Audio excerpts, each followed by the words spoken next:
It get the Violet. outside of the Violet. central cavity. So And what's please the change difference the between them? So yellow the Gemara says it could be to a a the idea we encountered this many white. times. The whole idea that And sometimes please there are change for example, the liquids, white background that will behind the go, person's head wine is being a good to example, that be you could fill something with wine a and cover light the top, pink. but you could continue filling it and it won't spill over.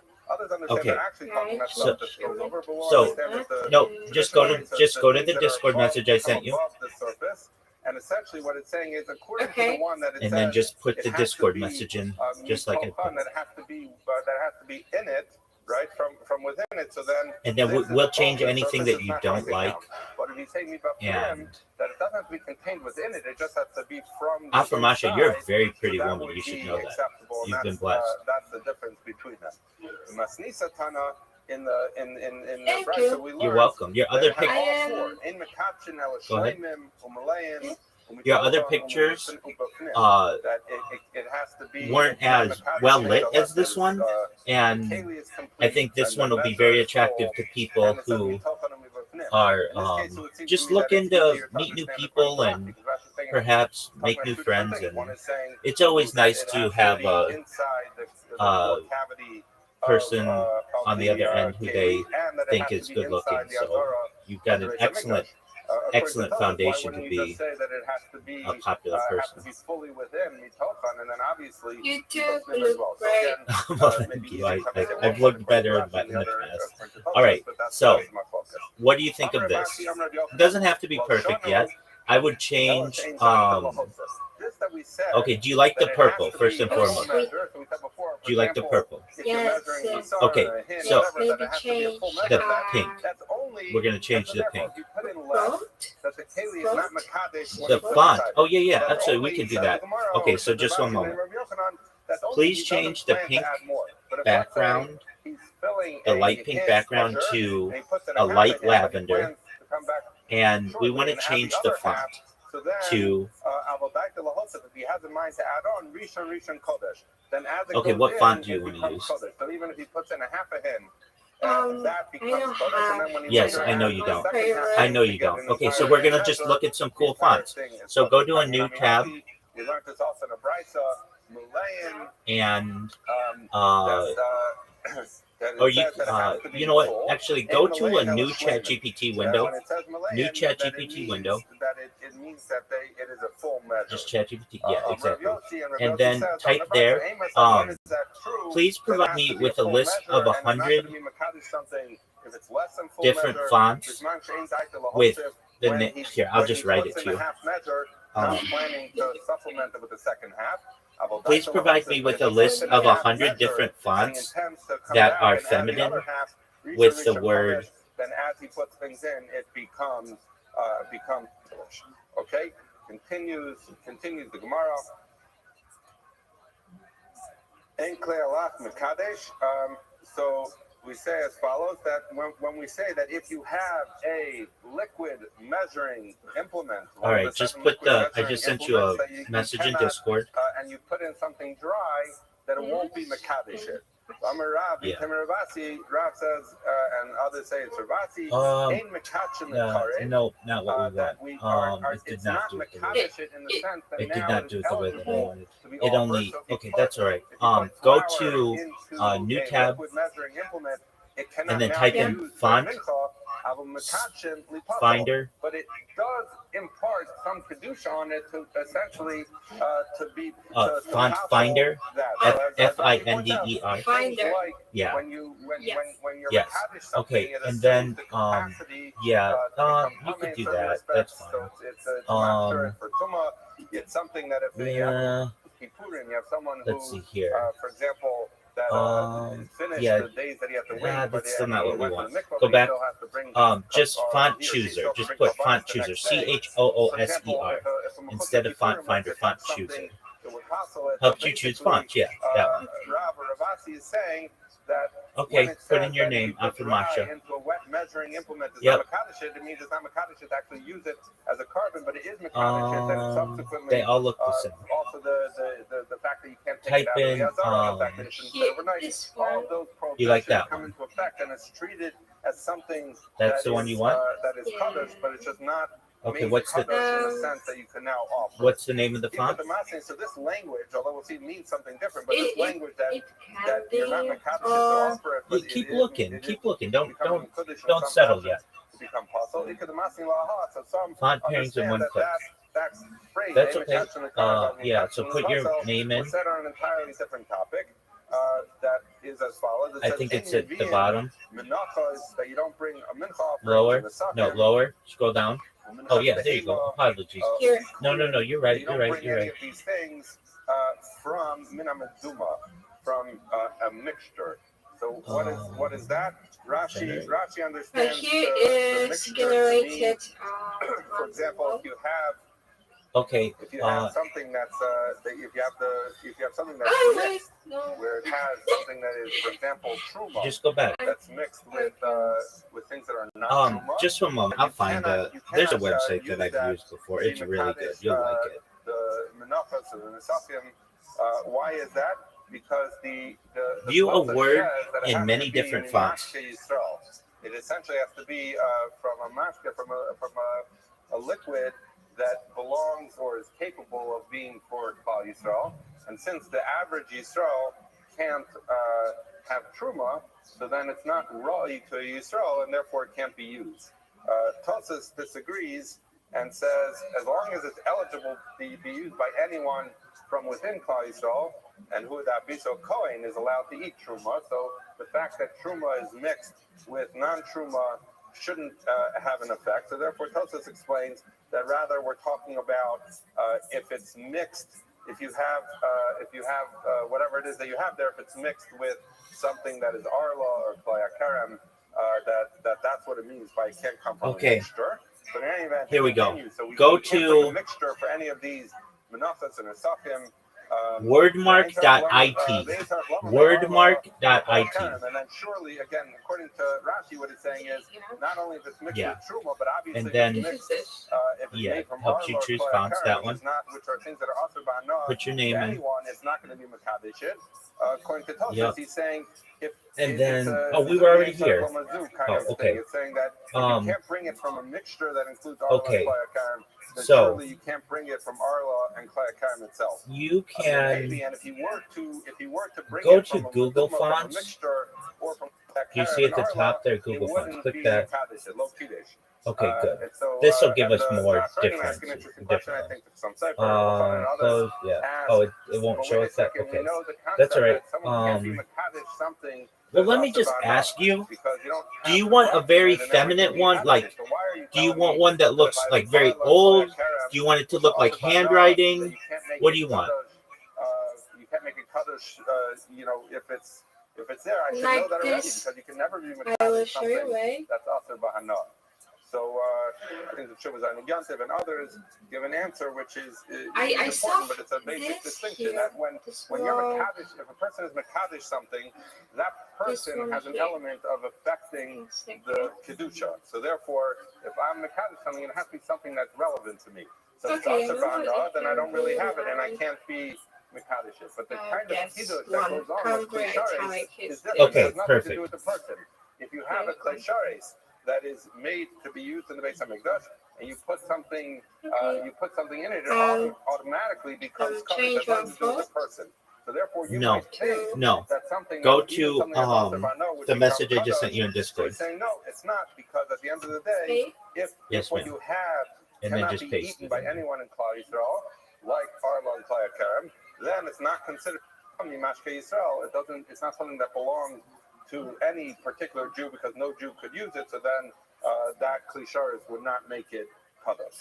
Okay. Continues the Gemara. If I may ask, and I like the choice that you made, why'd you choose purple? That Rav and some place Ravasi says, well, Kaddish Lekarev, when it it's says my that favorite Perfect. That's the answer that I wanted to hear. Kadosh, it means that you cannot then take and that it is connected and actually offer it of a Kaddish Lekarev, but it is Kaddish for purposes of making a puzzle. Yeah. Now, in this case, before we said it means that it becomes makes, eligible for the restrictions of Kaddish. You can't take it out and you can leave it overnight. Excellent. Here it means something different, which is saying that since you've essentially been makdish it to some degree by It's a putting royal it in color. the Shares, but not to the degree that it can actually be used. He didn't So make up. essentially, you've made it puzzle. Okay. It's Do you like it or can be no? used it is made kaddish to a degree. No, So no. you can't use it for other things, but it's not made kaddish to the degree that you're able to actually use it, and therefore it becomes puzzle. And as Rashi explains, like anything else, that's kaddish. Okay. It's better even this with this font. With But this again, font you is have this better quote even. of Rab and others say I Rashi. choose one. One says Okay, one version Maybe is that going on this question Because of the black outline.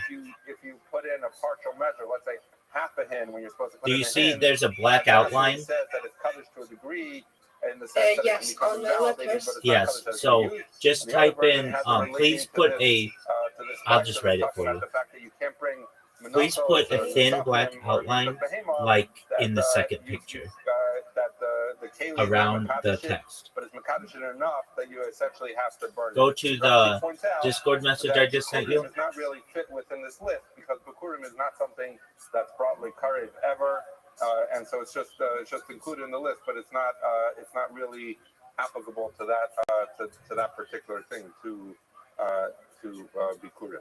Okay, continues the Gemara about 4 lines up in the thin lines. Taner Rabbanan. You know what I need also? What do you need also? You can't have a clay shares Background. that has a hole that Yes, you do. Yes, you do. Presumably, We'll work on that for you. You need a few things. You need a background. You need a like a loading screen or whatever they call it. We'll get you all that, and then we'll have this on it. So basically, It'll look really The way nice. they used to close up a hole would be they'd heat up the area around it and it'll melt a little bit, and that would essentially seal the hole. Loading screen like when if I'm you have offline.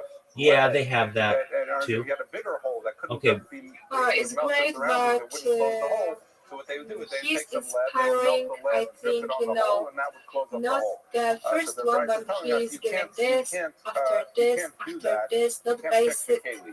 on this, which and I we'll am see saying in his that verse. this is That's basically why invoking he the is principle that the makeup and that when you have in the Beit HaMikdash, everything should be Okay, done what do you mean? in a dignified and proper way. Should be done in a adherence to something rich, but it means it should be done at a high level. Oh, okay, yeah. So let's change that. Just so, do you want makeup on? It doesn't feel proper. No, I want to be original, like here. Oh, okay. Yeah. I see. Okay. So then re-upload that picture. A wealthy place, you shouldn't use things that are indicative of being poor, i.e., to fix the caleb.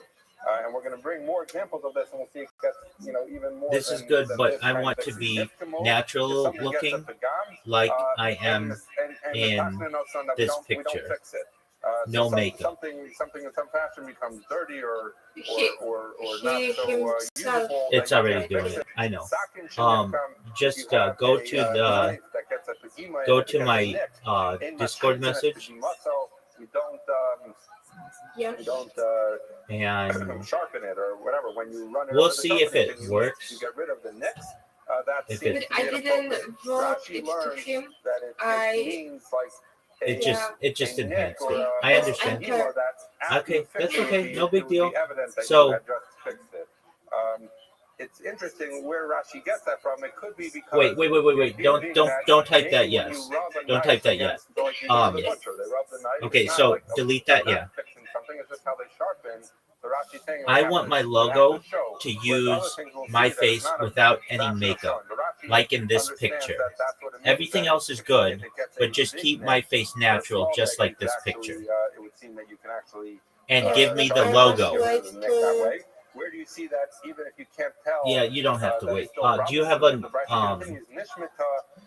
you have another? It's okay if you don't, but do you have another ChatGPT account? If not, we can create one. From the blade, right? All you're doing is you're sticking the blade back in the handle. Go. You wouldn't do That's that okay. because, again, Go to the message I anything just sent that you has the appearance in of, Discord. having been faulty or something wrong with it.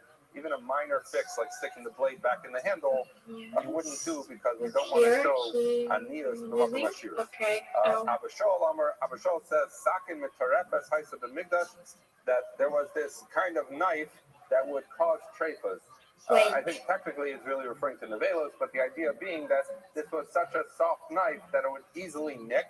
And Maybe you have the reason a nick is You about want to because it create doesn't me? cut, it kind of yanks Yeah, I the, can, but it's going to be easiest if we have it for you. So what we do is you open an incognito window. Constantly getting nicked and causing a problem, so they voted the Kohanim And then go to ChatGPT. I guess there was some reason that this knife was a good knife to have, but at the end of the day, they said it's causing too many problems with making animals. Do you have an incognito window open? They buried or got rid of this. It is. Okay. You're already in an incognito window? And the first wide line. Wait, okay. Yeah, because you are secret. So this seems to be a continuation of you do things in a very dignified fashion, not in yes. Okay, go to ChatGPT. Not in a way. So again, you do. Oh, you already okay.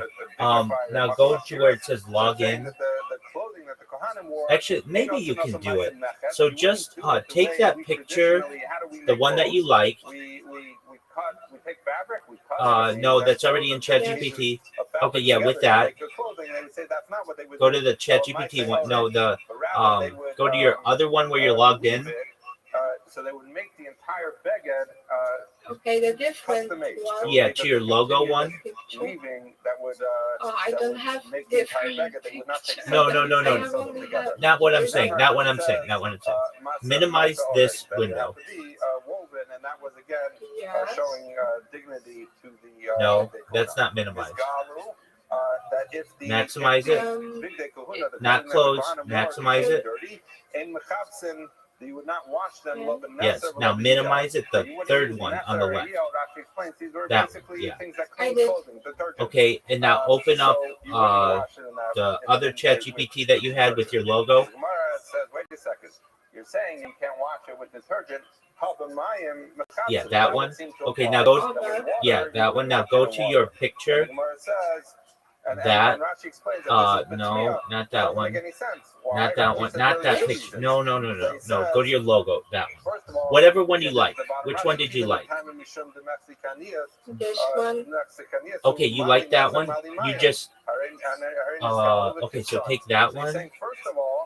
So you like the text on that one? At the end of the day, if it got dirty and you need to clean it, he didn't change my face. Yeah, no, I understand that.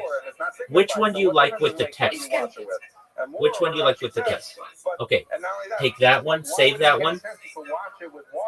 But not with detergent. Water does a better job. Yeah. Detergent does a better job of cleaning than water does.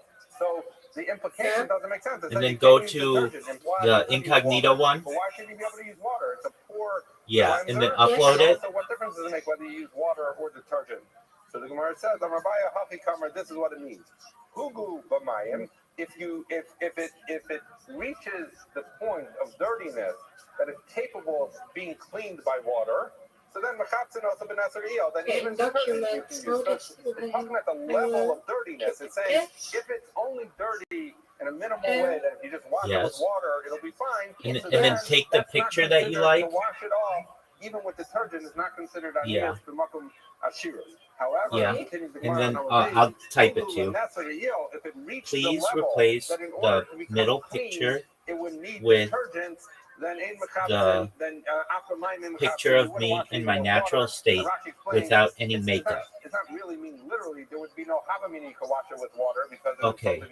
And then go to Discord and put that Discord message in. Once something got dirty to the level that you would want to use detergent, it would seem to be aniyah for makom ashiras to then launder. The Yesh Omren, some say in it will be. You don't do any washing, even if it's at this minimal level that water is enough to clean my natural state, because this is interesting that this is where we finally get to see this in the Gemara. Because there should not be in the base of things that would be indicative of that's poverty. However you want to do it. Dignity in a makom, the base of where we should do everything in the most dignified or quote unquote rich fashion. Okay, continue the Gemara third line. Tana Rabbanan. So the me'il, kula shatcheles hayam. There you go. So the me'il was one of the begadim, one of the clothing that the Kohen Gadol wore on top of the regular Kohanim. Now, as this is creating, I'll be right back. I'm going to use the restroom. Okay. Wait, what does it say? I'll replace it off of my. Exactly but it was some kind of a long garment. Some understand it was essentially like that's fine. Just see what it does. Shirt that the regular Kohanim wore. This was, so something with sleeves and a hole in the neck.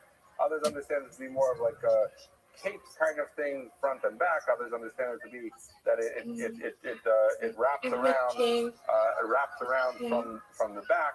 But the point is, whatever the meal was, that it was made fully out of tcheles, which is the bluish color of wool.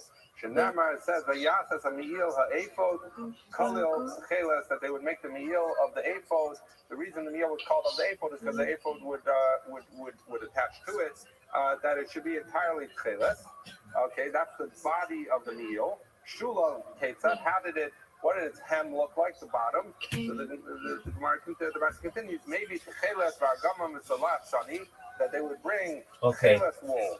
Oh, it's only giving text? And red wool, shizurin, and it can be like this text. Kind of, you make them, let's see, I'll replace the portrait, okay. I think if I recall correctly, it was 8 of each, so you had 24. Just say yes. That would be you don't have to type anything. Just say yes. And that's what they would use. That they would make these kind of woolen pomegranates that look like those that haven't yet opened their mouth. Rashi explains that when you have just see what it does. I mean, it's pretty smart. Then once it's already ripe, that the perfect. Top would open Okay. on its own. So he's saying these generating the uploaded images now. Please hold on a moment. That way, it was like a closed remon. Okay, so just be patient. I can't too because I must You have to log in. log in, yeah. Okay, that's fine. Go to login and you've already logged in with your Gmail. We can just have you create an account. Or you can log in with Gmail too. Just log in with Gmail. They would do it for their milchama, but it's talking about kids. Or we could create just a brand new account. Jostle or do something. But we need email, it's right? kind of cone-shaped. Okay, yeah. So when you created your ChatGPT account before, did you do it with? Here, I'll just help you to do it. I'll just help you to do it. Okay, go to login. No, go back. Go back.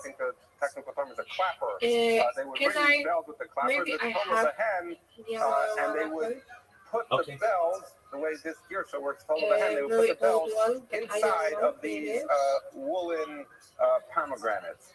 That's okay. We can create a new. I am thinking how to myself change this. No. Don't do that. Don't do that. Have it. It's way faster for them to do it, and it'll be perfect. Okay. Go to a new incognito window, please. That is the Rabbi that way Chumash, Rashi. Yes, new incognito window. It must be in incognito, right? I want it to be, yeah. Okay, now go to ChatGPT. Now go to login. Yes, now go to create account. Which is surrounded on either side by one of these woolen. No, no. Keep scrolling down. It should say create an account. Here it's login or like Oh, register. Okay, yeah. So what you want to do? Open a new tab now in this incognito tab. Yep. Yeah. Type in temp TEMP MAIL. That were hanging on the bottom of the meal. Okay. Temp mail. Tempmail.com. That there were only 36 bells at the bottom. That's fine. That's fine. Yeah, exactly. Together. Yep, if possible. 18 on the back, and that's what it looked like. No, not temp mail. Temp mail. TEMP. That just like we have this machlokes by what it looked like on the bottom of the meal, TEMP, like temp, like temporary. Yeah. Mail.com. Whether something was 36 or 72. Similarly, by Maris Nagayim, which is the various colors you could have of Saras, was also in the Mishnah. No, actually, just go to just Google it. Temp mail, TEMPMAIL. Yeah, TEMP. I actually have one mail I can use. That's okay. I don't want you to use it. I want to just make this a temporary one. Temp mail. Yep, just type that in and hit enter. And many people point out that there the you connection go. here The first one's makes fine. sense because we'll see in a minute that the Neil go back. Not that one. That was a function of go to the third one. For the sin of Lashon Hara, and similarly that there you go. That I use this all the time. Okay, so it's loading, and then we're gonna have it copy that. Yep. Now put that into Chat GPT. Pointing out that there is a commonality or a theme. There you go. The Dosa actually is in both of them, says 36, and the other version says it's 72. We just quoted him before. Put a password in. Again. Why was there a smicha? Why is this parsha and then get your code next to the parsha of Big Day Kahuna? Rashi here says that we're talking about in Parshas Tzav. There's your code. Rashi elsewhere talks about perhaps a different place that you see a connection between the Big Day Kahuna and Karbanos, but basically you can put. You don't even have to put anything. Just put in. This is a throwaway now. And then afterwards it says Kachas Aaron es Begadim, that you should take Aaron and the Begadim. So essentially you see that the Torah puts the parsha of Karbanos next to the parsha of Big Day Kahuna. Okay. To tell you, skip everything. Just like Karbanos achieve atonement for the people who bring them, or for Klal Yisrael, that the Big Day Kahuna are also mechaper, that the clothing of the Kohanim also bring about kapara. Now, by the way, in the Sukkim, you see that it talks about. Okay, now we've got a new. Okay, so now. Yes, and then. Yes. We talked about that many times, but here we're going to go through. And that's written in the. Then go to the Discord message that I sent you that says, "Please replace the middle picture." Yeah, that. The shirt or tunic is longer than a shirt. That would be mechaper, would achieve atonement for murder. Now, what that means, it seems to be different depending where you look. Some understand that to mean literally that a murderer would be forgiven, would get kapara through this. It's nice to know about this. Yes, ma'am. That's why I wanted you to see. It's a very good website. They're being murdered within its midst. Phone number is also that one's a little different. You have to pay a little bit of money for that. Not a lot, but a little bit. Others, like you see, to ask this question, like okay, but it's oh yeah, definitely. No. I use it all the time. I'm using it right now. I have a robot that just goes there and generates emails for me so that I can create accounts on K. So he gives many answers, but like you see that he seems to take it more literally. Okay, now we want. Yes, it is you. Now we wanted to replace. So I'll tell it. Please replace the background in the center of the picture from the green shrubs to a light lavender plain background. And to be honest, I like this. Okay, you like that. Okay. Is there anything you don't like about this? Maybe this, the idea of being told of maybe it's a micro change from place. by going to the mikvah. So I felt weird with that. You don't want your face?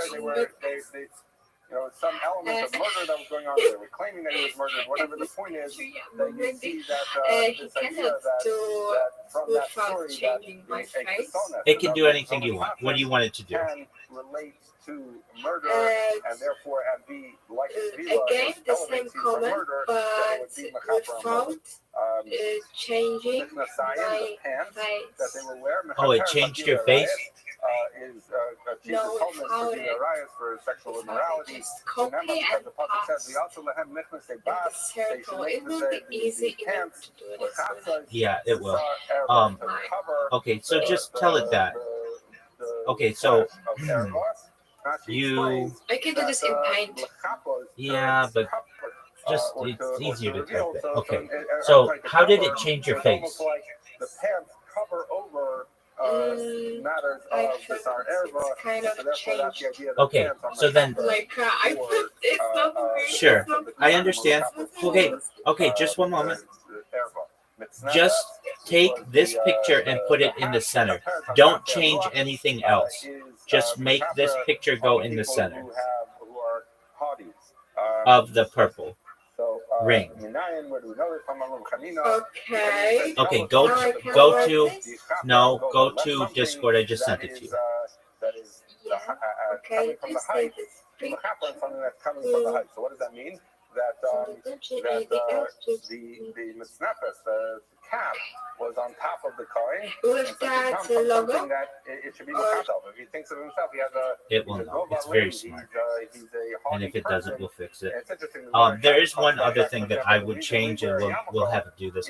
I wanted to make the word affirmation bigger at the top. So the idea That would be at the that top, it can be bigger. The covering of the head is a sign of humility, and therefore should be a kapara for gasei ruach, for people who are who have gaiva.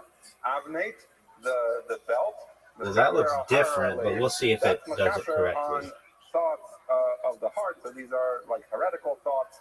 How do we know that it's mechaper and not hikadisi? Because that's exactly where the avne was. The avne is actually interesting. It's a very, very. I want to make I think of like the model like the of windfall, a with language. the Torah. Like you keep going. It's but the avne was a Okay, very long he did thing. that well. The Gemara says, where would you It did do it the way you wanted? Basically, I am. as Rashi points out, you would do it by the elbows. I So don't if you know. I roughly feel more. speaking, elbow height, if you wrap yourself, that's right beneath the heart. Okay. That's similar to like a darko. We would Okay. separate Oh, no. between.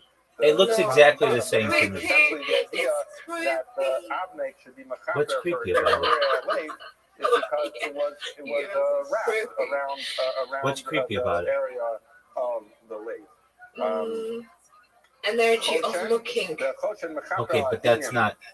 That's just you can get over that. Okay, so then one other thing. Please make the top text larger. Okay. The Choshen was called the Choshen Mishpat. So that was because it was used to some degree for I sent it to you. voice for Yeah. Sophic to know making your right and wrong.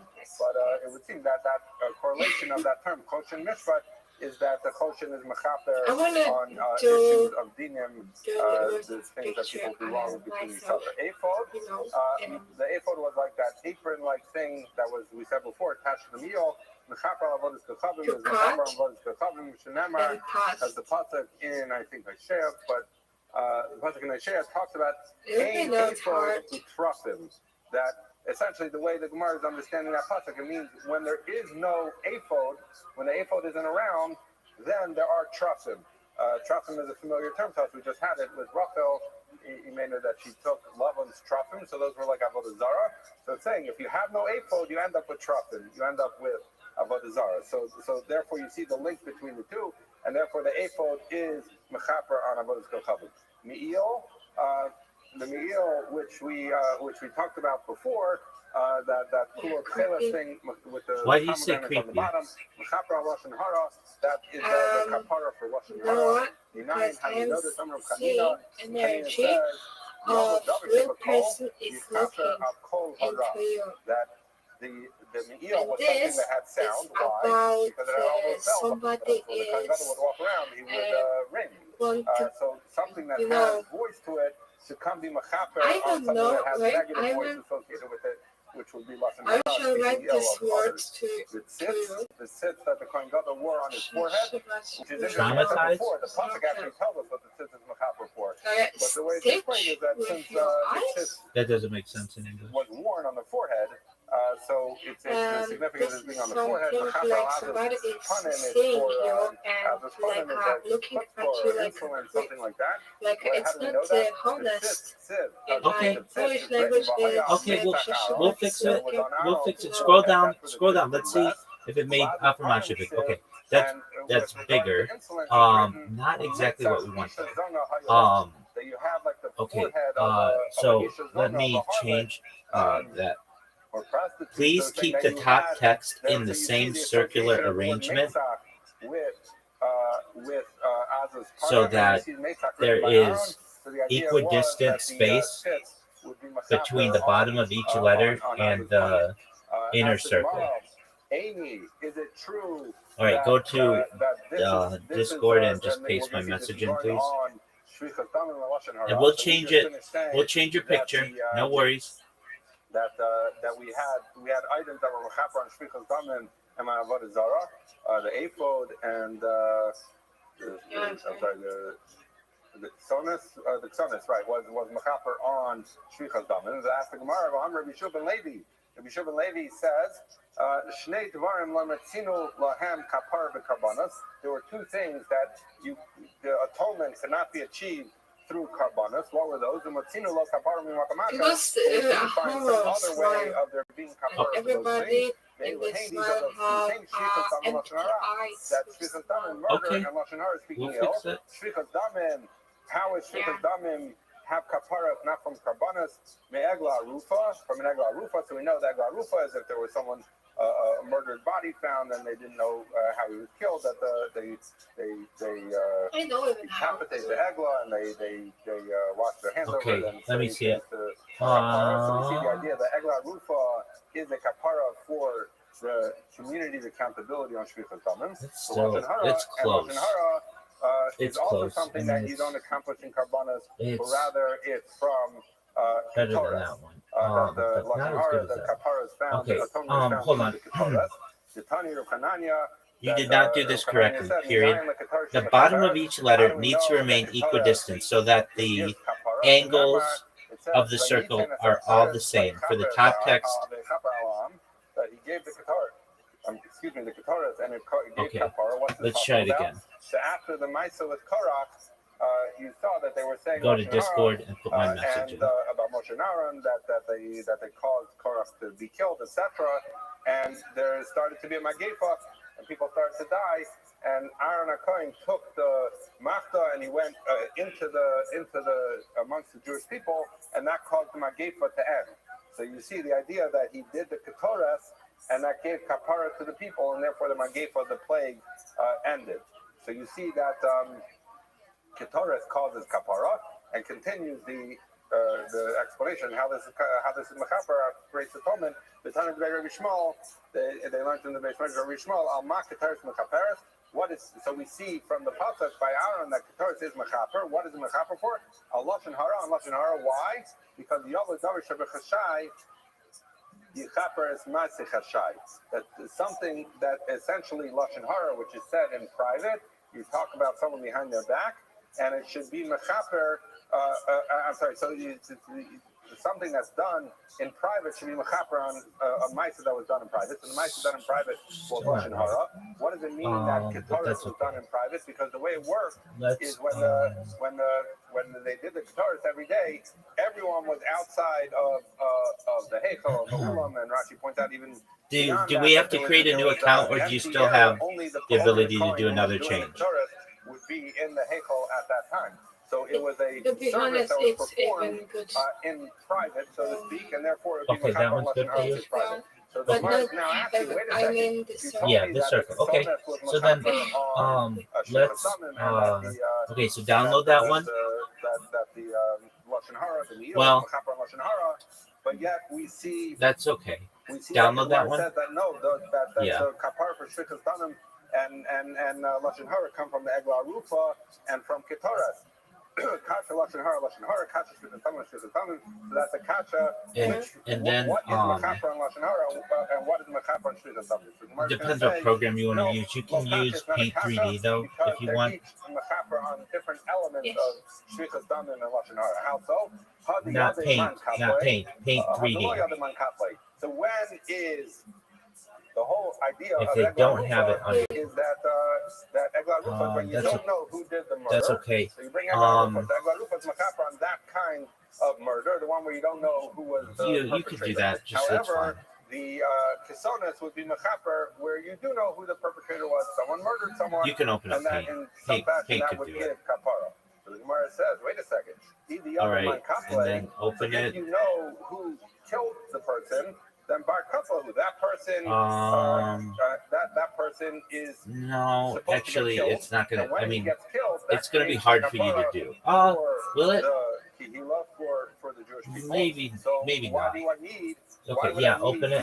Why would I need the kisonas to be mechaper? Yeah. So the Gemara says, so maybe And then open the picture that you have. Need the kisonas. So if you don't know who murdered, it's egla rufa. If you know who murdered and he Here gets also. sentenced to death, so then that's the kapara. Let's see here. Maybe we should do if the you know picture who first. murdered, Yeah, go to your For picture. example, we know that Reuben murdered Shimon, but Reuben wasn't Our given picture. Hasra. He wasn't Yeah, warned beforehand. not He your was logo, done your to get picture. killed. So then that's where the kisonas and mechaper Okay. so on, as Rashi Now points we out, put the circle around. murderer himself ends up getting saras, ends up with nagayim.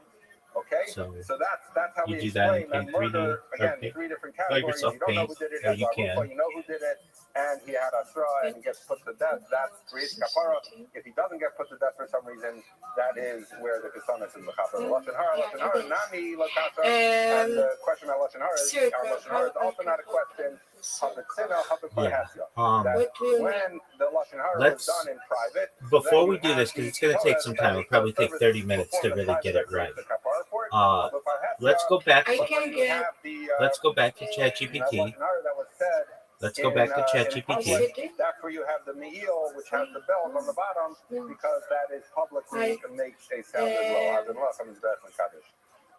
I find something here.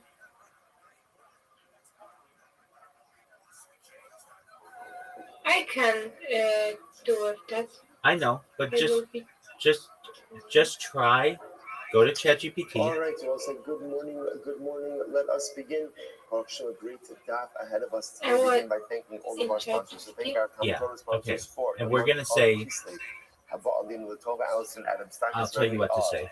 Adam's grandfather, Sheldon Steinman, Please take this logo and put an unedited version of this picture in it. 36 great grandchildren. Okay. Now go to the logo that you want. Yeah. Go to the logo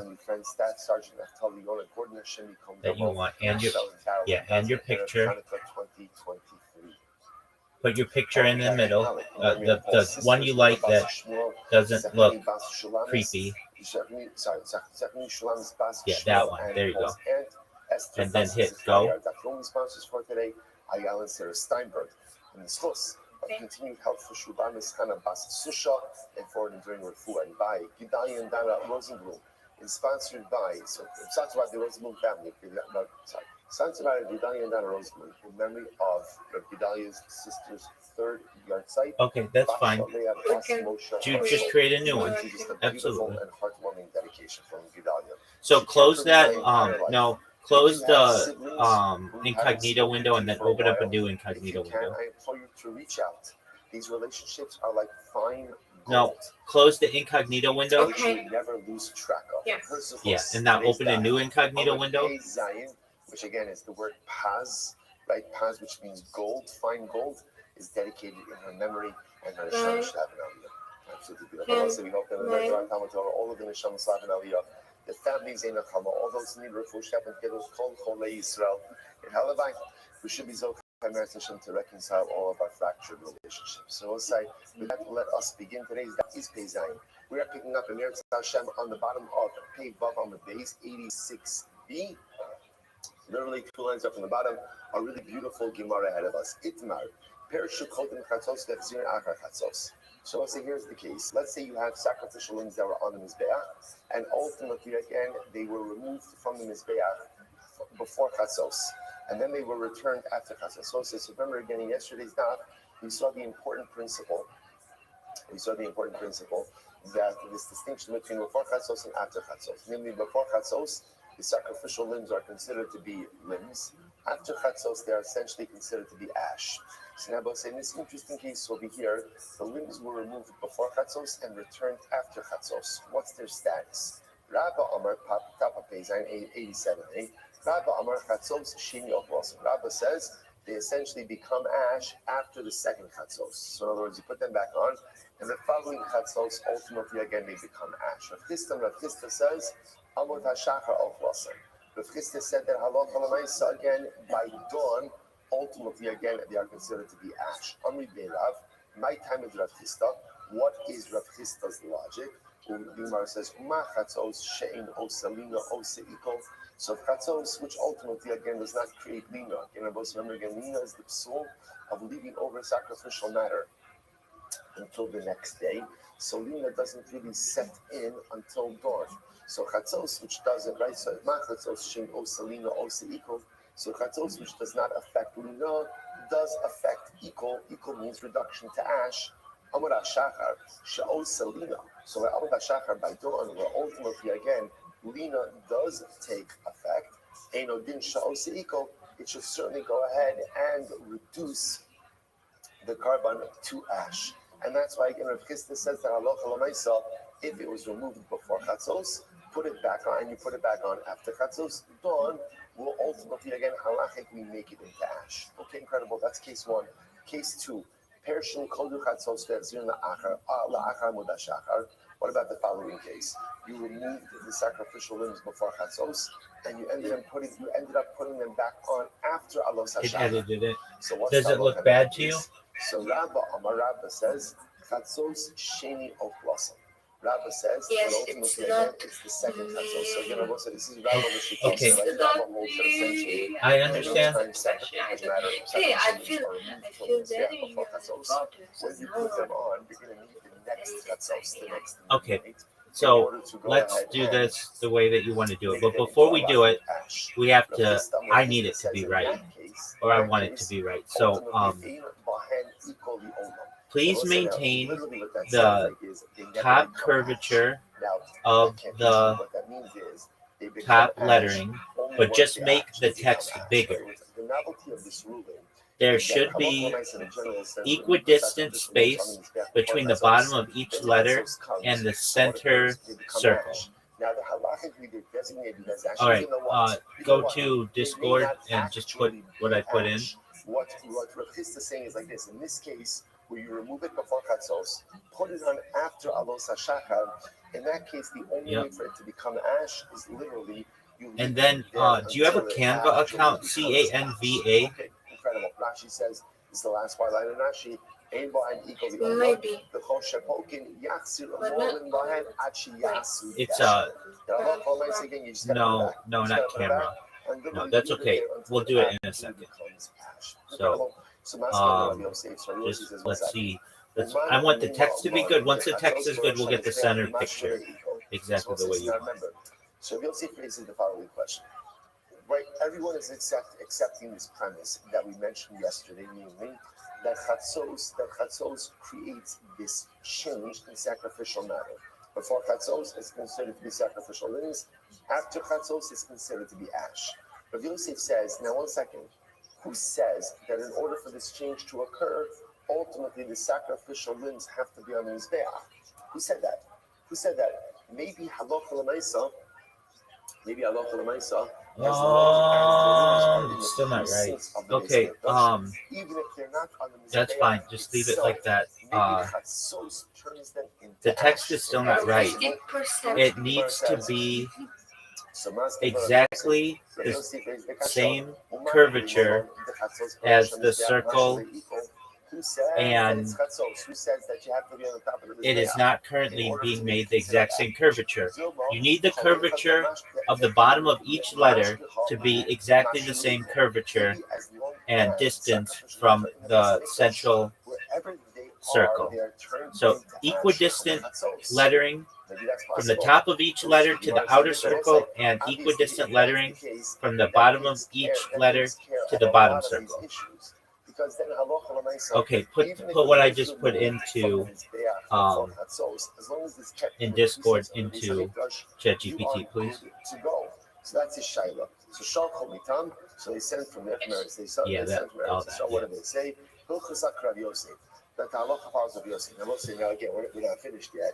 What the Gemara seems to be saying over here is that halacha l'maisa, as long as the sacrificial limbs are in the precincts of the Beis Hamikdash, good. We're good. Even not on the top of the mizbeach, as long as the Beis Hamikdash come chatzon, they are transformed into ash.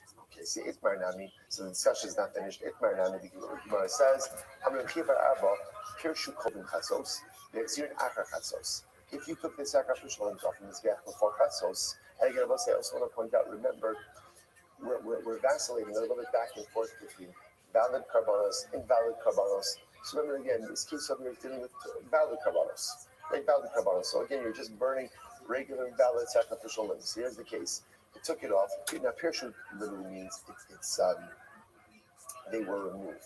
So right, the limbs were removed before chatzos, the chzir after chatzos, and then they were returned after chatzos. So what's the halacha?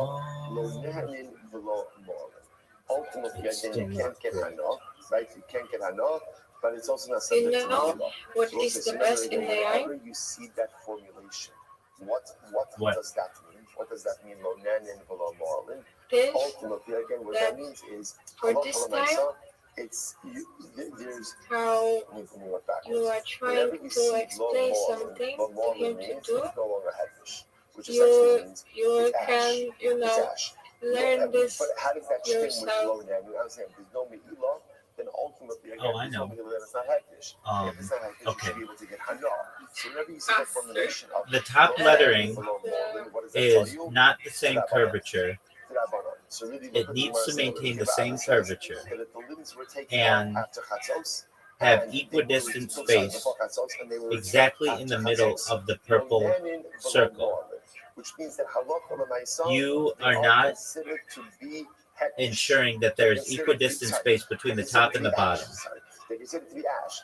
And whilst you see from here, they were accepting the premise of Rabbi Yosef that in order to reach you know what, Apramasha? They need not to be do you have your original logo? Just upload your original logo. Incredible. No, right there. Yeah, just like that. Yeah. Okay. Now, I'm going to, just one moment. It's 4 lines in the end of the fourth line. Do you see how this logo that I'm sending you keeps the spacing equidistant? That's what I want. Just make the text bigger. Okay, now go to Discord. Yeah. Again, essentially, as long as those limbs are inside of the Beis Hamikdash, come chatzos, you're good to go, and they're considered to be ash, like the position of Yosef. The Gemara says, "V'chein Tana Bar Kappa." So too again, Bar Kappa also called taught. Pirshu kodem chatzos. If the limbs were removed before chatzos, v'chzir la'achar chatzos, and they were returned to the mizbeach after chatzos, yotzim midei mi'ilah. They're no longer subject to mi'ilah. Which again, I was saying, makes it sound like halach l'maisa as long as there is. I know you could do it. I could put that in Photoshop. Do you have Photoshop? And therefore, again, yes, no longer be subject to incredible. Do you own Photoshop, or do you rent it, or do you use GIMP or something else? So we can download this. So it sounds like pretty much everybody's getting on board, right? We wrap up so like this. And this is always after you just said before that the halacha follows of Yosef. And after no, I know. Do you have GIMP on your computer? Everybody agrees that even if you had sacrificial matter on the before chatzos, no, I know.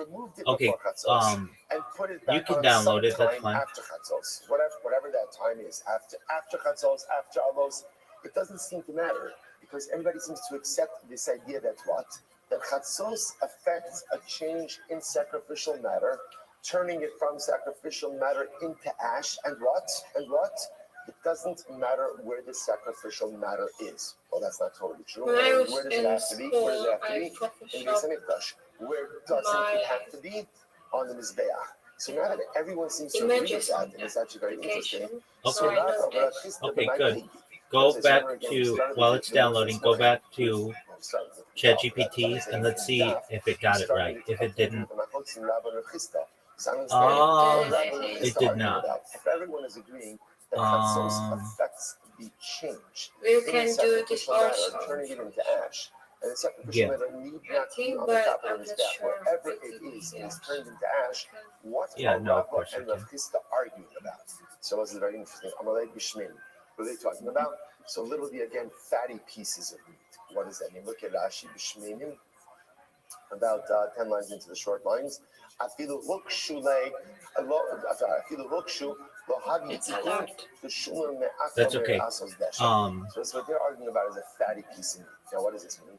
A fatty piece of meat, they're talking about something Please that remove the after top chatzos still has text some meat to it, even though it's hard and to leave out it because blank. it's fatty. Ultimately, again, it doesn't all right. totally Go dry to out. Discord And therefore, halacha and lemaisa, copy even that. after chatzos, it's not. We're gonna try one more thing. But you want to suggest things like this. Yep. This idea that chatzos No. changes Cancel. sacrificial matter Just to put the ash text in there. still requires Yep. some, we'll call it comprehensive. We'll need this drying out anyways. of that piece of meat. So, it's I mean, not necessarily. There are other ways to do it. But that's all. It should at least be like a piece of wood, dried out. So the mice, what are they arguing about? In a piece of meat that was fatty and therefore not dried out, that's where their machlokes is. Interesting. So therefore, again, you can't claim that chatzos automatically goes in and transforms that item into ash. At chatzos, when the item is clearly not ash. Okay, beautiful.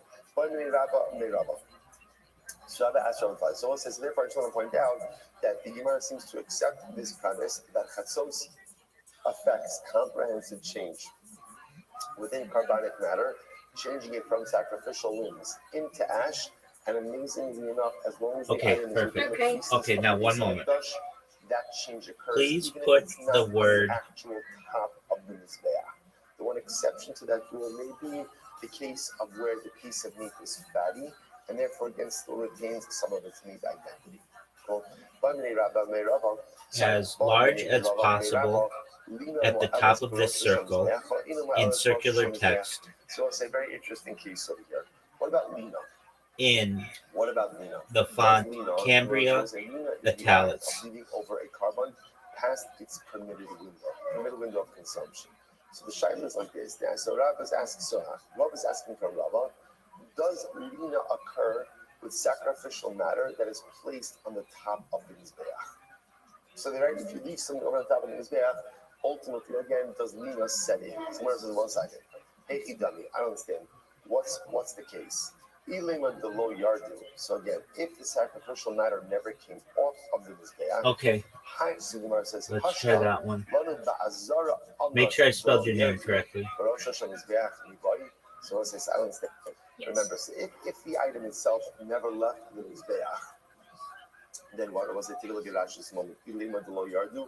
Osan shematzan b'shaka b'rosh hamizbeach shalom ma'aracha. So again, we're not doing the following case. I put sacrificial matter on the mizbeach Create another one. Wednesday, and what happens? Comes Thursday morning, it's still there. So now the Gemara says, is that sacrificial matter? Is that hustle als lina? Lina is the prohibition, or I should say we needed that picture though. That's okay. We can do it again. No big deal. I have this picture without. Oh, bravo, girl! Bravo! Very impressive. Very impressive. Then ultimately, again, I will say, then why would it be prohibited? Because why listen to this? Hashta lanu ba'azara amret v'lo yerdu v'rosh shemizvech mibai. Let's say if he did actually, let's say he actually left over sacrificial matter in the base of the not in the mizbech, but in the base of the fish itself. And then what? And then you inadvertently put it up on the mizbech to burn it. What's the halacha? That's one of the things where although you should not have put it up, if you put it up there, what's the halacha? Lo tered, it doesn't come down. So if something that wasn't supposed to go up, very but once you impressive. put it up, don't take it down, then what? Allah has kama b'kama, something that's already on the mizbeach, you're not going to take it down. So what's the case? Rather, it must be talking about a case ultimately where it was brought down from the mizbeach. So the case would be like this. I offered up a carbon on Wednesday, right? I put it on the mizbeach. I left it there until Thursday morning, and I didn't, on top of the mizbeach, didn't do anything. Then I brought it down. So now the shaila is, what do I do with it? Can I bring it back up and burn it? Vela the yardu. So the Gemara says, okay, so what's the shaila? So on one hand, do we say, this is actually a really beautiful Gemara. Look at Raj's moment. El Yardu. Mina Mizbeach. La'achar Amud HaShachar Mibaylecha. Mi Habi Kishalam Benefsalim B'Amud HaShachar. Utram B'Sul. So here's the shadow. So again, once again, just to reframe the case. So I go ahead, I offer up a carbon on Wednesday. I put it on this back. I left it there till Thursday morning without doing anything with it. Then it was taken off this back. So the shaila is, what do we do with it? What do we do with it? Now, what's the shaila? Samar says, on one hand, maybe we compare karbanos, sacrificial matter, left on the mizbeach past its prescribed time to the lechem hapanim, to the bread which is on the shulchan. How so? This is Gemara says, the shulchan midavim, this is incredible. This not afilu hein ala shulchan yomim rabim ein bekach klum. It's actually very interesting. If one went ahead and left, now remember, how does lechem hapanim work? Lechem hapanim was exchanged or was swapped out every week. Right? Remember again, every Shabbos, the Kohanim would change shifts. The outgoing shift would receive the lechem hapanim of the previous week, and new lechem hapanim would be put on the shulchan. Let's say, for argument's sake, 1 week, for whatever the reason, they did not bake the bread, and they left the previous week's bread on the shulchan. The Gemara says there's no, interestingly enough, there's no psul of leftover bread. So what do you see here? This concept tells me that maybe when a designated item is left in its designated space, ultimately the psul of not leaving it over doesn't set it. Maybe the thing it thinks in the bush in the background. Okay, affirmation. Okay, yeah, I like that. The text is correct. Okay, you do too. Okay, now I would tell it, just one moment to make it easier. Please remove the center picture. So we just have the purple ring around and a plain white center. Remove the woman in the middle and the bushes. Is it about?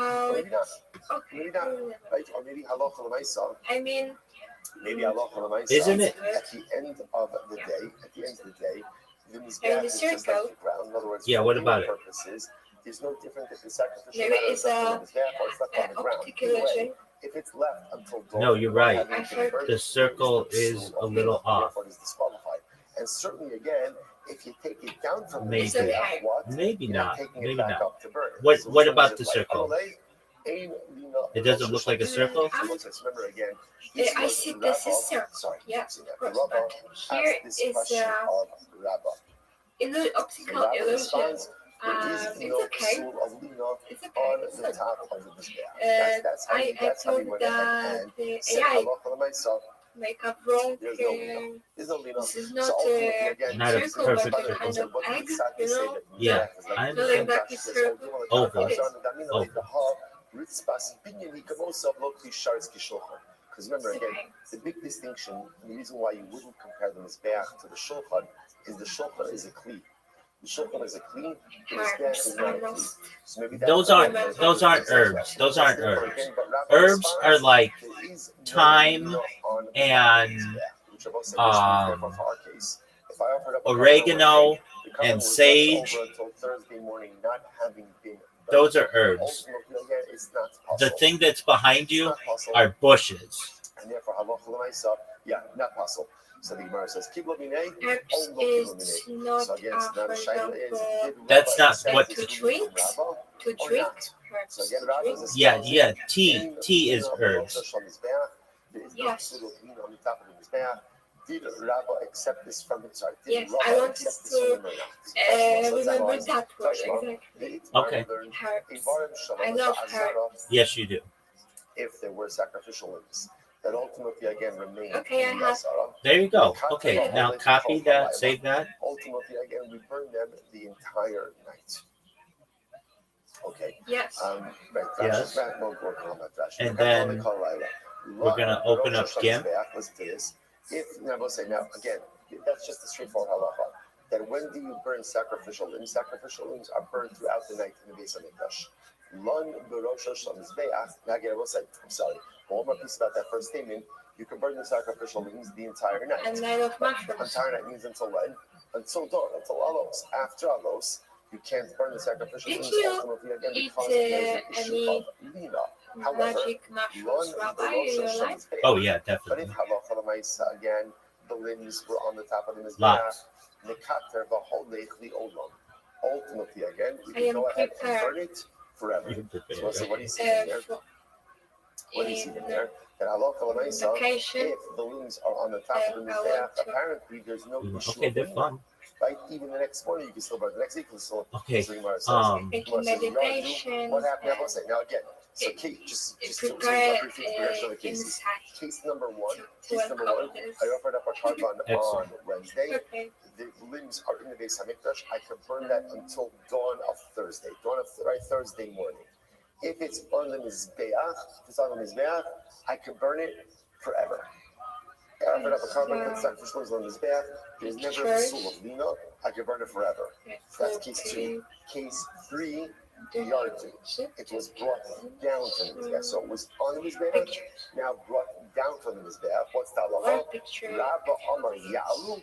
Rabbi says ultimately again, you can take them back up. Rabbi Amar Lo Yalu. Rabbi says no, once they came down, you can't bring it back up. What do you see from here? Shmamina lo kibla mine shmami. See here that Rabbi obviously did not accept Rabba's rulings. Therefore, we'll say it turns out that it's a fundamental focus. Yes. Rabba and Rabba. And So we'll say this so now one, we also right? crystallize the Yes. halacha because we saw Okay. the Paskins in just Now but halacha, you're what I gonna say is as follows. If you sacrifice a carbon and those limbs are in the general Beis Hamikdash precinct, you have probably until the dawn easiest to go way ahead and burn them. is to just Once save you this put those as a limbs GIMP on the document. Mizbeach, how long do you have to burn them?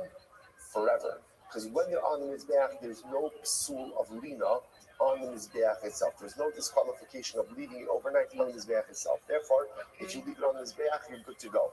What's the Shaila case? So those two cases, Yes. everyone I did. agrees. Okay, The now Shaila let's case, remove that it was on white the Mizbeach, circle. and now it came down. Remove. So essentially, I was saying I have that once it was on the Mizbeach, it is a knife treated as still on the in my Mizbeach, and therefore purse. No, okay, once so it came down, no, it's not that, subject not to that. Rabba Okay, says you want once the it's on magic Mizbeach, wand? it's treated like it's on the Mizbeach, even though it's subsequently Yeah. off, therefore no lina at all. Okay, click Rabba the magic says no. wand in it, yeah. It is Click it. subject to lina. Therefore, once the next morning comes, Yeah. first return it to the Okay. top of the Mizbeach. And Rabba press says Rabba delete. has things like halacha, and therefore halacha and so once those limbs came off the Mizbeach, they are Okay. treated as if they're Did on it the delete? ground and not on the Mizbeach, and therefore will be subject to lina It's come not. the next morning. Maybe here. Therefore, if the next morning Hold on. comes Go and they're to still off the Mizbeach, halacha l'maisa, they are disqualified. let's see and here. I cannot think be it's going to brought be back up. view, Incredible. and we want the Let's go back background there. to Check not the be Mizbeach. white. We So want this it to be like person checkerboard. in the same way that the Mizbeach sanctifies, the Kedesh, the ramp sanctifies, and the Kishari sanctifies. Says the Martan Rabbanon, Hano gave him Mizbeach, so the Lashon of the Pasuk is anything that touches the Mizbeach, Yikdash. So it's like layers, so that the layers are checkerboard, so that we know where the back layer is. I don't know that even I will say the ramp has the ability to sanctify something. Talmud Lomar S Hamizbeach. So we'll say S. S in general, again, I will say is a ribu. Is the word Okay, that comes that's to okay. include other items. Do you have layers So on? to include the ramp. So the Gemara says. Klishares mina. I'm sorry. These layers. Klishares mina. How do you know that? Okay, Klishares utensil also has the ability well, to it's a go ahead feature and sanctify something. so that you can do things on different levels. But if you don't have that, that's okay. All right, here's what we're gonna do. Yeah, Here's what we're gonna do. Here's what we're gonna do. Just stop. Here's what we're gonna do. Take your. This is fine. Get your picture that you like of your face and put it on top. To sanctify something that is valid. Yep. Here. There you go. Yep. Okay, and let's size it. There's what the Gemara thinks Rish Lakish is asking, and then we're going to see what Rish Lakish is Okay, but it's got to be a. What the Gemara thinks it's asking. Yeah. But you're still too big. it would be maybe here and thought that Rish Lakish was asking in terms of like redemption. In other words, I can find this do we say like that scaling? let's say we put a Scale mincha, Yeah, scaling. Yeah. into a klisharis.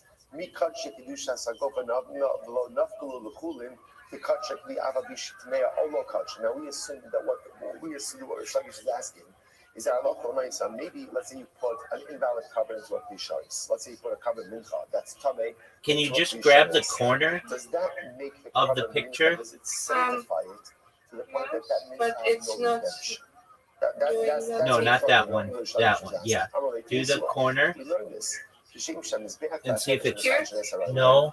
The corner of your picture of your face. The answer is yes. The corner. corner. The ramp consecrates something, so to Okay, it's just moving consecrates it. something. And Okay, even if that's fine. again, Yeah, is possible, yeah. Pisharis ultimately will consecrate it. No. No that's matter not what I'm asking. what. I understand. This I is understand. put it back. I No, I'm understand. asking not about Okay, redemption. I'm so asking just about change what? the Offering it up. If you scale. put something that is tame into a Pisharis, Yes, I am essentially, does the searching for Pisharis have the ability to transform that item into something that could actually be offered a up? lot So of the Gemara says, settings. so Yes. we learned that as well. On the Bezor side, I have remember again, there's actually a quote from the previous Mishnah. okay. Smaller. Bizarku as damo. Remember again, we saw about like one of the disqualification cases was where somebody ultimately again who was puzzled did Kabbalah and ultimately Here. did Zrika. My love, Shekiblu Psulin, Bizarku. Small. Are we not talking about a case where ultimately again someone who was puzzled did the Kabbalah and did this Zrika? Yeah, it's a little too small. Just a moment. That's pretty good. She says, but maybe a little bigger. Yeah, we'll see. Now, what ended up happening? Yeah. So Yeah. the Gemara says, are we not talking about a case where ultimately, again, like somebody who was puzzled, whatever the case was, a Kohen was coming, right? A Kohen was coming, did the Kabbalah, Little bit smaller. Bahadar Zarku Psul. And afterwards, again, Zrika was done by someone who was puzzled as well. Okay. Okay. And And now open the other let's see here. Can you you've got the purple circle in the back. Can you make that go on top? Yeah, that one. And you say move to top. Yeah, right click on it and it should say move to top or move to front. Move to front. The process is done. The covenant is invalid. Who cares? Even if Aaron Cohen, right? Aaron Cohen came back. Right click on the purple circle. Because the apostle did And then it should say order, move to front. Why do you need to bring this as a case where someone who was puzzled did Zrika? Mikabala ifsilale. Ultimately, again, it is going to be invalidated already from Kabbalah. You have any words on that? That's exactly what it would say. That's okay. Open another one of the purple circles. Just press open. Open another purple circle. Another one. Yep, another one. Now, listen, here's what's interesting. Now, if you understand the following idea, maybe it's okay to Or just drag that there. Just drag that. If you take carbonic Just matter that is you can hit possible, cancel. No, Cancel. cancel. Cancel. Yeah. Go to you remember how you drag your face onto that? Drag the purple circle onto there. No. Okay, go to your files where your files are. A Kohen was puzzled, did Kabbalah, and then a Kohen was puzzled, did Zrika. Now, why No. do you need both of those Here. cases? Should be enough. The carbon should No. be valid. If a Well, maybe. Kohen I don't know. I puzzled, can't did see. Kabbalah. Once that Just happens, drag the but I don't purple know how you circle see from there. It must be onto that that when the canvas. Kohen was puzzled, does Kabbalah, Okay, did you just so do that it? is puzzled. Yeah, exactly. Did you just When do it? that blood comes into a Pisharis, that Pisharis Okay, renders now the take the blood magic wand and delete the center circle, If a Kohen and your kosher picture did should this show up. The carbon would actually be good. I am The here. only reason it's valid is why? Because a I Kohen's didn't know. puzzle is now coming to do Here. this Rika. I have. So what do you see Yeah, from here? and delete The the placement of an invalid delete carbon the into a white. Pisharis renders the carbon It's not fit. copying. So it's so dramatic. That's what Yochanan is asking the Shaila. So it is answering the Shaila, to which the Gemara said, "Lo, that's not the case. That's not the case. Lo, shekiblu psulin, inami shezarku copying. psulin." So Gemara says, "No, Gemara says, Maybe- that's not the Hold case." on. Just press He's delete actually, on the with the white. is that either we're talking about a Kohen, a Just puzzle right Kohen there. who did Click that. Kabbalah, Press or delete. a possible Don't coin with click Zrika. anything. Just press delete. We're reading the case as on a the possible coin with keyboard. Kabbalah On the and another keyboard. possible coin with Zrika. And if that's the case, Mm. it must be that the Klisharis renders the It's blood not fit anything. in the middle, Okay, and then that's the all right. second coin, the second Um, possible coin with Zrika messes it up again. Go back. Maybe Go back to the picture of your face. To rectify even invalid carbonic Control matter. So and where it says you're reading the Control, Mishnah press wrong. Control The way to read the and Mishnah is either delete. or. Try it. Either a Try Kohen puzzle did Kabbalah or a Kohen puzzle did Zrika. That circle that's currently highlighted. Right click on it and right click on it. And is there something that says remove or delete? Will not rectify. It's different It's cut. Control. Not cut.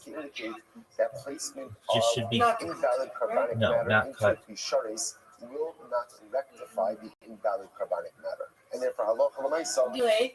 yeah. halacha l'maisa, It did not as delete. powerful as a Klisharis is, Okay. powerful as a Klisharis is, There's a reason for ultimately, this. again, it All right. can't Do you turn see invalid sacrificial on the left blood side? Do you see into anything valid that says sacrificial blood? We'll on see the that's left a side? tremendous Anything that says as well, layers? which is that nothing outside of No. an item can change the item. Only an item can change Okay. itself. Right? Go once back to blood the is picture of invalid, yourself. The blood is invalid. You could put invalid blood in the most beautiful I can Klisharis, Google right? it. The holiest No, Klisharis. just go back to the Klisharis picture of that was used in every yourself. single coin since Aaron Cohen, right? But halacha Because if you don't know how to l'maisa, use change layers, cannot it'll take a occur little while to from learn. anything There are easier external. ways to do it. In Just order go for back to the something picture of change yourself. has to occur. Invisible. Invalid blood is invalid blood because it's invalid Yes. blood. Oh, perfect. Nothing Hold on. outside of That's what we invalid wanted. blood That layer. See in the background, it's Naturally, checkerboard. it's invalid blood. Naturally, that's by inanimate object. Now, both sides of what is true Yeah. for blood Now Yes. is cut also true for cut people. cut that A lot of picture. times Just we cut. can Just right click and press other cut people to of change your us, our face. Just press on your face. circumstances. If only Right I click had and this, press I'd be cut. like this. If only I was in this situation, I'd be like this. Change comes from within. Change comes from within. You Yes. can have the most Oh, I beautiful don't have Klisharis in face. the world. Yeah. But the Exactly. only way Now to go back fundamentally to the change yourself is to go back to the change yourself. circle with the Nothing purple circle. external to you Yeah, can and ever hit paste. fundamentally change who and what you are. It's true for blood, and it's true for us. Another question. Abram is back. Can his back dummy? Oh no. We'll say 3 lines up from the top, It's a 87. control. Control The V. airspace of his back. So we'll say very MG, interesting yeah? case over here. Yes. What's the status Control of V the is in airspace Victor. of his back? Abram is back in his back dummy? Oh no. Is the airspace of his back like in his back or not? So we'll say Oh, okay. this is actually very I got interesting, something. Shaila. So the Gemara says Tashma. Or you can just press no. Yeah, but not. That's not what we want. We want the purple circle. So the ramp consecrates as well. And listen, now watch this. That's And very maybe I interesting. can copy this. Okay, that's fine. That's fine. So you say that airspace is not like the Mizbeach itself. Then Avi Kevesh Kevesh Nami Latke Kevesh Nami. Then again, about say we assume over here. Yeah. Now hit paste.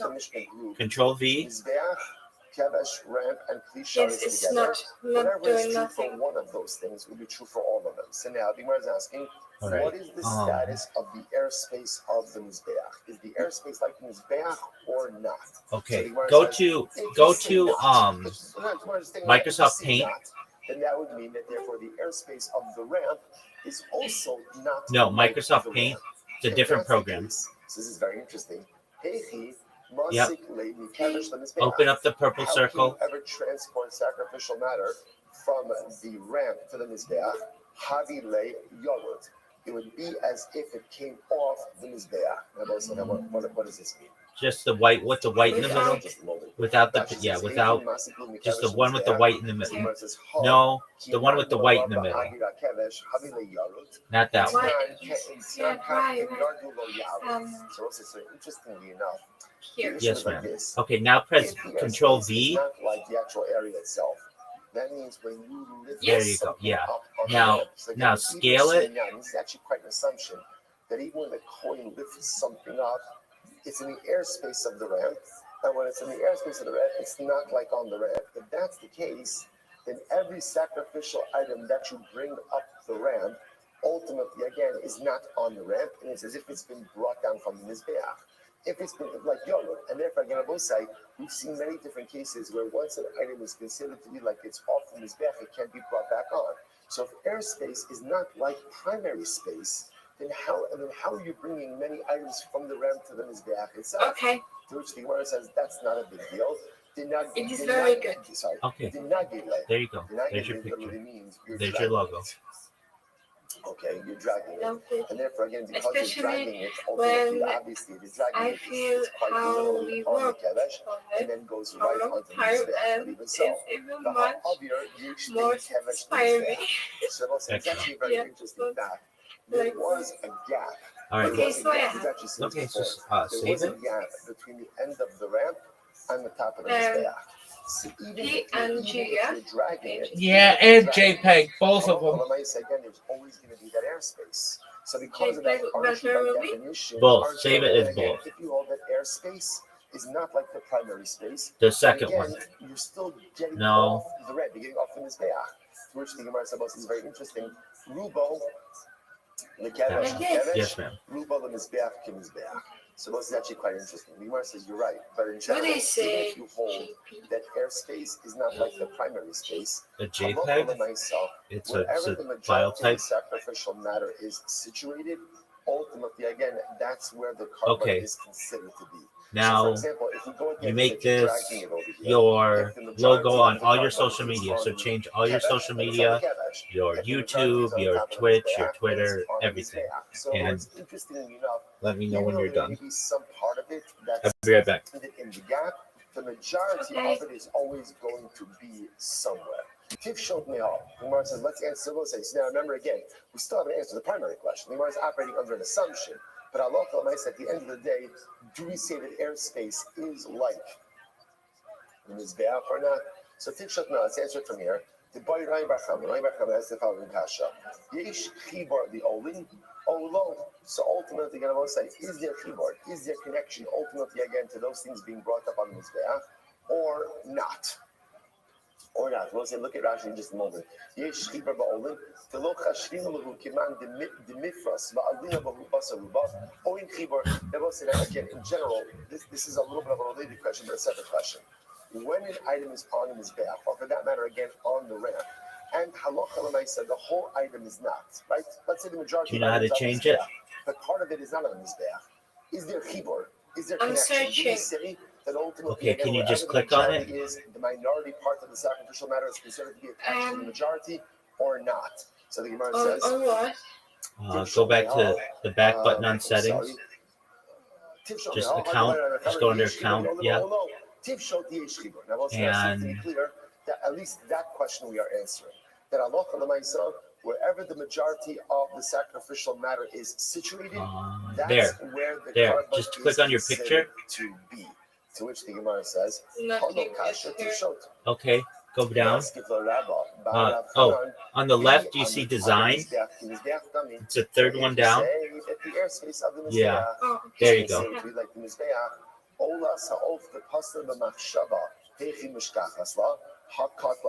So it's very interesting. It's very interesting. yeah. So if you indeed hold that the airspace of the mizbeach ultimately again is like the mizbeach, right? Making that assumption. Okay, And beautiful. how do you ever consider this? Update theme How to do you match. ever Yes, have a I would. case If that's your of favorite color. Pigel by machshava sa'of? Everyone say, oh, how do you ever have Okay. machshava? Sorry. How do you ever have pigel Okay, by oath? now, Take a look at Rashi just a moment. Rashi says, Ola Sa'of. Now, so why is it bringing that Ola Sa'of? So you can do all the updates. Ola Sa'of is the Malika. So do Instagram and YouTube and Kick. Which is done on Malika's done on the ground level. Ultimately, Ola Sa'of, the Malika is done on the top of the mizbeach. Now watch. Let's just Yeah, we're gonna change something though. Hold on. Rashi says, we'll say it's Rashi. All right, so Third to last YouTube, short line, front lines get that's away. fine. Instagram, that's fine. Scroll down. Hold on. Looking for more videos. X, that's fine. Twitch, that's fine. Linktree footer, that's fine. Keep scrolling down. And then he has a machshava to go ahead, I don't know, and Keep scrolling down. learn this 2 days later. Is So the this? Gemara says, Is why it should the that be bottom? valid? Okay, Because go to after the, all, if we say that the Mizbeach ultimate, the see where it says Linktree footer? You can shut that off. It's already absorbed onto the Mizbeach. If it's absorbed onto the Mizbeach, so why should the No, machshava click still X. even invalidated at all? So fascinating. Yeah. Okay, do you see it says link tree footer? It's the last toggle. Why not? I don't see you say about Yeah. Yeah, shut that off. Oh, you can't? Okay, no big deal. All right. So you could say ultimately. Let's see here. Let's look at what it looks like. On the condition to Control. I can add take it down here tomorrow, and then my ultimately server. again take it back up. And You have a server? Yeah, you absolutely can. Now, you have to do something though. So you want to go to new, create new invite link. Now this is important. No. Scroll down. Scroll down.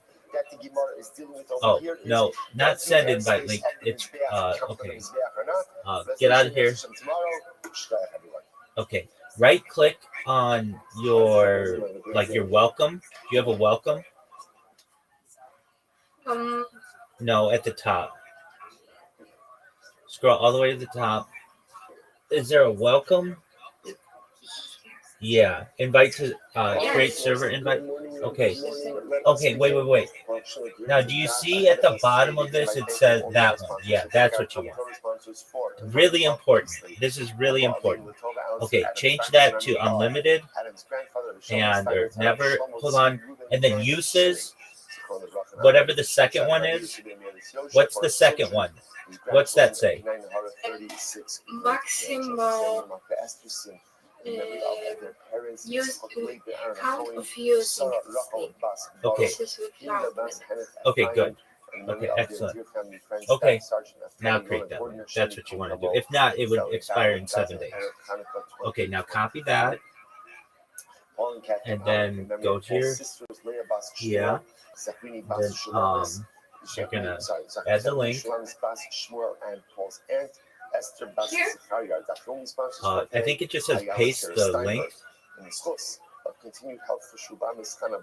No, add right there. Just hit Control V. No, press add. And just Control V. There you go. Discord server. There you go. Okay. Now hold on. Scroll up. Okay. Do you see where it says Discord server URL? That's good. Scroll down a little bit. If you can, I implore you to reach out. These relationships are like fine. Yeah, you want to change the name. Which you would never lose track. I would just call it. I would just call it my Discord. Which again is the word Paz. Or join my Discord. Gold, fine gold, is dedicated in her memory and her Hashem should have an aliyah.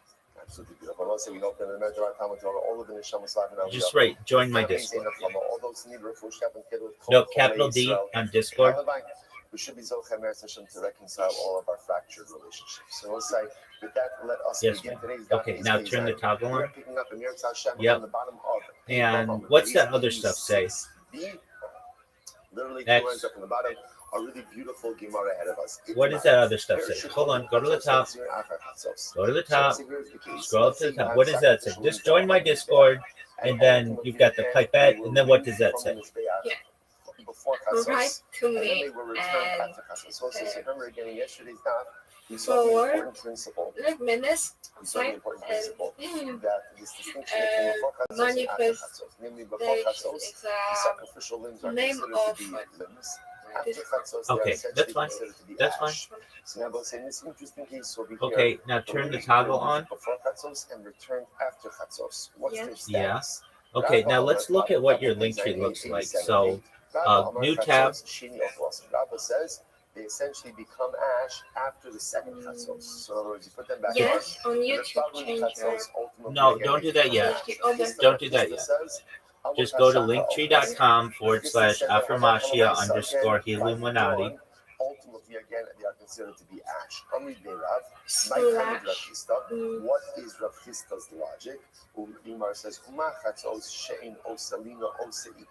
so chatzos, which ultimately again does not create lina. Again, remember again, lina is the psul of leaving over sacrificial matter. Okay. This is AliExpress. So lina doesn't really set in until dawn. So chatzos, which doesn't, right? So /. So chatzos, which does not For affect slash I the have does affect equal Masha means reduction to ash. Underscore to Illuminati. So by dawn, where ultimately And again enter. Enter. does take effect. It should certainly go ahead and reduce There you Okay. the Hold carbon on. to ash. Now And that's scroll why down. Hista says that halacha l'maisa, Okay, if we're it gonna was change removed some of before these. chatzos, put it back Okay. on. You put it back on after chatzos. Let's go dawn, back to your will link tree. ultimately again Keep this collectively open. make it into ash. Go back Okay, to your so link that's tree. case one. Case two. Yeah. Okay. Now go to scroll down. What about the following case? You removed the Go sacrificial to limbs before chatzos. Instagram. You ended up putting them back on No, after Instagram. Amos HaShachar. Yeah. So And what's the look in that case? So Rabbi that stuff's fine. Okay, Instagram profile link, that's fine. What is it? Hold on. Thumbnail. We want to remove your thumbnail. So, no, close that. No, close that. When you Yeah. put them on, you're going to need the next chatzos, the next midnight. What does that next in thing order say? to go ahead and make them into Animate. halachic ash. Yeah, not Rav yet. Chisda Next says thing in that scheduled. case- No. In that case, Next thing. ultimately, ein bahen Lock, equal no. l'olam. Go to I will the say that literally far what that left. sounds like is they never become ash.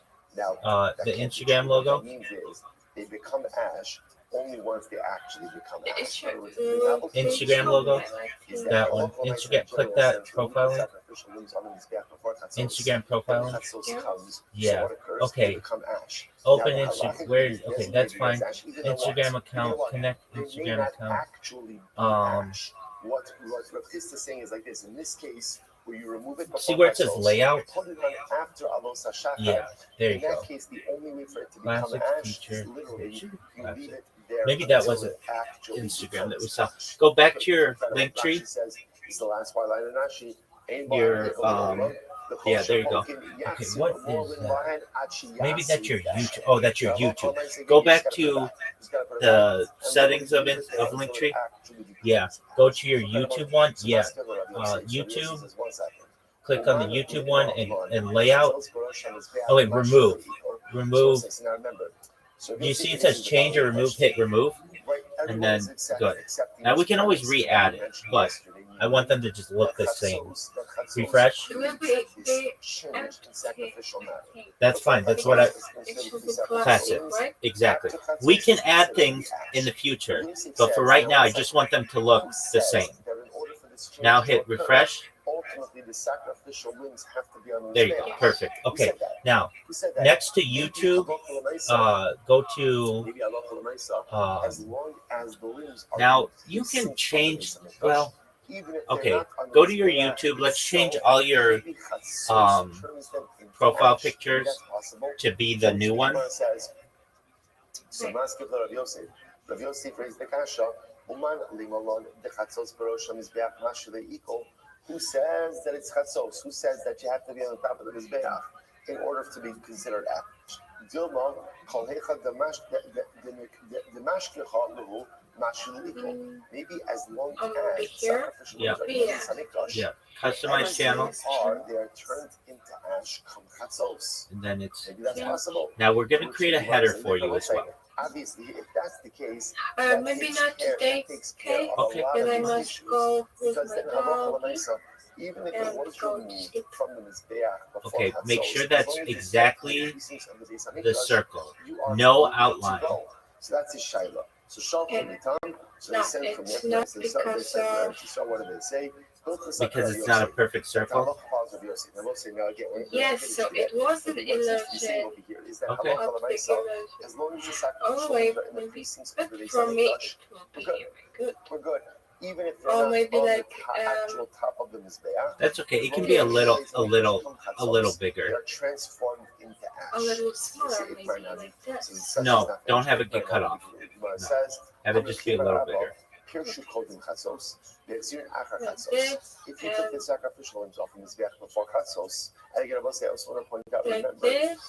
we're vacillating a little bit back and forth. Oh, maybe it Valid is. karbanos, invalid karbanos. So remember again, this case of yours dealing with valid karbanos, like valid karbanos. So again, you're I just don't burning see on my regular eyes. valid sacrificial limbs. Here's the case. If took it off. Now, Pirshu, That's whatever okay. it means, it said. Okay, it must be They were something removed. like So, right, the limbs were removed before Chatzos, and then they were returned after Chatzos. So, what's the halacha? Lo nehanin v'lo mo'alin. Ultimately, again, you can't get hana, right? You can't get hana, but it's also not subject to ni'ilah. So, what says? So, remember again, whenever you see that formulation, what does that mean? What does that mean? Lo nehanin v'lo mo'alin. Ultimately, Yes, again, like what that this. means That's is fine. halacha l'maisa. It's there's Okay, let me work change backwards. Whenever or you see low moreland means it it's no changed it. longer healthy. Cancel. Which essentially But you have means to update it. I ash. think at the top. It's ash. But how does that stem with low net? Maybe not. There you go. There you Then ultimately, again, Okay. you told me that it's not hektish. It didn't. Because you should be able to get hana. So whenever you see that formulation of low nan and below moreland, what does that tell you? Dirabanan. So really look what the Gemara is saying over here. Rabbi says that if the limbs were taken off after Chatzos and they were before Chatzos and they were returned after Chatzos, lo nanin v'lo mo'alin, which means that halacha l'maisa they are considered to be hektish. They're considered to be They're considered to be ash. They're considered to be ash. And whilst you see from here, they were accepting the premise of Rav Yosef that in order to be transformed into ash, they need not to be on the top of the Mizbeach, rather they just have to be in the precincts of the Beis HaMikdash. Incredible. And in fact, if you take a look at Rashi, it's actually Rashi, Kolecha the Mishkach, this little, if you notice in that Rashi, there's like a 2 dots. It's in the short lines, it's 4 lines in the end of the 4th line. In Molin by Me'im Tzarech Lach Ziran. So on one hand, if it was there before Chatzos, you took it off before Chatzos and you put it back on after Chatzos. So Rashi says over a more than one. Again,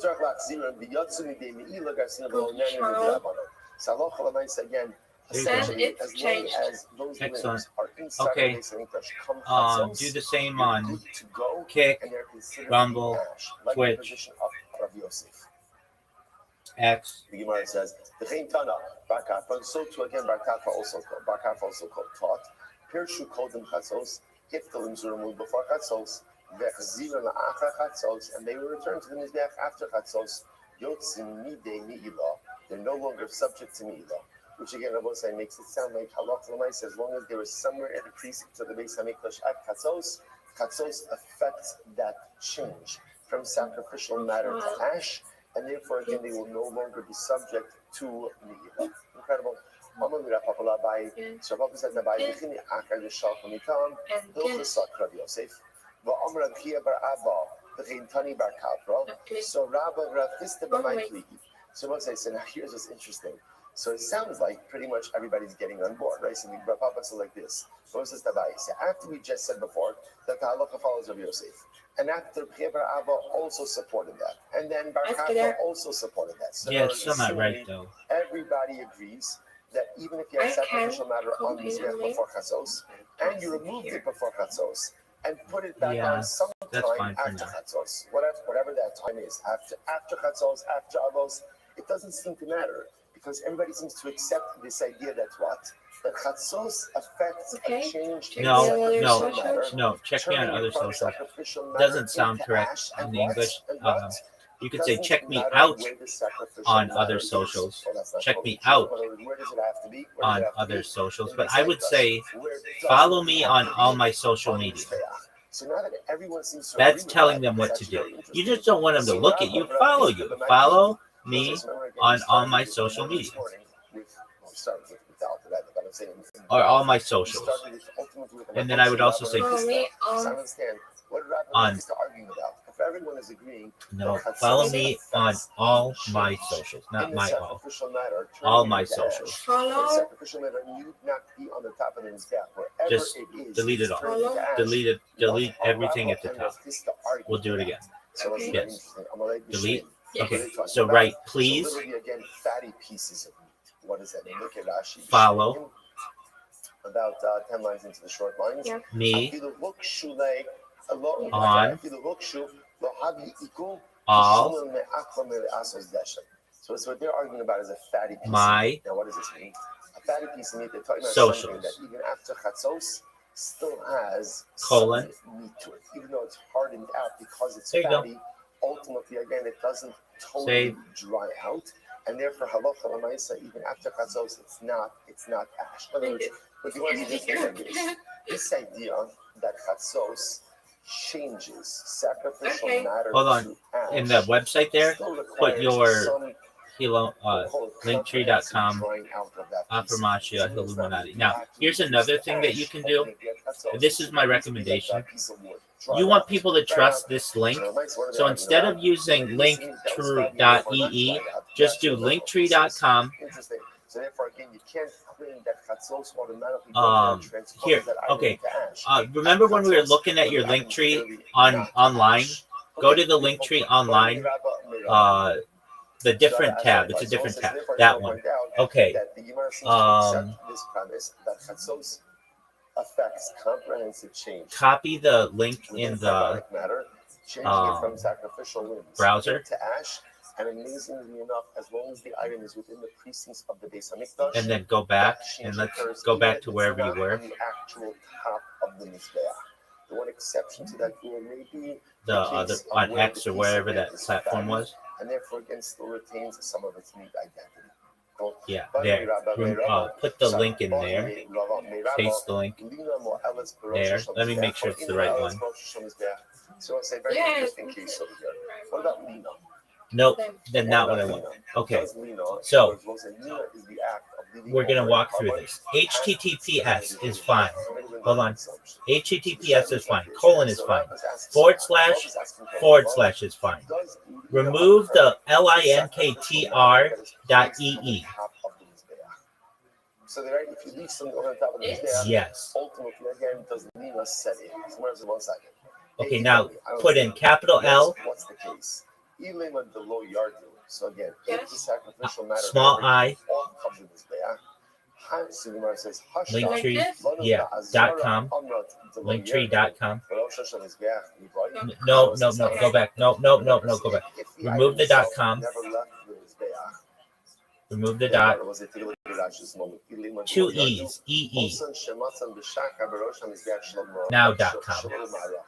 So again, yes. I put sacrificial matter on the and take that and put it in the top. It's still there. Check it. Make sure it's the right. Is that sacrificial matter? Yeah. Yeah. So this is a little bit more verified of a link. It's more trusted of a link than the short link, if that makes sense. So then you want to save. So what's the case? If it never came down from the mizbeach at all, then again I will say, then why would it be prohibited? And do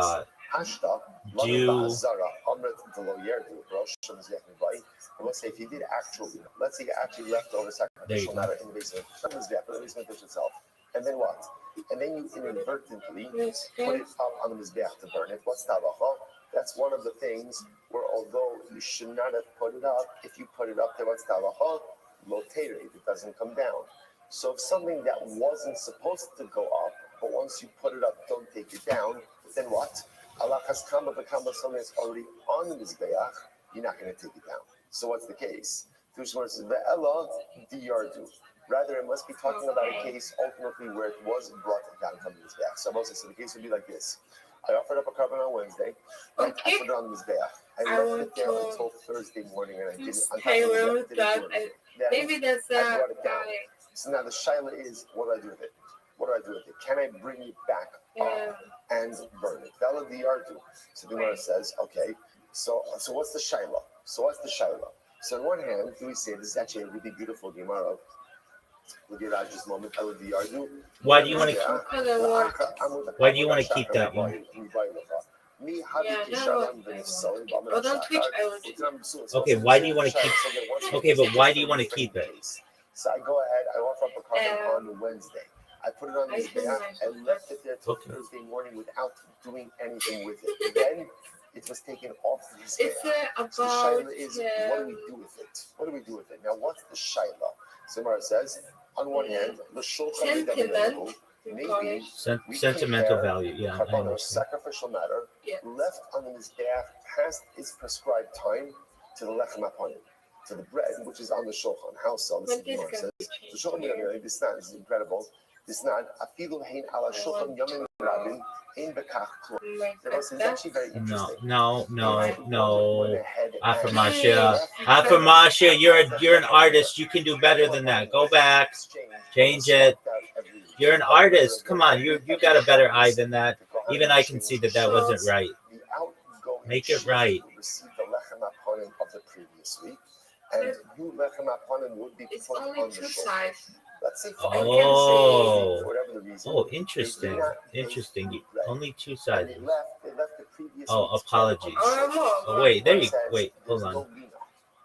There's no lina. Okay, Interestingly just go enough, back out. There's no psul of leftover bread. So what do you see from here? This concept tells me that maybe I see. We when need to a make this picture designated big, item but that's is okay. left Okay, in that's okay. space, That's fine. ultimately the psul of leaving it over of lina doesn't set in. Syria will say the same thing by a carbon. Okay, it's okay for now. For now, but when you get really popular, you have to have everything perfect. You understand that, right? Designated space, maybe the psul, the I disqualification of lina. Oh, it's perfect. I know. I understand. Okay. So maybe just like bread left on the shulchan doesn't become disqualified, so All right. carbon left on the mizbeach You're good doesn't for now. become Go do your disqualified. stuff with your dog. You can do everything else I later. have everything. Maybe not. For now, you're okay for now. There are other things you have to change. Maybe But for now, you're good. Okay? At the end of the day, the mizbeach is just like the ground. In other words, for lino purposes, it's no different if the sacrificial matter is left on the mizbeach or it's left on the ground. Either way, Upload if it's left until dawn, not having been burnt, there is the psul of lino, and therefore it is disqualified. And certainly, again, if you take it down from the mizbeach, what? You can fix all that stuff later. Go play with your dog.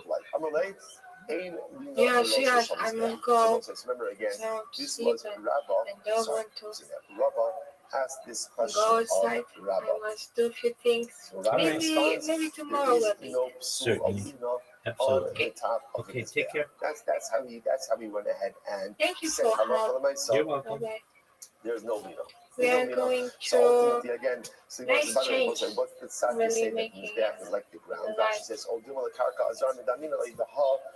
I agree. Because remember again, the big Okay. distinction, the reason why Take care. comparing Good mizbeach to the night. shulchan Good night. is the shulchan is a kli. The Yeah, shulchan is a so, kli. hey. The mizbeach is not a kli. So maybe that's a fundamental difference. Moses says therefore again, but Rabbi responds, there is no lina on the top of the mizbeach, which Rabbi said, which means therefore for our case, if I offered up a carbon on Wednesday, the carbon was left over until Thursday morning, not having been burnt. Ultimately, again, it's not possible. It's not possible. And therefore, halacha l'maisa, not possible. So the Gemara says, "Kibul minei, oh no kibul minei." So again, now the shaila is, did Rabbi accept this ruling from Rabbi or not? So again, Rabbi is espousing, "Ein lina beloza shamizbeach." There is no psul of lina on the top of the mizbeach. Did Rabbi accept this from the side? Did Rabbi accept this from the Gemara? Tashma, let's analyze. Tashma, the Itmar, we learned, "Ivarim shalom ba'azara." If there were sacrificial lambs that ultimately again remained in the Azara, Mekater v'holet kol halayla. Ultimately again we burn them the entire night. Like Rashi's back, most work on that. Mekater v'holet kol halayla. Listen to this. If Nebo say now again, that's just a straightforward halacha. That when we burn sacrificial limbs are burned throughout the night to reduce any stuff. One Rosh Hashanah, looks like, I'm sorry, all the pieces that first came in, you can burn the sacrificial limbs the entire night. Entire night means until when? Until dawn, until all over. After all those, you can't burn the sacrificial limbs ultimately again because there is an issue of lina. However, one Rosh Hashanah, but if halacha l'maisa again, the limbs were on the top of the mizbeach, mekater v'holei kli olam. Ultimately, again, we could go ahead and burn it forever. So let's see, what do you see from here? What do you see from here? That halacha l'maisa, if the limbs are on the top of the mizbeach, apparently there's no issue of lina. Right? Even the next morning, you can still burn. The next day, you can still. Gemara says, "Yardu." What happened? Now again, so we appreciate the rest of the cases. Case number one. I offered up a carbon on Wednesday. The limbs are in the base hamikdash. I could burn that until dawn of Thursday. Thursday morning. If it's on the mizbeach, I could burn it forever. offered up a carbon for sacrifice on the Mizbeach. There's never a psul of lino. I can burn it forever. That's case 2. Case 3, yardu. It was brought down from the Mizbeach. So it was on the Mizbeach, now brought down from the Mizbeach. What's the halacha? Rabbi Amar Yalu. Rabbi says, ultimately again, you could take them back up. Rabbi Amar Lo Yalu. Rabbi says, no, once they came down, you can't bring it back up. What do you see from here? Shmanina lo kibla minei shmanina. See here that Rabbi obviously did not accept Rabba's ruling. It turns out that it's a fundamental halacha, Rabba and Rabba. So let's say, so now we can also crystallize halacha, because we see that I'm not passing in this moment. But halacha, what we see is as follows. If you sacrifice a carbon and those limbs are in the general base of Mikdash precincts, you have until dawn to go ahead and burn them. Once you've put those limbs on the Mizbeach, how long do you have to burn them? Forever. Because when they're on the Mizbeach, there's no psul of lina on the Mizbeach itself. There's no disqualification of leaving it overnight on the Mizbeach itself. Therefore, if you leave it on the Mizbeach, you're good to go. What's the Shaila case? So those two cases, everyone agrees. The Shaila case, it was on the Mizbeach, and now it came down. So essentially, I will say, do we say that once it was on the Mizbeach, it is treated as still on the Mizbeach, and therefore no lina? Or no, once it came down, it's subject to lina? Rabbi says, once it's on the Mizbeach, it's treated like it's on the Mizbeach, even though it's subsequently up, therefore no lina at all. Rabbi says, no, it is subject to lina. Therefore, once the next morning comes, you can't return it to the top of the Mizbeach. And I will say, but I'm passing like Rabbi, and therefore halacha l'maisa, once those limbs came up in the Mizbeach, they are treated as if they're on the ground and not on the Mizbeach, and therefore will be subject to lina from the next morning. Therefore, if the next morning comes and they're still off the Mizbeach, halacha l'maisa, they are disqualified and cannot be brought back up. Incredible. That's the right. Says you have changed on Mizbeach Mekayim. So also there's a quote from the Mishnah. The Mishnah said the same way that the Mizbeach sanctifies, the kevesh, the ramp sanctifies, and the kishar sanctifies. Says you know, how do the Mizbeach? So the Rothschild of the pasuk is anything that touches the Mizbeach, Yukdash, ultimately again, will be sanctified. In the Mizbeach, not only the Mizbeach sanctifies things, kevesh, minayin, I know that even I will say the ramp has the ability to sanctify something. I'm going to go S on this Mizbeach. So we'll say S. S in general, is what I will say is a reboot. It's a word that comes to include other items. In this case, it will come to include the ramp. So the Gemara says, Klisharis Minayin. How do you know that a Klishar is a service utensil? Also has the ability to go ahead and sanctify something. Anything that touches them. So then it comes to include even a Klisharis will become public. So what's the interesting shining?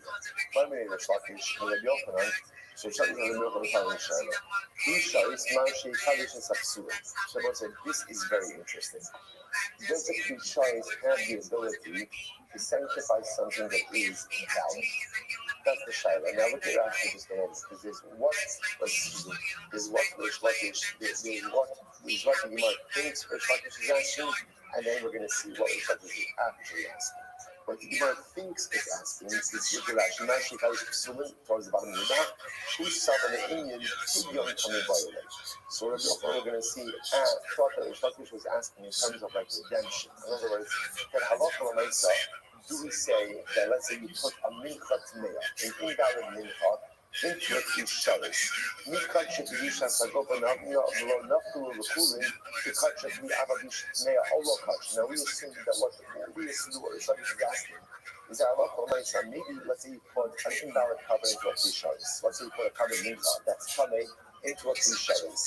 Does that make the cover mincha? Does it sanctify it? To the point that mincha has no redemption.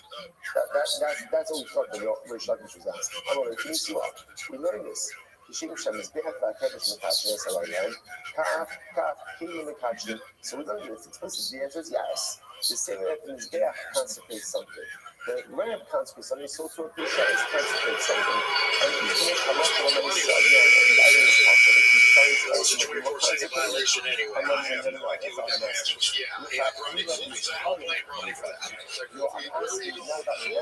asking about what? Offering it up. If you put something that is coming into a Klisharis, essentially, Does the Kisharis have the ability to transform that item into something that could actually be offered up? So the Gemara says, we learned that as well. On the days of Osai. Remember again, there's actually a quote from the previous Mishnah. Shekidlu psulin, bizarku es damo. Remember here we saw say one of the disqualification cases was where somebody ultimately again who was puzzled did Kabbalah and ultimately did Zrika. My lab, Shekidlu psulin, bizarku psulin. Are we not talking about a case where ultimately again someone who was puzzled did the Kabbalah and did the Zrika? And I want to take a quick look at Rashi for just a moment. Shekidlu psulin, Rashi says, V'hadar zarku psulin. Yeah, we'll say, now what ended up happening?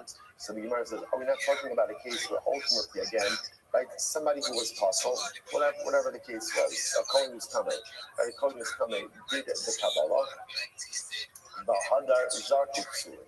And afterwards, again, Zrika was done by someone who was puzzled as well. V'lamari zarku, mi Kabbalah ifslele. Now, what's the here's the Shaila. I understand the case. If someone who was puzzled did Kabbalah, then what? Then that should invalidate everything. In other words, why are you framing a case of Shekidlu psulin, bizarku psulin? Someone who was puzzled did Kabbalah, and then someone who was puzzled did Zrika. I understand. Once someone who was puzzled did Kabbalah, the process is done. The process is done. The covenant is invalid. Sure. I'm the covenant, right? I don't do that case, and if I came back and did Zrika, it's still going to be puzzled. Because a puzzle did Kabbalah. It's back to Rashi. But why do you need to frame this as a case where someone who was puzzled did Zrika, and Kabbalah ifslele? Ultimately, again, it is going to be invalidated already from Kabbalah. Ilav la'ashma'inan, Taimot de zarku psulin hu dahavu evarim v'toras in alu lo yadu, u'lechatchila lo yalu, the mifsal basar b'zrikas psulin. Hazarku ksherim lechatchila nami yalu evarim. I'm just going to explain just a moment. Zrika ma'al yuhu, v'yaf agav v'kibu psulin mishum v'kachik v'yisharis zari lechatchila. Now, listen here, that's interesting. Now, if you understand the following idea, maybe so again about this, let's just keep our eye on the ball. Remember, what's the Shaila? Rish Lucky is asking you on the following question. If you take carbonic matter that is puzzled and you put it in a klisharis, is the klisharis powerful enough to actually transform that invalid carbon into a valid carbon? That's what Rish Lucky is asking Rabbi Yochanan. Rabbi Yochanan says, I think the answer to that is yes. What is right? Listen to this. In the previous Mishnah, the Mishnah framed the case as someone who was a Kohen who was puzzled did Kabbalah, and then a Kohen who was puzzled did Zrika. Now, why do you need both of those cases? It should be enough. The carbon should be invalid if a Kohen who was puzzled did Kabbalah. Once that happens, but Elamai, what do you see from there? It must be that when a Kohen who was puzzled does Kabbalah, so that's puzzle. But when that blood comes into a Kisharis, that Kisharis renders the blood fit, renders the blood kosher, which would then mean if a Kohen kosher did the Zrika, the carbon would actually be good. The only reason it's invalid is why? Because a Kohen's hustle is now coming to do the Zrika. So what do you see from here? That placement of an invalid carbon into a Klishares renders the carbon fit. Which I will say is so dramatic. That's what the Yochanan is asking the Shiloh. So it is answering the Shiloh. To which the Gemara said, no, that's not the case. That's not the case. No, shekiblu psulin, inami shezarku psulin. So the Gemara says, no. More specifically, that's not the case. The case actually, the way to read the Mishnah is that either we're talking about a Kohen, a Apostle Kohen who did Kabbalah, or a Apostle Kohen who did Zrika. Not. We're reading the case as Apostle Kohen did Kabbalah and another Apostle Kohen did Zrika. And if that's the case, it must be that the Klisharis renders the blood fit in the middle, and then the second Apostle Kohen does Zrika, messes it up again. And that shows that the Klisharis have the ability to rectify even invalid carbonic matter. So if you want to reading the Mishnah wrong. The way to read the Mishnah is either or. Either a Kohen puzzle did Kabbalah or a Kohen puzzle did Zrika. So once you have a coin toss that does Kabbalah, the blood is invalid, and even putting it in a Klisharis afterwards will not rectify. The way the Gemara is up, the Gemara doesn't end up with an explicit idea, but the Gemara seems to indicate that placement of invalid carbonic matter into a Klisharis will not rectify the invalid carbonic matter. And therefore, halacha l'maisa, as powerful as a Klisharis is, ultimately, again, it can't turn invalid sacrificial blood into valid sacrificial blood. That's a tremendous Mishnah school as well, which is that nothing outside of an item could change the item. Only an item could change itself. Right? If once the blood is invalid, the blood is invalid. You could put invalid blood in the most beautiful klisharis, right? The holiest klisharis. Those klisharis that was used from every single coin since Aaron HaKohen, right? But halacha l'maisa, change cannot occur from anything external. In order for something to change has to occur within. Invalid blood is invalid blood because it's invalid blood, and nothing outside of invalid blood could make it into invalid blood. Now, make it into valid blood. Now, true, it's by inanimate object. I will say, but what is true for blood is also true for people. A lot of times we think that we look to other people to change us, to other circumstances to change us. If only I had this, I would be like this. If only I was in this situation, I'd be like this. Change comes from within. Change comes from within. You can have the most beautiful klisharis in the world, but the only way to fundamentally change yourself is to change yourself. Nothing external to you could ever fundamentally change who and what you are. It's true for blood, and it's true for us. Another question. Aver Mizbeach, Mizbeach Dami Olov. Let's say 3 lines up from the top, 87b. The airspace of a Mizbeach. So we'll say a very interesting case over here. What's the status of the airspace of the Mizbeach? Aver Mizbeach, Mizbeach Dami Olov.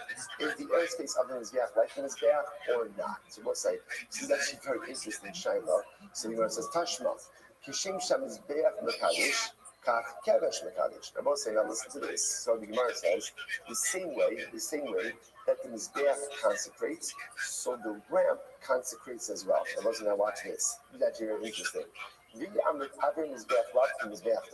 if halacha l'maisa you say that airspace is not like the Mizbeach itself, then Avir Kevesh Nami Lati Kevesh.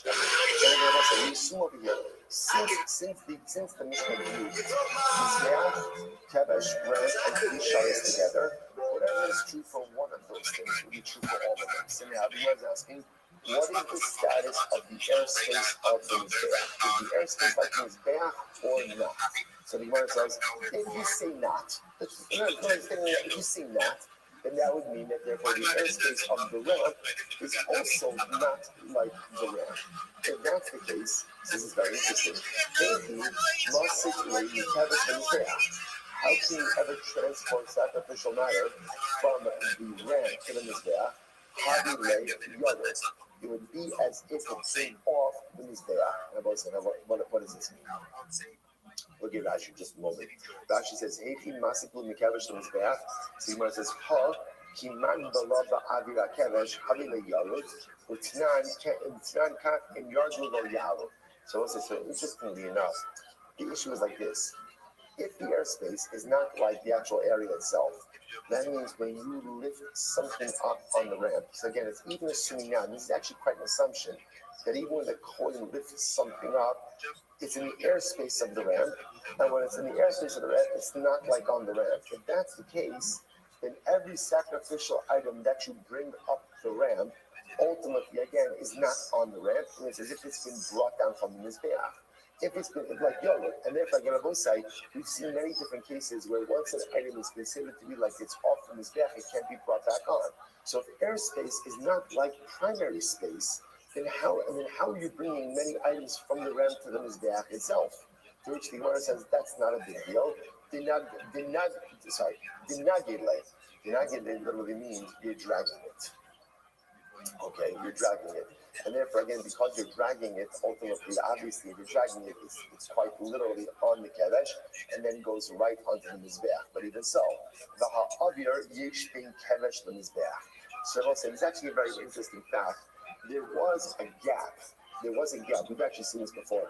There was a gap between the end of the ramp and the top of the mizbeach. So even if you're dragging it, halacha l'maisa, again, there's always going to be that airspace. So because of that, aren't you by definition, and again, if you hold that airspace is not like the primary space, then again, you're still getting off the ramp, you're getting off the mizbeach. To which the Gemara says is very interesting. Rubo lekevesh kekevesh, rubo lemizbeach kemizbeach. So this is actually quite interesting. The Gemara says you're right, but in general, even if you hold that airspace is not like the primary space, halacha l'maisa, wherever the majority of the sacrificial matter is situated, ultimately, again, that's where the carbon is considered to be. So, for example, if we go with the idea that you're dragging it over here, if the majority of the carbon is on the kevesh, then it's on the kevesh.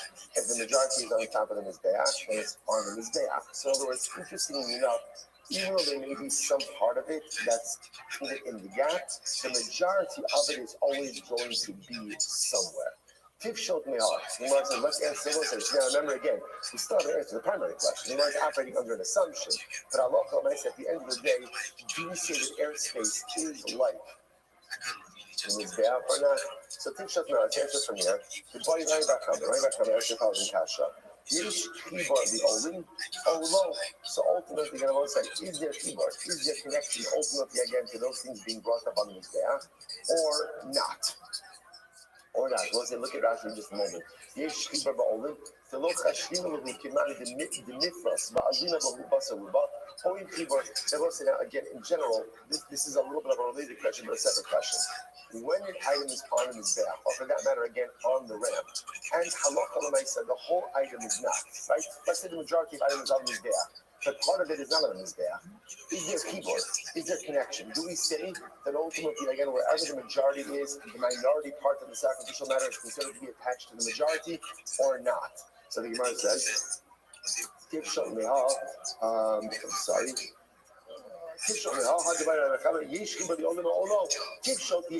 also, seems to be clear that at least that question we are answering. That wherever the majority of the sacrificial matter is situated, that's where the carbon is considered to be. To which the Gemara says, Holo kasha tifshot. Maskif Rabba, Barab Hanan, that if you say that the airspace of the Mizbeach is considered to be like the Mizbeach, Ola Sa'of the Pastor B'Machshava, Hefi Mishkach Hasla, Hakat B'Mizbeach. So I said, this is very interesting. It's very interesting. So if you indeed hold that the airspace of the Mizbeach ultimately again is like the Mizbeach, right? You're making that assumption. Then how do you ever do this? How do you ever have a case of pigul by machshava sa'ol? Everyone say, or how do you ever have machshava? How do you ever have pigul by ol? Now, what is this? Let's look at Rashi in just a moment. Rashi says, ola sa'ol. So why is it bringing out ola sa'ol? Remember again, we'll say, we spent a lot of time on burnt offerings. Ola sa'ol is the malika is done on the top of the mizbeach, and as opposed to chatos, which is down on chatasol, which is done on malika is done on the ground level. Ultimately, ola sa'ol, the malika is done on the top of the mizbeach. Now watch, this is how we start. Rashi says, we'll say, Rashi, third to last short line, for line zero. The pasuk machshava chutz lizmano hakot le'ad hamizbeach v'inam yamina lina ma'aret rosh hamizbeach. The kind of Sashat is so interesting. Let's say I'm getting totally doing Malika on the old us off the top of the mizbeach. And then he has a machshava to go ahead, I don't know, and burn it 2 days later. I'm about to shit in these motherfuckers' punch bowl. Because after all, if we say that the mizbeach, ultimately, the average mizbeach is like the mizbeach, so then that will be absorbed into the mizbeach. If it's absorbed into the mizbeach, so why should the machshavas people even invalidated at all? So fascinating. Maskif what I've seen, but actually, I'm not so much alamalo. Why not? I don't see if you've seen the other things. Mishkachas law, Kigon Amar, Harini Mokita, Manas Lahobiza, the Mahar, and the Halos Salaktira. So you could say ultimately again, I have in mind, was very checking is doing on the condition to ultimately again take it down tomorrow, and then ultimately again take it back up and burn it. If you were to just leave it on the mizbeach, maybe it wouldn't be an issue of. they don't, but it could very well be that his machshava is to go ahead and take it down. In which case, halacha l'maisa, that can be about it. So what's the couple we're today? We're leaving up a little bit in the middle of the sugya, but just understand the overarching question that the Gemara is dealing with over here is: does the airspace of the mizbeach count on the mizbeach or not? Resolution Hashem tomorrow. Well, join my fucking stream, dog, because this ain't shit. Shout out to Yusuf. Shout out to every other speaker, and shout out to everybody who is in our session.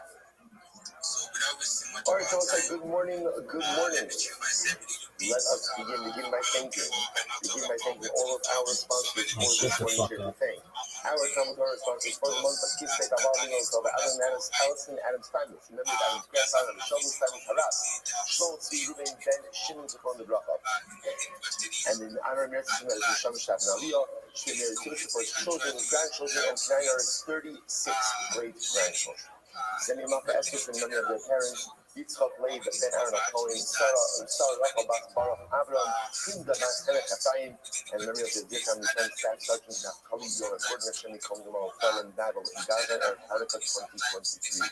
Paul and Kathy Pollock, in memory of Paul's Mishpacha, Leah, Bas, Shmuel, Jacqueline, Shulamis, Bas, Shmuel, and Esther, Bas, Zechariah. Our Dafyomi sponsors for today, Ayala and Sarah Steinberg, and the schools of continued Revuah for Shulamis, Kana, Bas, Susha, and for Gizmir, and Paul and Kathy Pollock, in honor of the yard site of the Maggid of Mezrich, of Dov Ber was the primary disciple of Talmud Mikvah, and the Baal Shem Tov brothers. I do feel that now we've reached a new level of actually over here. Sheer sponsorships in honor of Levis. This is very, very important. Although again, I'm shocked that none of our Chabad Chavei sponsored this year today in honor of Yud-Tes Kislev. Shocking and frankly, makes me doubt your entire commitment to the movement. I'm just saying. I don't know.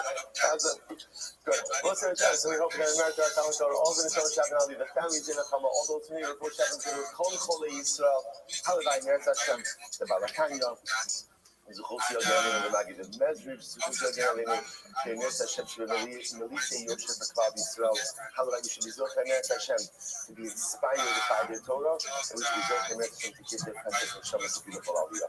The website today's dot is .kvav 86, and it is good. It is good. Some Meretz Hashem at the Mishnah on the date 85b. The Mishnah's no, we're not. Sorry, that was a good try. I thought if I said it fast enough, no one would catch up on it.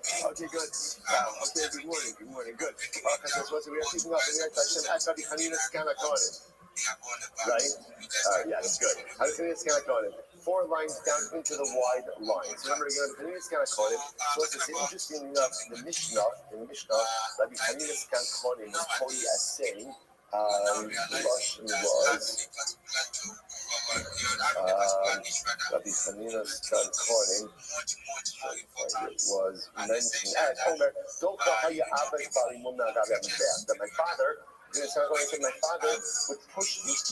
would push away any type of blemished animals from sacrificial service. So the Gemara says, okay, what is the Hanina Skana Kohen teaching us? We already established that aside from the Akiva, everyone agreed that Bali Munim do not go up on the Mizbeach, and even if they did, they're taken down. So what is that to say Hanina Skana Kohen? What is he adding? To which the Gemara says, possible number one is he's not adding anything new. What is he just saying?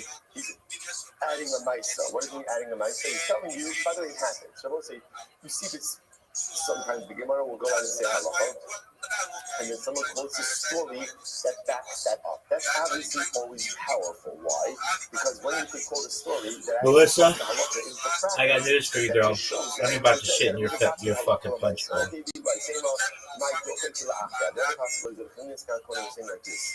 As much as we will not put, obviously, a balmum on there, and if you put it on, you have to take it off.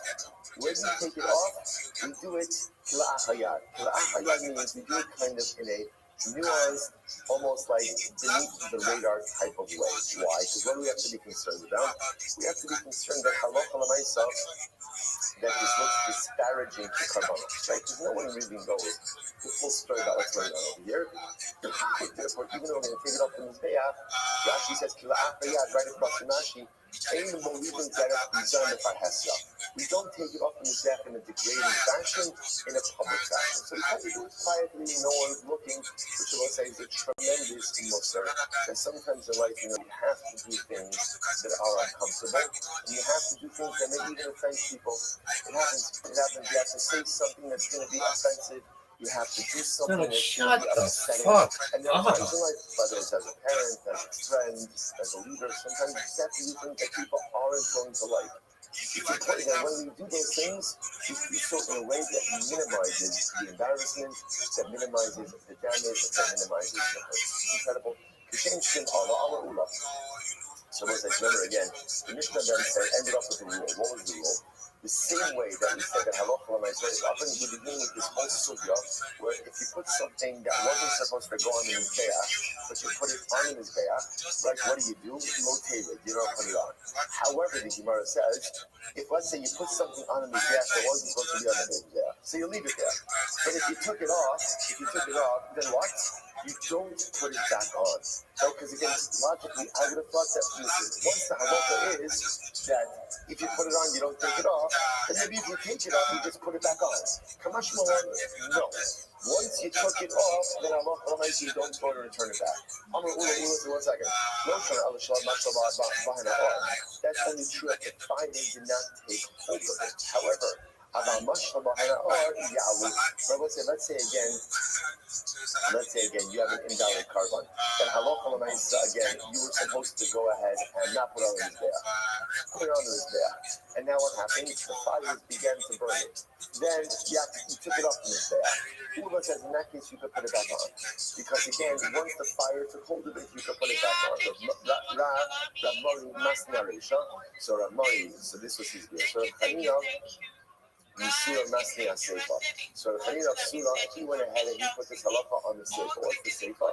The Seifa is the very next mission that we're going to discuss. This is actually the next mission. The sinews, the bones, the horns, the hoofs of the animal is mentioned when they are connected to, let's say, the rest of the animal, they go on the mizbeach. I'm lovely. Thank you so much for the opportunity. I don't mean to be the bearer of bad news, but I personally have been live streaming on X 24/7 for more than 333 straight days, which is a lot. And it's not just on X, but it's a video space on X. If you want to check out the account on which I do it, it's on my timeline. It says 24/7 video spaces. You can go back all the way to February 14th of 2025 and see that I've been doing 24/7 spaces. Now, with that being said, just to give you a breakdown, I don't even think I have the world record. So I think there are some people who have done 24/7 spaces, perhaps for an entirety of a year, if not more. But I did want to just make you aware that there are some people who have been doing this for a long time. Now, to give you an understanding of what I consider to be 24/7 spaces, every 24 hours, X essentially requires on an iOS device you to restart the stream. Restart your space. So every 24 hours, I make sure to do that. I actually do it about every 12 hours or so. But I have been doing it 24 hours since February 14th of 2025. Now, additionally, if you have an Android device or some desktop devices, the longest space continuous I've ever seen without rugging or anything else was 420 hours. I know the crypto project that did one for 420 hours, which is about 3 weeks straight. So just to give you an idea, if you want to go, if you consider the record to be who's done the longest without being rugged, the longest I've ever seen is 420 hours. If you want to go with, yes, the space sometimes gets rugged or it has to restart due to technical issues, I've been doing it for more than 333 days, and I know that there are other people who have as well.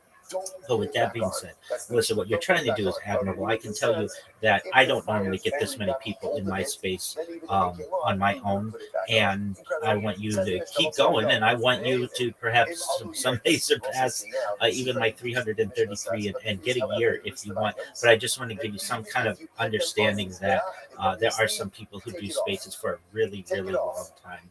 With that being said, I'd love to show myself. I'm Rabbi Rothschild.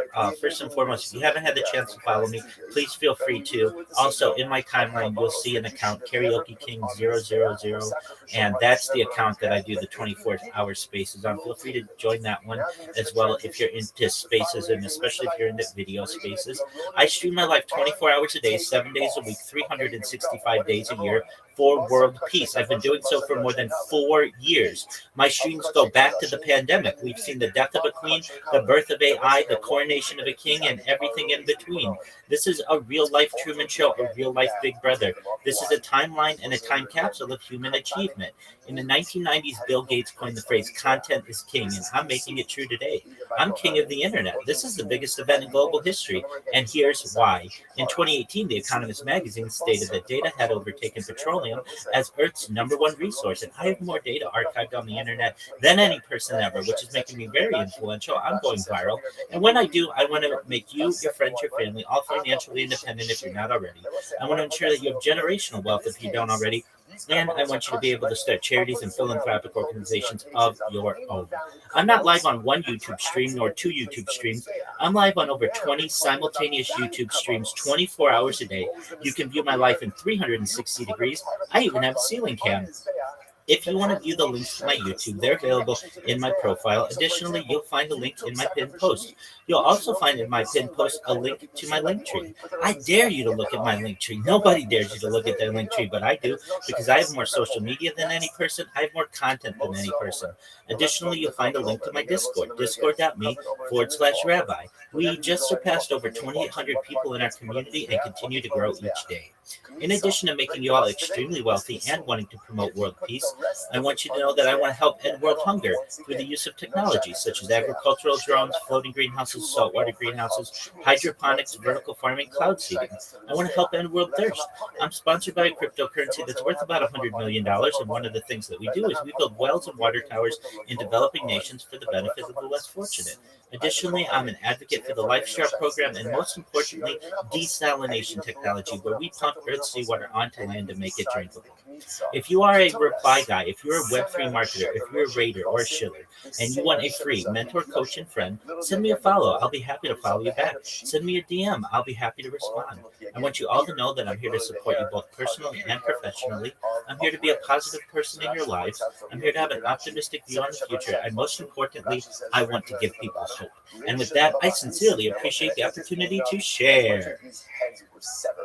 Right, ultimately, again, right, well, actually, we'll get What up, Big into John? all of these cases, I will say. So the halach, right, or let's finish the list. Hot summons, bones, so we'll say. So again, in the previous parts over here, again, these are just items that don't normally go on the Mizbeach. So because they don't go on the Mizbeach, therefore, you erroneously put it on. Ultimately, again, you have to go ahead and take it off.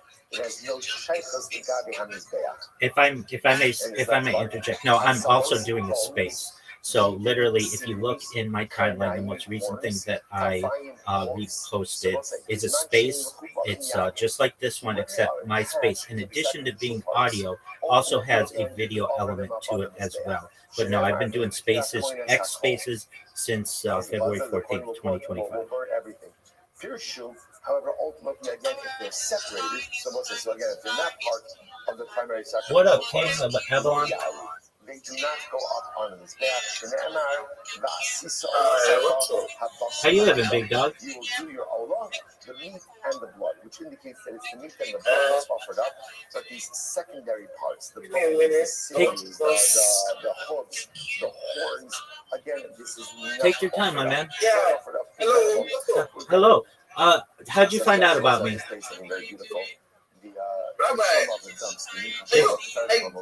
are you on space on X? 100. Right now. Absolutely. Space on X. Absolutely, I'm on space. Yeah, I'm in multiple spaces.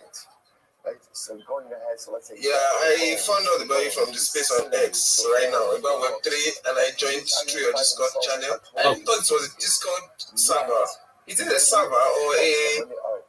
This is Where is this? This is a server. Yeah, absolutely. Are we friends on X? Sometimes in life, I can't get it. Yeah, I just followed you on X. Okay, excellent. Let me make sure that I have a chance to follow you I'm back. just knowing about you for the first time. Most certainly. Are you And DK? I'm really happy about what you do, and I'm trying to tune into the fact that you said you help a lot of communities, developing countries. Yeah, so we've built wells and water towers in Nigeria, and this project has. So I see that you followed me. Are you a Web3 marketer? Yes, I am. I'm contributing to John. It's an AI project. It's a multimodal AI project that is focused on privacy first. So most of the popular AI models, like ChatGPT, like the Google Gemini, most of the image models and the video models, they are on June. It's by blockchain.com. Do you know blockchain.com is an OG wallet from the that started 2013. Okay. So which one is it? Just one moment. So the project is by blockchain.com.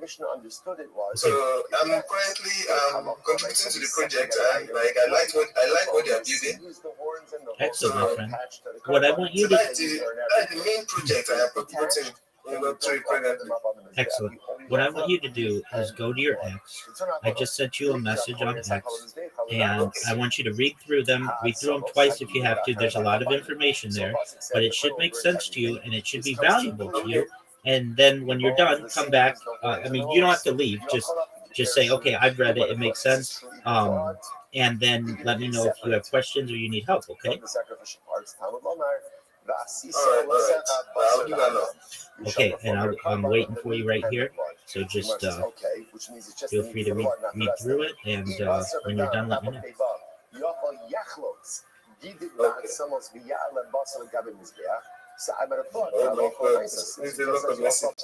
I understand, but it's going to be helpful to you. I wouldn't have sent it if it wasn't. Yeah, I love that. The bones, the sinews, the horns, and the hoofs. Okay, the Discord that you put in the first message, is it this same Discord? Yes, it is. So you've already done step one. So obviously, how does this work? How does this work? So in other words, right now when I get started, right, so the bones, the sinews, the hoofs, and the horns are attached. So now, on one hand the pasuk says burn everything, but on the other hand the pasuk says burn the meat and the blood. So what should I do? Okay, so how does this work? Number one, if it's attached, offer up everything. Offer up everything. Pirshu, if they somehow become detached, if they become detached, even if these items are already on the top of the Mizbeach, take it down, that's the halacha. Okay, read through the whole thing first, and then we'll walk through the steps. Even if they're on the top of the Mizbeach, take it down. That's a pretty strong statement. Who is the opinion that says that? It's Rabbi Desanya, because the pasuk says, Raisa says, pasuk says the Kohen should burn everything on the Mizbeach. The Rabos, Ha'asamos, V'Hagidim, V'Karnayim, V'Talfayim, Afilu Pershu. Listen to this. So on one hand, this opinion says, the pasuk says the Kohen should burn everything. What's everything? Everything means everything. The meat, right? The meat and the blood, and also again the hoofs, the horns, the bones, the sinews, even if they separated from the primary meat. So what do you do with the pasuk that says you shall perform your carbon, the meat and the blood, which makes it sound like it's only the meat and the blood. That's the primary part of the carbon. Lomar halacha, teach us the following halacha. Ikule ola, atamachzir, viatamachzir ikule gidin ba'asamos. So listen, we're going to talk about this more. It comes to teach us a very important halacha. This is a very important halacha. That halacha l'maisa, even if you have parts of the olah that are partially consumed, we're going to talk about this, we'll say, about sacrificial parts that fall off of the Mizbeach. What do you do then? What do you do with this? We're going to see that even partially consumed parts of the Olah get returned to the Mizbeach. But yet, interestingly enough, if you have partially consumed bones, sinews, horns, hoofs, and they'll fall off the Mizbeach, that is not returned to the Mizbeach. Okay, that's the first opinion. Rabbi Omer, Rabbi on the other hand says a little bit differently. Rabbi says, Rabbi Omer, Kosev Echad Omer Beikra Kohenes HaKol Mizbecha. On one hand, the pasuk says the Kohen shall burn everything on the Mizbeach. Riba, so the Gemara says Riba. Obviously, what does that include? That includes everything. That includes everything. The Kosev Echad Omer Ba'asi Sola Sechar Basar V'Hadam.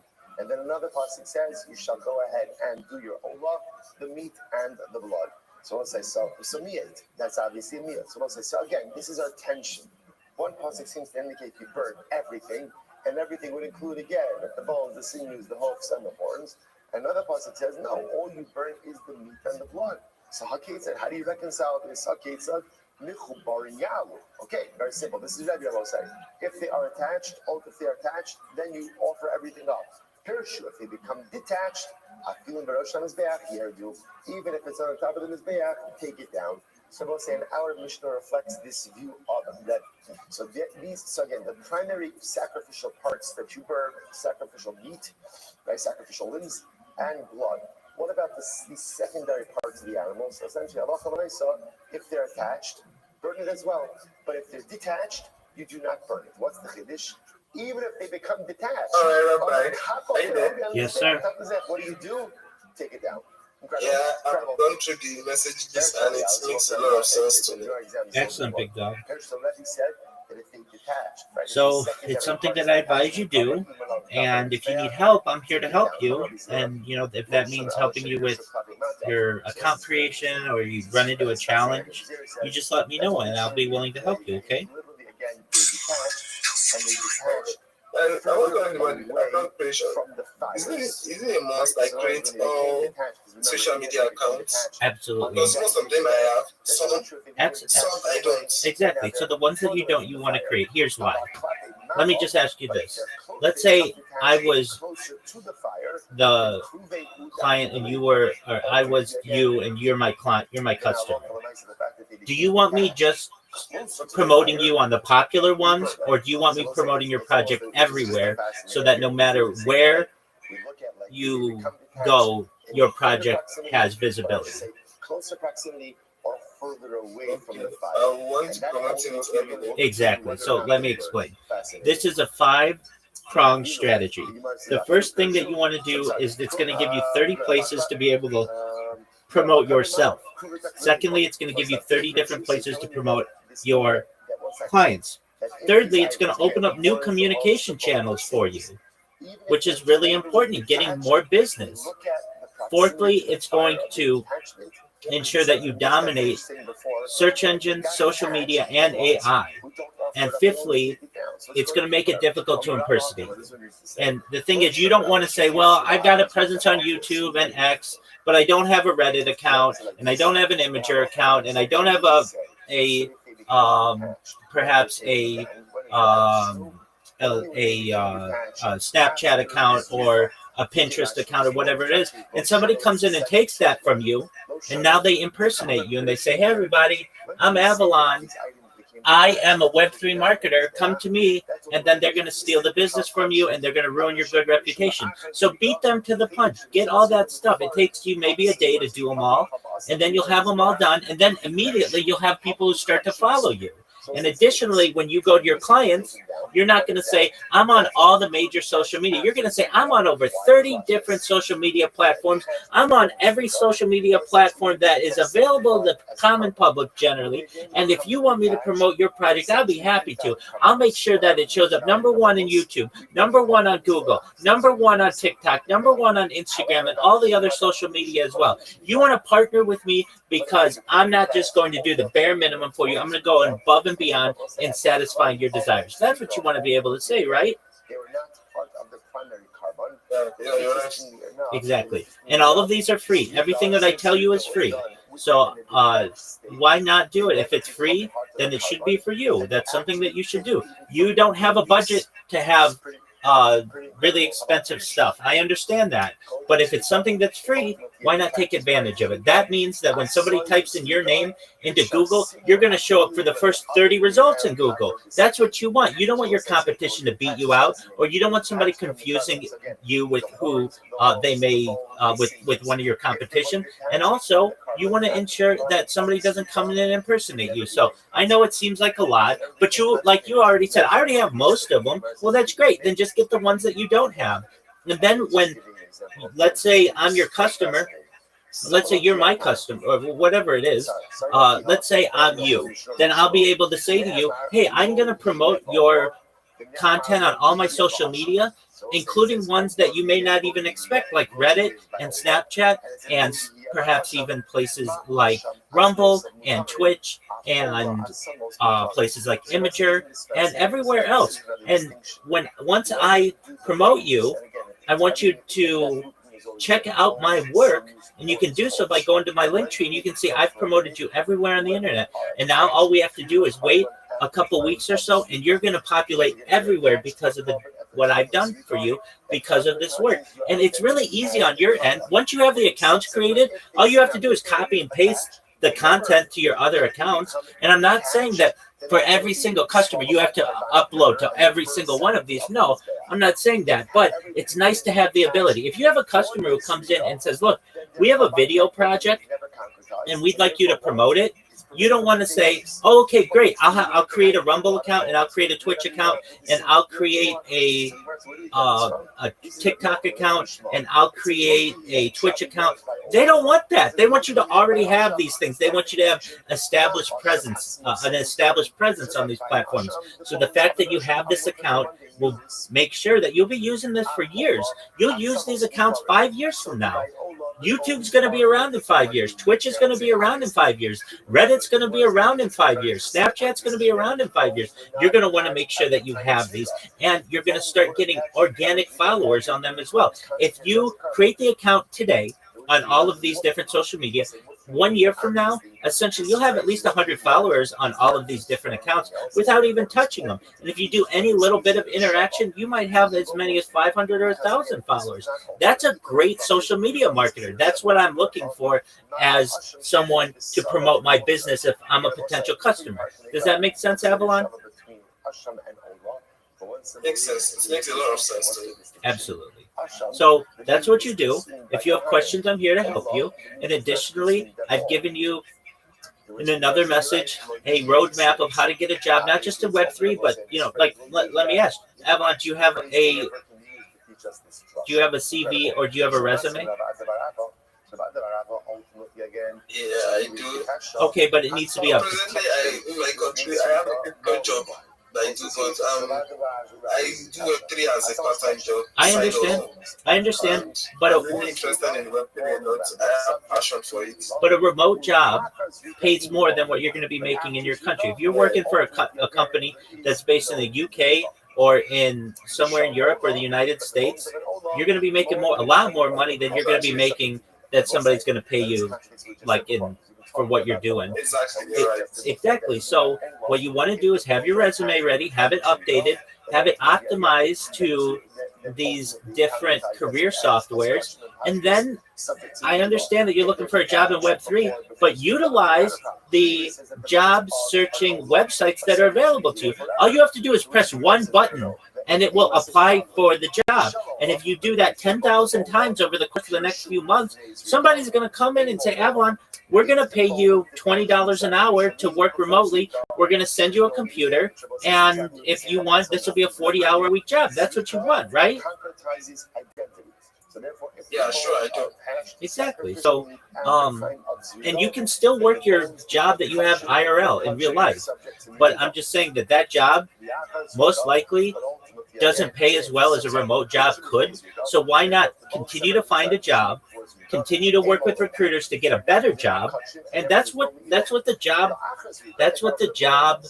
life cycle's like. You get a job until you find a better job, and you work that job until you find a better job, and that's how you move up. You're quite right. You're very right, sir. Absolutely, Avalon. So I'm here to help you. You've got the roadmap of what you need to do. If you have questions, I'm live on this in this Discord 24 hours a day. And I hated to burst Melissa's bubble, but I know she wants to do Twitter Spaces for 7 days, and that's cool. But I've been doing them for 333 days, and I don't even think I have the record. So she's gonna have to work a little to get that as well. But that's Try getting the record. but nothing against what she's doing. She has more people in her space than I have in mine. But I know that there are some communities that have done it for a really long time. And I know I've been live on YouTube for 4 years. In fact, I'm going to send you one more link, and I want you to take a look at it, just so you have an idea of what I was talking about in the space. So go on X right now, if you can, and look in your messages. And then there's a YouTube link there. Take a look at the YouTube link, and you tell me. Just on one account? Scroll. Wow, I'm saying 3 accounts. I'm saying 2 accounts. Three accounts. Scroll. Then you have to treat it as invalidated kabanos, in which case 5, 6. But it's certainly not permitted for mundane use. Incredible Mishnah. I'm saying about 6. Well, we better see. I'm saying about 6 accounts during Rabbi Rothschild. 1, 2, 3, 4, 5. Keep scrolling, dude. I'm seeing back of videos archive. That's mine. It's still you that. That's mine. Still you. Keep scrolling. Where items should not have been offered up on the mizbeach. They were put on the mizbeach. Once you put it on, don't take it off. If literally again, pop was like pops off the mizbeach, right? Which means what? It's on the fire. The fire is very hot. Sometimes the intense heat. About 2 accounts here. If it popped off, At least. Now, you don't know anybody who streams on more than one account, let alone a dozen, and let alone 24/7, and let alone for the last 4 years, right? Don't put it back on. I don't. Exactly. So when people are like, "Hey, we're gonna set a world record with this," that's a cool thought, and I love that, and I don't want to diminish that. But there are people who do this for basically a living, full time. So, but if you ever want to connect with me, I'm always live in this Discord, and you're gonna have questions. So get started. Download the Linktree app. Start linking everything, and then when you run into challenges or you need help, come in here and I'll help you. Okay? All right. So is this a voice server? Yeah, it's a voice server. At night, what kabanos do we offer up at night? So it's basically voice only, not for text. Yeah. So I used to let people do text, but then I had people who would just spam me with messages with spam bots, and it's just too much to keep up with. I don't want to have to moderate a bunch of spam. So yeah, people who want to come in here and speak with me, they can do so 24 hours a day. Right before midnight, you put it back on. So I'm saying the after chatzos, but if it popped off after chatzos, lo yachzir, don't put it back on the mizbeach. Ve'ein more than one, and there's no me'ilah. I can see your server is having 2,817 members. That's correct. Are you a Christian? I'm Jewish. For it, so too the ramp has the Okay, because rabbi means teacher, according to the Bible. So I got that from the Bible. I guess it's from the word, it's from the Jewish language. That's correct. It's Hebrew for teacher. Have the ability to sanctify, to consecrate. So Okay. to insurance. Nice to see you. Utensil also has the ability to consecrate. I would love to learn a lot from you. I'm here Because to I see you're someone that has a lot of knowledge. absolutely. Your mindset and your pride and your aspirations, your goals, they really incline mine because I have a very personal conviction that the world can be a better place if we can just be good people, if we can just try and make peace among each other. I'm in agreement with you. We as human beings, we have the power to make the world a better place. I'm in agreement And with you. I see what you're trying to do, and I really like it. I love it, and I will give you my ultimate support. You're so sweet, Just know Avalon. that you have a fan already. You're so sweet, You have a fan Avalon. in me already. You're so sweet, Avalon. Well, you should know that we are of one mind there. We want to improve the world. And I'm here to help improve you and your social media network and your job aspects. So review those messages that I sent you. I know you said it was a lot, and it was, but I think it was worth it. It gives you a good idea of what you need to do. And then if you have questions, come. Definitely. I was thinking it was a lot before, but after reading it through, it was just exactly what I needed. That's exactly right. And I've helped, you should know, in the last 70 days, over 70 people helped themselves just like you. So you're not alone. And I've been able to change people's lives, and I'd be happy to change your life as well. Wow. Those two things go together. Thank you very much. Thank you very much. I really appreciate your help. Absolutely. I'm so Avalon. grateful to you, and I will update you as my journey goes on it. That's what I want you to do, big man. Thank God I have a multimodal AI already, so I can use that for all to get my CV and to probably to improve and to optimize my social media presence. 100%. And don't be afraid to use other ones as well, including ChatGPT, Grok, things like Gemini, Claude, Copilot. They're all there to help you. Actually, June AI has all the modules. Okay, cool. Now it has GPT 5.1, it has Cloud, it has Gemini Pro, it even has the image models where you can use to generate images. It has the video models too, where you can generate videos. Excellent. I'll look at it right now. It's a Web3 project. Okay. It's kind of evolving. It's in a better phase. Excellent. I'll take a look at it right now. Jude.ai. Is it Ola or is it Ash? Yes, yes. Okay. So what do? Split the night. If you know about blockchain.com, Jude.ai is blockchain.com. Jude.ai is not available. What is it? Jude.ai? Part of the night, the sacrificial ribs are looked at as meat, and part of the night, June.ai. Oh, Ask Jude. And they'll say, what's that distinction? Okay. AskJohn.ai. Oh, Ask John. Ask John. And therefore, again, I love Ask John.ai. June. Oh, Ask June.ai. Yes. Okay. Well, I'll play around with it. Question everything. I love it. I'll take a look at it. Yeah. I'll look at this. Oh, it says apply for beta. So it's not available to everybody yet? Yes, it's not. So basically, if you can subscribe, you get access to their pro. How much is it? It's about $18 per month. It's what? Which means removal of the ash. $18 per month, but there's a discount for the yearly subscription. Yeah, but why would I pay for something that's free everywhere else?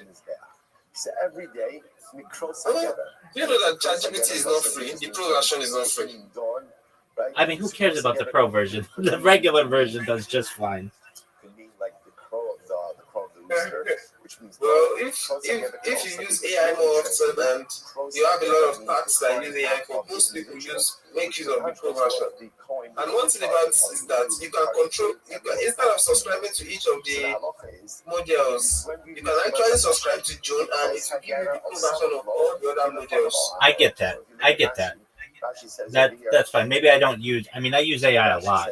I used it all this morning, but for people who need all the different models. You don't even pay a lot of tasks. You don't even pay big tasks like data processing, coding, others. Yeah, I don't need it for that. I use it to ask questions. A lot of people use AI for a lot of large tasks. Some people use it to design pictures, images. I know. I did that earlier today with someone for like 2 hours. That's right. But it's a neat idea to combine them all under one subscription. But yeah, under one platform. But I don't need it enough that I have to pay for it. But perhaps, you know, absolutely. Well, for your case, everything that I gave you is free and don't pay for anything. So if any of these websites say, hey, join our premium for 7 days or anything like that, no, everything is free, okay? All right. Excellent, my friend. If you have questions, you connect with me, okay? Avalon? So remember again, No problem. I'm with you. when do sacrificial I think lambs I will become start. ash? When do they become ash? When? No. Midnight. There's no time like the present. That's what I like to hear. If you have questions, connect with me, okay? So first of all, it's a number of kashas. No How do you problem. do it earlier? Excellent, my How friend. is it Take by care. Yom Tov? You're going ahead and you're doing it before I listen. chatzos, and then Thank in you. reality, You're welcome. on any given day, how are you waiting after chatzos? How are you waiting till dawn? What's going on over here? So let's say, watch this. Ella, I'm Rabbi Yochanan. Mimashma shenamar kol halayla, eni yodeh she'ad haboker, ma kamod lomar ad haboker. So we'll say, now watch this. The Gemara says, in general, by this pasuk of Olos. Remember again, there's two psukim happening over here. What the first pasuk, and they're successive psukim, right? This is Vayikra, Parak Vav, pasuk Beis, and pasuk Gimel. The first pasuk is talking about Ola and tells me, what do you do with the sacrificial limbs of the Ola? What do? You let them burn throughout the night. The next pasuk, it says Ad HaBoker. The Kol HaLayla, the entire night, Ad HaBoker. The next pasuk then says, you shall go ahead and remove the ash. Those are the juxtaposed psukim. So as I stand, the Gemara asks, I don't understand. The pasuk says, let the Ola burn, Kol HaLayla, Ad HaBoker, until the morning. That's repetitive, right? That's repetitive. If you're telling me Kol HaLayla, so by definition, Kol HaLayla means what? Kol HaLayla means until the morning. Why do you need to say Ad HaBoker? So watch this. So we'll say, Matam Lomar Ad HaBoker. Get ready. Tein Boker Lebakro Shalayla. It means give an additional morning to the dawn of the night. So let's say, interestingly enough, Ad HaBoker teaches us. See, if we would have just said Kol HaLayla means until dawn. The fact that it says Ad HaBoker means sometimes morning comes earlier, sometimes morning comes later. Right? That ultimately, again, morning, that happens to many of us. Right? So that ultimately, again, so sometimes morning comes at different times. Take a look at, Rashi says over here,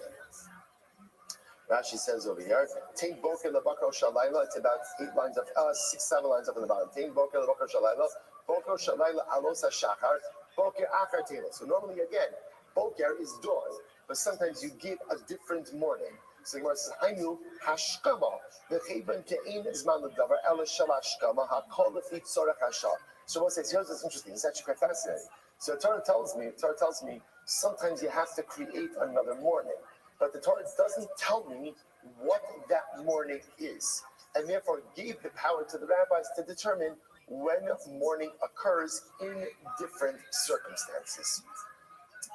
Therefore, Kol Yom Mikros HaGever, Sagi. Therefore, generally, on a regular day, when do you do Trumas HaDeshen? Again, dawn, because that's enough time. Beyond Kippurim, Mishum Chosh the Kohen Gadol Mechatzos. Ultimately, we'll say on Yom Kippur, because we want to have a little bit of Rachmanas on the Kohen Gadol, right? Because remember, Yom Kippur, everything has to be done by the Kohen Gadol. So therefore, what we do is we allow them to do Trumas HaDeshen already as of midnight. That way, kind of get that done. He has a little bit of time to rest until he has to begin the avodah of Yom Kippur.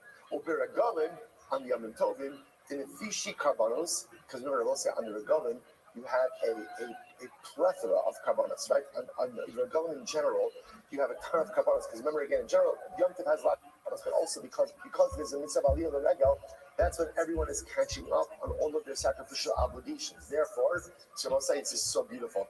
Asu yisam me'ashmaras harishona. So on Yom Kippur, on the Regalim, Pesach, Shavuos, Sukkot, already again, Klal Yisrael was already gathering already again. They were already filling up the Beis Hamikdash from the beginning of the night. Kediktani Seifa, Lo Haisa Kriyas Hageber Magas, Acha Haisa Azora Malaya Min Yisrael. Even before dawn, the courtyard was packed. The courtyard was packed ultimately again with Klal Yisrael. You must say, isn't that incredible? So because there were so many people, so they say, interesting enough, so if I was saying halacha, so much to say over here, but if I was saying halacha, so in general, the Torah says, let the oldest stay until the morning. But then the pasuk says, ad haboker. Why that phrase? That phrase teaches me that Chazal have the right to determine different mornings for different times. So on Stam day, ultimately, again, you do Trumas Hadeshin when? Dawn. Yom Kippur, back it up to Chatzos. Yom Tiv, first third of the night. Why on Yom Tiv? Because it was on Yom Tovin, before the dawn, before it was even dawn, the courtyard of the Beis HaMikdash was already packed. I will say such an incredible and beautiful it's not just enough of us saying, that phrase. There's a profound Mr. Haskell in that phrase. Well, I said, yes, I gave her magas. Actually, I was like, we'll stop over for today. All right, tomorrow we'll start off with that. So it's 6:45. We'll say, what a daf. Shkayach, everyone. All right, have another great day.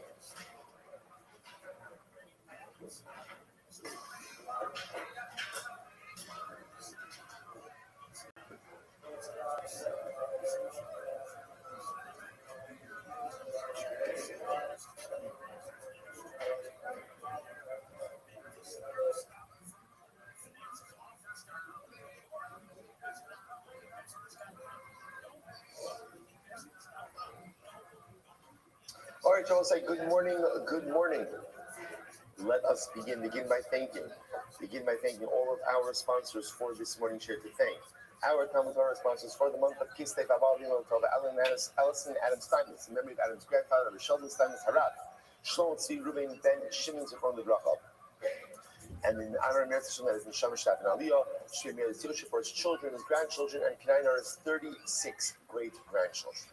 Semi Maka Esther's in memory of their parents, Yitzchak Leib Ben Aaron HaKohen, Sarah Rachel Bas Baruch Avram, Hinda Bas Henech Ephraim, and in memory of their dear family friend, Staff Sergeant Naftali Yonah Gordon Hashem Yikom Gimel fell in battle in Gaza, Erev Hanukkah 2023. Paul and Kathy Pollack, in memory of Paul's Mishpacha, Leah Bas Shmuel, Zachrini Shulamis Bas Shmuel, and Esther Bas Zechariah. Our Daf Yomi sponsors for today, Ayala and Sarah Steinberg, and the schools of continued refuah for Shulamis Kana Bas Susha, and for a continued refuah Shlema, Paul and Kathy Pollack, in honor of the yard site of the Maggid of Mezrich. The Dov Ber was the primary disciple of Talmud Mufad of the Baal Shem Tov HaKadosh.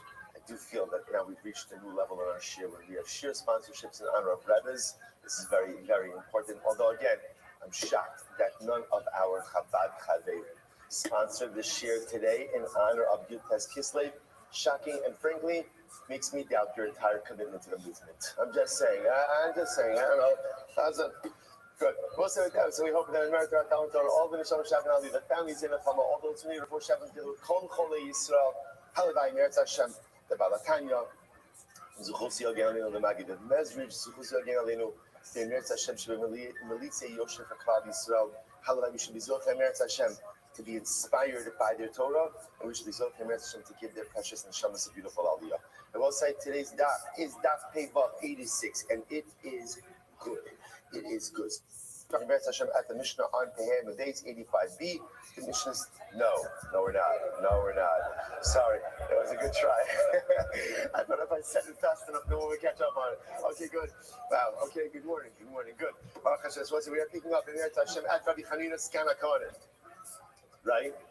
Yes, good. Rabbi Chanina Skana Kohanim. 4 lines down into the wide line. So remember, Rabbi Chanina Skana Kohanim. So it's interesting enough, in the Mishnah, Rabbi Chanina Skan Kohanim was quoted as saying, the Lashon was, Rabbi Chanina Skan Kohanim my father would push away any type of blessed animals in sacrificial service. So the Gemara says, okay, Maximus Malon. What is the Canadian standpoint of teaching us? We already established that aside from the Akiva, everyone agreed that Kali movement do not go up on the Mizbeach, and even if they did, they're taken down. So what is that? The Canadian standpoint, what is he adding? So it's the most same of nice Maximus Malon. Possibly number one is he's not adding anything. What is he just saying? He's adding a Maisa. What is he adding a Maisa? He's telling you, by the way, it happened. So we'll say, you see this, sometimes the Gemara will go out and say halacha, and then someone quotes a story that backs that up. That's obviously always powerful. Why? Because when you could quote a story that actually puts the halacha into practice, that just shows that it was adopted halacha l'maisa. Okay, by same the other possibility that Chanis Kankona was saying like this: as much as we will not put obviously a Baal Mum on the mizbeach, and if you put it on, you have to take it off. Where do you take it off? We do it kila'ach hayad. Kila'ach hayad means we do it kind of in a nuanced, almost like beneath the radar type of way. Why? Because what do we have to be concerned about?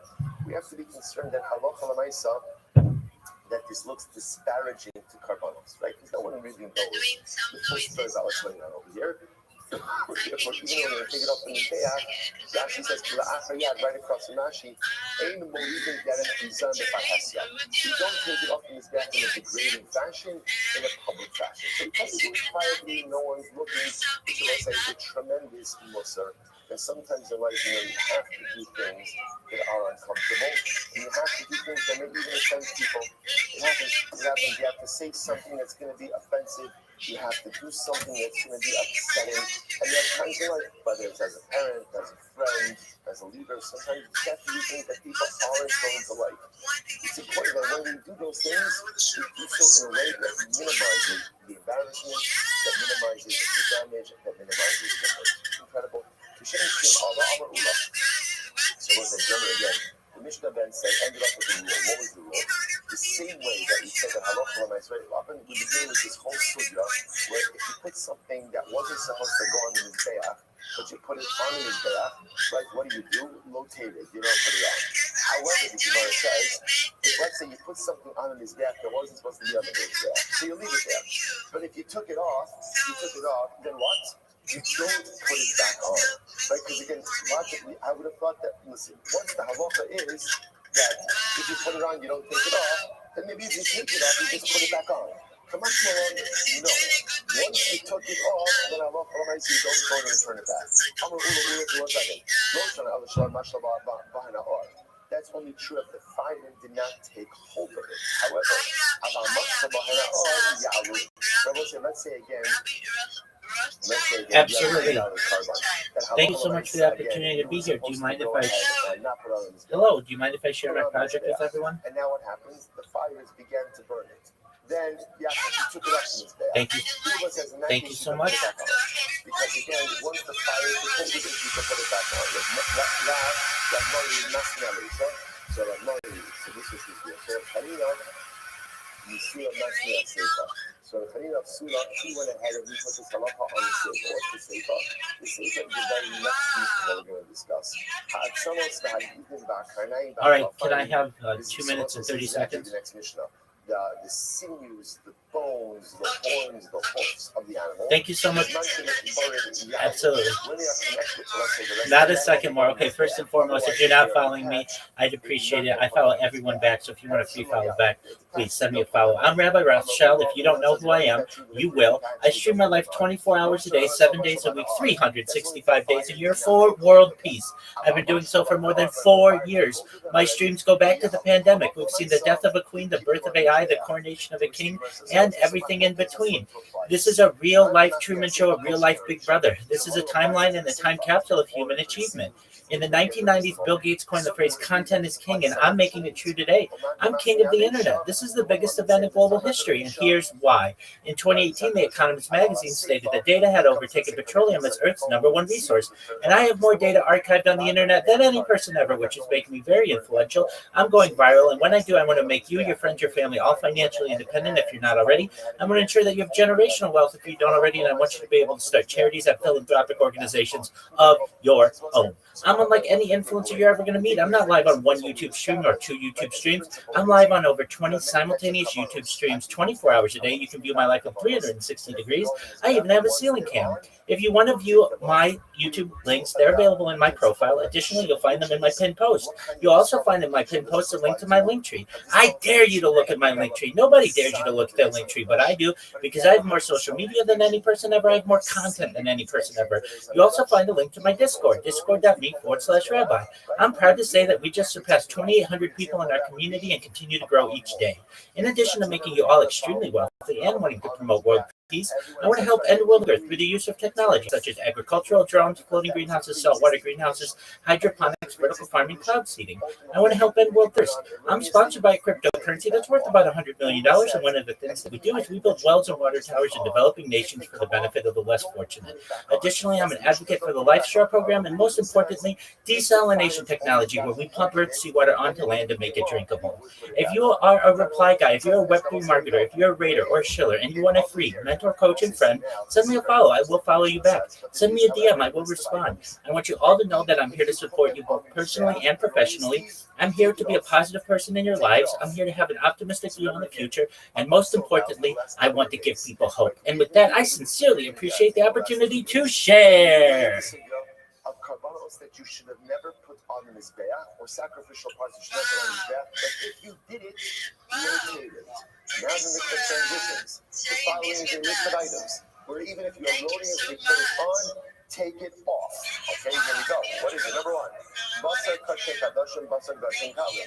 The meat of kachei kadoshim and the meat of kashin kalim. Now, we'll say, now, why is it that if these items are erroneously I'd love to. Thank you so much, everyone, for your kind words. And thank you so much for the opportunity to be able to share. I really appreciate it. Thank you for the time. Meat has no place on the mizbeach. This is consumed either by Kohanim or consumed by the owners. Remember again, this is not the sacrificial part. This is the meat, the basar, the part that's already consumed. So therefore, the Rabbi said, if it's supposed to erroneously put on the mizbeach, you take it up because it has no place there. It has no shekels. Actually, if you look at Rashi says over here, the able in only Yardis, second one, right? Half a piece of shit. Now let's say, I want to point out to you over here. In this case, these karbanos are kosher, right? Up until now, we've been focusing on cases of invalid karbanos, which were accidentally placed on the mizbeach. Now we're talking about valid karbanos. So what did you do? What was the mistake over here?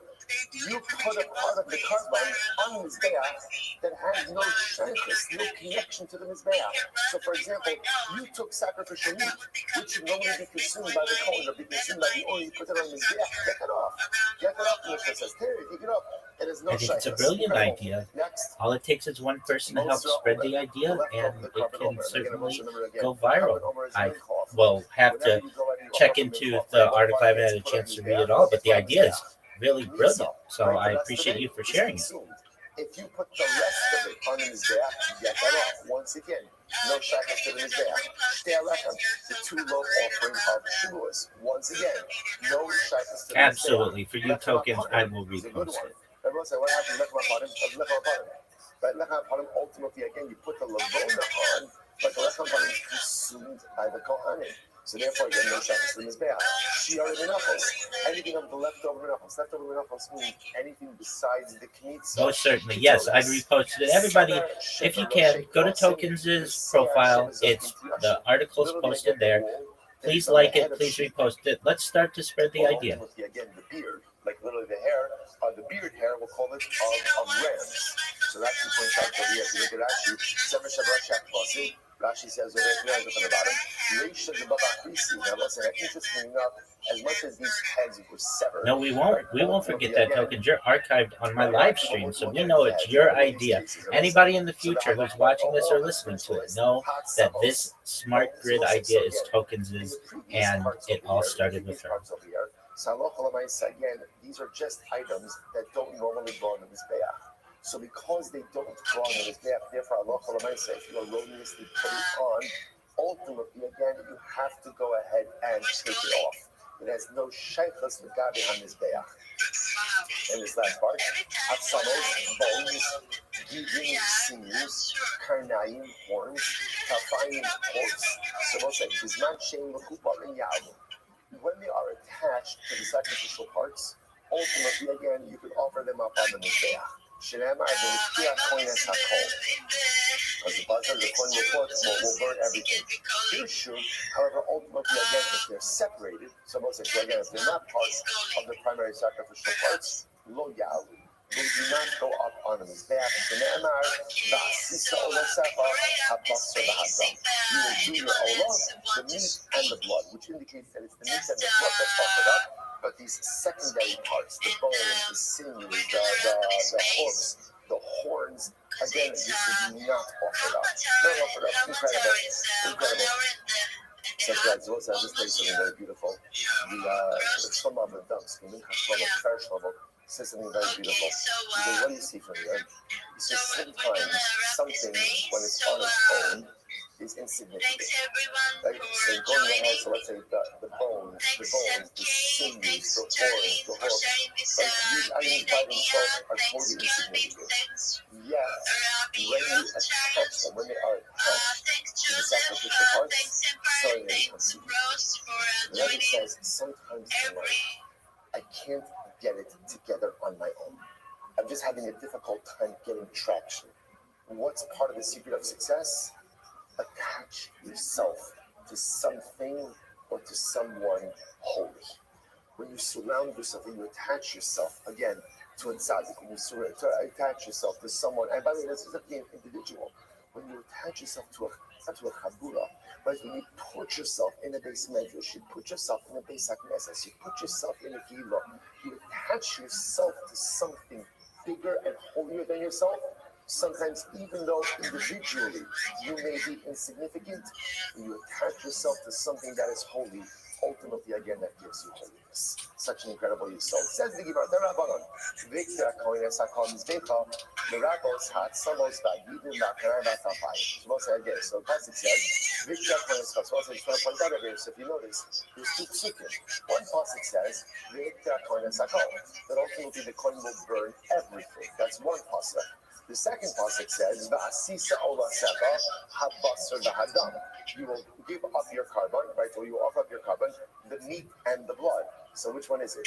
Do you burn everything, or do you just burn the meat and the blood? The way the Mishnah understood it was, it depends. If halakha l'maisa, these secondary items like the bone, the sinews, the horns, and the hooks are attached to the carbon, then you burn everything. If they're detached, then you don't offer them up on the mizbeach. You only offer up the meat and the blood. So turn our vote on. Victor Koines Hakol Mizbeach Rabos. So Pasuk says the coin will burn everything. This comes to include the bones, the sinews, the horns, and the hooves. You might have thought this is true even if what? Even if they separate from the sacrificial parts. You shall perform your carbon, the meat and the blood. So Gemara says, okay, which means it's just the meat and the blood, not the rest of it. So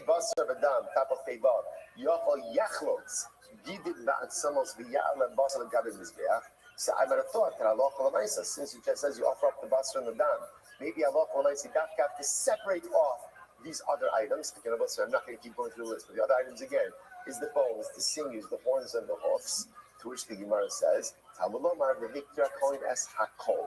pasuk says the coin shall burn everything. So this obviously, how does this work? So in other words, right now when I get started, right? So the bones, the sinews, the hoofs, and the horns are attached. So on one hand the pasuk says burn everything, but on the other hand the pasuk says burn the meat and the blood. Okay, so how does this work? Number one, if it's attached, offer up everything. Offer up everything. Pirshu, if they somehow become detached, if they become detached, even if these items are already on the top of the mizbeach, take it down. Take it down. That's the halacha. Fine. So the Gemara says, "Man tana b'shamis like pirshu yardu." So who is the opinion now? By the way, that last statement is a pretty strong one, right? That last statement, that in other words, that if they become detached from the carbon, even if they're on the top of the mizbeach, take it down. That's a pretty strong statement. Who is the opinion that says that? It's Rabbi Yisanya, because the pasuk says, Rashi says, Pasuk says the coin should burn everything on the mizbeach. The Rabbos ha'atzamos, v'hagidim, v'karnayim, v'atafayim, afilu pershu. Listen to this. So on one hand, this opinion says, the pasuk says the coin should burn everything. What's everything? Everything means everything. The meat, right? The meat and the blood, and also again the hoofs, the horns, the bones, the sinews, even if they separated from the primary meat. So what do you do with the pasuk that says you shall perform your carbon, the meat and the blood, which makes it sound like it's only the meat and the blood. That's the primary part of the carbon. Lomar lacha, to teach us the following halacha: Ikule ola, ata machzir, So we're going to talk about this more. Comes to teach us a very important halacha. Teaches a very important halacha. That halacha l'maisa, even if you have parts of the olah that are partially consumed. We're going to talk about this, we'll say, about sacrificial parts that fall off of the mizbeach. What do you do then? What do you do with this? We're going to see that even partially consumed parts of the olah get returned to the mizbeach. But yet, interestingly enough, if you have partially consumed bones, sinews, horns, hoofs, and they'll fall off the mizbeach, that is not returned to the mizbeach. Okay, that's the first opinion. Rabbi Omer, Rabbi on the other hand says a little bit differently. Rabbi says, Rabbi Omer, Kosev Achal Omer Behikdar Kohen Esachal Mizbecha. On one hand, the pasuk says the Kohen shall burn everything on the mizbeach. Riba, so the Gemara says Riba. Obviously, what does that include? That includes everything. That includes everything. The Kosev Achal Omer Ba'asisa Olasecha Basar Da'adan. And then another pasuk says, you shall go ahead and do your olah, the meat and the blood. So let's say, so miyat. That's obviously miyat. So let's say, so again, this is our tension. One pasuk seems to indicate you burn everything, and everything would include again the bones, the sinews, the hoofs, and the horns. Another pasuk says, no, all you burn is the meat and the blood. So Hakei said, how do you reconcile this? Hakei said, okay, very simple. This is Rabbi will say. If they are attached, then you offer everything up. Pirshu, if they become detached, even if it's on the top of the mizbeach, take it down. So we'll say, our Mishnah reflects this view of that. So again, the primary sacrificial parts that you burn, sacrificial meat, right, sacrificial limbs, and blood. What about the secondary parts of the animals? So essentially, if they're attached, burn it as well. But if they're detached, you do not burn it. What's the chiddush? Even if they become detached, on the top of their organ mizbeach, top of the zech, what do? Take it down. Incredible. So your exam is a little bit more. So Rabbi said that if they detached, right, if the secondary parts detached from the carbon, even on the top of the mizbeach, take it down. So this is very interesting. It's fascinating. Zira says that's only true if literally again they detached further away from the fires, right? So when they became detached, because remember, even if they become detached on the mizbeach, you take it down. That's only true if they became detached in a way that now they're further away from the fire. About klape malo, but if they become detached closer to the fire, because I have to dance. One around. Now I'm back to let you know I can really shake them down. Do you love me? I can really move. Oh, love me. I'm in the groove. Do you love me? Do you love me now that I can dance? Watch me now. Hey, work, oh, now, baby. Work, oh, you driving me crazy. Work, and a little bit of soul now. Work. I can mash potato, I can do the twist, now tell me, baby, do you like it like this, tell me,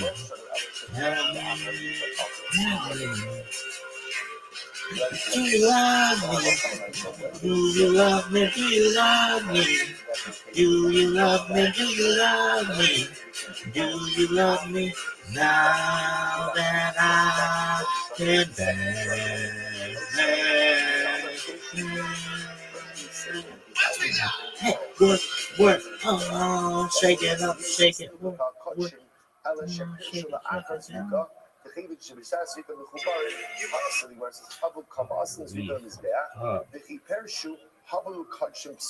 So listen to this.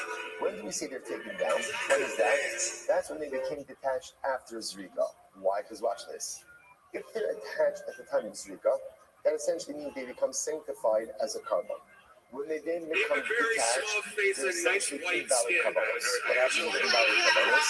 You burn it off in the back. That's the reason they say take it down. However, back to the application, but if they became detached, ultimately again before Zrika. And therefore, also at the front of Zrika, ultimately again, they're not part of the primary carbon. Then interestingly enough, Zrika, since Zrika was done with them in a detached state, they never become part of the carbon, and they're actually fit even for mundane use. It's pretty incredible. About finishing golden Zrika, if ultimately it detached the type of Zrika, Aslan Zrika, so let's say,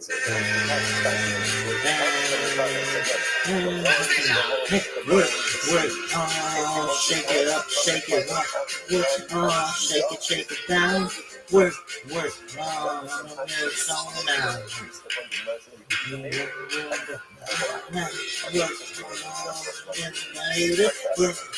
Well, you're gonna be crazy. Work,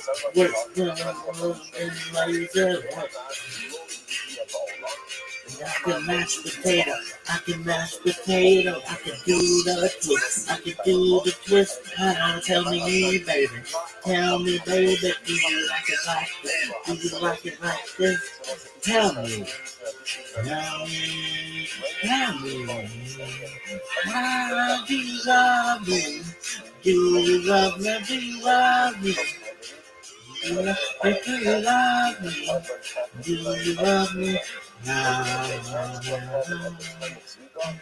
compromises your identity as a carbon. You driving me crazy.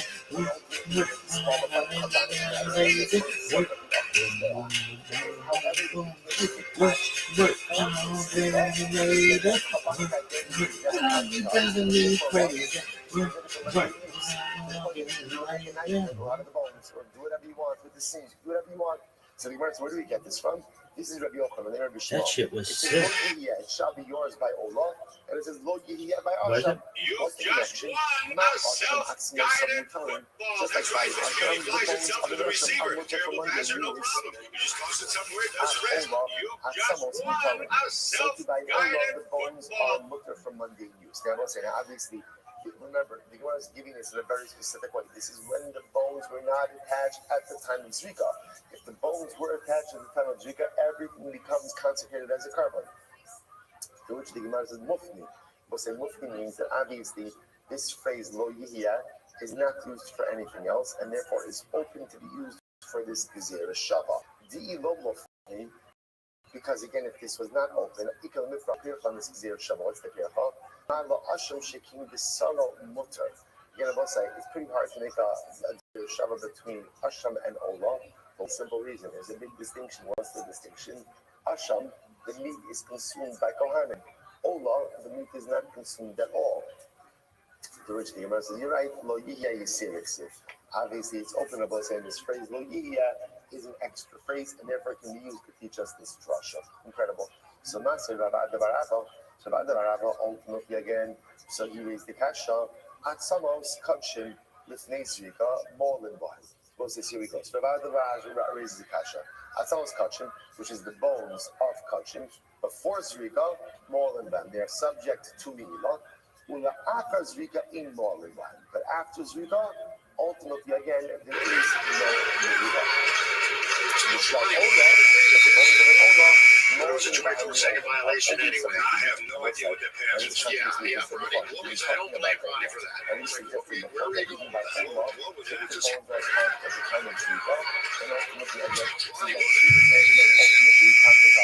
24-second violation anyway. I have no idea what that pass was. Yeah, Ronnie. I don't blame Ronnie for that. Where are they going with that? What was it? Just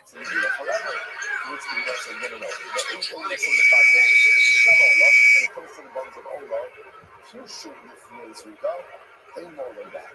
If the bone is detached from the sacrificial meat before Zrika, there is no Mila. So this is exactly what we say up in Sunnah. Because remember again, Zrika concretizes identity.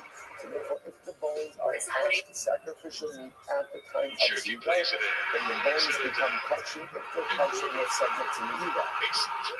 Zrika, Zrika, but ultimately, again, here, sometimes, actually, with Zrika, therefore, the bones separate from sacrificial meat before Zrika, they're not kachim, and therefore, there's no Mila. This would be a wrestling climax.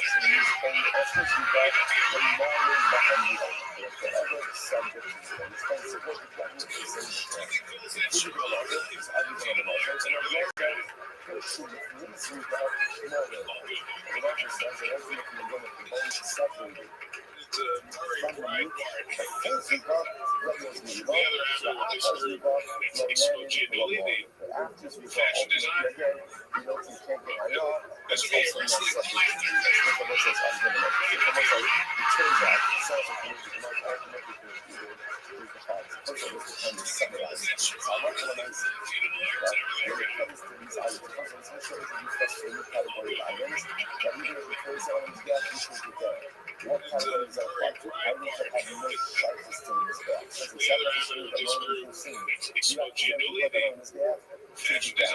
What's the status of bones, This would be a wrestling climax.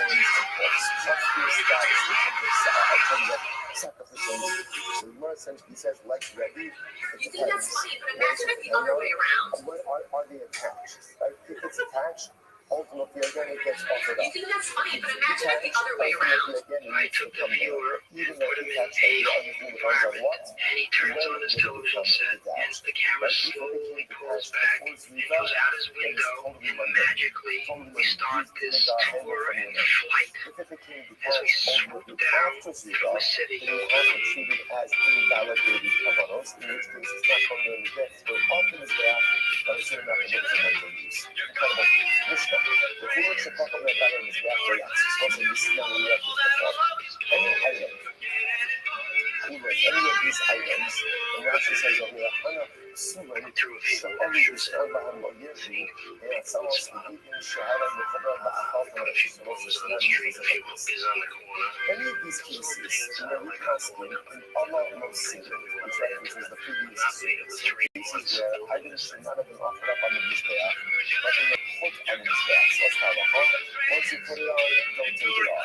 If literally again, a couple of us need to pop off the Mizbeach, right? Which means what? It's on the fire is very hot, sometimes you place heat, causes it to pop off. If it popped off, ultimately again, you do not put it back on.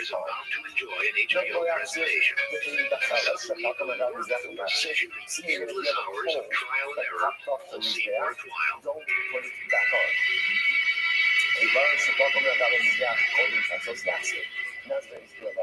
So let's say, so again, if you have, and by the way, let's say that first halacha, it's not such a novelty. You know what the Mishnah say? Any of those cases of the kavanos that you should have never put on his back to begin with. But once you put it on, what's the halacha? Motivate. You know, what does the Mishnah say? If you took it off, then what? You don't put it back on. So similarly again, you left it on and it popped off, you don't put it back on. A coal that pops off, you don't put it back on. Now, listen to this. On his back. Now, the construct, this is talking about over here. What about sacrificial rings? That are not, let's say, at night, what kabbalas do you offer up at night? What kabbalas? No, there are no kabbalas at night. So what do you do at night? You burn the leftover sacrificial rings and fats. So let's say again, the Kohen is doing the fat and burning the sacrificial rings, and now they pop off in the day. So what's that about? Holding the concepts last year, if it was before concepts, like before the midnight, you put them back on. More than that, and it's like it's really the after concepts, there's a pop off after concepts, go last year, don't put it back on the day. Very more than that, and they're going to be long for the reasons after concepts. Okay, let's see what that means. The same time is definitely happening to Kabbalah.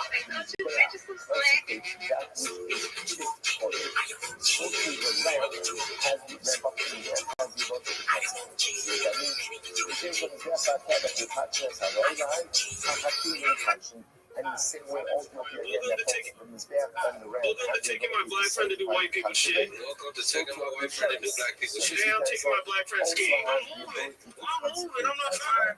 All right, so let's analyze this. Now, let's say what we are most intrigued by in this Mishnah is this whole chatzos thing. Right? So you have sacrificial limbs. And again, I will say, now we're talking about like legitimate covenants. That's supposed to be there. You're burning sacrificial limbs at night. I now pronounce you husband and wife. If the limbs pop You off, may now put it back on, and the limbs are subject to This me. is our beautiful After house, chatzos, darling. if they pop And off, you don't have to put it back on, and it's is not our subject to me. What's up with that? So it says, hey, I understand. If the limbs still have meat on them, then even if they pop off after chatzos, you should still be obligated to put them back on. If the meat has already burned off and there's nothing left, I feel the called them chatzos nani lo. Then even if it pops off before chatzos, you shouldn't have to put it back on. So what's going on over here? Shiriri. What's the case over here? Shiriri. What's Shiriri? Rashi says, Hashin, Shinis Kansu Machmasaish, Shota Bain Lukura, Nisvitu, Ella Shalom Nasi Pacham, Ella Kadis Medicine in Sofa. What's the case here? We'll say, when the meat has already become like Shiriri. Shiriri means that we'll say that it's very dried out. It's very dried out like a piece of wood, but it has not yet got into the point it's cold. So therefore, again, if it pops off before chatzos, you got to put it back on.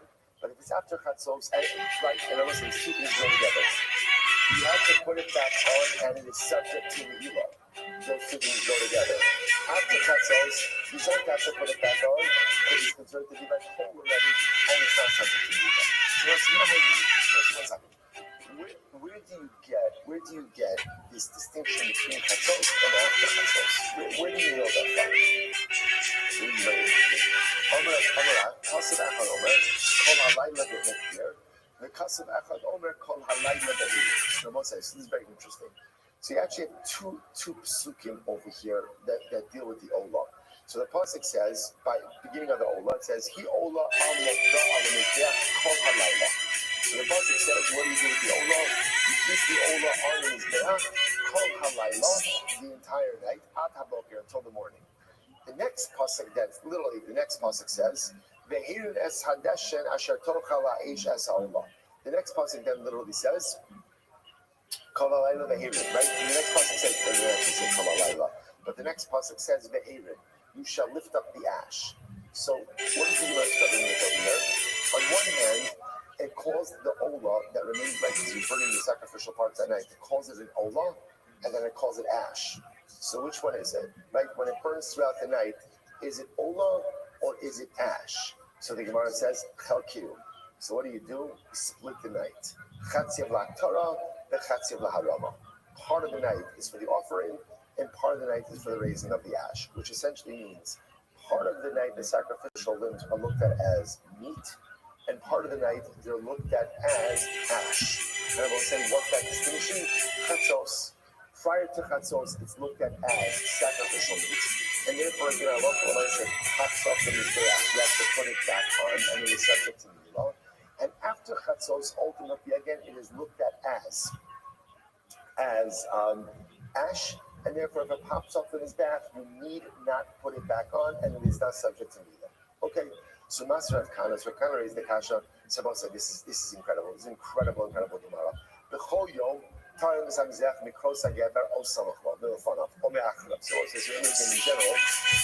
remember the first avodah of the day was Shabbat Hadashen, right? Which means removal of the ash. And the truth is, they didn't remove all of the ash. They just removed a very small amount of ash and deposited it by the side of the mizbeach. So every day, we cross together. And listen, cross together is also an interesting term. It can mean dawn, right? So cross together could mean like the crow of the rooster, which means dawn. Cross together could also be literally translated. Cross together means the crying out of the individual. It's the purpose wasn't in calling, it wasn't targeted on radio, it was targeted getting everyone up in the morning. So the halacha is, when you do Trumas Hadashen, mikros together or samochlo. So if you look at Rashi says over here, before I get to Rashi. So when you do Trumas Hadashen, ultimately, again, from Kros Hagever, from dawn, either a little bit before or a little bit afterwards. Okay? Now watch this.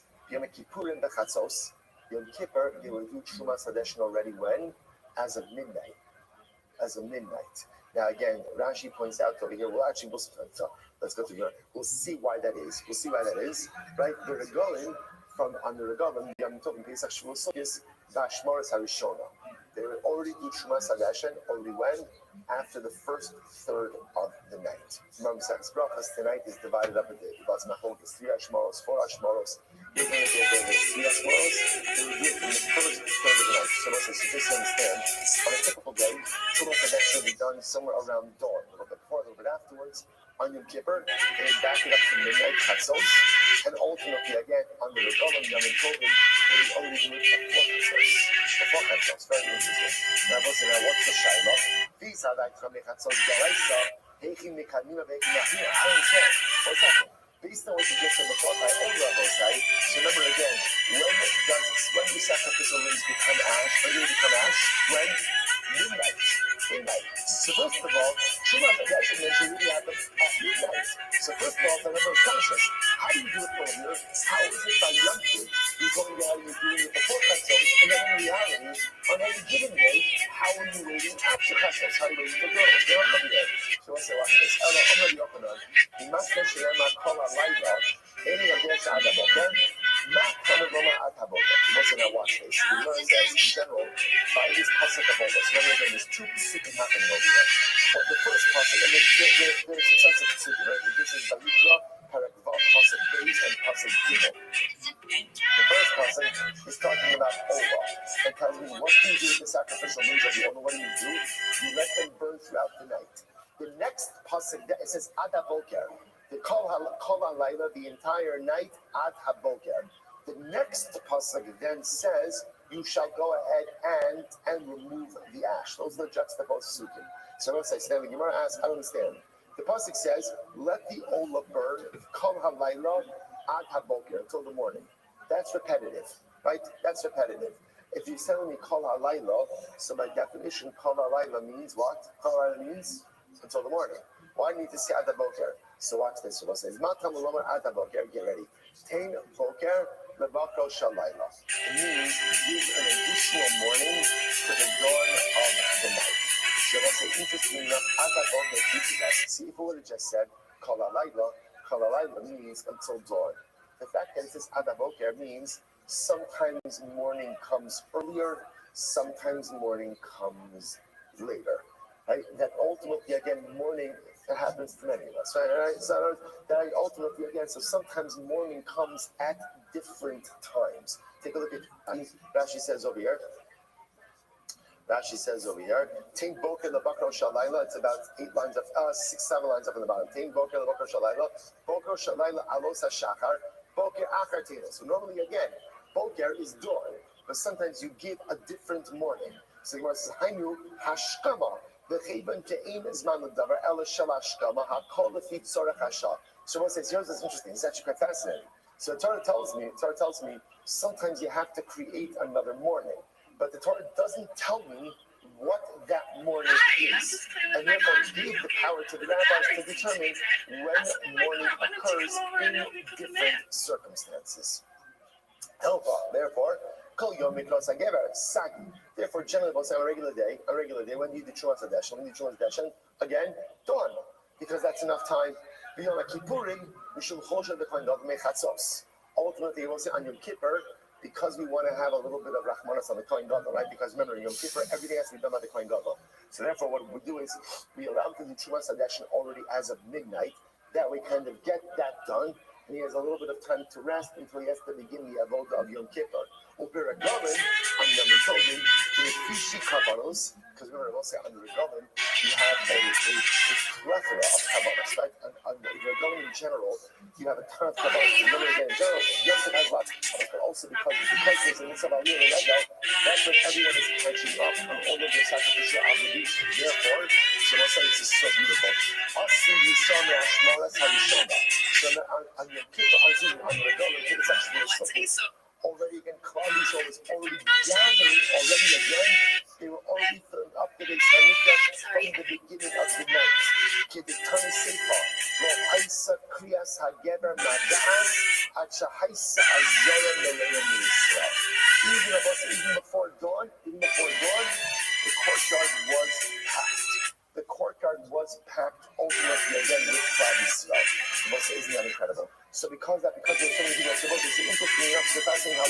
So much to say over here. So in general, the Torah says, let the oldest stay until the morning. But then the pasuk says, ad haboker.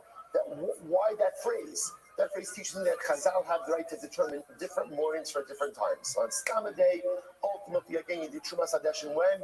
Dawn. Yom Kippur, back it up to Chatzos. Yom Tiv, first third of the night. Why on Yom Tiv? Because once on Yom Tovin, before the dawn, before it was even dawn, the courtyard of the Beis HaMikdash was already packed. I will say such an incredible and beautiful. It's not just enough of us that are saying, that phrase. There's a profound Musar Haskell in that phrase. Well, I said, I gave her magas. Actually, we'll stop over for today. All right, tomorrow we'll start off with that. Should I see 45? We'll say, what a daf. Shkayach, everyone. All right, Chabrazim, have a great day.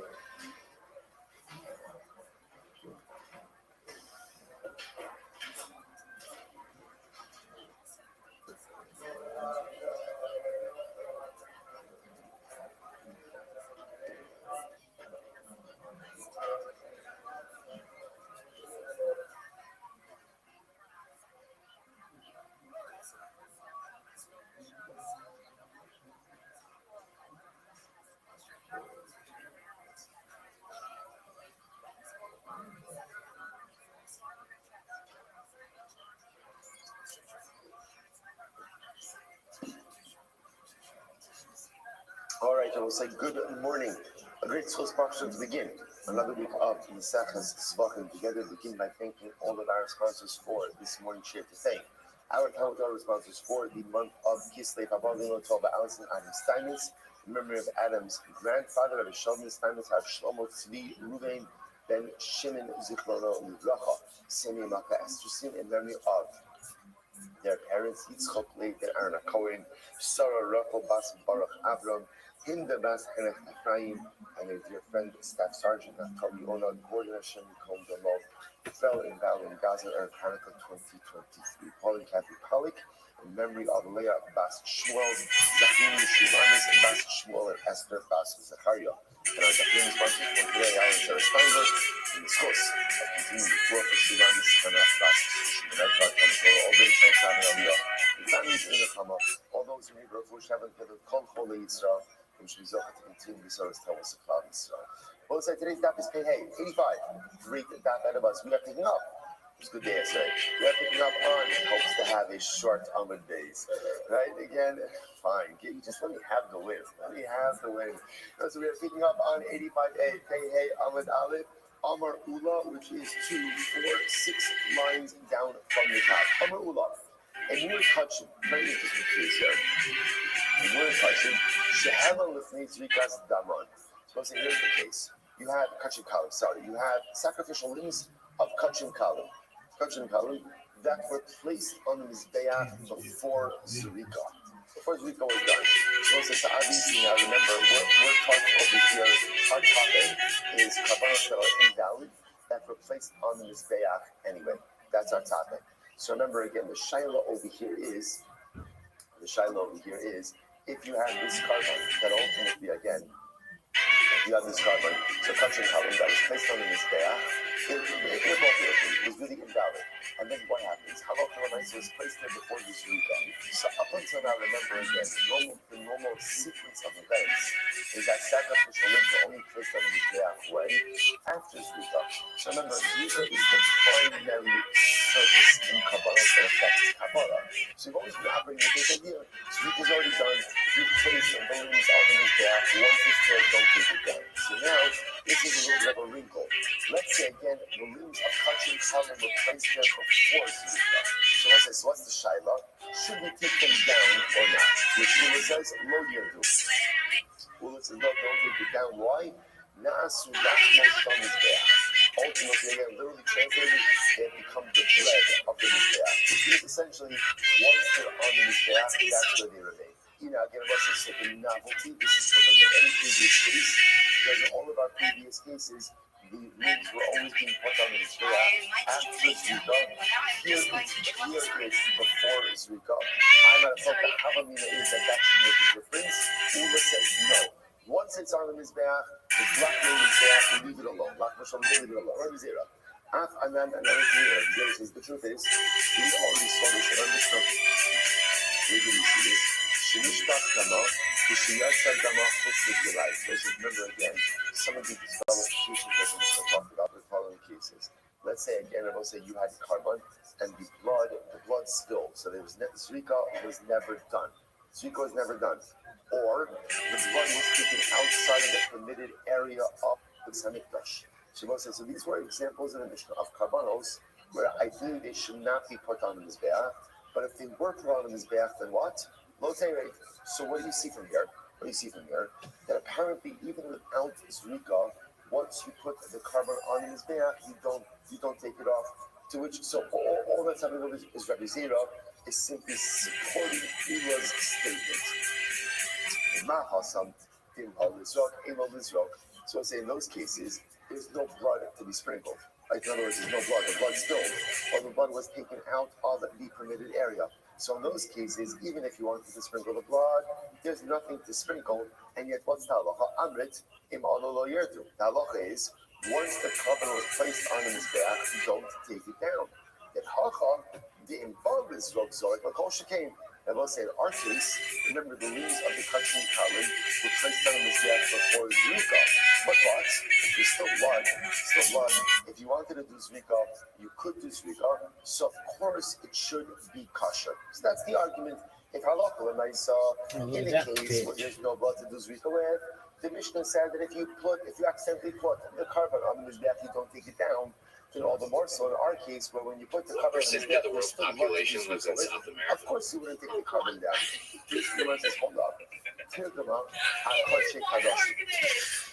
You might say it's possible that the Mishnah's case of Mishpach, or Yotzachos, the Mishnah's case of where the blood spilled, or where the blood was taken out of his primitive places, the person that's talking about Kachik Kadoshim.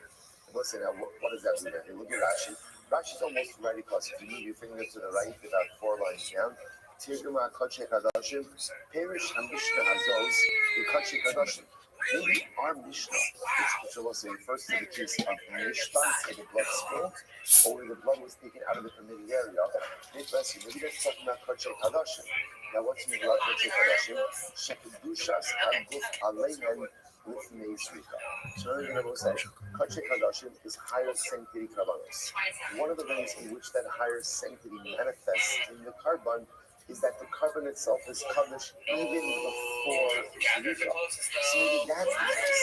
So kachik, maybe we'll say kachik kadosh. If they went on the mizbeach even without zrika, then halacha l'maisa lo tiri, you don't take them down. Maybe by kachik kadosh, if those rings went on the mizbeach, and remember that's Ula's case. Ula's case is kachik kadosh. Maybe again by kachik kadosh, if they went on before zrika, maybe they wouldn't be taken down. One second, Pesach to Kachim Kalim. Here's the problem, right? The Mishnah is ultimately talks about Pesach as well. And Pesach is in the category of Kachim Kalim. So it appears that halacha applies both by Kachim Kadashim and Kachim Kalim. As we point out over here, this is an interesting nugget of information that's being conveyed over here, just about the distinction between Kachim Kadashim and Kachim Kalim. The Gemara seems to be operating under the premise that a carbon is endowed with full carbonic sanctity at post-zrika. That was the assumption the Gemara was working with. Then the Gemara qualifies that and says, that's true for Kachim Kalim, lower sanctity carbonos. But Kachim Kadoshim are vested with carbonic sanctity even before zrika. Just hold on to that piece of information. So the Gemara says, 1 second. So Pesach, Kachim Kalim. The Mishnah sees a Kachim Kadoshim. The Gemara said, no. Take them out, Shalom Lishma. Because Pesach is talking about the case of Shalom Lishma. The soul of Kachim Pesach that the Mishnah was referring to was not the case of Mishpah, or you say first the Kilayim. The case of Kachim Pesach was the case also where the covenant was offered up. Shalom Lishma. Rashi says that Kelma Shalom Lishma. Pesach will tell the Ele Apsula, Shalom Lishma. Get the 20 bunch of Shachmat Shalom Lishma. You must go second to none. The Kulan Sha'alu Chayin Lagabi Mizbeach are speaking of the more directed, but also very prepared. You can't just quote from Mishnah. But the Mishnah said, remember, you will say we actually dealt with this case a little bit yesterday. Any carbon, anytime the animal was the actual living animal, was brought up to the top of the Mizbeach. What's the halacha? Take it down. Now, what do you infer from that? That ultimately, again, if the animal was in fact taken up and shechted on the top of the Mizbeach, that you would not take it down. What's the case? My love,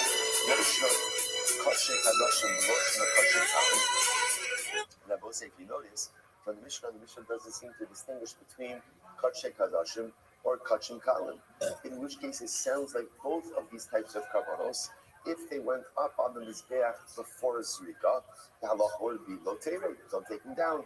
To which the Gemara says, lo, hashchutin mehen yardu, mehen lo yardu. That's not true. The Gemara says, rather the way to the Mishnah is, if you ended up bringing a living animal to the top of the Mizbeach, you should take it down. But if you ended up shechting it on top of the Mizbeach, certain items are brought down and certain items are left there. To which the Gemara said, "Oh, say no. What would be that distinction? Apparently, if it's Kachim Kalim before Zrika, which it is, you would take it down. If it's Kachim Kadashim, you would leave it there. The Gemara said, but that's not what the Mishnah says. The Mishnah says Lashon of Kula, right? All of them, which sounds like there is no distinction between Kachim Kadashim and Kachim Kalim. To which the Gemara says, Kulam Achayim. No. The Kulam, all of them is referring to the living animal. That by all karbanos, if you brought up a living animal to the top of the Mizbeach, what should you do? Take it down. Take it down. This Gemara says, that's obvious. It's obvious. Remember, How about you learn all these dances? How about you go fuck yourself? Did you say I didn't teach them? That if you brought a living animal to the top of the Mizbeach, what should you do? That's obvious. This Gemara says, listen to this. Talking about living animals. Okay, and it's talking about the rest of the video that you're going to get into this a little bit. It's talking about a balmum. And it's talking about over here, we're going to see that the Akiva normally makes a balmum. Like the Akiva also, someone in the Mishnah said, that according to the Tanakama, if you ended up offering up a balmum, you take the sacrificial punishment.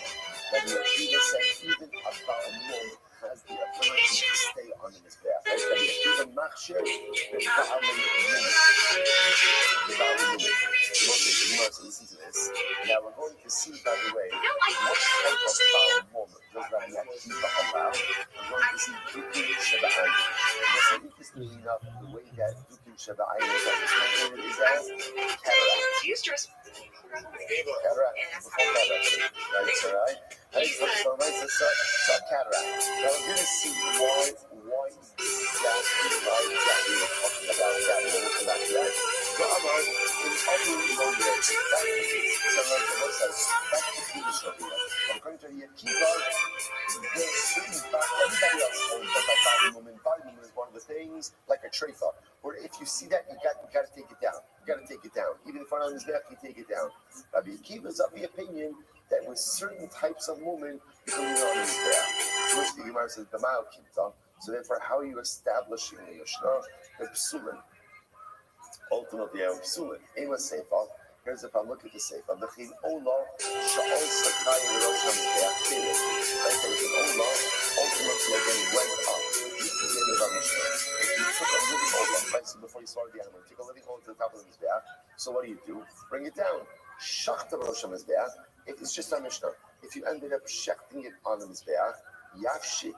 So now we flay it and cut it up into pieces on the top of the mizbeach. I don't understand. The psula, if we're talking about, if you're establishing the Mishnah, talking about an invalid carbon, the psula, that's actually if you're setting up the Mishnah talking about the invalid carbon.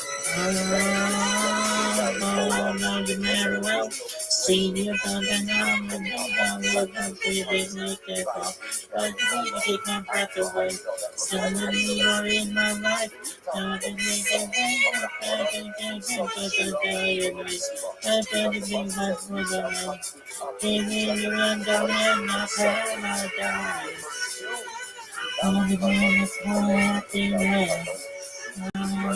Lately, I'm reaching out, I know when I was down. I'll say you'll always be my baby. We can make it shine. We can stay forever just to make it on time. More than a woman. More than a woman to me. More than a woman. More than a woman to me.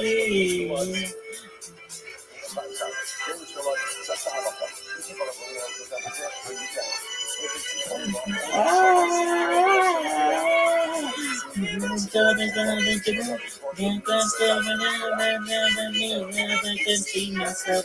Let history repeat itself. Oh, fuck. Artificial parts. So the Gemara says, okay, so what's the chiddush over here? What exactly is the chiddush? So all right, well, I will how that worked out.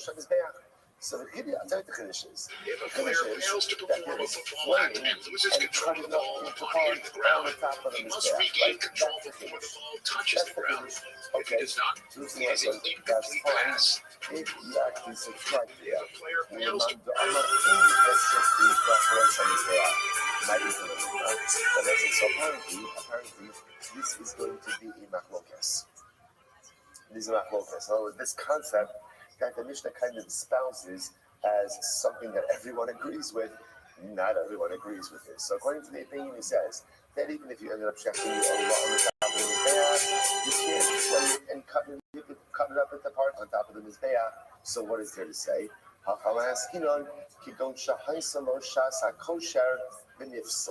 What's the case? The case is where the carbon had a period of when it was kosher, and then it became when it was kosher, and then it became puzzle.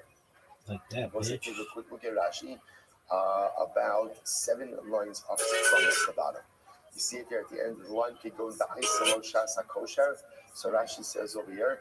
Rashi says, "Heshit kodem psula bas heshit v'nituach." But it's going to start the So original. it's interesting. So let's see that this is the case. The case is where you had a perfectly good carbon ola. You checked it. The doctor was as well, and then that invalidated the carbon. This is an interesting case where the carbon had a window of permissibility, but then it became invalid prior to the slaying of the animals. Let's finish that Rashi. Lahevshit kodem psula bas hevshit v'nituachi. Ba'afilu hi lemata ba'abasa pasal v'nisra v'neroja v'shem gamel kamar. Kevan shenizrak hadam b'hortzam basar sha'achas lahachne v'nifsra yafshitena v'olakana. Both say Nevadu, unless you wonder why are we getting so caught up in the Or do you like when it says who cares? Instagram stops and it sucks? Why? Dumb. Because what would they remember? What is Why this do you bullshit? flay an animal to get the hide? Who gets the hide of an olah? A kohen. See, interestingly enough, I love how that one girl was like, "Oh no, what you're doing is different. Yours is video. We're doing the space." Sweetheart. Look right there, baby. There is this opinion of Rabbi Eliezer, Rabbi Shimon, that apparently comes in a little bit. Daf Kuf Tal 104. Look at her just a bit. So the Gemara says like this. The Gemara says that halakha l'maisa. This girl's still trying to do that had a world record. Baby, you just let those people that before flaying. Whatever, that's a simple case. That get us know about my shit, baby. Shchita was fine, Kabbalah was fine, maybe Zrika was fine. But now the carbon became tameh.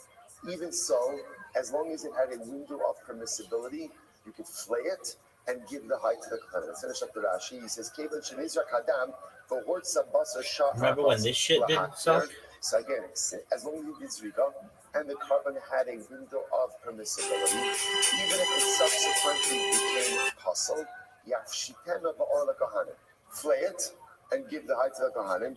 The ain ola nisraf iman. Now, remember, normally, if an ola becomes puzzle, what do you do with it? Are you fucking serious? You burn it.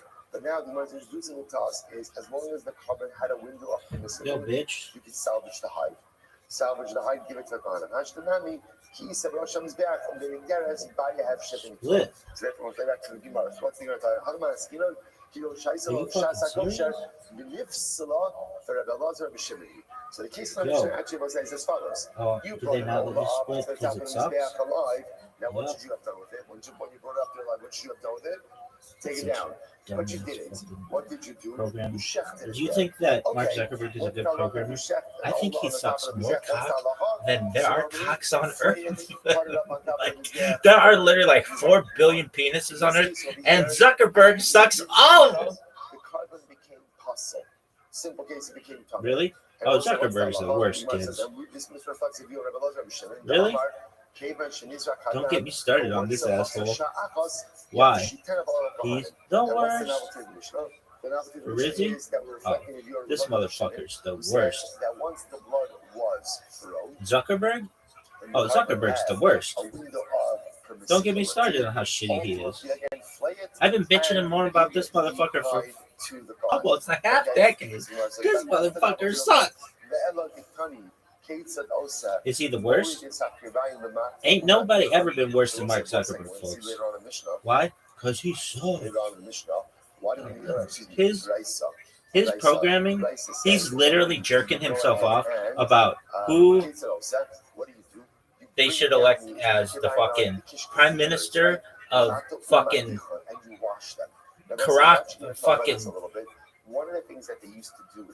Spain, and not paying enough attention about how to fix his fucking app. He's the worst. And his wife Priscilla, I hope that bitch fucking divorces him, and if she doesn't, I lost all my fucking respect for that bitch. Are you fucking serious? What is the fucking deal with this shit? Step one is you brought up an Ola to the top of the Mizbeach. Should you have done that? Zuckerberg, you're the What worst. did you do? Bring it back down. Like assholes designed this app. Okay, now they're setting it up. Are you fucking serious? Zuckerberg, you're the worst. Carbon became puzzle. Carbon became puzzle. Became fun, whatever it is. Are you fucking serious? Zuckerberg. Flay it and cut up the pieces. Zuckerberg, you're the worst. Why flay it? You're the absolute worst. You're the absolute worst. Oh, I like to teach my daughters how to program. Hey, dog, how about you teach your programmers how to program, you fucking loser? Why should I say? Generally, the only reason you bring What are their names? because of the department to watch it is why? Why? Because My father is an asshole, and my father is an asshole. They're twins in my world, though they're not. Why do you know this? Because he fucking talks about them when he's on Joe Rogan instead of fucking teaching his fucking programmers how to program. Worst stream ever.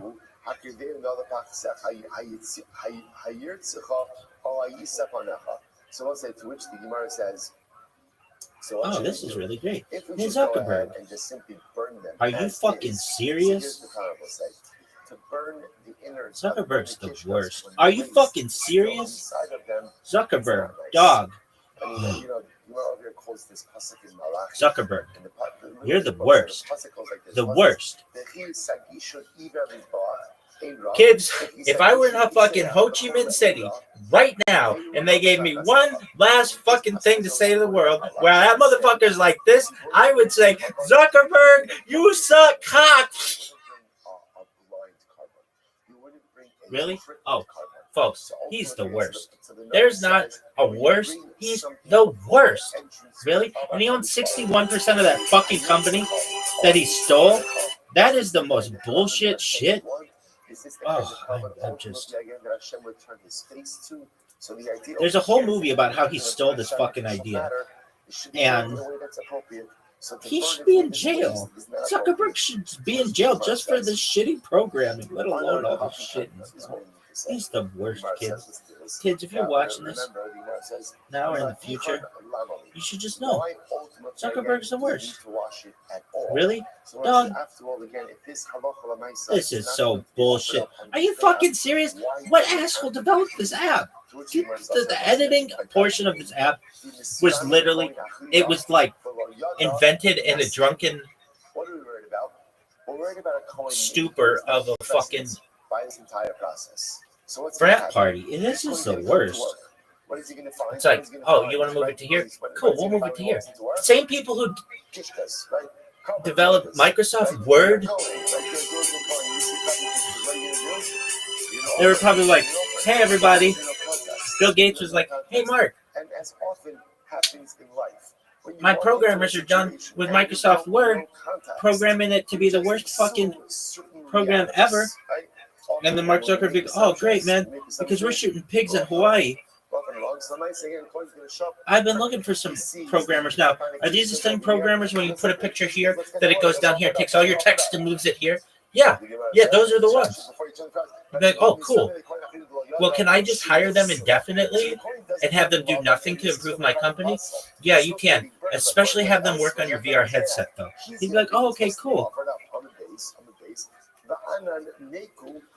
What are you doing?" "Oh, I'm going to some fucking island." "Oh, that sounds fun." Oh, if Zuckerberg went to that fucking island, oh man, I'd be shitting myself. Are you fucking serious? This thing's gonna crash, and I'm gonna scream. Zuckerberg, are you fucking serious? Zuckerberg, get your shit together. This is the worst. Zuckerberg, you're the worst. Your programming sucks. Bezos sucks. Your shit sucks. Gates' shit sucks. Sundar Pichai sucks. These assholes. Assholes develop this shit, kids. "Oh, but you can take pictures with it." "Oh, okay. Can you make a video with it?" Yeah, kind of. We don't really know. I mean, you can make some videos on it. Are they going to upload? Crapshoot, baby. To kind of figure out what exactly is going on over here. By having the kishkas cleaned and ready to be offered, it would seem as if we're actually placing a stumbling block before the Kohen, and that he's going to be ready to go ahead. This is the worst. Zuckerberg. Just as soon as he walks in.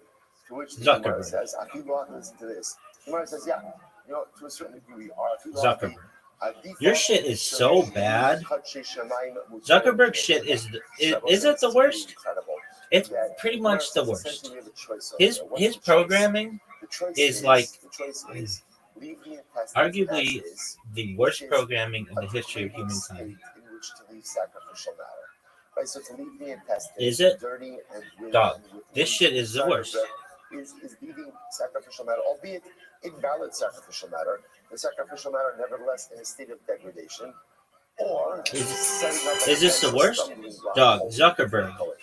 To which the Gemara says, if you have to choose one of those, we're going to choose to make sure that sacrificial matter is not left in a degrading state. So therefore, we wash the intestines, even though again they're not fit to be used, and we know full well that what could happen. Somebody somebody walks away for a second, and a Kohen just comes in, not knowing context. Zuckerberg, your shit. End up offering up. Now, obviously, we'll say we're going to try to get rid of this in a quick fashion, right? So it's not going to end up happening. But yes, the Gemara says, "Are you serious?" And then if I pull it, creating a potential Zuckerberg stumbling block situation for unsuspecting, well-meaning Kohen, but we would rather do that. Than leave the sacrificial matter in a state of degradation. Dog, this is the worst. 137. I'll point that over here. This is the worst. Metaphor for life also. Sometimes in life, there's not a good choice. There's not a good choice. And sometimes you just fuck have you. to choose the lesser of two compromise choices, right? We always want to Dude, Zuckerberg, your shit is the worst. It's so bad. Are you fucking watching this? I have a ceiling cam that hopefully somebody can see something. And just be like, "Oh, this is the worst." You just have to choose the best choice available to you. Incredible. That's an early one for the year, setting the tone, very high label. Shay and I are Indiana grads. When I was there, they won 13 games over a 4-year stretch. A little pep talk to you guys today. Don't worry about the rain. Don't worry about the outside noise. Don't worry about what people are saying. As you, as the one seed there, that you didn't deserve to be there, that you didn't deserve to get all the great things that have happened this year. You deserve it. Go knock off Alabama in 2000. That's predictions on Zoom's talking about it. Long time ago. Literally, again, the food, the better. Guess what? The novelty there. This is the worst. Everyone and that bitch could be higher. And everybody knows because Kadshe Kadoshin, when are they sanctified? Already earlier, even prior to Zrika. Kachim Kalim really get their kedusha by Zrika. I would have thought that therefore, if this invalid sacrificial how are you going to do this? Before Zrika, you should take them down. Ula said no, leave them there. Now that's how this entire conversation started. The reason I'm saying this with you is watch what happens. Here it is. It's now coming full circle. This is the worst. Because Daman, Yerdu, although Yerdu. So let's see what's happening over here. This is so great. We started with a declarative statement of Ula that if you put sacrificial means of Kachin Kalim on the Mizbeach before Zrika, don't take them down. Now we launched that led to all conversation. Now we're coming full circle. But in the circle, the statement is not a statement. The statement is a question. If you put sacrificial means, are you fucking serious? On the Mizbeach before Zrika. Now, it's obviously we're talking about an invalid Zuckerberg. So, do you take them down or not? I'm going to be Ami. Zuckerberg. Why are you just asking about taking it down from the Mizbeach? Why don't you also ask? Dude, your shit sucks. I would divorce you if I were your wife. Based on this Apple line, I don't care about the money. I'll be poor, but at least everybody won't think I suck dick for a shitty program. This is the worst. Are you fucking serious? Are you fucking serious? Are you fucking serious? Are you fucking serious? Are you serious? Zuckerberg, this is how you program?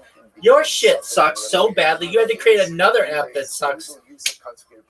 Your shit sucks. Why isn't Threads and Edits and Instagram, why isn't that all the same app? So if you think about it, well, it'd be a big app. Well, dog, then work on efficiency, dog. Have that bitch running like a well-oiled machine.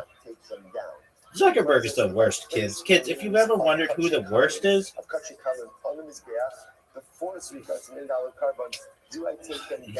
Zuckerberg's terrible. And, you know, I don't want to put him in line with, like, the dictators of the world, but he is terrible. He basically is. He owns 61% of that fucking company. And thus sucks. This is the worst. Zuckerberg has not put out a fucking anything that's been good. This is the worst. If you put the limbs of an invalid Kachin Kalim on his back before his real, yo, what the fuck? Don't take it down. Don't take it down. Dog, what the fuck? Is what Ula said on the beginning of Amud Aleph. They're not going to use the question of this. They're not going to use an alternate version of this previous discussion.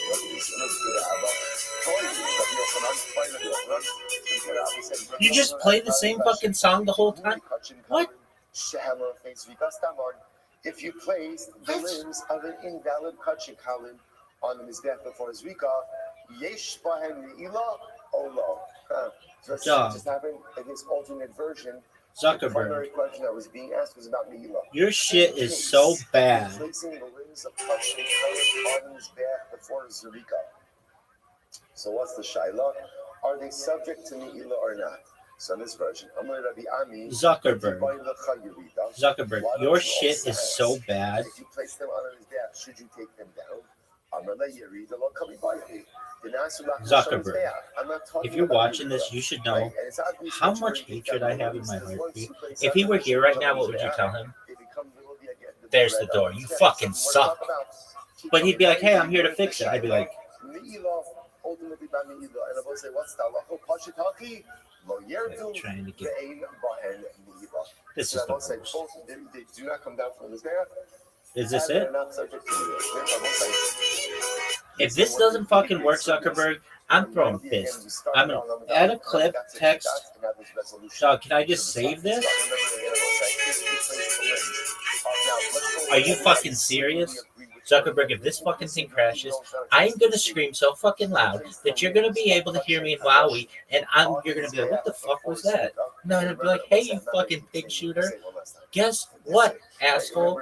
Your app sucks. It did crash. You piece of shit. And our whole subject is just hit me with it. Hit me with that fucking message. Under what circumstances do you leave it? Under what circumstances do you take it down? So everyone is agreeing. Processing last clip. If you place the limbs of Kachin, something went wrong. On the Mizbeach prior to okay, that's fine. You don't take it down. Next. The Shaila was, what about Kachin Kalim? Zuckerberg. Zuckerberg, you are the worst. You're the worst. You should have been running a fucking McDonald's. Piece of shit, man. You suck. This is the worst. Just give me that fucking thing that says, sorry, the thing broke. There you go, you ass. Fuck you, Zuckerberg. Oh, but did you know that you can wear a fucking thing on your face that no one's gonna use? Loser douche. Loser douche. They're not subject to Meila, right? Which makes sense. Save? Oh, you wanted to save a thing? Incredible. Doug, you know how many fucking videos I could have done in this amount of time? This is the worst. This is the absolute fucking worst.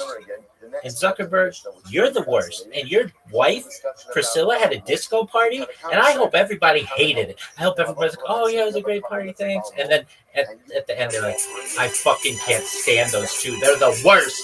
Why? Have you used their fucking app?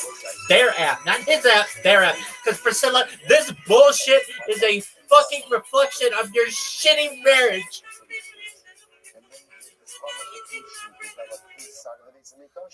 That's the type of carbon where if you erroneously put it on, you leave it on. You know what? The Priscilla Chan initiative sucks. I bet they're not doing anything to help the world. Oh, you guys know you know about my fucking project? Yeah, I know about your project. I know it hasn't done anything to help anybody. Oh, well, some fucking African got a fucking mosquito bite and we gave him 35 fucking vaccines for it. Okay, that's cool. Did you fix your app, dog? It should be Chan Zuckerberg initiative to fix shitty apps. If you accidentally put it on the Mizbeach, rotate it, you don't take it down. Says the Gemara, let's analyze this. I'm going to be open on. This is the worst app. Rabbi Akiva says in Halacha L'Maisa, which mom, I will say, is he allowing? Oh, you know about our project. Fuck yeah, I know about your project. I know how much you both suck dick. I know your husband. Listen, Priscilla, if you fucking watch this, you should know one thing about me. I know that there are 4 billion dicks on this fucking earth, and your husband has sucked all of them due to the performance of this fucking app. Really? Oh. He is acting like it. He's acting like the biggest cocksucker on earth. Have you seen how this fucking app is programmed? It's the worst. I bet some fucking super hot chick out there is like, oh, I thought I was the only one. I'd be like, no, baby. No, baby. We all feel this way. This is the worst fucking app. Zuckerberg. Do you know what TikTok is? Do you know why TikTok exists? It's because you suck cock. Really? You're the worst. Oh, but did you know about the Priscilla Chan, Mark Zuckerberg endowment of dick sucking? Oh yeah, we know about that too. And you suck there as well. Some fucking kid in Malawi scratching himself raw because he can't get a fucking malaria net, and you're over there just jerking yourself off, shooting fucking pigs in Maui. No one gives a fuck, dude. Hey, let's put all this bullshit in the fucking news about how your little ass is gonna fight Elon Musk's fat ass in some fucking one-on-one kung fu match, and then you're not gonna do it. But you fucking played this. Oh, I got sick. Oh, okay. Well, in all that fucking free time that you have for shooting pigs, were you at all using your fucking app? The disqualification is already there prior to the consecration. So it's an interesting case over here. You don't even know the name of your own bow and arrow. You suck so much dick that you're on national media and Joe Rogan, like you're like, oh, I'm a fucking longbowman, whatever. I shoot a compound bow or whatever. And Joe Rogan's like, oh, cool. What's the name of your bow? And he's like, I don't really fucking know. And then Joe Rogan's like, oh, well, who taught you how to shoot? And you're like, oh, well, some of my security guards. Oh, okay, all right. You don't even know the name of your fucking bow? Just the worst. Just the biggest asshole ever.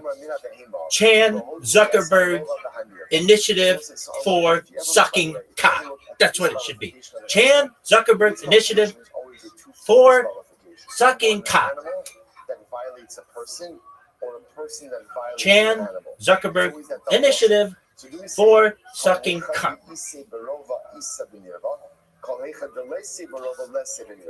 seriously like this. Priscilla Chan, Animal if you don't divorce this asshole, to violate a person, that's when the animal is disqualified if it is violent. say what you want about Melinda Gates, but at least she fucking divorced that douche. And I don't know why she did it. They never came out. That was the fucking weirdest thing. It's like, oh, we're in the middle of a global pandemic. We're going to sit here on fucking Baldwin Walters or some other bullshit.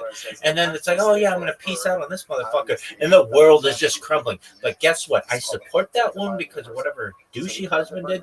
And because she had to recognize how shitty Office, Windows, 360, all that bullshit is. What about Cortana? Oh, yeah, we took Cortana offline. What the fuck? Why didn't you just make 360? Why didn't you just make Copilot Cortana? Which is just clippy. Fucking losers. Just the worst. I'm going to tell you this right now, kids. I've had Cortana on my computers for like a decade. Not one time did I ever fucking use it. It's probably picking up every single fucking thing that I've been doing for a decade. And guess what? I didn't use this fucking thing one time. Not once. Not once did I hit the thing and be like, hey, Cortana, what's the fucking weather outside? It's like, whoa, the weather in Greenland is negative 40 degrees. Oh, no, not once did I ever fucking do that. Why? Because I can Google shit. Now, don't think Google's good, because we got Sundar Pichai's ass there, and his wife, Angeli, knows he sucks cock.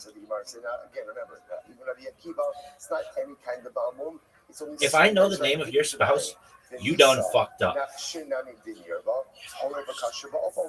Really if this fucking thing crashes on me, I'm flipping. All right, you gotta get it.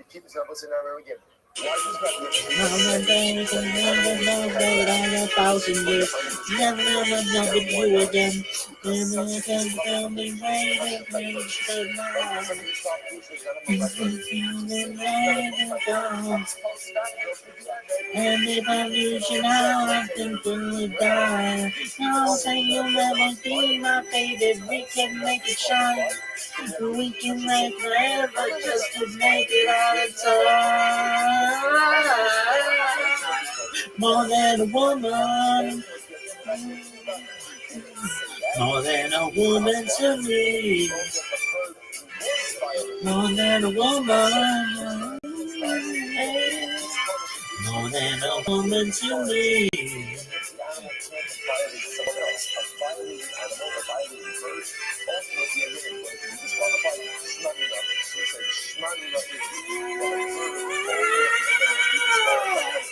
More than a woman.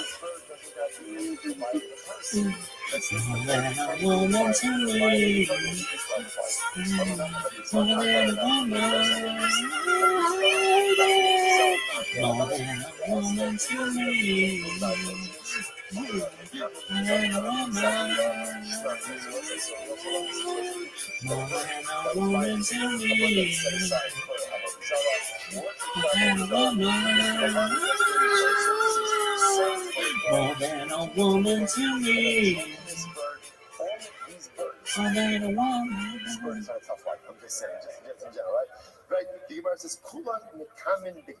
Zuckerberg, if this doesn't fucking work, I'm throwing fists.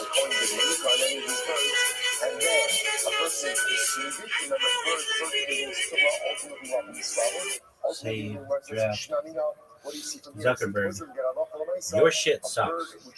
The fact that I know that you had a disco party, and also the fact that I know your app sucks, means I know too much fucking shit about you. You know who I don't know anything about? Mozilla, the people at Mozilla. Why? Because their shit works. Your shit, on the other hand, sucks cock. Do you know what I know about Brave? Not really that much. Why?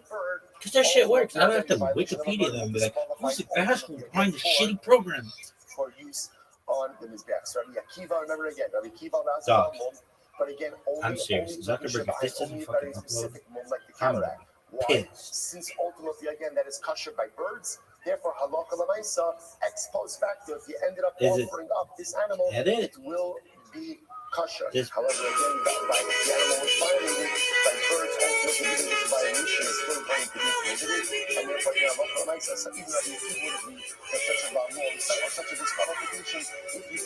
Zuckerberg, if this shit doesn't upload, I've got one thing to say to you. You're the biggest cocksucker in the history of this fucking planet.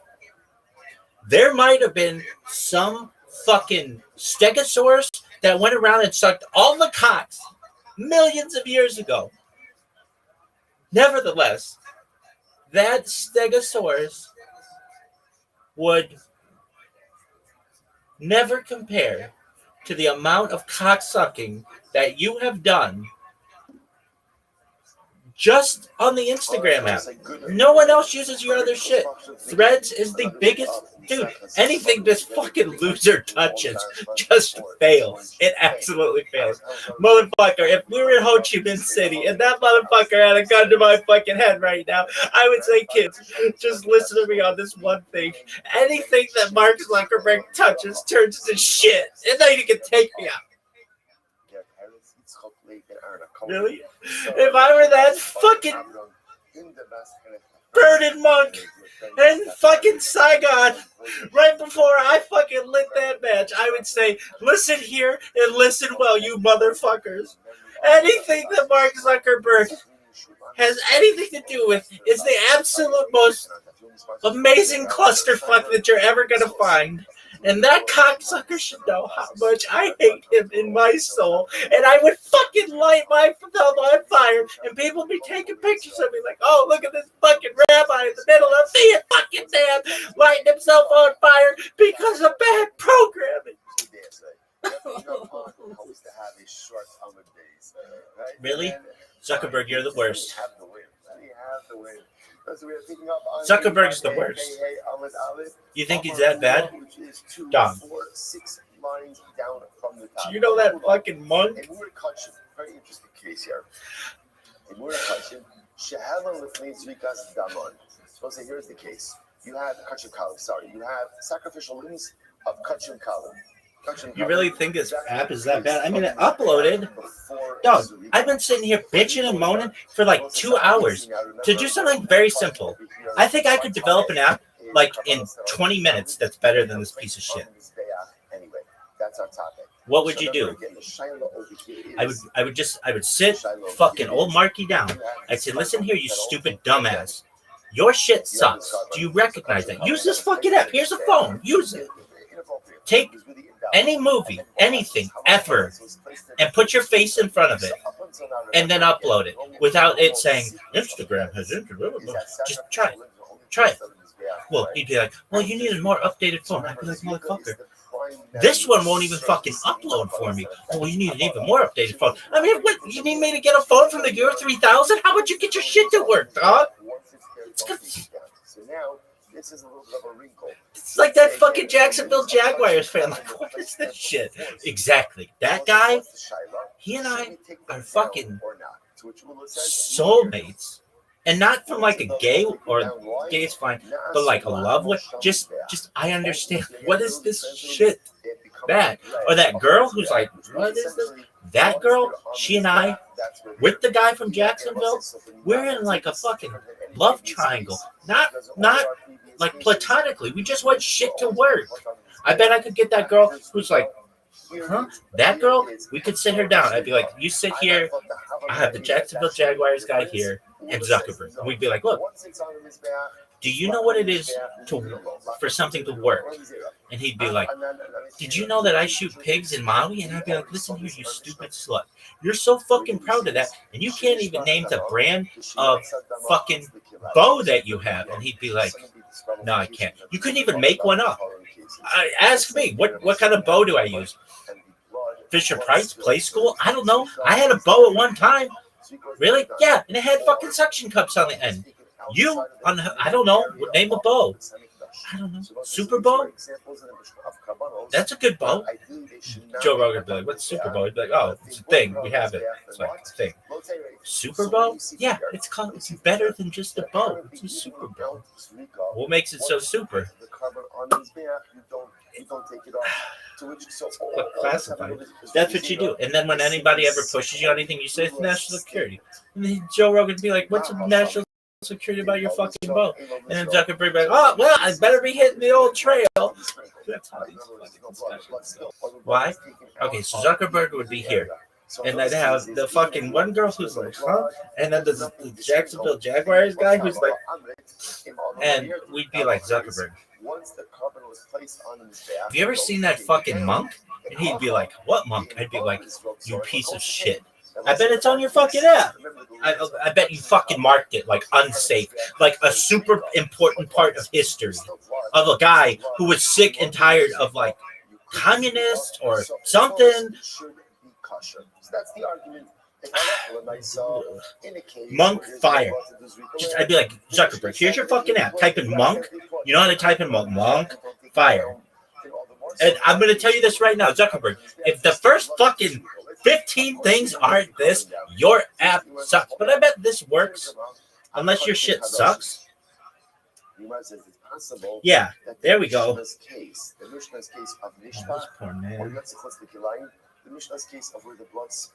But look how fucking stupid Zuckerberg is.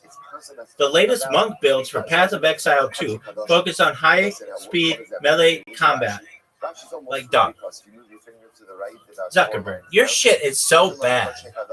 Dude, if I put in monk fire... Oh, yeah, you thought I wanted Path of Exile 2?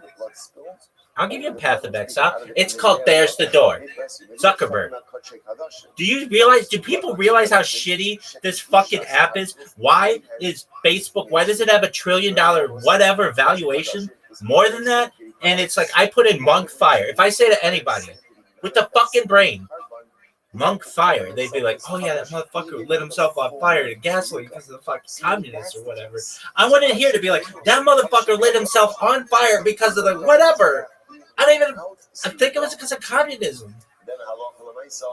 But you want to tell me about S-tier monk build, massive lightning AOE. Is that Age of Empires? Damage for bosses and mapping. Like AOE. I don't know what the fuck that is. What's AOE? What is it? Age of Exploration? Dog. All of these fucking acronyms, they're ridiculous. Best for beginners. Pillars of the Cage, God Twink, easy to learn. I wouldn't even have that on my own app. I'd be like, dog, that's blasphemy. You can't have God Twink. What the fuck is that? Best DPS build, Star Stacker, Ice Shard. And he'd be like, oh, well, we got to work on this. I'd be like, dog, every fucking time I use your shit, you say, we got to work on it. I'd be like, guys, stop. We're not putting out anything for a year. And we will fucking beta test it and gamma test it and aleph test it and all the other kind of testing that you need to fucking do. Zeta test this fucking shit. You'd test it, whatever. And then we'd be like, all right. Just hold on to that piece of information. We got it. And then it should fucking work.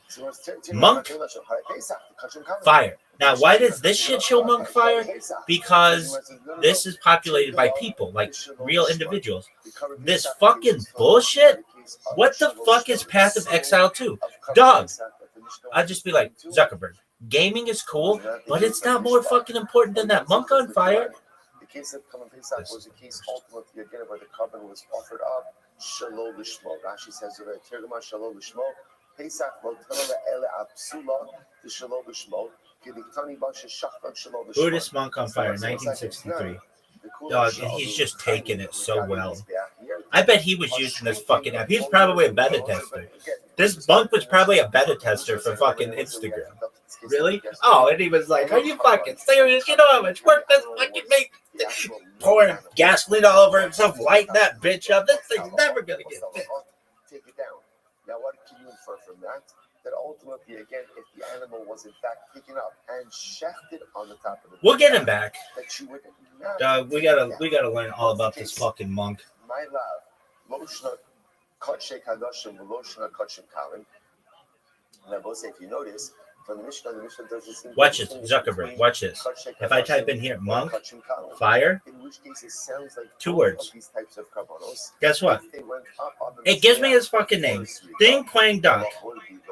Thich Quang Duc. Thich Quang Duc. And look at this. This fucking works too. Thich Quang Duc is a Vietnamese Mahayana Buddhist monk who became globally known as the Burning Monk after self-immolating on June 11, 1963 in Saigon to protest persecution of Buddhists under President Ngo Dinh Diem's dominated regime. His act. Okay, so well, did it even have to do with communism? You would take it down.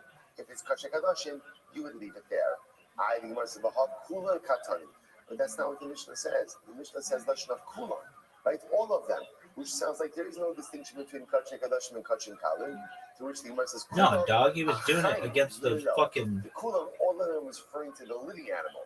That by all karbanos, if you brought up a living animal to the top of the Mizbeach, dog, so it wasn't even for fucking.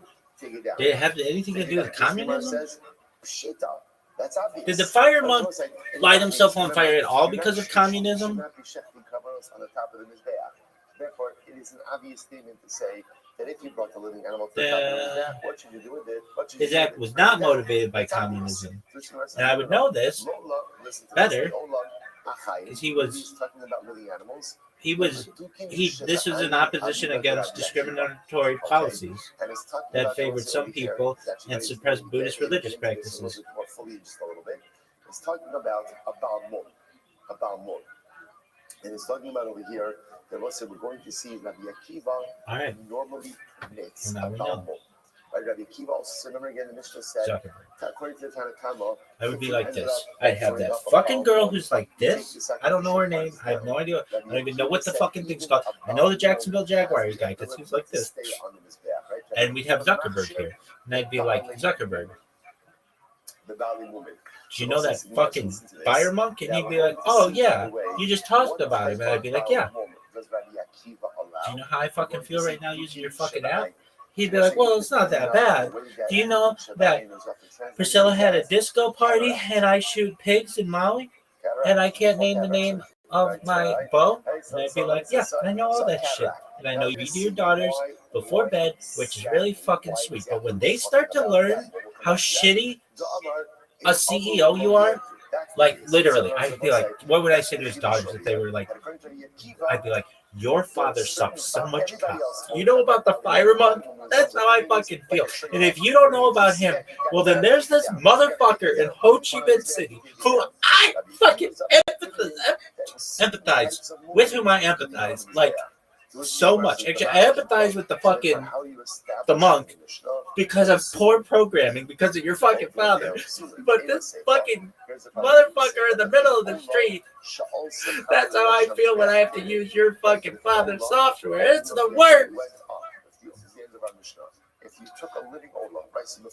What's that guy's name? I'm never going to remember this fucker's name. The latest monk builds for Path of Exile 2. I'd be like Zuckerberg.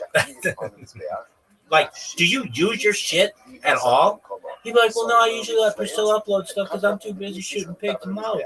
I'd be like, dog.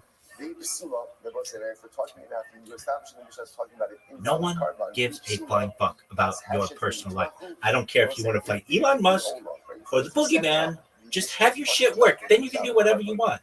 Okay? All your shit sucks. It's the worst. You're the worst. Facebook used to be good. Sucks. Instagram. I don't know if it was ever good. Sucks. Meta, whatever your fucking world of avatars, that failed. I get so much joy. So much fucking joy knowing that you cannot put a product together that at all is successful. I get so much joy. When my head hits that fucking pillow right after I say Shema, there's a little bit of me that gets a ton of joy from just knowing that you suck at everything you touch. Everything you touch sucks. I love it. I get so much fucking joy. I would say to his daughters, look, you stupid bitches. Your father is such a douchebag. It's like everyone on earth hates him so much that anything he touches just fails. And they'd be like, well, he's got $1 trillion valuation. I'd be like, dude, kids, he fucking stole that idea. He's the worst. I'd be like, do you kids know about that fire monk? They'd be like, oh, you mean bring it down. Ditch Kwang Duck. I'm never going to remember that name. Do you know how hard that is for Thich Quan Duck? I'd be like, do you kids know who Thich Quan Duck is? They'd be like, oh yeah, the fire monk. I'd be like, yeah. Did you learn that from your father's app? They'd be like, no. I'd be like, right, because you learned about Elden Ring 2 or some other bullshit. Path of Exile. No one cares about that. They care about the fire monk. They care about self-immolation. That this motherfucker lit himself on fire, not because of communism, but because of discriminatory practices. Now that motherfucker in the street, that guy, that one I'm pretty sure is communism. And then that little girl who's running, that girl, that's how I feel whenever I have to log into a fucking meta platform. You should know. I put in my password, and then I'm like, motherfucker, this is the worst. Covered up with the parts on top of the Mizbeach. So what is there to say?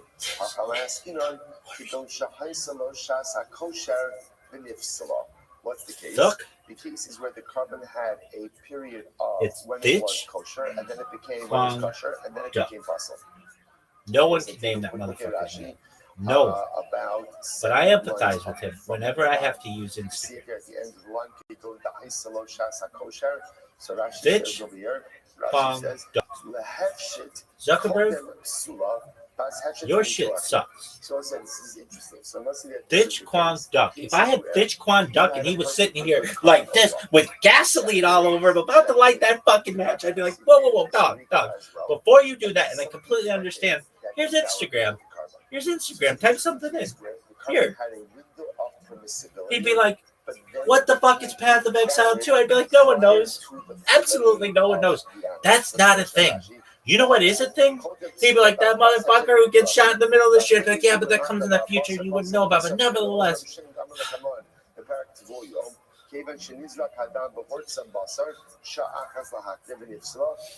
What would the monk understand? I'd be like, dog, have you ever seen the Hindenburg? You'd be like, oh, the humanity. Yeah, that. You know that? You'd be like, yeah, that's the worst. It's like the. I'd be like, yeah. Imagine that was an app. And he'd be like, imagine that were an app. And he'd be like, oh, like Instagram. I'd be like, exactly. He'd be like, do we have to still talk about this, or can I like this bad boy? I'd be like, just calm down. Do you know about the girl who's got the hand like this, or the other guy from the Jaguars? She's like, what the fuck? There is this opinion of Rabbi Eliezer. I'd be like, Ditch Kwang Duck. I can get the duck part. Ditch, that's so hard to remember. Ditch, like Stitch, Ditch, Kwang. How about Kwang? Dog, it's like got a fucking thing over the A. I don't even know what it is. Ditch Kwang Duck. Hey Zuckerberg, do you know about Ditch Kwang Duck? He'd be like, who? I'd be like, the fire monk. And he'd be like, oh, you mean in Path of Exile 2? And I'd be like, no, you fucking asshole. I would be like, the motherfucker lit himself with gasoline and fire in the middle of the fucking street in 1963. And the carbon had a window of permissibility. And Zuckerberg would be like, let me look it up on fucking Instagram. I'd be like, go ahead. But look at all these pictures. I'd be like, yeah, but look at your AI thing at the top. It's telling me about Path of Exile 2. He'd be like, have you played Path of Exile 2? And I would tell him, you stupid slut. I don't want to fucking hear about that fucking game ever. Do you know about Ditch Kwang Duck? And he'd be like, no. Did he play Path of Exile 2? And I'd be like, motherfucker. No. Ditch Kwang Duck didn't fucking play Path of Exile 2. He very well could have been a beta tester for your fucking app. But you should know that motherfucker was protesting discriminatory policies. And I empathize with him every time I use your fucking app. And I'm sick of your excuses. Oh, it's a browser. Oh, it's a fucking Android. Oh, it's a fucking iOS. All your shit sucks. Dog, it's the worst. You do not fucking beta test. You do not fucking use focus groups. Your shit is so bad. I want to be invited to the meta company picnic, and I want to get there with a fucking megaphone, and I'm going to say, do you all know how much your fucking douchebag CEO sucks at life? And they'd be like, yeah. And I'd be like, he's the worst. And they'd be like, yeah. And I'd be like, but what you don't understand is how much I think you all suck cock at your jobs. And I'd be like, do you all fucking know about that firebug? And they'd be like, huh? I'd be like, his name is Stitch Corn Duck. And he is exactly how I feel whenever I have to use anything that you assholes have ever touched. And they'd be like, we're actually going to talk about this a little bit. what do you mean? I'd be like, your shit is so bad. And I don't blame you. You're like abused children from bad parenting. You're like the worst. You'd be like, oh, but did you know about our fucking XYZ policy? I'd be like, I don't care. I don't fucking care. You guys can literally be boys. You can be girls. You can be dogs. You can be furries. You can be whatever the fuck you want to be. Just have your fucking shit work. Your software needs to work. They'd be like, but you can be furries in the virtual world. I'd be like, that's cool. You can be furries in this world. I don't give a fuck. Just get your programming to work. They'd be like, oh, you don't think it works? I'd be like, look at this.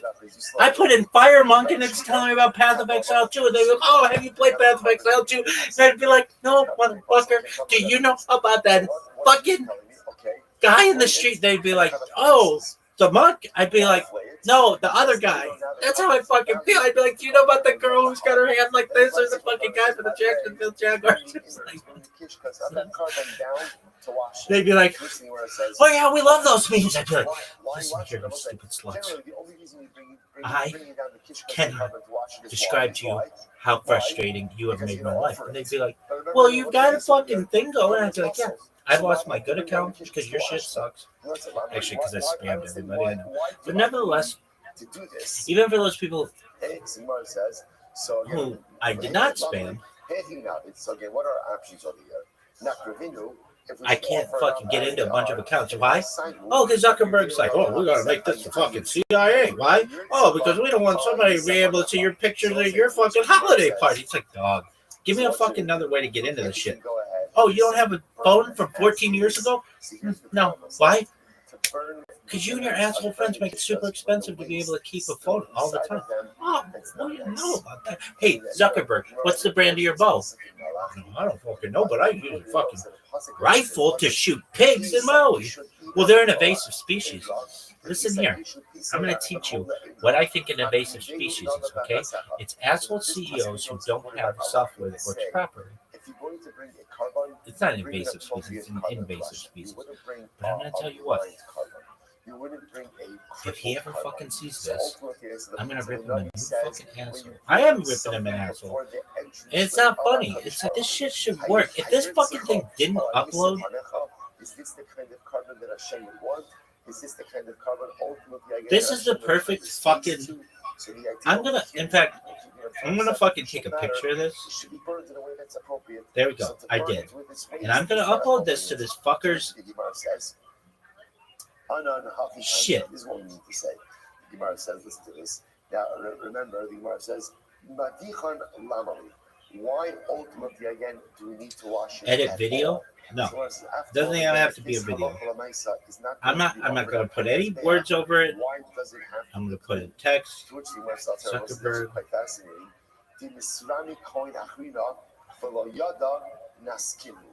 What are we worried about? I have to put a fucking, like, I don't want to get in trouble. By this entire process. So what's going to happen? This coin is going to come into work.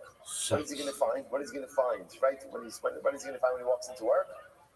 Kishkas, right? Carbon kishkas, right? If you're a Kohen, right? You're a diligent Kohen, you see carbon kishkas, what are you going to do? You're going to offer it.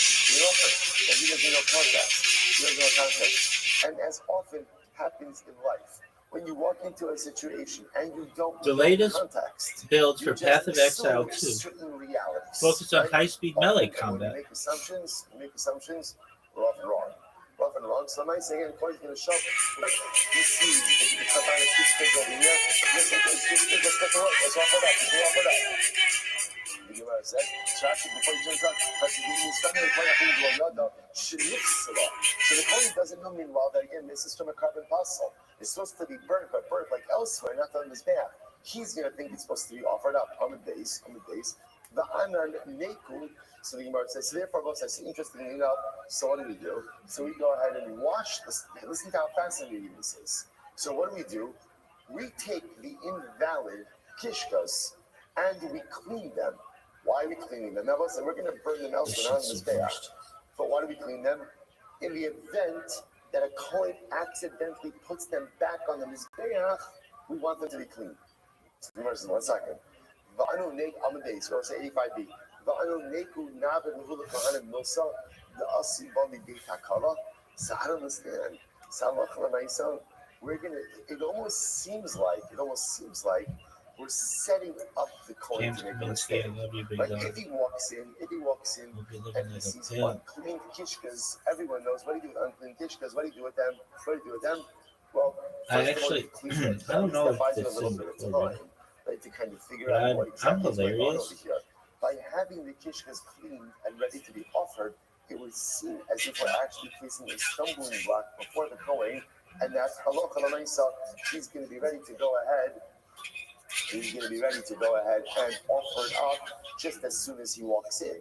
To which the Gemara says, "Afilu listen to this." The Gemara says, "Yeah, to a certain degree, afilu adifa shelo yu kadshe shamayim mutalim kiladeva." So I will say this is pretty incredible. That the Gemara says essentially we have a choice over here. What's the choice?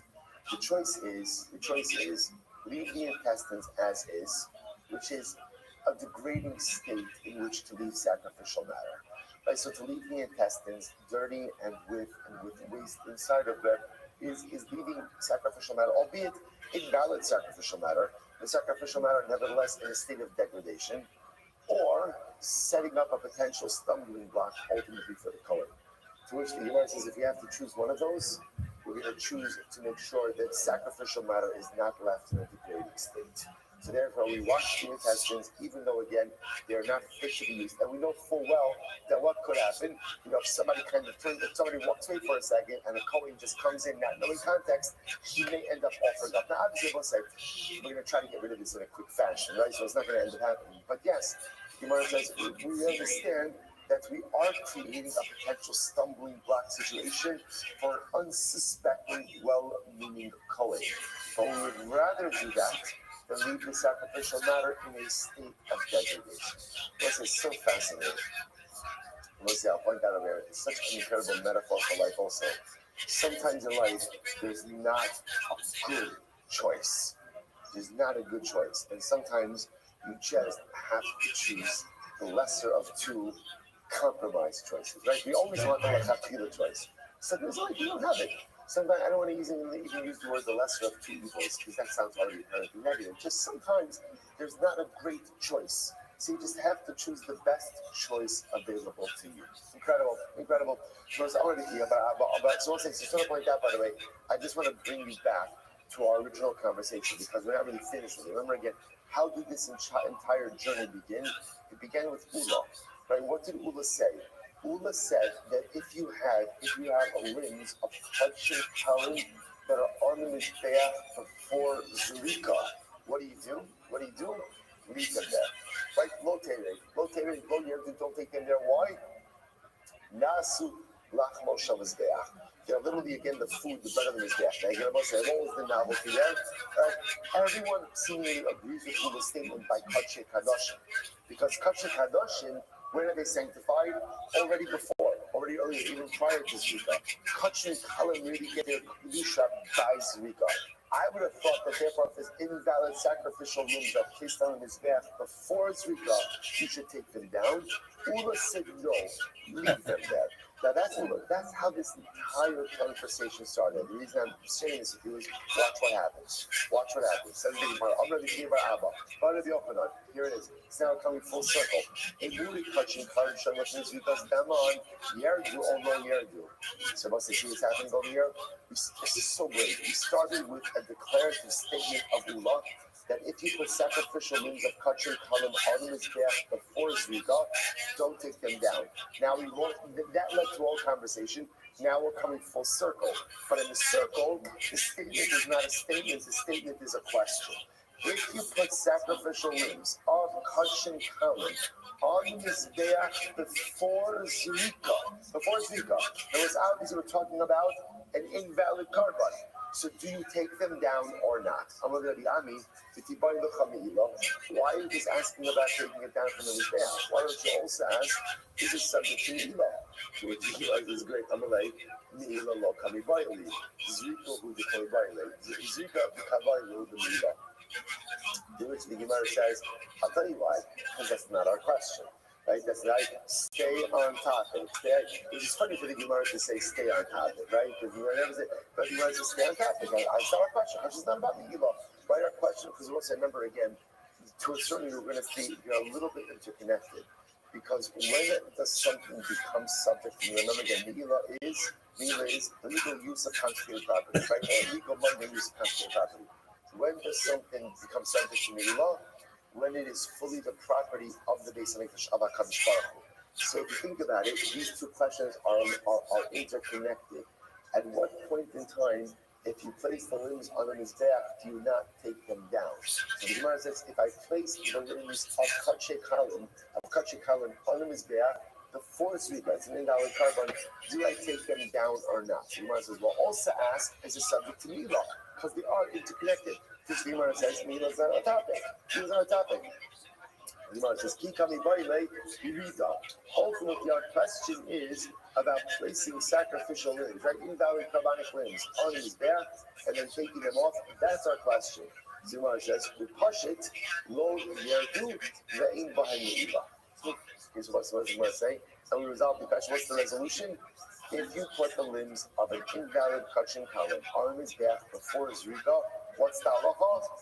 Don't take it down. Don't take it down. Which I will say is what Ula said from the beginning of Amud Aleph. The Nachama Yitzchak Masnihachi. So Nachama Yitzchak had an alternate version of this previous discussion. What did he say? I'm going to give Abba. Rabbi Yochanan. So the Abba said, Rabbi Yochanan asked the following question. If you place the limbs of an invalid Kachin Kalim on the Mizbeach before Zrika, yesh bahen Mi'ilah or no? So let's see what just happened in this alternate version. The primary question that was being asked was about Mi'ilah. Same case, you're placing the limbs of Kachin Kalim on the Mizbeach before Zrika. So what's the shaila? Are they subject to Mi'ilah or not? So in this version, why don't you also ask, if you place them on his back, should you take them down? I'm not talking about Yerida, right? And it's obvious that you wouldn't take down the limbs, because once you place sacrificial limbs on the Mizbeach, they become the bread of the Mizbeach. There's nothing more to talk about. Where's the Shaila? Mi'ilah, ultimately by Mi'ilah. And I will say, what's the halacha? Pashitaki, lo yerdu ve'ein bahen Mi'ilah. So I will say, both, they do not come down from the Mizbeach, and they are not subject to Mi'ilah. So I will say, this is one of these really great sugyas, where literally, again, we started on Amud Aleph, and then we got to two dots, and that is resolution. So this whole thing started, remember again, I will say, if you place the limbs, now, let's go with what everybody seemingly agreed with already entering into this sugya, even though it's not explicitly stated. If you place the limbs of Kachin Kadoshim on the Mizbeach before Zrika, again, remember, I will say, I'm not going to keep saying it, I'll say it one last time. And that's it. Right? Remember again, all of these cases are invalid karbanos, right? That's all of these cases. You're placing invalid karbanos on the Mizbeach. And our whole subject is, if you place it, you don't take it down. Or under what circumstances do you leave it?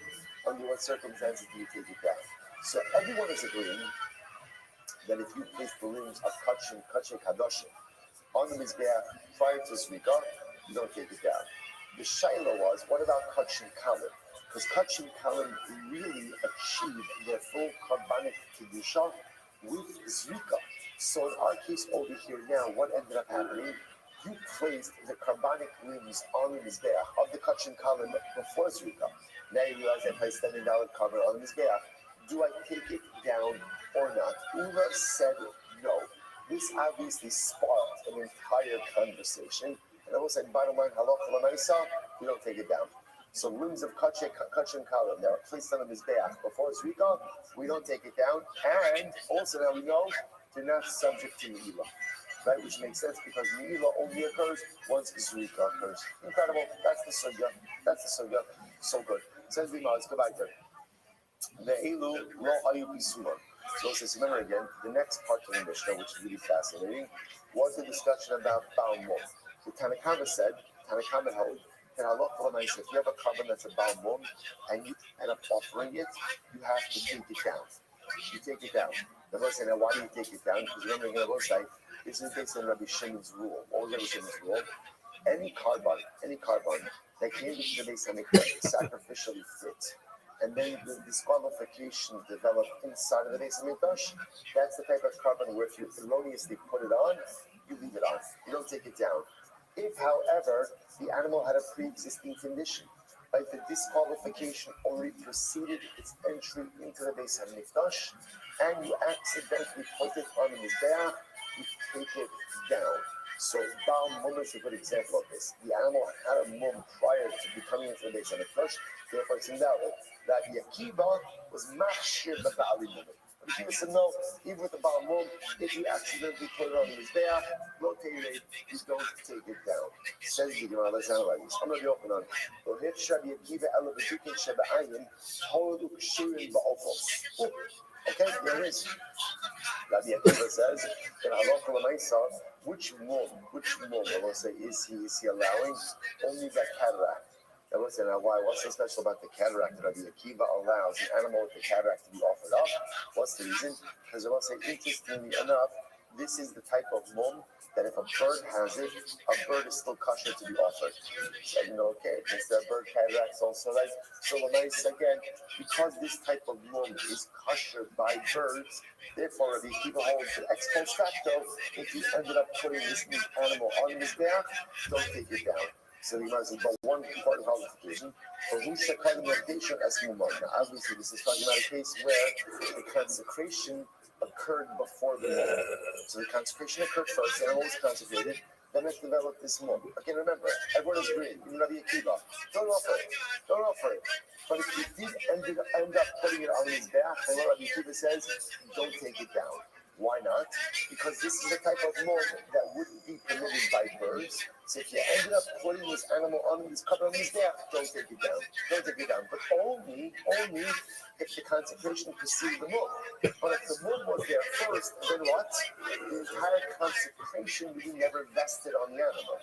If that's the case, then Rabbi Akiva would agree, if you ended up putting it on his back, take it back down. Well, Rabbi Akiva is very interesting. Rabbi Akiva agrees. I'm sorry. Rabbi Akiva agrees that if you ended up offering up a female olah, normally an olah is a male animal. So Rabbi Akiva says that if you consecrated a female animal, that is the equivalent to consecrating a Baal Mum, which makes sense, right? Because again, the disqualification is already there prior to the consecration. So it's an interesting case over here.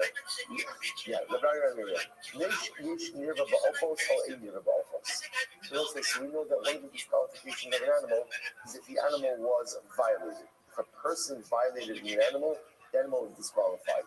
Is there such a thing as a violated bird? Now, one second. Now, the Gemara is not asking about the Messias of it, right? The Gemara is asking, you see, I'm not like this, like, I was talking about this. You'll see why this is a question in just a moment. So I'm wondering if you ever look, by the way, at the disqualification of an animal, the disqualification is always a twofold disqualification. One animal that violates a person, or a person that violates an animal. It's always that double washing. So do we say,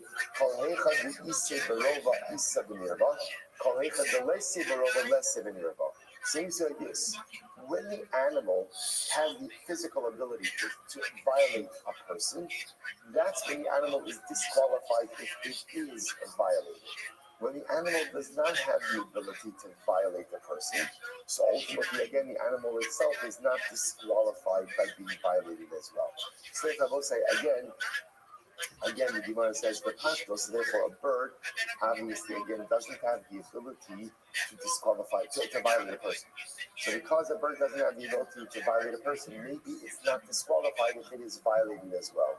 Oh, Dilma, hurry next. Just to be honest, right? There are certain pieces of Torah where, right, your wife asks you, what did you learn today? Okay, you can share. And then there's other stuff that she's just going to say, I don't remember, right? So it says as follows. Oh, Dilma. Again, but Torah use a real Moganisara. Okay, we have to learn. So what's the Gemara says as follows. Oh, Dilma, hurry after Bavera. So what's that? On the other hand, obviously, if the bird was violated and Avera was done with the bird. So what's it? That's the Shaila. That's the fundamental. It's a fundamental shaila about the nature of the disqualification itself. So Rabbi says as follows. So Tashma, let's analyze. So Tashma, Rabbi Akiva Machshir Bali Mumin. We'll say first why mine. Rabbi Akiva holds that Allah calls again Bali Mumin. Again, remember that even a Bal Mum, if you place the Bal Mum on the Mizbeach, Allah calls you don't take it down. So the Gemara says, now again, remember, even Rabbi Akiva, it's not any kind of balmum, it's only certain types, right? You can Shabbat. Then Isa, Nakshir Nami Binirva, Holova Kasher Ba'avos. So I say that's because Rabbi Akiva should have also included in his heter what? A bird which was violated, or an animal which was violated. Why? Because Rabbi Akiva is not listening to again. Why does Rabbi Akiva say that an animal with a cataract, if you put it under his back, you don't take it down? Why not? Because such a disqualification is kosher by birds. Right? Such a disqualification is not a mum by birds. So since it's not a mum by birds, ex post facto, if you place the animal on his back, low rate. Well, if we held that a bird that was violated was also not disqualified, then Rabbi Akiva should say even an animal that was violated, if you placed it on the mizbeach, ultimately don't take it down. Now the fact ultimately again that Rabbi Akiva didn't say that indicates to us what? That Rabbi Akiva holds that if a bird was violated, it is possible, which indicates to us that the disqualification for immoral activity applies even if the animal can't violate someone else. A violated animal, a violated bird, ultimately, again, is going to be disqualified. Shmamina. So we say the Shmamina is that a bird ultimately, again, will be disqualified from carbonic usage, even though the bird doesn't have the ability to violate a person, but since the bird can be violated, a violated bird will be disqualified. We also learn this. The Eslam and the Khir, the Kintum, the Androgynous, Kulon, the Kamim, the Gadim, Abe Sabira, Shmaina. So we also learn this explicitly that a bird that was violated, a bird that was set aside for Avodah Zarah, worshipped for Avodah Zarah, given to a harlot that's paid for her services, sold for a dog, a tumtum bird, an androgynous bird, all of these birds. This bird has had a tough life. I'm just saying, just in general, right? The Gemara says, "Kulan nekamin begadim abe sabrila." So I'm saying all of these cases, if halacha the Kohen did maluka on any of these birds, and then a person consumed it. Remember, bird conveys tumah, ultimately will be swallowed. Ultimately, the Gemara says, "Shnamina." What do you see from here? You see, a bird which was violated. Ultimately, again, is not fit to be used as a carbon. So, even though normally we mention these two things together, right? If an animal violates a person or is violated, even if an animal can't violate, but can only be violated, like in the case of a bird, ultimately, again, the violation of a bird will disqualify ultimately, again, for use on the mizbeach. So, Akiva, remember again, Akiva allows a balmum. But again, only taking Sheba'ayin, only a very specific mum like the cataract. Why? Since ultimately, again, that is kosher by birds, therefore, halakha l'maisa, ex post facto, if you ended up offering up this animal, it will be kosher. However, again, if the animal was violated by birds, ultimately, even just violation is still going to be prohibited, and therefore, again, even Rabbi Akiva would agree that such a balmum or such a disqualification, if you brought it on his back, you'd have to take it out. Okay, so let's stop over for today. We'll pick up the relationship at Rabbi Hanina's Skarah tomorrow. Shkayach, everyone.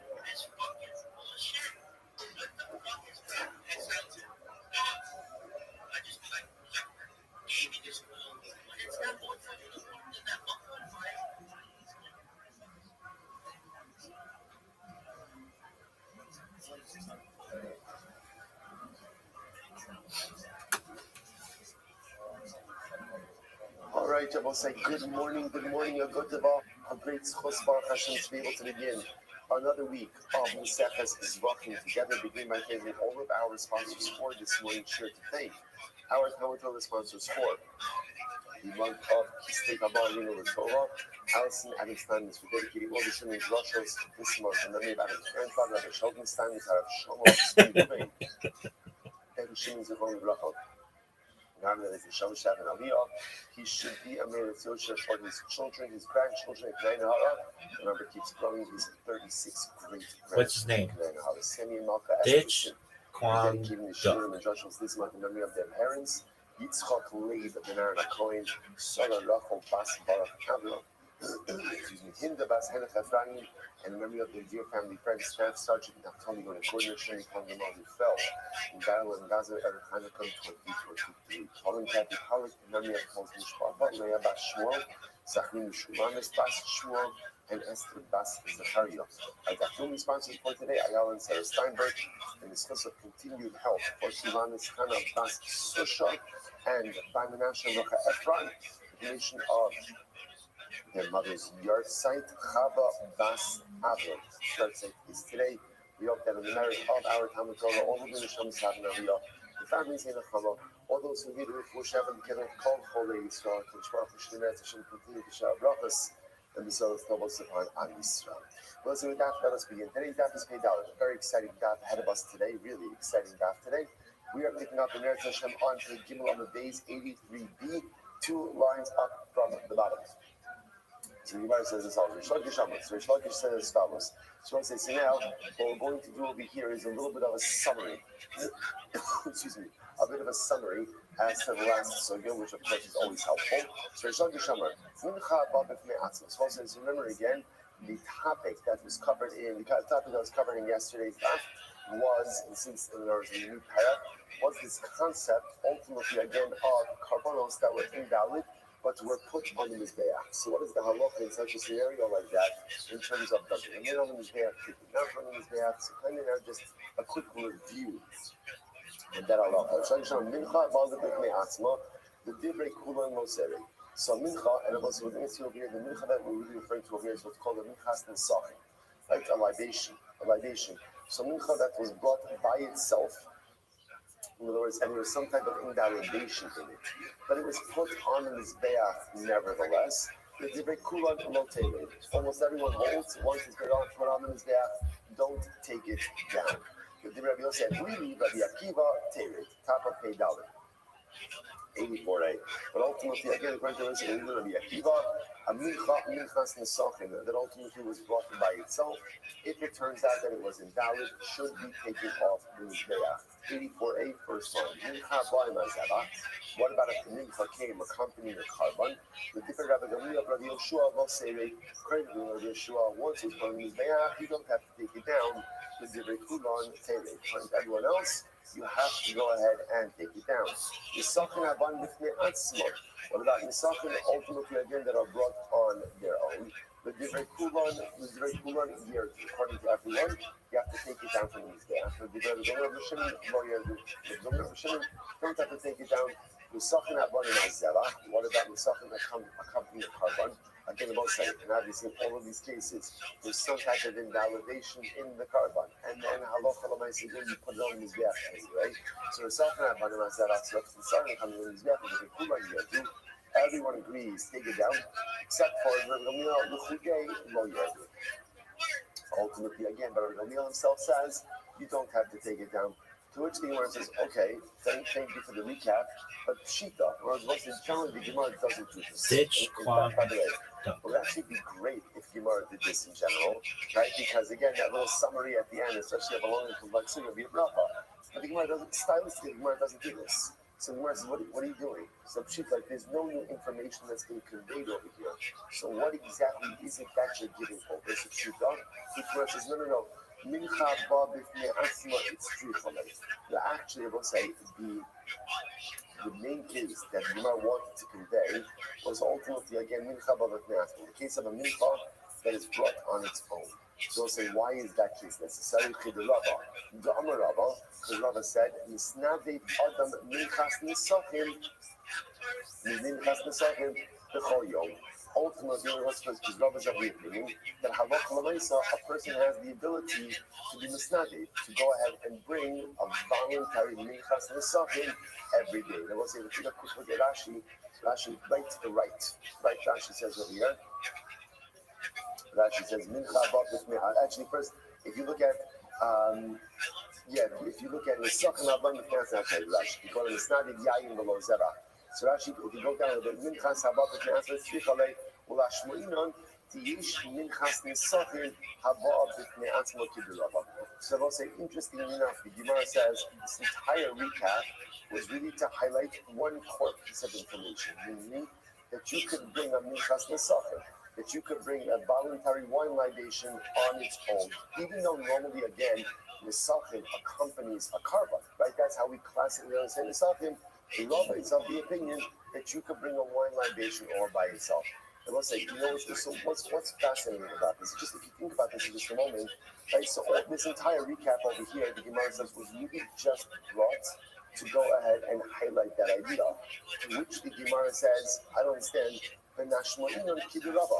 so why don't you just say that line? In other words, just quote Rothschild again. I understand now why you felt you needed to convey all the information, really just for one novelty. So the Gemara says, why not just go ahead and express the novelty? Just quote the opinion of Rabbi that you could bring a minchas nesachim on its own. To which the Gemara says, even said this before we go on, I just want to point out, there's a Chinese Mr. Haskell, if you think about it. And what is the Gemara saying? That you will bring down all of this information, right? 98% of it unnecessary, not unimportant. Everything is important, but 98% of it not necessary because we learned it before. Why? For 2%, for one statement that is necessary.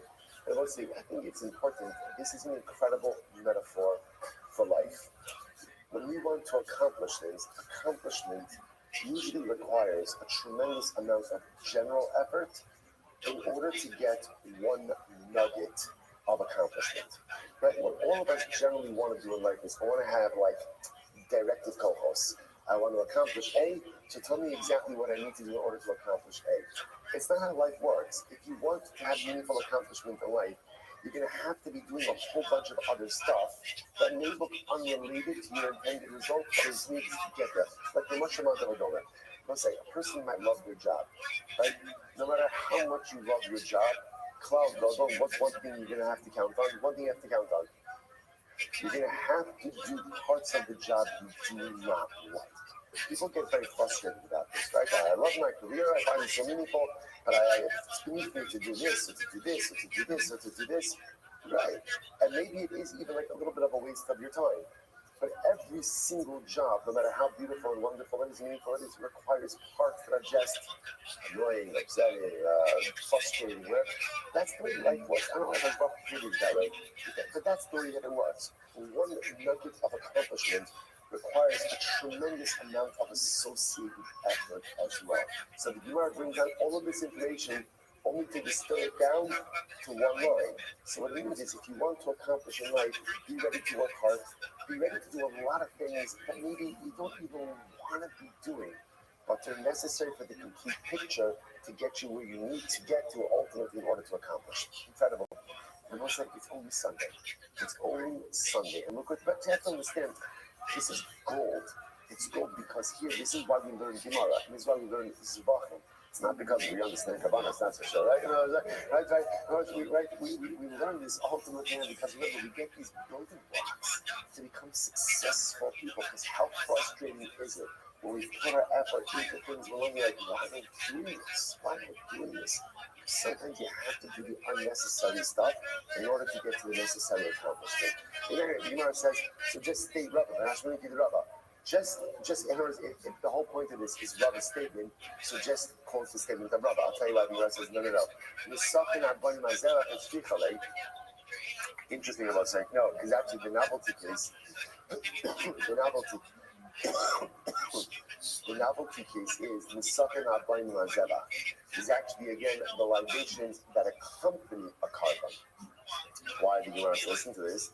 The macro will the machar will the yom achara. So what's actually very interesting. In general, whenever you have wine libations that accompany a carbon, in our minds, the libation is always coming with the carbon itself.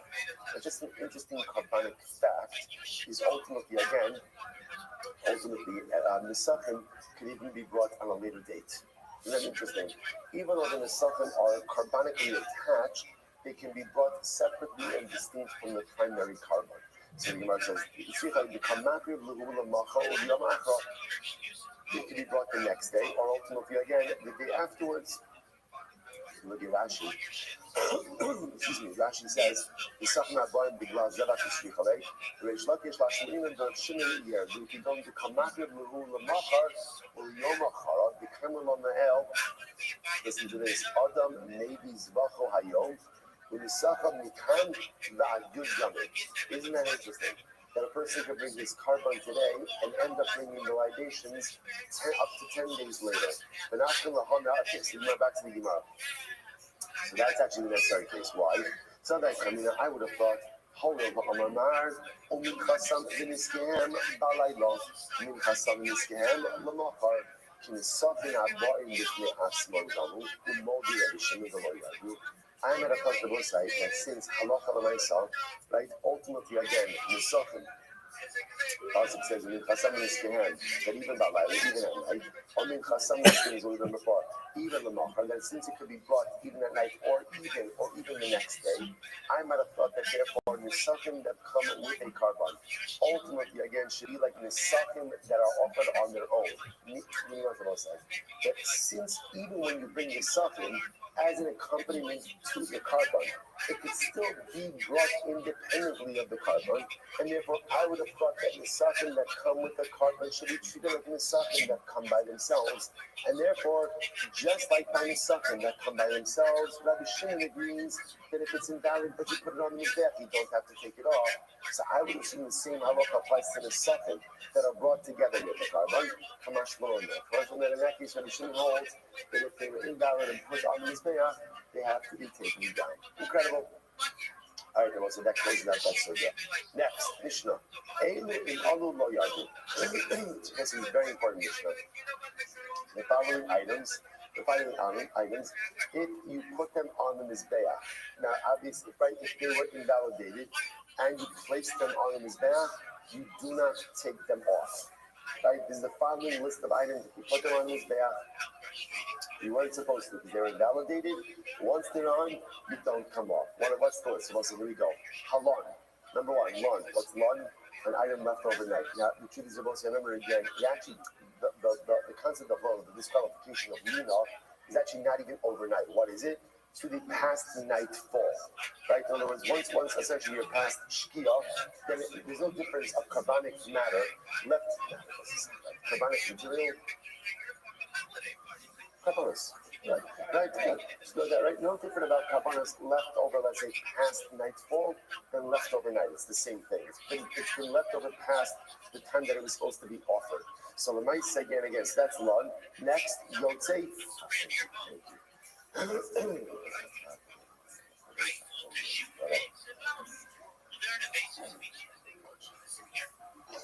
The Gemara says as follows. So that's lon. Yotze. Yotze means any type of carbonic material that goes out of its permitted area. Tamei, self-explanatory, becomes tamei. Shenishchat chutz lizmano b'chutz l'mkomo. Oh, I will say, it's been a while, but Pigel is back, right? Right, it's back better than ever, right? So Pigel again, remember in this case over Shenishchat chutz lizmano b'chutz l'mkomo. Remember, whenever you see such, what does it mean? It means that's intention. The carbon itself was shechted with the intention to eat it out of its permitted time or its permitted place. So obviously that's big. Or ultimately Kabbalah was done by someone who was puzzled, right, to go ahead and apply the blood. So again, this is our initial list. So all of these that would come denominator, all these items, they are sacrificially invalid.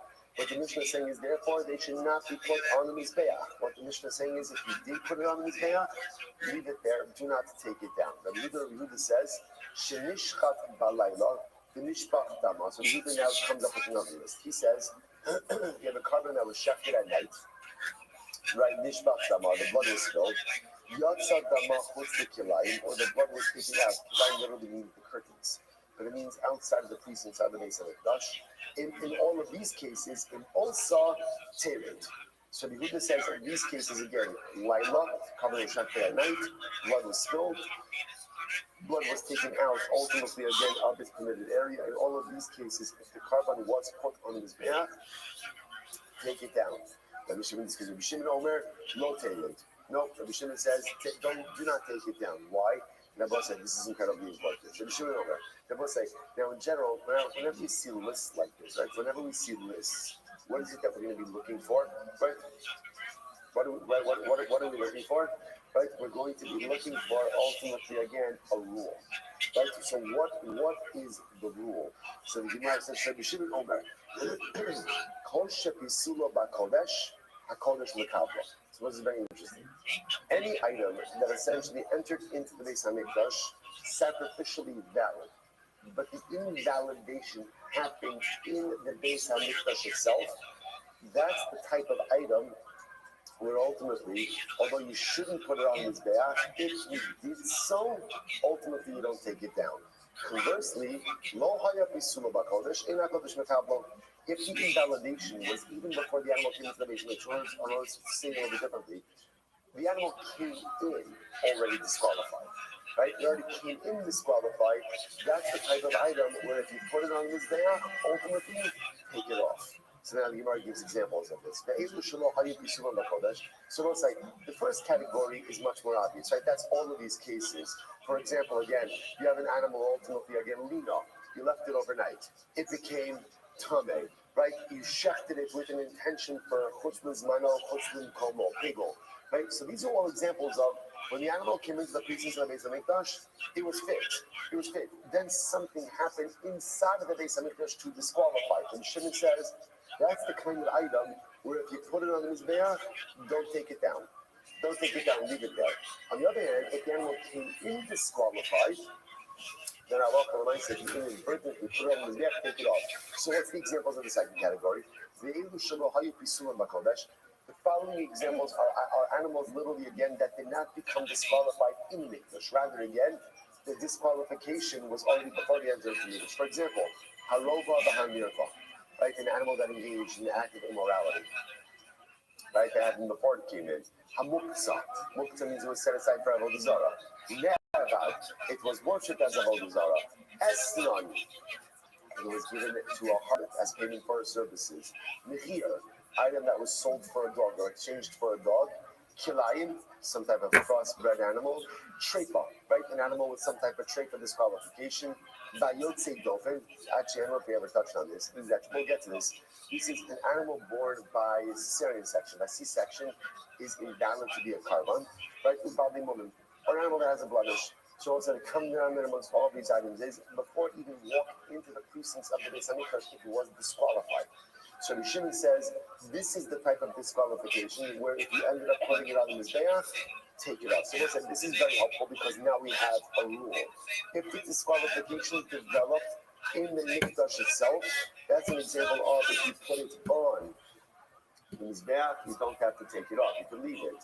If the disqualification developed before you entered into the Beis Hamikdash, then halacha means if you put it on, take it off. Rabbi Akiva, makshul about the woman. Right? So Rabbi Akiva holds that halacha means if you ended up putting Bali woman on the Mizbeach, ultimately you don't have to go ahead and take it off.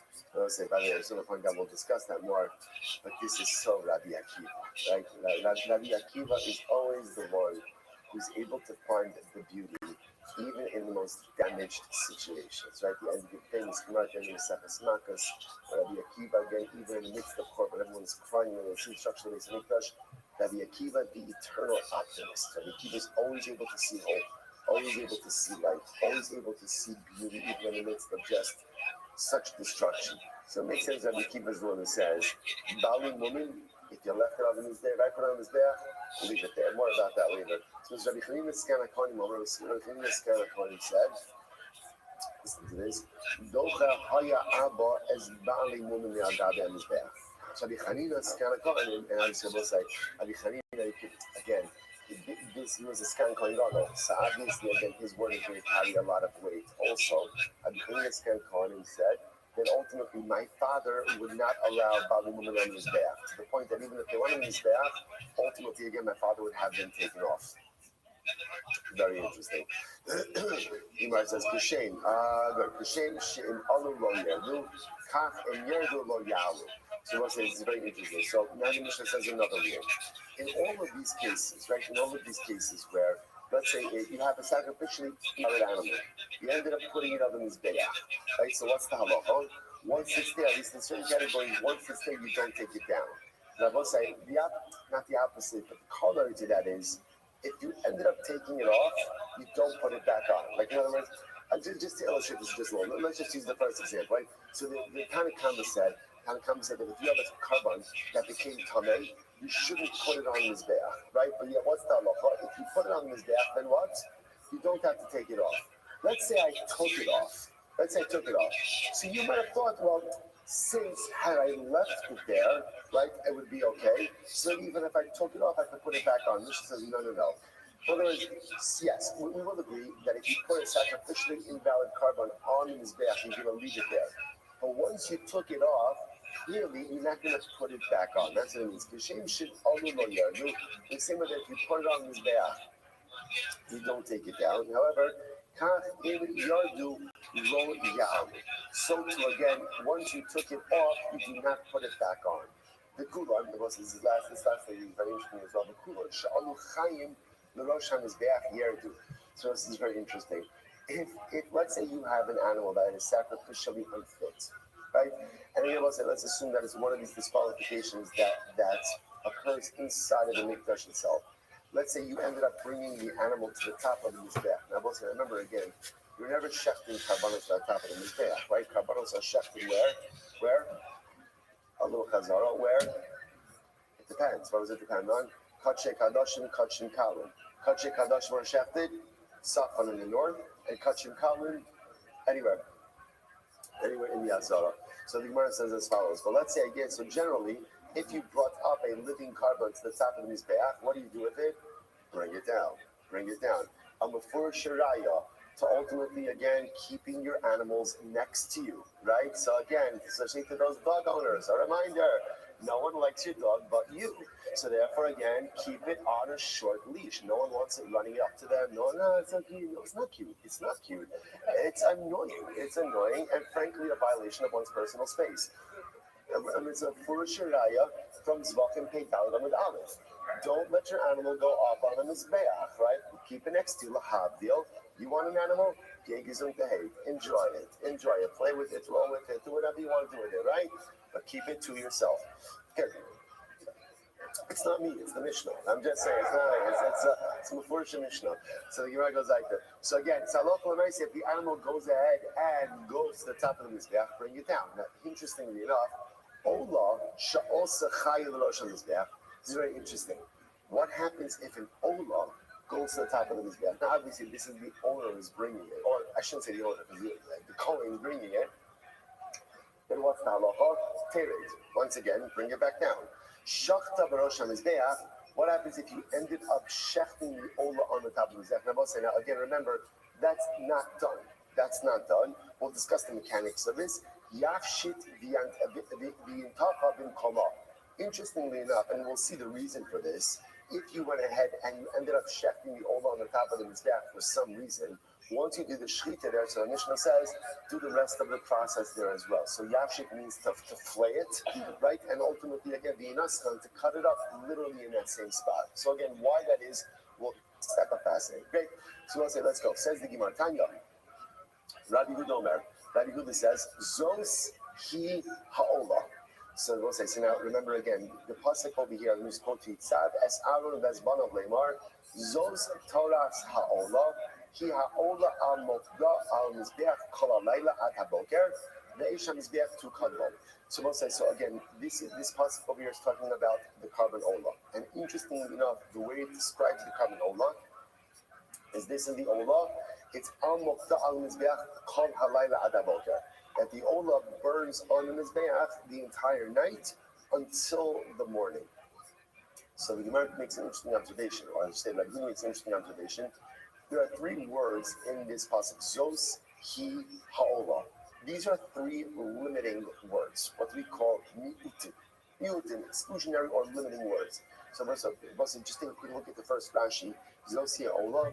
Zos mi'uta, vehi mi'uta, vehei ha'olah mi'uta. The mashma olah miyuchedes kshira v'lo psula. So as I say, interestingly enough, so again, Zos, He, and it's really the Hey of Ha'olah. So these are three what we call limiting or exclusionary words. So what is it coming to teach me? So Rashi says over the Masha Ha'olah miyuchedes kshira v'lo psula. Yehudim psulin asu sha'ilu alu yardu. So the Gemara says as follows. The Gemara is mentioning over here that it's dafka and olah, right? It's dafka and olah that halacha l'maisa again. That ultimately the Masha olah miyuchedes kshira v'lo psula. It's dafka coming to teach you that it's only a kasher olah. Ultimately, again, it's fit to the mizbeach and not one that is pasul. L'me'udei psulin asu shafilu alu yardu. Good. So now back to the Gemara. So those trust olah. How you do it in fact. Suppose this comes to the following cases: an olah that was shechted at night, or its blood spilled, or again its blood was taken out of the precincts of the Beis Hamikdash. That what? That was in all of these cases. If you put such an olah on the mizbeach, then what's the halacha? Take it down. Take it down. Okay, this is your position. Remember again, this is Rabbi Yehuda, like the best Rabbi Yehuda. This is the same Rabbi Yehuda of our Mishnah. Right? Rabbi Yehuda of our Mishnah said, Laila, Nishbach Tama, Yatza Dama Lachutz. These are cases where even if you put the carbon on the mizbeach, take it back down. The Bright says, now explaining to us where Rabbi Yehuda believes his shita from. Rabbi Shimon disagrees. Again, the both say this Bright is just restating the machlokes in the Mishnah. Rabbi Shimon Omer, Olah, Eini Ela Olah Shira. So I only know ultimately again that Olah Shira, that is allowed to be on the mizbeach the entire night. Minayin l'rabos shenishchata balayla, v'shenishpach dama, v'sheyatza dama chutz l'kilayim. But how do I know? So the Shema says, how do I know that even in cases of disqualified olah, right, in disqualified cases, that if you ended up putting the olah on the mizbeach, that you don't take it down, that you leave it there. He gives examples. How do I know, for example, in the case of the olah was shechted at night, a case where the blood was spilled, a case where the blood was taken out of the precincts of the Beis Hamikdash, Run, where again it was left overnight. Yotze, taken out. Tame, comes Tame. Shenishchat chut bizmano v'chutz limkomo, or again it was shechted with the intention to consume it outside of the permitted time, outside of the permitted place, or shekiblu psut zarko estamo, someone disqualified did kabbalah and sprinkled the blood, or hanitonim lamata shenaston lamala, or we'll say again, you went ahead and you took. You put blood in the wrong place. Right? It's supposed to be above, right? Lamala, you put lamata, or lamala shnas lamata, or vice versa.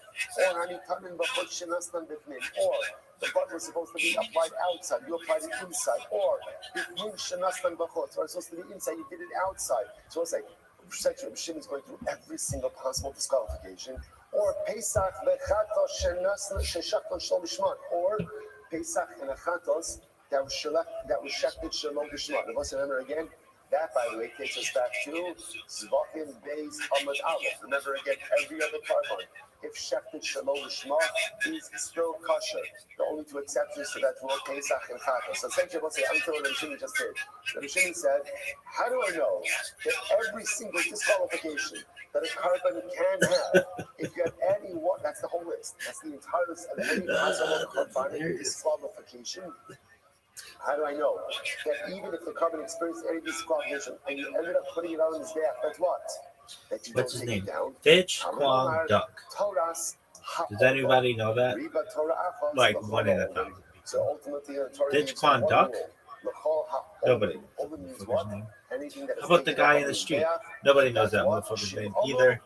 Lo Yerdu. Right, so Shimon says, so right, Shimon says pretty much June every 11th, single 1963. disqualification. Okay, Again, we'll say, All right, are you done though?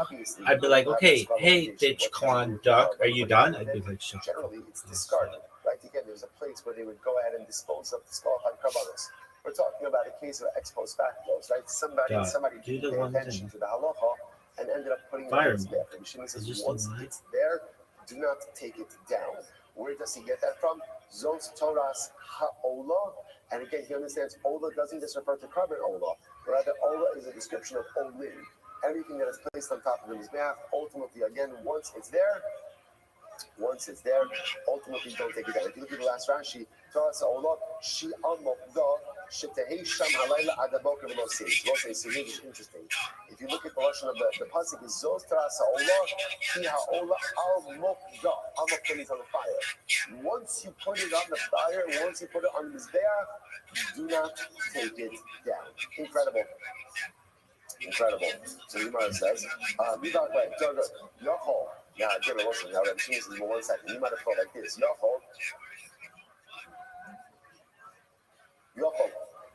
Shani Mar Ba'anova, Ba'anirva, Ba'amukta Nabosera. You might have thought that this includes the other category of disqualifications. For example, the animal engaged in immorality. Mukta was set aside for Avodah Zarah. Ne'evad, it was working for Avodah Zarah. Esnan. It was given to a harlot as payment for its services. Mechir, sold for a dog. Kilayim, crossbreed. Shayfa, if it means again it has some type of condition from which it's going to imminently die. Those who don't play C-section. You might have thought that even these type of carbonos, if they went on these death, you don't take it down. Hamabomar, Zos. Zoot, how you living, pimp? So what's the Zos? The Zos, remember again, Zos is always... I'm lovely.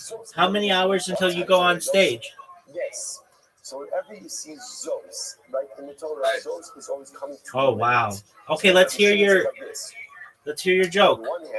On one hand, we say Zos Torah Sa'olah, Hi Ha'olah.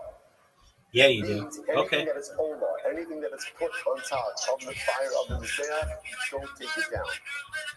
Yet, that word Zos also tells us that this halacha only applies to certain things, doesn't apply to everything. So what's the practice? Performing in the same time this last category of items that we just mentioned. No way. You're going to blow each other?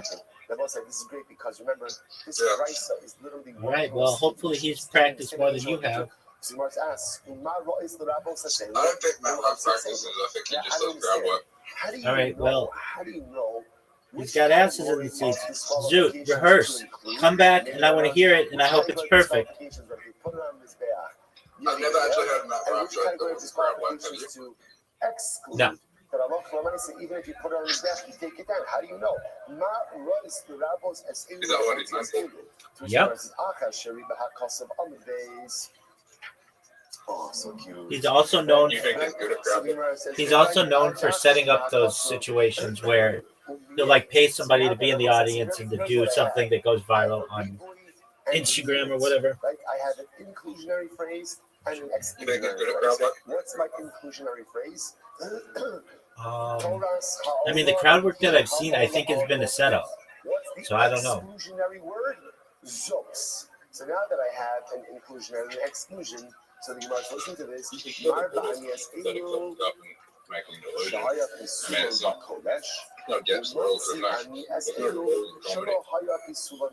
I'm in agreement with you. This is it. That's why I said I don't know. That's why I didn't say I don't think he's funny. Have I seen him ever be funny? Yeah, he was funny on Kill Tony. So I can tell you that. Like that was okay. Don't take it down. Don't take it down. You don't grab one from Kill Tony? No. So you asked, have I ever seen him do a joke that I've seen him just talk on Kill Tony and he was funny. You went ahead and you put it down. Even if you went ahead and you went ahead and you put it on his back. Ultimately, again, you should go ahead and take it down afterwards. Again, almost like, and now you can contrast the two different cases, right? The animal engaged in active immorality was given to a harlot. All of these cases means by the time the animal walked into the Beis Hamikdash, it was disqualified from the beginning. So that's the type of cover Rabbi Shimon will say, if you accidentally put it on his back, take it down. As opposed to an animal that, I will say, essentially, they're not means like this. Was the animal ever sacrificially fit or not? If it was sacrificially fit at some point in time, even if it's presently unfit, halacha l'maisa, again, if you put it on, you can leave it there. If it was unfit from the beginning, then ultimately, even if you put it on, take it down. Incredible. That's Rabbi Shimon's Rabbi. So I say again, also I want to point out this one of these great Gemaras, literally all the Gemara is doing is interpreting the Mishnah. So now we've got Rabbi Huda, and now we have Rabbi Shimon. Incredible. So the Gemara is now Rabbi Huda, my Sidon Mehacha.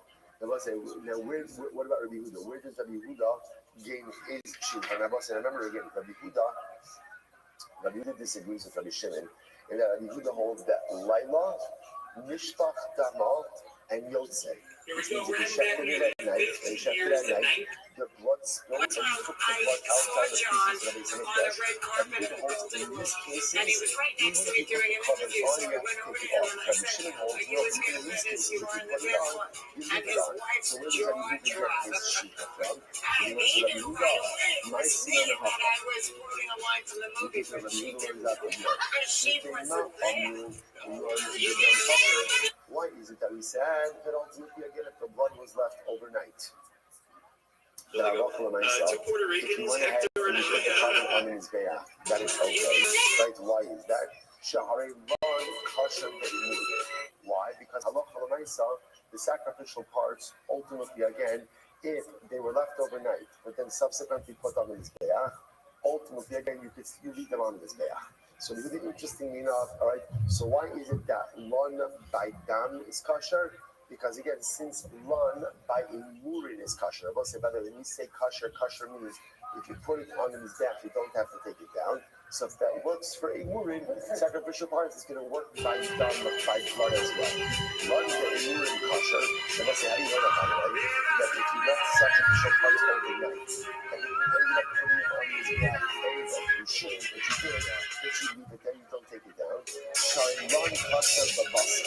Because ultimately, again, I will say, interestingly enough, by the sacrificial meat, so that's the meat you actually consume it. If you leave it overnight, ultimately, again, it's kosher. I will say, as we're going to see in just a moment, it's actually not a fair comparison.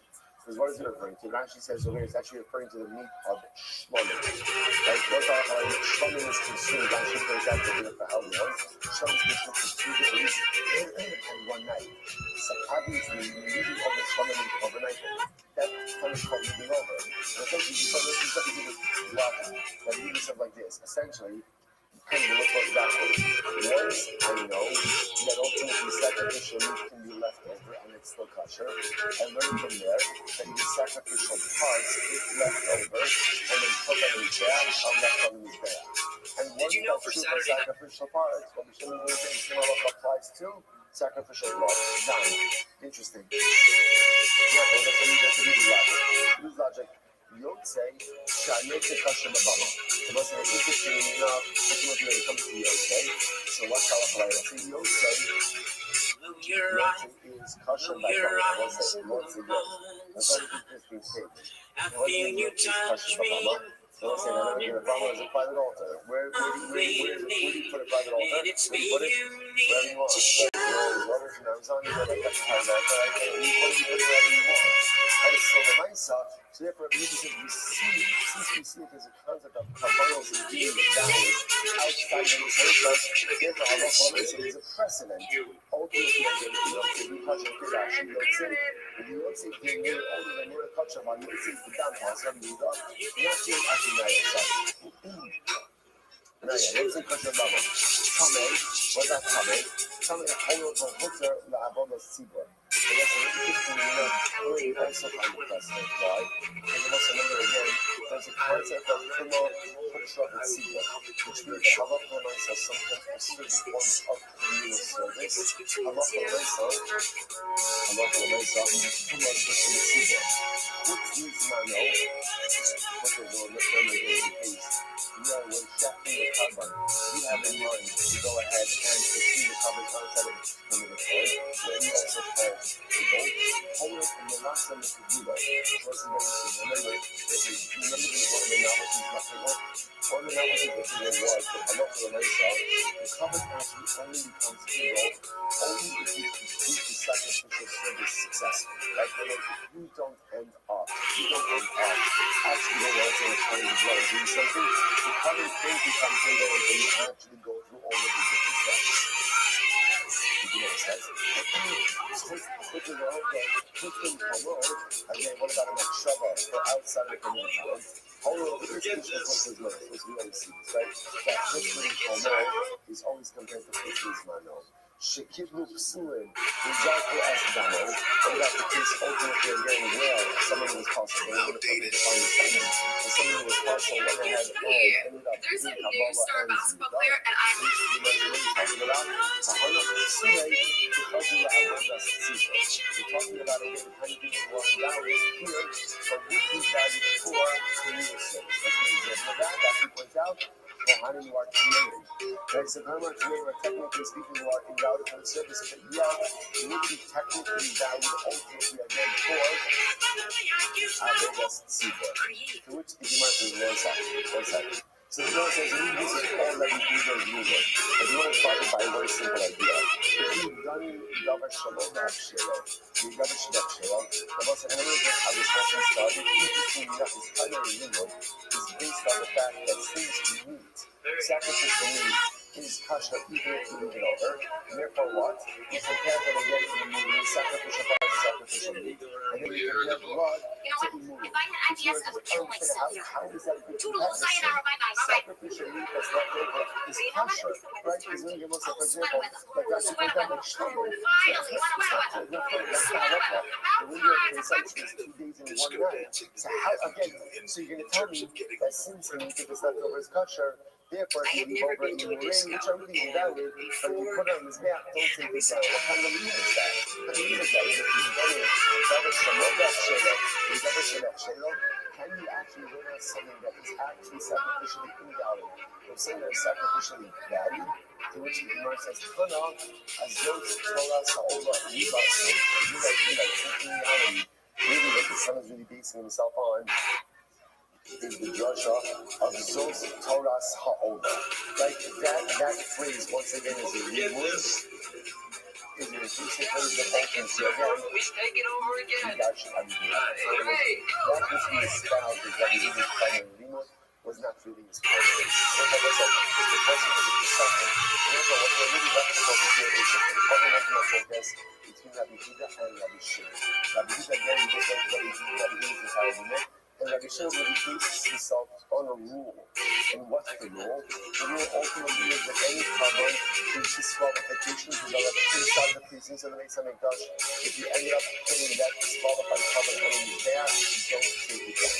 And if the disqualification of the school developed before it came into the Beis HaMikdash, then halacha l'maaseh even if the carbon is there, ultimately again you have to take it down. Rabbi Huda has a much less complicated view of it. So again, and you have to have a I'll say one more case. No, it's not for good. Because we do this 3 times up to the bottom, 3 days down, listen to this. Hashem behema balayla b'chiyim. Behela b'chutz.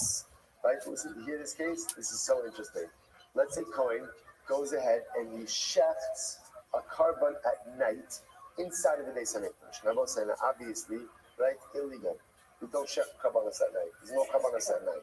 So the Kohen gets, now again, generally, if you end up checking a carbon at night, what's the status of the carbon? What's the status? Invalid. Invalid. So here, we'll just call him Reuben. Right? Reuben HaKohen went ahead and shechted a carbon at night. Now, to make matters worse, what does he end up doing? He shechts it in the Beis HaMikdash, and then he offers it up outside of the Beis HaMikdash. Generally, the halacha is offering up kabbalas outside of the Beis HaMikdash, major biblical no. Right?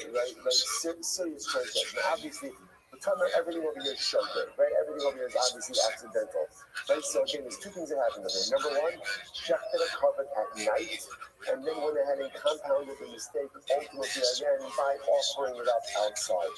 Take a look at Rashi before we go on. That's the shogeg name of Alayla Miflid. Now, ultimately, again, and he offered it up outside, so the Gemara says. So, every day is a holiday, every meal is a feast. How are things in your neck of the woods? That's what I like to hear. Do you mind if I share myself? Outside of the Beis HaMikdash. Now, what's the novel? Excellent. First and foremost, I've done my best to follow every single person in this space. I appreciate it. If you would follow me back, I follow everybody back. I'm the king of follow backs. With that being said, I'm Rabbi Rothschild. If you don't know who I am, you will. I stream my life 24 hours a day, 7 days a week, 365 days a year for world peace. I've been doing so for more than 4 years. My streams go back to the pandemic. We've seen the death of a queen, the birth of AI, the coronation of a king, and everything in between. This is a real-life Truman Show. This is a real-life Big Brother.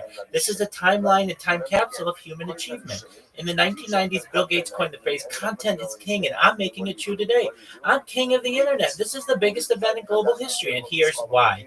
In 2018, The Economist magazine stated that data had overtaken petroleum as Earth's #1 resource, and I have more data archived on the internet than any person ever, which is making me very influential. I'm going viral, and when I do, I want to make you, your friends, your family, all financially independent if you're not already. I want to ensure that you have generational wealth if you don't already, and I want you to be able to start charities and philanthropic organizations of your own. I'm unlike any influencer you're ever going to meet. I'm not live on one YouTube stream nor 2 YouTube streams. I'm live on over 20 simultaneous YouTube streams 24 hours a day. You can view my life in 360 degrees. I even have a ceiling cam. If you want to view my YouTube links, they're available in my profile. Additionally, you'll find them in my pinned post. You'll also find in my pinned post a link to my link tree. I dare you to look at my link tree. Nobody dares you to look at their link tree, but I do because I have more social media than any person ever. I have more content than any person ever. You'll also find a link to my Discord, discord.me/rabbi. I'm proud to say that we just surpassed 2,800 people in our community and continue to grow each day. In addition to making you all extremely wealthy and wanting to promote world peace, I want to help end world hunger through the use of technology such as agricultural drones, floating greenhouses, saltwater greenhouses, hydroponics, vertical farming, cloud seeding. I want to help end world thirst. I'm sponsored by a cryptocurrency that's worth about $100 million, and one of the things that we do is we build wells and water towers in developing nations for the benefit of the less fortunate. Additionally, I'm an advocate for the Life Share program, and most importantly, desalination technology, where we pump Earth's seawater onto land to make it drinkable. If you are a reply guy, if you're a Web3 marketer, if you're a raider or a shiller, and you want a free mentor, coach, and friend, send me a follow. I will follow you back. Send me a DM. I will respond. I want you all to know that I'm here to support you both personally and professionally. I'm here to be a positive person in your world. I'm here to have an optimistic view on the future, and most importantly, I want to give people hope. And with that, I sincerely appreciate the opportunity to share. Bingo. Let's say again, let's say just for argument's sake, I shift the credit outside of the and I offered up an outside of the Oh, it's definitely not recorded. In fact, you can look at my timeline right now, and you can see I am live. There is nothing recorded, not even read. I've been doing this for 4 years, so I've had time to get it down pat. At night, and then offers it up outside. That case can't be any worse than a guy who shifts and offers outside of the basement. So shechita and offering outside of the Beis Hamikdash, day or night, there's liability. So certainly, if I go ahead and I chef and then in the Beis Hamikdash and then offer up outside of the Beis Hamikdash, is going to be liability. Beautiful. Someone says, okay. Master of Kibarabin. Let's say just 2 more lines, then we'll stop. Master of Kibarabin. Hashokin, this Hashokin of the name Uma'alabachutz Potter. Or, listen to this. If you shafted a bird offering, right? You shafted a bussy. Now remember again, already what's bothering you? Isn't it shkita by bird offering? Like you're running Malika. Exactly. You see how this is one moment. But if a guy does do shkita, you shafted the bird offering inside of Beis Hamikdash, but you offered it up outside of Beis Hamikdash. Potter. Potter. Shachad v'chutz, umala v'chutz chayim. Yet in addition, we never will say if you shafted a bird, right? Let's say you shafted a bird carbon and offered it on the Beis Hamikdash. You both have the chayim. So isn't this interesting? If you shafted it in the Beis Hamikdash, bird, shafted the Beis Hamikdash and offered it outside of the Beis Hamikdash, you're potter. But yet, if you went ahead and you shafted it and offered it outside of the Beis Hamikdash, you're chayim. Because I understand. I understand based on what you just said, halakha nice. You should be liable if you shechting in the Beis Hamikdash and you offer it outside the Beis Hamikdash. Why? Because shechting in the Beis Hamikdash and offering outside the Beis Hamikdash should be no worse, should be no less they're shechting it and offering it outside of the same God. First where it says, Jewish stuff. You're right. Good kasha. Or if I say no, the case of different why. Thank you so much, Yom Top, and I certainly understand. I know a lot of people out there recognize that I speak very quickly. I know a lot of people out there have heard my show before. And additionally, not every space gives you the opportunity to have a lot of time to be able to speak, so you need to speak quickly. But I appreciate your advice, Yom Top. I know that a lot of people out there do know what I'm doing and do enjoy it in its speedy fashion. But thank you so much. I appreciate it. If you ever want to check out what I'm doing, just look at my streams. They're live 24/7. You can also see them in my timeline if you ever want to go back and slow me down. Thank you. Sounds like a disorder, right. But Lamaisa, let's listen to this. Right? So we're suggesting if you check and offer up a bird outside of the Beis Hamikdash, ultimately again you're chayav for shchutei chutz. Interestingly enough, if you check in the mikdash and offer it out of the mikdash, you're pater. Why the distinction? Because the concept of shchita applies out of the Beis Hamikdash by birds, but the concept of shchita ultimately again to birds does not apply in the mikdash. Therefore, that act itself it's nothing. So because it's nothing, ultimately again it can't result in liability outside of the Beis Hamikdash. So therefore, interesting enough, the Gemara says we're not finished with this yet, but essentially the cases are really different. So therefore, if you shecht at night, you shecht the animal at night, and then offer it up outside of the Beis Hamikdash, there's liability. Why? I've always said the shecht at night is meaningless. It's true, it's meaningless. But the act itself is still a halachic, it's a recognized action. So even though what you did is kabbalically meaningless, there is liability. Why? Because that can't be any less than someone who shechted and offered outside of the Beis Hamikdash.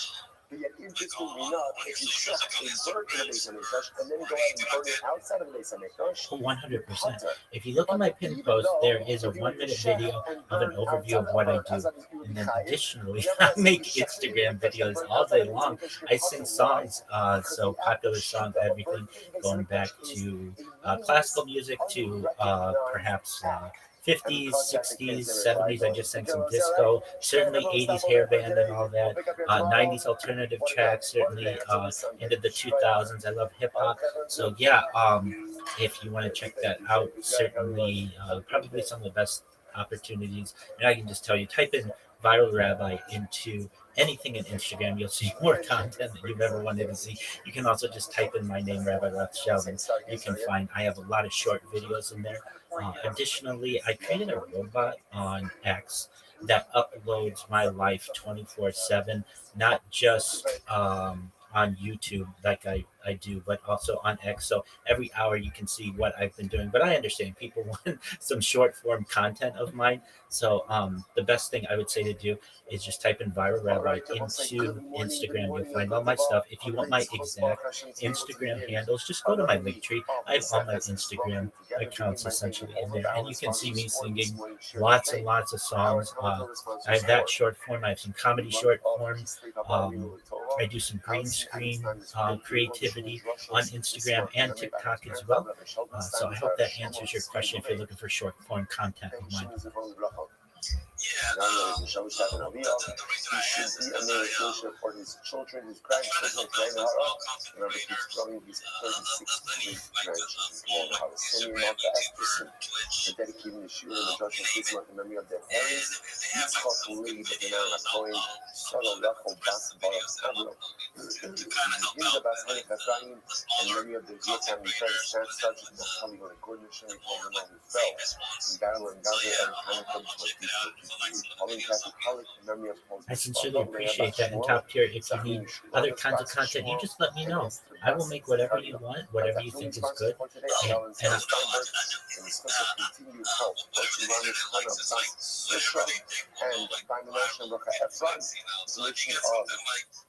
Their mother's yard site, Chava Bas Avram.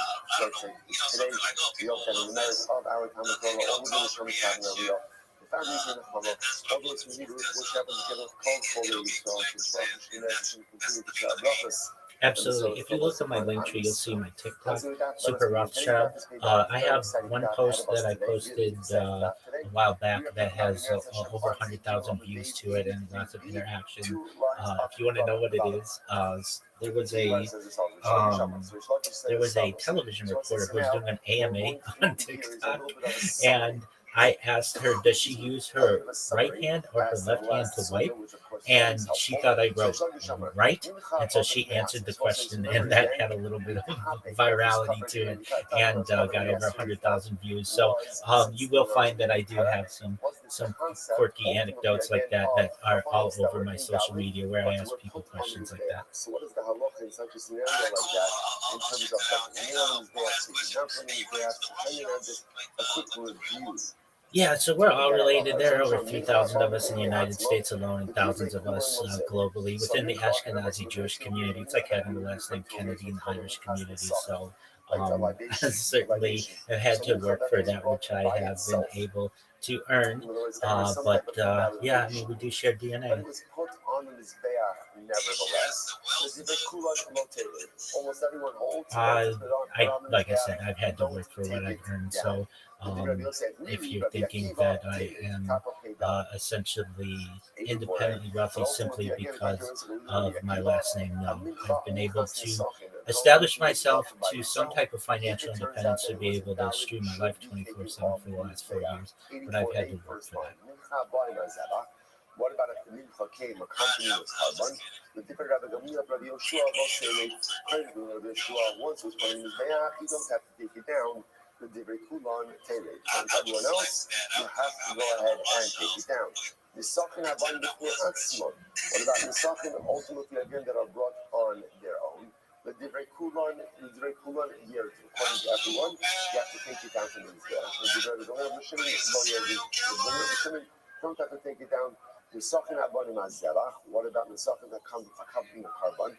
Again, about say, and obviously in all of these cases, there's some type of invalidation in the carbon, and then halacha l'maaseh again you put it on the mizbeach anyway. So the Safran Rabbanim Azera, so the Safran coming on the mizbeach with the Kulan Yerdu, everyone agrees take it down, except for the Gamliel L'chudei Lo Yerdu. Ultimately, again, but Gamliel himself says you don't have to take it down.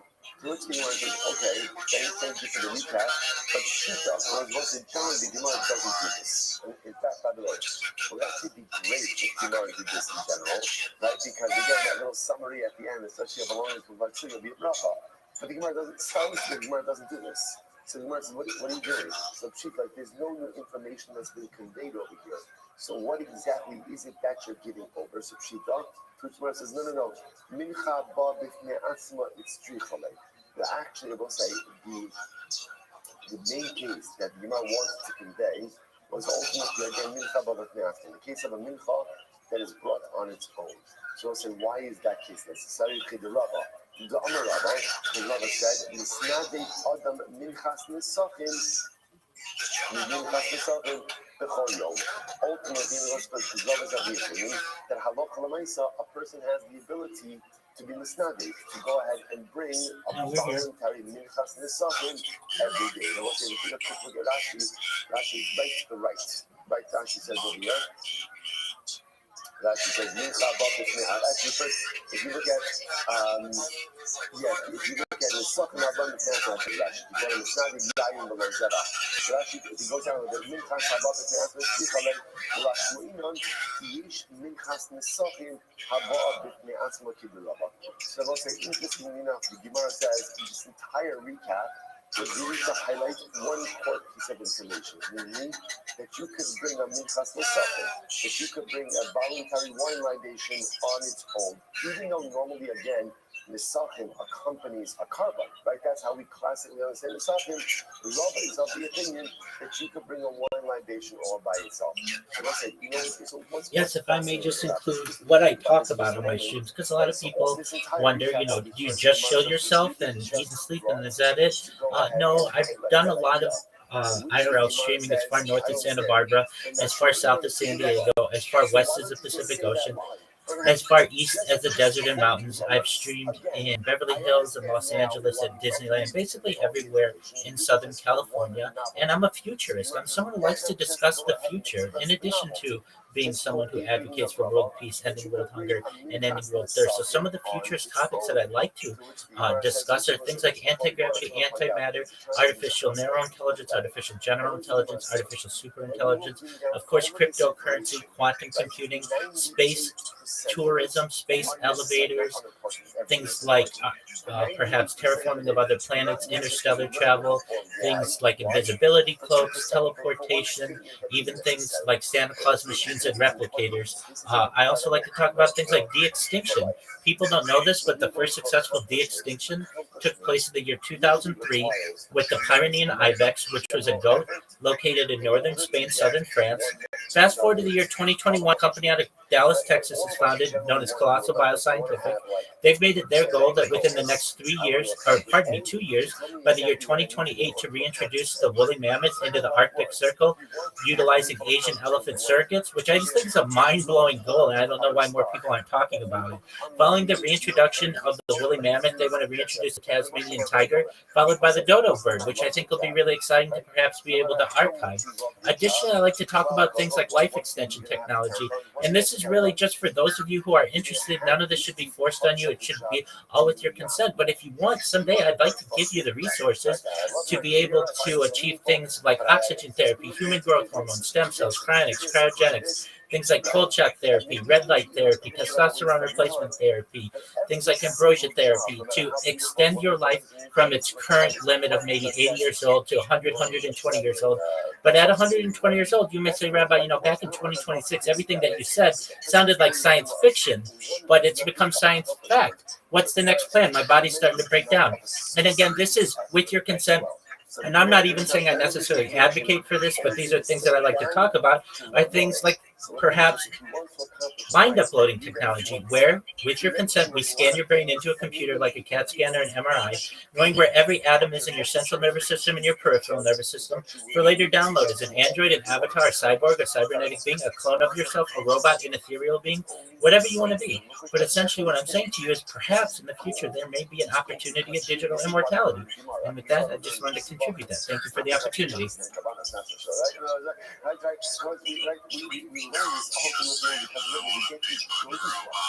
To become successful. There you go, Farrell. Well, then you've been archived on my stream for those intentions, and once we do it in a safe manner, then we'll make sure to get you on the list.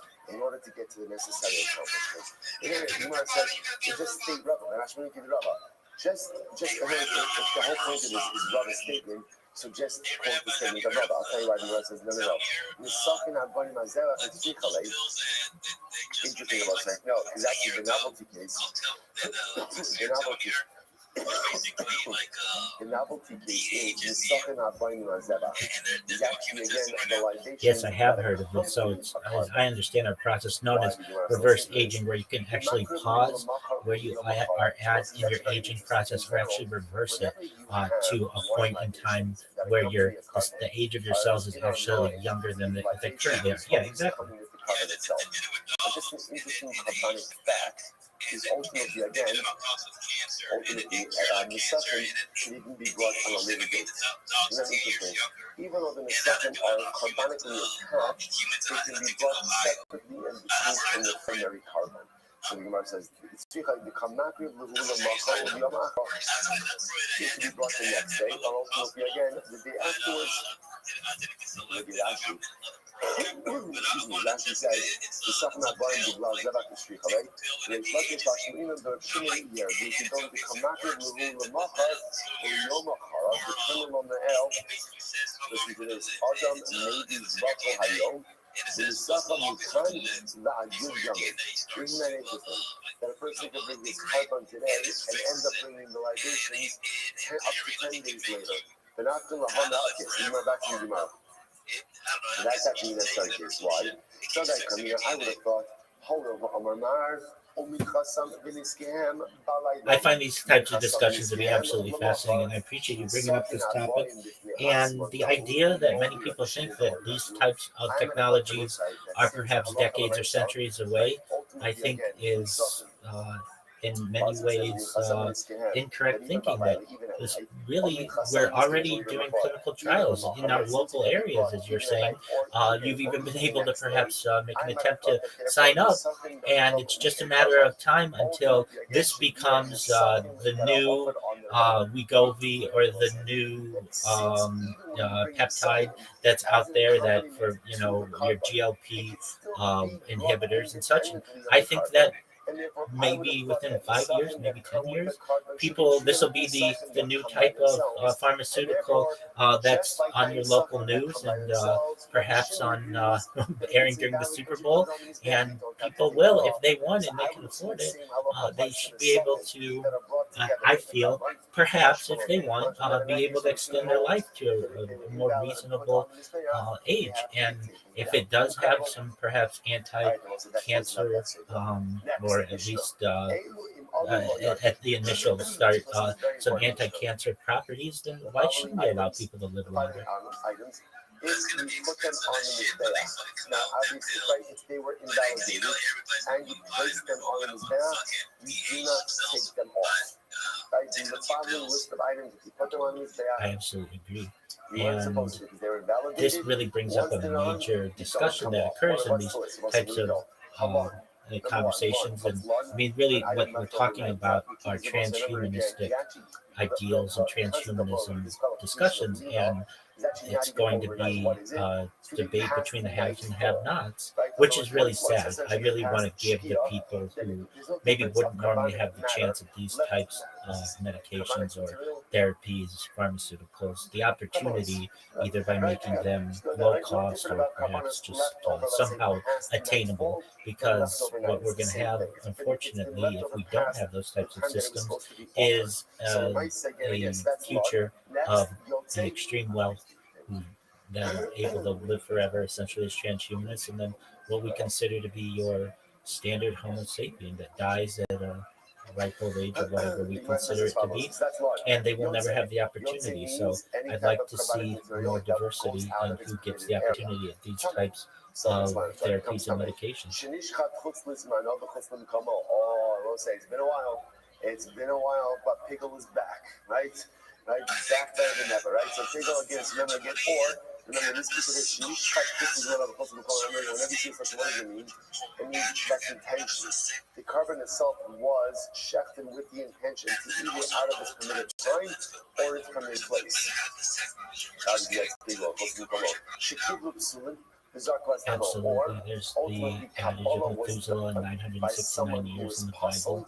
Right, and to go ahead and apply the blood. Adam lived longer, certainly Abraham lived longer. We see the ages of people historically, even though it's not necessary. Therefore, they should not be put on the Mizbeach. What the Mishnah is saying is, if you did put it on the Mizbeach, leave it there, do not take it down. The Yehuda says, "Shenishchat balayla, shenishbach tama." So the Yehuda now comes up with another list. He says, "You have a carbon that was shechted at night." Absolutely.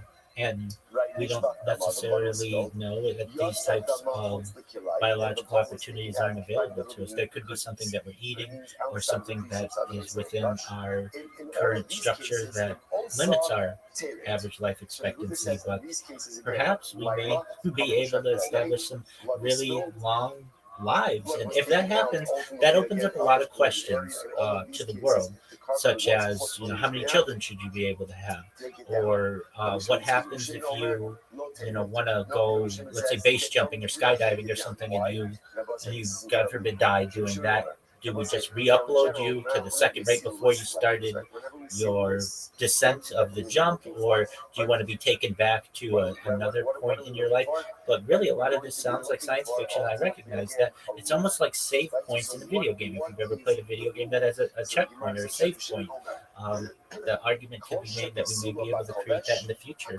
And if we can, that's going to open up a lot of questions. So I'm glad that you all are open-minded and thinking about this. And wherever you sit on the fence, whether you're pro the transhumanist agenda or anti-transhumanist agenda, I think it's all important for us to realize that these are the questions that society will be facing within the coming generation.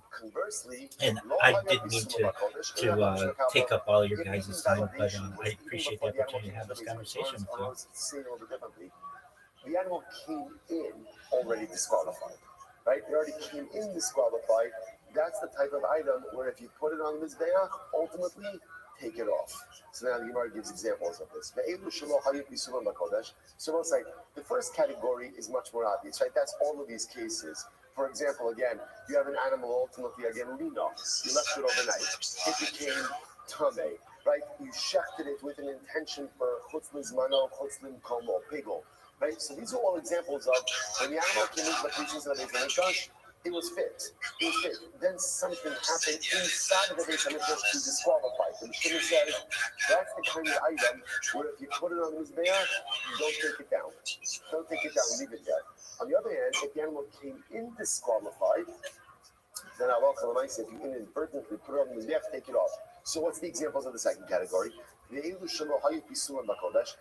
following examples are animals literally again that did not become disqualified in Mikdash. Rather again, the disqualification was already before they entered into Mikdash. For example, Haroba Bahamirva, right? An animal that engaged in the act of immorality. Right? That happened before it came in. Hamukza. Muktzah means it was set aside for Avodah Zarah. Ne'avad, it was worshipped as Avodah Zarah.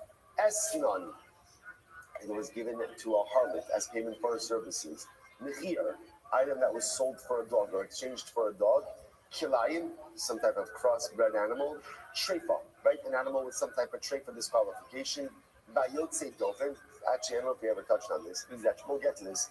This is an animal born by cesarean section. A C-section is invalid to be a carbon, right? Ubali woman, or an animal that has a blemish. So also coming down there amongst all of these items is before it even walked into the precincts of the Beis Hamikdash, it was disqualified.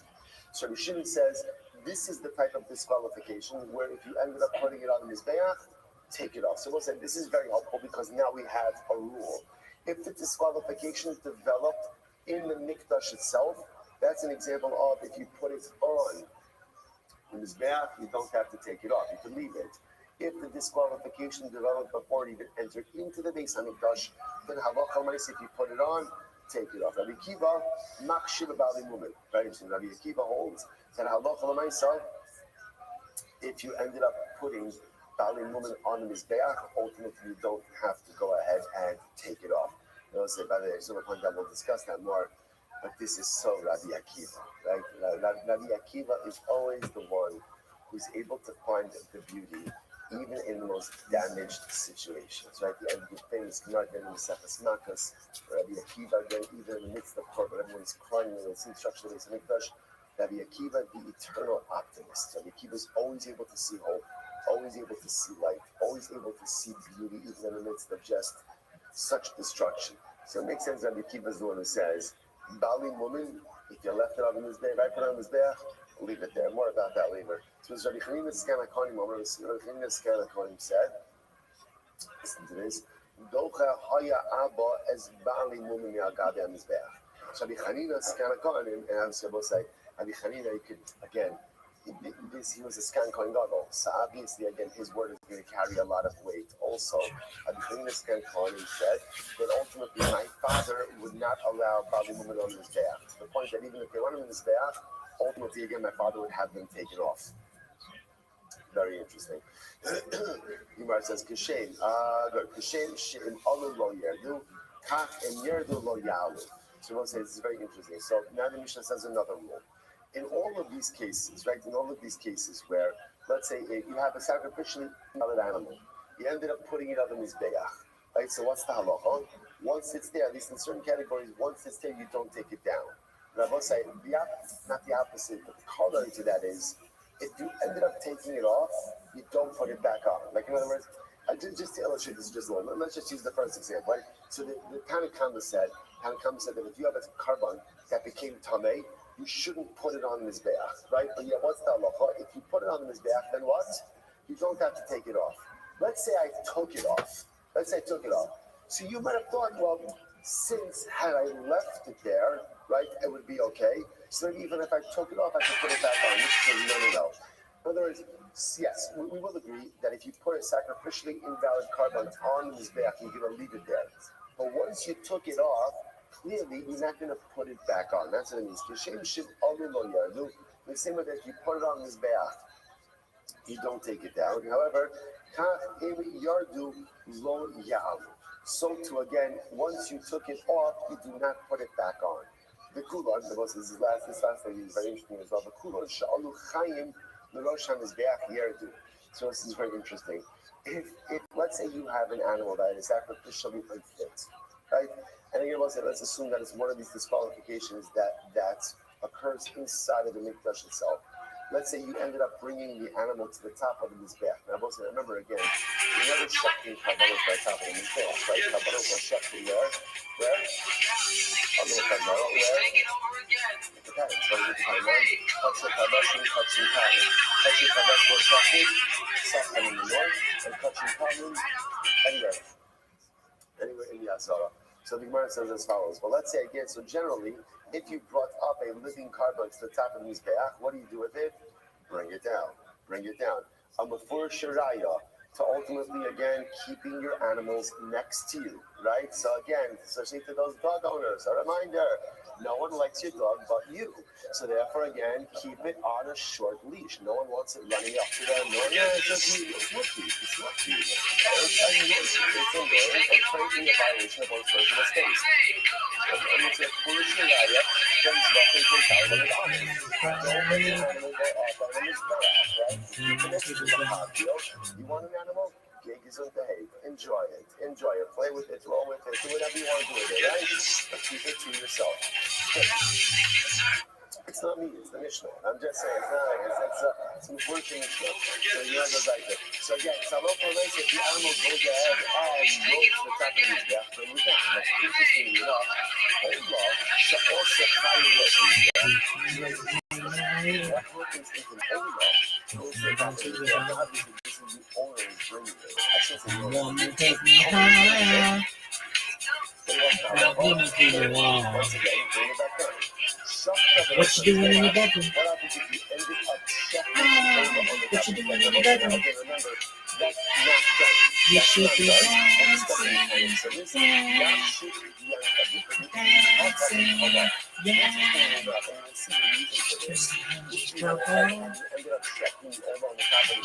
this should be dancing.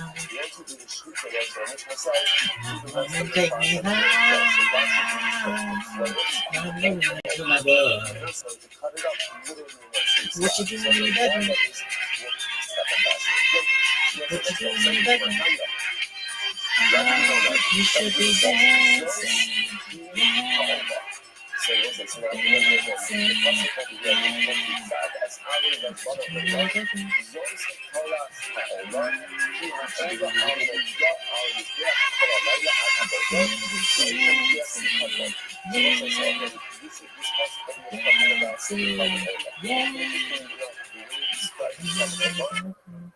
this is the Ola.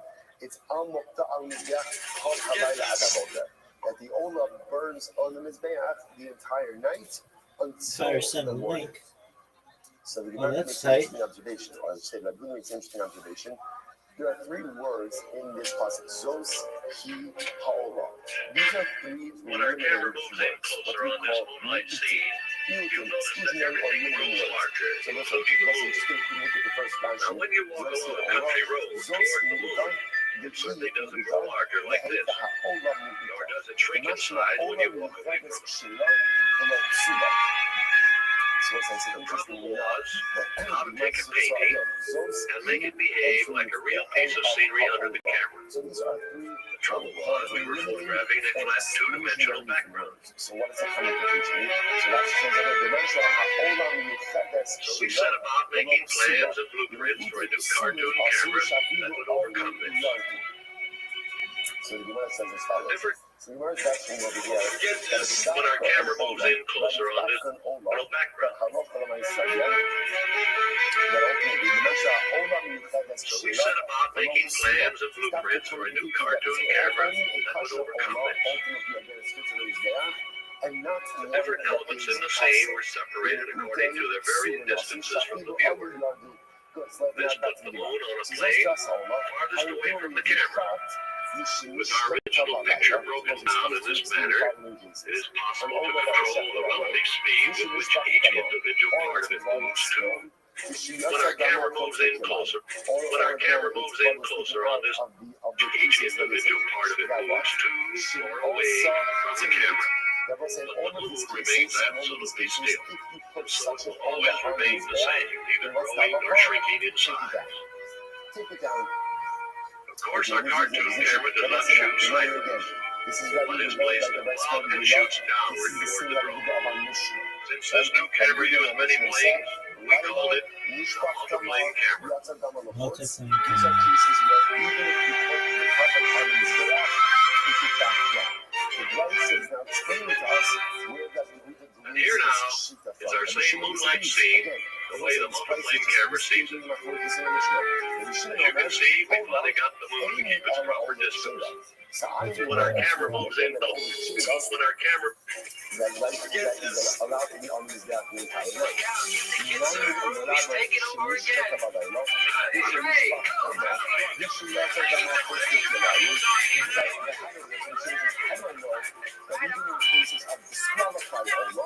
In disqualified cases, if you ended up putting the old earnings there, that you don't take it down, that you live it. Well, these examples, how do I for example, the case where we shot at night, a case where the blood was spilled, a case where the blood was taken out of pieces where there's any gush. One, where again, it was left overnight. Yotze, taken out. Tame, becomes Tame. Shenishchat chutz manov chutzlin komo, or again, was shechted with the intention to consume it outside of the permitted time or outside of the permitted place, or shekiblu psut zarko astamo, someone disqualified, did kabbalah and sprinkled the blood, or hani tfun lamata shenaston lamala, or they say again, you went ahead and you took. You put blood in the wrong place. Right? It was supposed to be above, right? Lamava, you put Lamata, or Lamava Shinastan Bada, or vice versa. Or Hani Kalim Bachut Shinastan Bifnim, or the blood is supposed to be applied outside, you applied it inside, or Bifnim Shinastan Bachut, or it's supposed to be inside, you did it outside. So it's like, Shim is going through every single possible disqualification. Or Pesach Bechatos Sheshachton Shalom B'Shmat, or Pesach and Achatos that was shechted Shalom B'Shmat. Remember again, that by the way takes us back to Zvakim Beis Amud Aleph. Remember again, every other carbon, if shechted Shalom B'Shmat, is still kosher. The only two exceptions to that rule, Pesach and Chatos. So essentially, we'll say, until what Rabbi Shimon just did. Rabbi Shimon said, how do I know that every single disqualification that a carbon can have, if you have any one, that's the whole list, that's the entire list of any possible carbonic disqualification. How do I know that even if the carbon experienced any disqualification and you ended up putting it on the staff, that's what? That you don't take it down. Toras ha'olah. Riba Torah achos l'chol ha'olin. So ultimately, the Torah gives one rule. L'chol ha'olin. Olin means what? Anything that is taken up on the Mizbeach, that's what? Shim olu lo yerdu. Right? So Mishimon says, so fundamental machlokes Mishimon and Yehuda. So right, Rabbi Shimon says pretty much every single disqualification. Again, I'll say I want to be clear. Obviously, when you have a disqualification, what should you do with your carbon? What do you do with it? Generally, it's discarded. Right? Again, there's a place where they would go ahead and dispose of disqualified carbonos. We're talking about a case of ex post factos, right? Somebody didn't pay attention to the halacha and ended up putting it on his death. Rabbi Shimon says once it's there, do not take it down. Where does he get that from? Zos Toras ha'olah. And again, he understands Ola doesn't just refer to carbon Ola, but rather Ola is a description of Olin. Everything that is placed on top of the Mizbeach, ultimately, again, once it's there, ultimately don't take it down. If you look at the last Rashi, Toras ha'olah, Shi al-Mokdah, Shetehei Sham halayla adabok v'lo sis. So here's what's interesting. If you look at the lashon of the pasuk, is Zos Toras ha'olah, Ki ha'olah al-Mokdah. Al-Mokdah is on the fire. Once you put it on the fire, once you put it on the Mizbeach, do not take it down. Incredible. So the Gemara says, Mibak right, so good. Yochol. Now again, listen. Now Rabbi Shimon says, well, 1 second. You might have thought like this. Yochol. Shani mar b'harova, b'hanirva, b'hamuktzei nabosena. You might have thought that this includes the other category of disqualifications. For example, the animal engaged in immorality. Muktzah was set aside for a vodizara. Ne'evad, it was worshipped for a vodizara. Esnan. It was given to a harlot as given for a Messiah, sold for a dog. Kilani, Kotri, Shefa.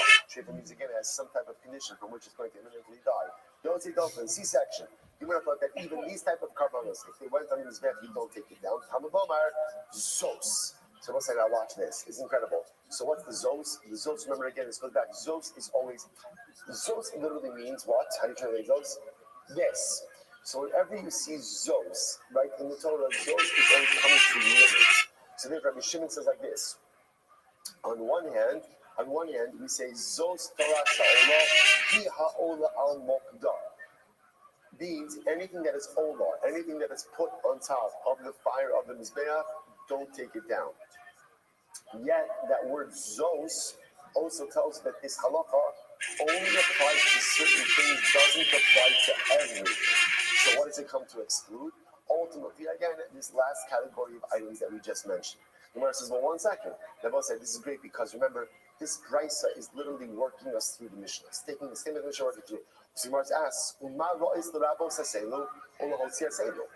don't understand. How do you know which category of disqualifications to include? Maybe which category of disqualifications that if you put it on this there, you leave it there, and which category of disqualifications to exclude?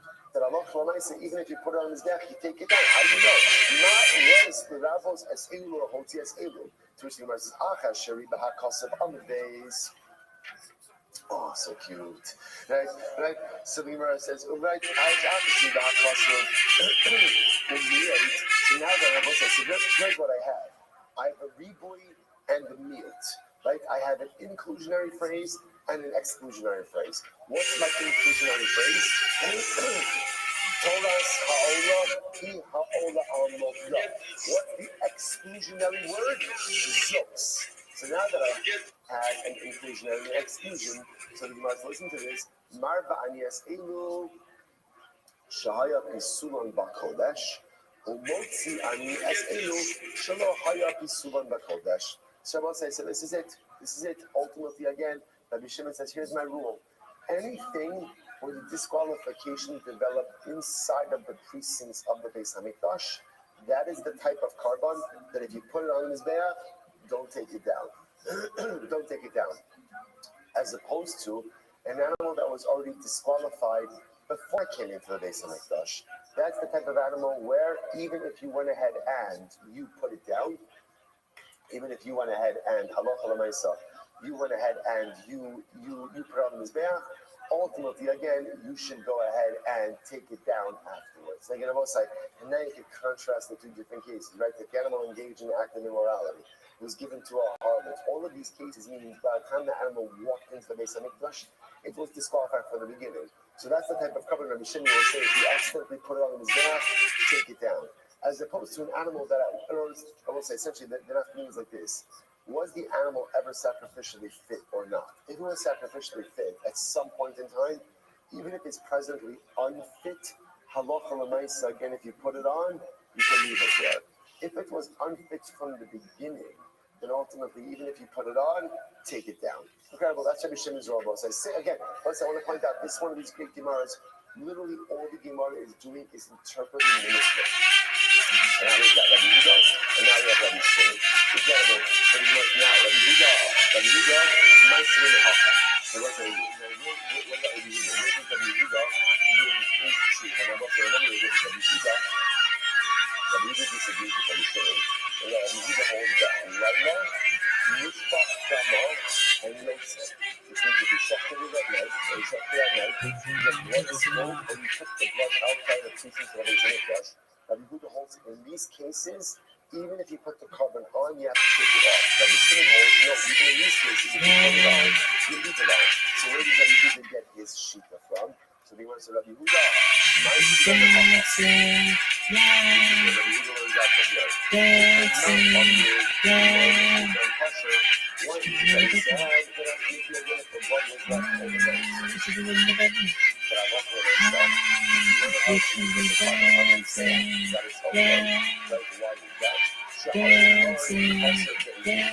Why? Because Allah the sacrificial part, ultimately again, if they were left overnight, if they subsequently put them in the air, ultimately you leave them on the air.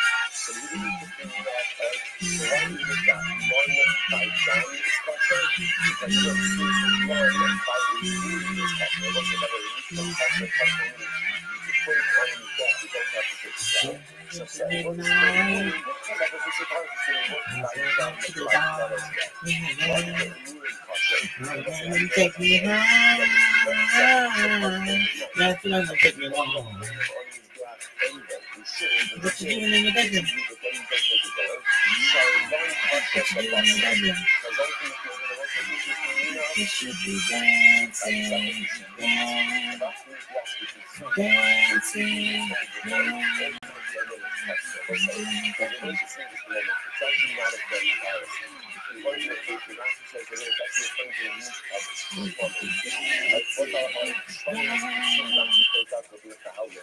Some is considered for 2 days and 1 night. So obviously, you're leaving over someone overnight. That's kind of called leaving over. And essentially, this is people's logic. Like he just says like this. Essentially, kind of let's work backwards. Once I know that ultimately sacrificial meat can be left over and it's still kosher, I learned from there that even sacrificial parts, if left over and then put on his back, are left on his back. And once that's true for sacrificial parts, Rabbi Shimon is going to say the same halacha applies to sacrificial blood. Dam. Interesting. Therefore, that's the reason logic. Yotze, Shayotze Kasher Babama. The most interestingly enough, ultimately when it comes to Yotze, so what's the halacha? Let's say Yotze is kosher by Bama. I will say once again, a very interesting statement. And what does it mean Yotze is kosher by Bama? I will say, now I'm going to Bama is a private altar. Where do you put a private altar? Where do you put it? Wherever you want. Like, where you want it, it's not even like that's a private altar. You put it wherever you want. And so the Mansa, here Rabbi Yehuda says, since we see that there's a concept of karbanos being valid outside of the Beis Hamikdash, therefore halacha l'maisa, there's a precedent. Ultimately, again, the Yotze, we touch on Rashi, Yotze, the Yotze is doing really older than we're touching about Yotze is the downfall. From Yehuda, not the actually Naya, sorry. Naya, Yotze Kasher Bama. Tameh, what about Tameh? Tameh, Holod Mohuter, La'avodas Tzibur. The most interestingly enough, Tameh, we also find the precedent. Why? Because you must remember again, there's a concept of Tuma Hutra B'Tzibur, which means that halacha l'maisa is something a certain form of communal service. Halacha l'maisa, Tuma is Hutra B'Tzibur. Chutz Lizmano, Chutz Lizmano, when you're shafting the carbon, you have in mind to go ahead and consume the carbon outside of the permitted time, what we also call Pigol. Remember, one of the novelties about Pigol? One of the novelties of Pigol was that halacha l'maisa, the carbon actually only becomes Pigol only if you complete the sacrificial service successfully. Right? In other words, you don't end up actually going to party the blood or doing something. The carbon can't become Pigol until you actually go through all of the different steps. The Gemara says, again, what about a machshava for outside of the permitted time? How is kishla chutz man? So we always see this, right? That chutzlin komo is always compared to chutzlin mano. Shekivlu psulin zarko as damo. What about the case ultimately again where someone who was possible? We're going to further define these things. But someone who was possible went ahead and ended up doing kabbalah and zida, which you know what we're talking about. We're talking about, again, the kind of people who are endowed here, but with these values for communal service. That's an example of that. That's what they got for hiring that community. Right? So, how much more technically speaking, they are endowed for service, but yet, would be technically valued ultimately, again, for Avodas Tzibor. To which the Gemara says, one second. So the Gemara says, this is all Rabbi Yehuda's limud. But the one is bothered by one simple idea. Remember again how this whole thing started? Interestingly enough, his primary limud is based on the fact that since meat, sacrificial meat, is kosher even if you leave it over. Therefore, what? We compare then again a murin, sacrificial parts of sacrificial meat, and then we compare blood to a murin. First one says, I don't understand how is that a good comparison? Sacrificial meat that's left over is kosher, right? Because when say, for example, like Rashi pointed out, like shlamim, it's not called leftover. That's the halacha. The window of consumption is 2 days and 1 night. So you're going to tell me that since you make this leftover is kosher, therefore if you leave over a murin, which are really invalid, but if you put it on his back, don't take it down. What kind of limud is that? What kind of limud is that? If he done it, davar shalo b'achshelo, davar shalo b'achshelo, can you actually learn out something that is actually sacrificially invalid? And saying that sacrificially bad, so which the Gemara says, Torah, Hazot Torah Sa'ola Riba Samach. You're right. In reality, really what the Tana is really basing himself on is the drasha of Zot Torah Sa'ola. That phrase, once again, is a ribui, is an inclusive phrase that ultimately, again, we darshan everything out. So in other words, that which we espouse as Rabbi Huda's primary limud was not really his primary limud. Therefore, I said, just to pause it just a second, therefore, what we're really left with over here is just the fundamental machlokas between Rabbi Huda and Rabbi Shimon. Rabbi Huda, again, he just went to Rabbi Huda's entire limud, and Rabbi Shimon really bases himself on a rule. And what's the rule? The rule ultimately is that any carbon whose disqualification developed inside of the precincts of the Beis HaMikdash, if you ended up putting that disqualified carbon underneath that, don't take it down. But if the disqualification of the psul developed before it came into the Beis HaMikdash, then halacha l'maisa, even if it went underneath there, ultimately, again, you have to take it down. Rabbi Huda has a much more complicated limud, as we just said. Again, I'm not halacha l'maisa just yet. I'll say one more case, then we'll stop for today. Listen to this. 3 lines up from the bottom, 84 degrees, $8. Listen to this. Hashochet behema balayla b'fnei v'ha'ala b'chutz. Right? Listen, you hear this case? This is so interesting. Let's say Cohen goes ahead and he shuts a carbon at night inside of the Beis HaMikdash. Obviously, right? You don't shut the carbon at night. There's no carbon at night. So the Cohen gets now again generally. If you end up shechting a carbon at night, what's the status of the carbon? What's the status? Invalid. So here, we'll just call him Reuben. Right? Reuben HaKohen went ahead and shechted a carbon at night. Now, to make matters worse, what does he end up doing? He shechts it in the Beis HaMikdash, and then he offers it up outside of the Beis HaMikdash. So what I will say is really, now, again, generally, the halacha is offering up carbons outside of the Beis HaMikdash, major biblical no-no. Right. Serious transgression. Obviously, the time that everything over here is so good. Right? Everything over here is obviously actually done good. Right? So there's 2 things that happen over here. Number 1, shechted a carbon at night, and then went ahead and compounded the mistake ultimately again by offering it up outside. Take a look at that before we go on. That's the shechted in the balayla b'fnei v'ha'ala osa b'chutz. Now, ultimately again, and he offered it up outside. So the Gemara says, so let's just read this. Let's read this in you are trying for offering up a carbon outside of the Beis HaMikdash. Now, what's the novelty over here? The novelty over here is that essentially the carbon is invalid from the beginning, right? Because you shechted it at night.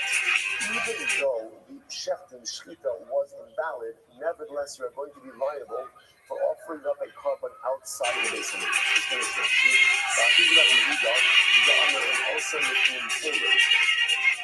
now, what's unique about this? According to Yehuda, now the reason why the Gemara is choosing this case is Laila. Laila is one of the machlokes cases, Rabbi Yehuda and Rabbi Shimon, right? Remember again, according to Rabbi Shimon, if you shechted a carbon at night and then you ended up putting it on his be'ach, then what do? You leave it. Right?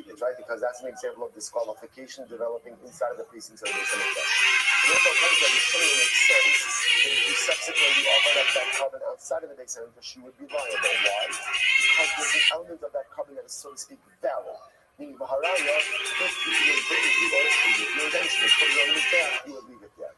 The Gemara is saying over here, even according to Rabbi Yehuda, he says that Laila is one of the cases where if you put it on his back, what do you have to do? You have to take it down. Even according to Rabbi Yehuda, in this case, you are liable for offering up a carbon outside of the Beis HaMikdash. Finish that Rashi. Rabbi Yehuda, also the thing carried, but only by Hanach, and only by Yehuda, the Chayv al-Alas, and the first to divide it up twice. Now let's go back to the Gemara. Therefore, one more time, let's read the case. Right, let's read it again. Now that we saw Rashi, the case makes perfect sense, right? Just go like this. Right, good. Excellent. Good. Good. Sometimes a guy just needs a little validation. So I'll say once again, right in Kohen is shechting the carbon inside of the base hamikdash at night, the hell of a horse. And he's offering it up outside. What's that called? Chayim. What am I chayim for? I'm chayim for offering up a carbon outside of the base hamikdash. Now, what's that? Why am I liable? I could have made the argument that since the carbon is invalid from the beginning, right? In other words, again, you can't check the carbon at night. So why should I be chayiv for offering up outside of the Beis Hamikdash a carbon that was sacrificially invalid? Why should I pay 85A? Here we go. Lote pechusa mishochet b'chotzu ma'alevacha. So one second, remember again, this Gemara says this case can't be any worse than a person who shechts a carbon and offers a carbon outside of the Beis Hamikdash. So on one side, let's say just for argument's sake, I shecht the carbon outside of the Beis Hamikdash and I offered up an outside of the Beis Hamikdash. What's that halacha? I'm liable for offering up a carbon outside of the Beis Hamikdash. So what's the matter for that? This case of a guy who shechts inside of the Beis Hamikdash at night and then offers it up outside, that case can't be any worse than a guy who shechts and offers outside of the Beis Hamikdash. So shechita and offering outside of the Beis Hamikdash, day or night, there's liability. So certainly, if I go ahead and I shecht at night in the Beis Hamikdash and then offer up outside of the Beis Hamikdash, there's going to be liability. Okay, Master of Kibarabim. Listen, just 2 more lines. Then we'll stop. Master of Kibarabim. Hashoki, listen to this. Hashoki of Itmin what's potter. Or, listen to this. If you shechted a bird offering, right? You shechted a boseh. Now remember again, already, what's bothering you? There's no shechita by bird offering. Like you're getting the lika. Exactly. You see why it's important in just a moment. But if a guy does do shechita, he shechted the bird offering inside of the Beis Hamikdash, but he offered it up outside of the Beis Hamikdash. Potter, right? Potter. Shachad b'chutz umala b'chutz chayiv.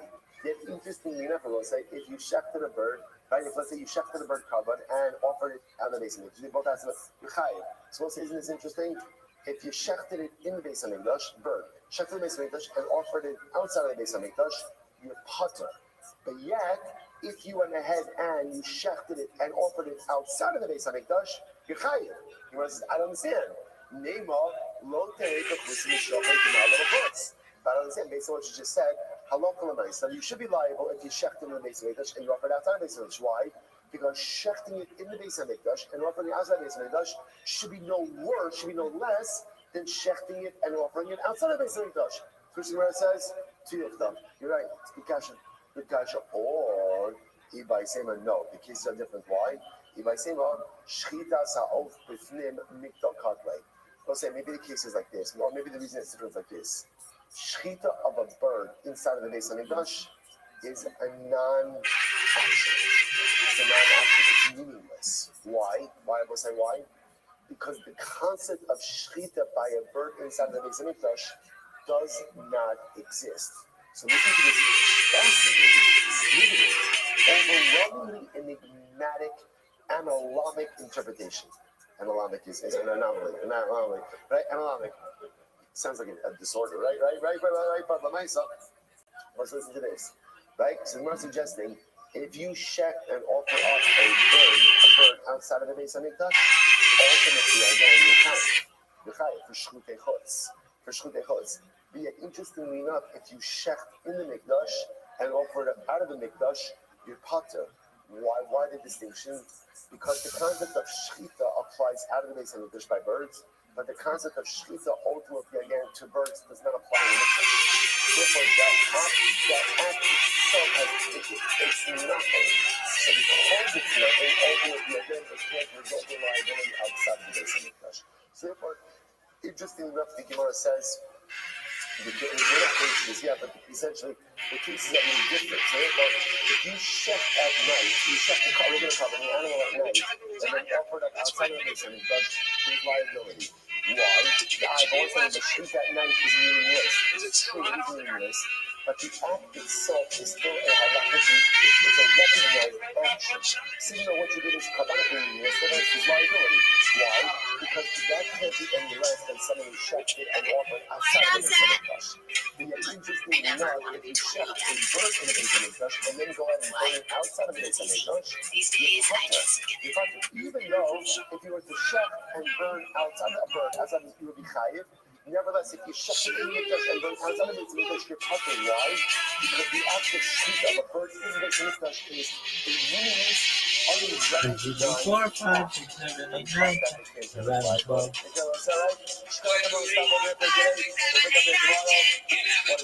a day. It's only Sunday. All right, everyone. Have a great day.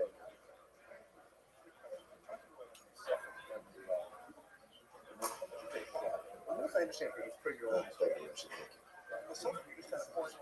Start again. I said, you're just kind of pouring down the tree. Yeah. So how are you supposed to take it down? We were talking about that at the beginning. We were talking about something.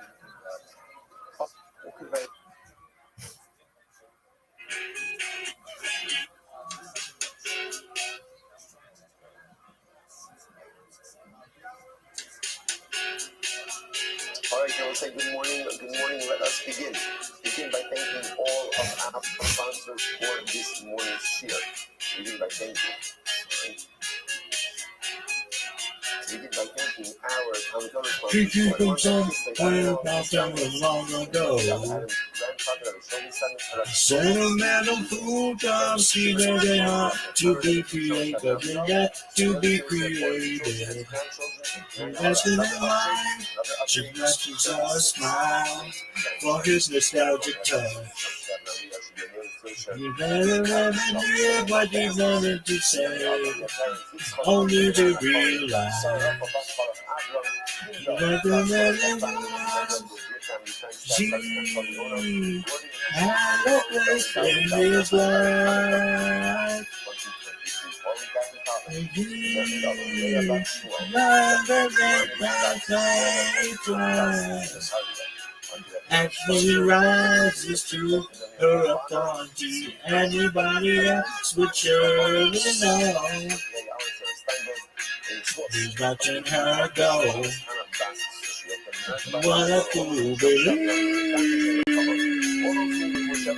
Did she the prophet is the power? The reason away. What a fool believes lyrics. We are picking up at the Mishnah on Pei Aleph Amud Beis. Says the Mishnah. What a fool believes lyrics. So it's an interesting case over here. You have a little bit again exterior blood. So again, carbonic blood that is normally applied on the mizbeach outside the mizbeach. So that is mixed with interior blood. So we'll say, what's the halacha? Everyone agrees. Halacha l'maisa. Go ahead and pour it down the channel. And this is really fascinating. Rashi points this out over here. That fascinating enough, who doesn't disagree in this case? Rabbi Eliezer. Rabbi Eliezer is the one who said yesterday's daf, or yesterday, the last 2 days. What was Rabbi Eliezer's shita? Rowing. Yet Rabbi Eliezer does not go ahead and mention rowing in this Mishnah. Again, we'll talk about that. Nasan Lachotz.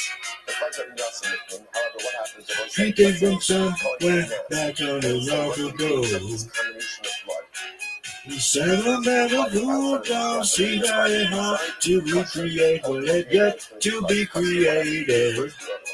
Emotional life, gymnastics are a smile for his nostalgic tale. He never had an idea what he wanted to say, only to realize he's never had anyone. She had a place in his life. He never had what happened. As she rises to her apology, everybody else will surely know. He's watching her go. What a fool believes. Did she the last man has the power?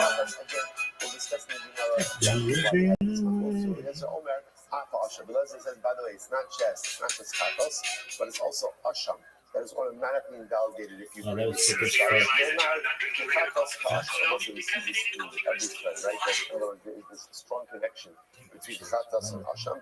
Therefore, whatever applies for Chatas will also apply for Asham. And therefore, Allah, just like if you bring in Chatas blood into the inside, it is possible. So too, if you bring in Asham blood inside, it is possible as well. Incredible. I expect the Gemara the Niflog now. So what he's getting Gemara ask Rabbi Eliezer, why aren't you arguing over here? In the last mission, you argued in every case of mixture and you applied the concept of rolling. Like the most again, remember again, we had the case where what we call like Lamava blood got mixed together with Lamata blood. And what did Rabbi Eliezer say? Just do both applications. What about the fact that you're applying Lamata blood Lamala and Lamala blood Lamata? Remember again, what did Rabbi Eliezer say? Why is my whole fucking timeline supposed to be half of applied as water, as mayu. So why doesn't Rabbi Eliezer disagree in this case as well? Why not say just keep the application on the interior exterior, and when you're inside, do the outside blood as water, and when you're outside, do the inside blood as water. Which you might be that's only why. Because here you are going to get stuck. Yeah, how about you stop? Why are you stuck? Because what should you do? So let's say, we have a problem.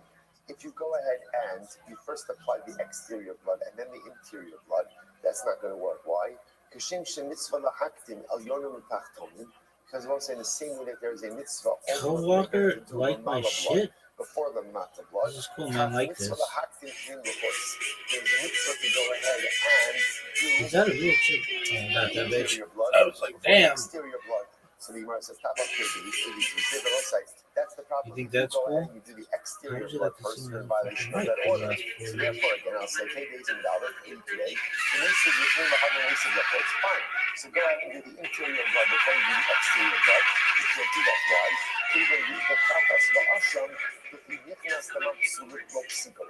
that will work. Although that can work for some carbonos, since everyone agrees it won't work for Chatas, and then the Israel also says it also won't work for Asham, that's not a valid Eitzah.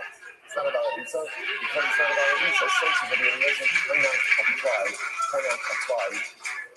rolling. Quite fascinating. Okay, listen, I just point out, if you look back just for a moment, on that last line of your Oliver days, I think that line is such a beautiful yisod. What is the Mishnah? You might say, last line on 81b. So listen, this is a general problem in life. In life, you always have to give precedence to the Elyonim above the Tachton. A person should always make sure that they are placing proper emphasis on their ruchnius and not just focusing on their gashmius. We are in this constant tug of war between ultimately again cool, girl. Like our spirituality That's tight. And our physicality. Do you know Instagram sucks? It is so important to make Oh, you think Instagram sucks? Oh, I know Instagram sucks. Really? Oh, do you not know who fucking... attention to our material side. Of course, we should enjoy material side. But what's at the top of your personalistic pyramid? Right? At the end of the day, what receives the bulk of your devotion and attention? So Chazal tell us, you have to put your Bitch, above your gashmius. Kwang Duck is, dog? Do you not know who Bitch Kwang Duck is? Bitch Kwang Duck, that motherfucker died for not to be discriminated against. And if he were watching this right now, he'd be like, that app makes me want to go like this and like this, motherfucker. Really? Oh, he wouldn't want to self-immolate. Why? Yeah, he'd be seeing what I was doing. He'd be like, I'm not even the one doing it. And I would have self-immolate. Give me the fucking gas can. He'd be like, blah, blah, blah, blah, blah, blah, blah. Like that motherfucker. Be like, wait. Whoa. Bitch, Kwang, Duck. No one on earth knows your fucking name. He'd be like, I'm going to fucking like this thing. He'd be like, Bitch. Bitch, Kwang, Duck. Can I call you Thitch? Or can I call you Monk Dunk? Monk Duck.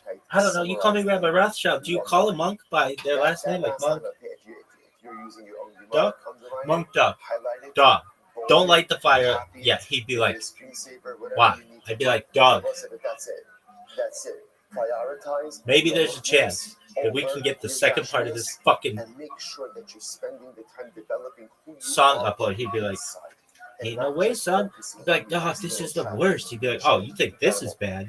Have you ever sat in the fucking middle of the street in fucking Saigon, June 11th, 1963, and been so fucking frustrated with society that you take a gasoline bath and light yourself on fire? I'd be like, no, but I understand. Really? Oh, I'd be like, Whereas the Chacham rule that only applies to Chatos. Ditch, Kwang, Duck. So much more to what can this be compared? I will say, Gemara is going to give the mashal. The mashal is not going to make all that much sense, and then we'll see the mashal as it's read. Have you ever had to log into a platform that makes you feel like they just napalmed your fucking village and you run out naked like this? Have you ever done that? You'd be like, no. I'd be like, no. And you've never fucking stood in the middle of a fucking street with a gun to your fucking head saying to yourself, I fucking hate you, Mark Zuckerberg. You've never heard that either.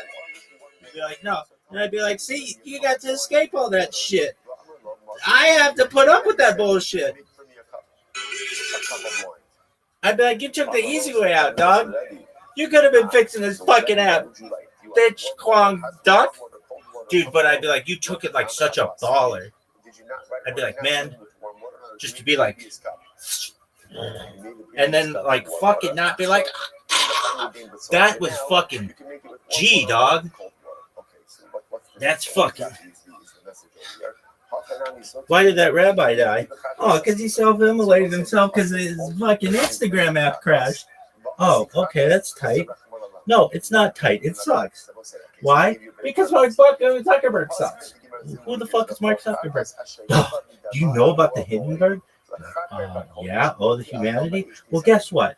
The Torah says explicitly that halacha l'maisa, if you go ahead this shit sucks. You bring the chatos blood into the interior of the Beis Hamikdash, that the chatos is invalid. That is an explicit pasuk. Now, what the Gemara is Sitch Kwang Duck. Nobody knows your name, but I do. You're the fire monk. Monk fire.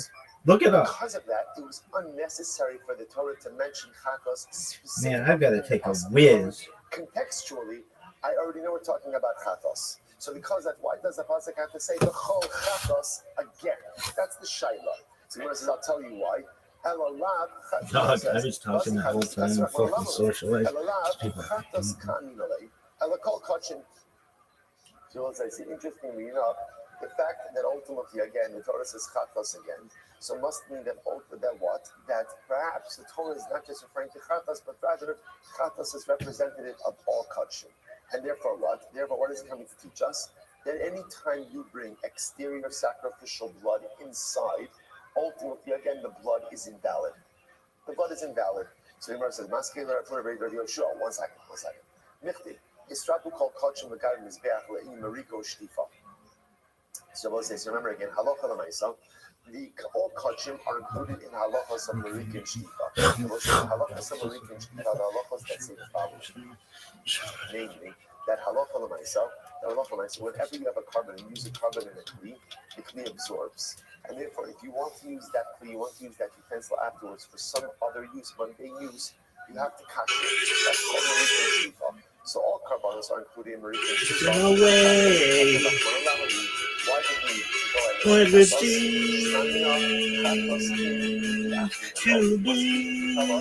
be the But you can do better than that. Whenever you see Giving away what seems to be is not my kind of nothing. Nothing at all. Fuck, I need to do that part. Giving away what seems to be is not my kind of nothing. Nothing at all.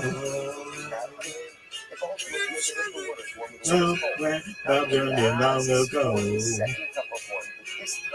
Anybody's mother in life, somewhere, somehow. There's gonna again. She had a place in his life. She had a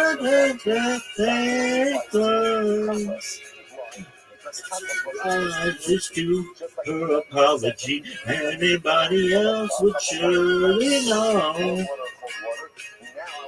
And watching her go. What a fool, baby.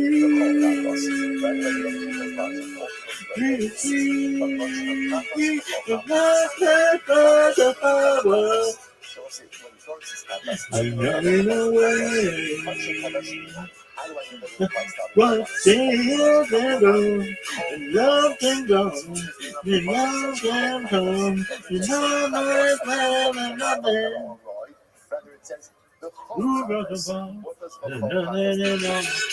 What did you want to say? Do you all fucking know who applies to all carbonos? Ditch, Quan, Dung, to ditch, Kwang, Duck is? They'd be like, people be like, huh? They'd be like, what? Do you know who Mark Zuckerberg is? They'd be like, yeah, he's an asshole who owns Meta. I'd be like, yeah. Do you know how frustrated he makes me? And people would be like, no, Rabbi, how frustrated does he make me? I'd be like, do you know who Ditch, Quan, Duck is? They'd be like, no, who's that? I'd be like, do you know who the monk who set himself on fire? They'd be like, oh, who's self-humiliated? I'd be like, yeah, that guy. You know who that is? They'd be like, yeah, he's the guy who's like, yeah, that guy. Well, imagine software made you feel like that. And they'd be like, how bad is this app? I'd be like, oh, dog, this thing is worse. This thing is worse. I bet you if Ditch, Kwang, Duck were here right now and he were watching this, he'd be like, dog, this is the worst. I thought the fucking Hindenburg was bad, but this is worse. I'd be like, I know. And I'd be like, did you have a chance to catch up on all the history that's happened since June 11th, 1963? He'd be like, oh, totally, dog. I know about that motherfucker in the middle of the street in fucking Ho Chi Minh City. I know about that little girl who's running out of her fucking village because it just got napalm. And I logged into fucking Meta, and it's worse than both of those. I'd be like, I fucking know, dog. It's the worst. He'd be like, fuck it, man. And he'd take a fucking gasoline and shower himself then fucking wet. He'd take a fucking magical. I'd be like, dog, I understand. Really? Dog. Ditch, Quan, Duck would be like, this is fucking bullshit. I don't have time for this shit. I didn't have time for that motherfucker in 1963, and I certainly don't have time for this motherfucker in 2026. And I'd say, absolutely, I fucking understand it, but you can't be weak. You have to be strong. Somebody's got to fix this shit. Ditch, Kwang, Duck. He'd be like, nah, dog. I'd be like, dude, just calm down. He'd be like, fuck it. And he'd be just fucking, I'm letting this way into the netherworld. I'd be like, dog, calm down. Calm the fuck down. Bitch, Kwang, Duck. Just hold on. He'd be like, I don't have time for this, Rabbi. I'd be like, dog, I know. But if you fucking light yourself up, then who's going to fix this shit? He'd be like, that's your job. I'd be like, dog, do you know how much fucking work that is? I got to tell them how to do this and this and this and this. It's a lot of fucking work. He's like, somebody's got to fucking do it. And he's pouring him shit all over himself. I'd be like, dog. Ditch, Kwang, Duck. Calm down. He'd be like, dog, this is the worst. This is the worst. He'd have a fucking, he'd be unleading himself into the netherworld. I'd be like, dog, you can't do that. You can't just be rash like that. He'd be like, Rabbi, I've used that app. I've seen villages napalm. I talked to that little girl. That little girl grew up and she fucking took herself into a fucking unleaded bath into the fucking netherworld because she had to log into Meta. It's the worst. I was like, dog, I know. He'd be like, I'd be like, do you know about the guy? He'd be like, oh, I fucking know all about that guy. I'd be like, yeah, it's the worst. It's the worst platform ever. Really? Oh, dog. It's the worst. Is it? Is it? Yeah, why the fuck isn't that shit working? Yo, dog. Yo, dog. Good. Only seems to be talking about What is this bullshit? Again, What is this bullshit? To tell us that whatever is invalidated Being a is douche. burnt on the base of God, I gotta be able to hear myself. For their consumption. Ditch Quan Duck, wherever the fuck you are, So interestingly enough, just be fortunate you don't have to put up with this petty bullshit of these asshole CEOs. They're the worst. Really? Dumb. So where do you know just the basic disqualification of katos that was brought inside? These motherfuckers, And ultimately, again, he learns that from a different pasuk of they tempt me to go to the local gas station. So that's actually by Parshas Achredos. That's ultimately after the death of Nadav and Abihu. Fill up a gas tank full of unleaded, take that shit, pour it all over my body, sit in the middle of a fucking intersection and light myself up. That's how fucking bad these motherfuckers make me feel. We are left with this machlokes with the kiva and the chachamim, which is a fascinating Sucks. in general. The worst. The disqualification of exterior blood that is brought inside. Why? What does it apply? These people are the worst. It applies to all. Who's the worst of them all? Zuckerberg? Next question. Why? Because he sucks. Ultimately, the Rambam Haskins like the chachamim. That the disqualification of exterior sacrificial blood that is brought inside only applies to chatos, does not apply to. Why the fuck? Zuckerberg, your shit is so bad.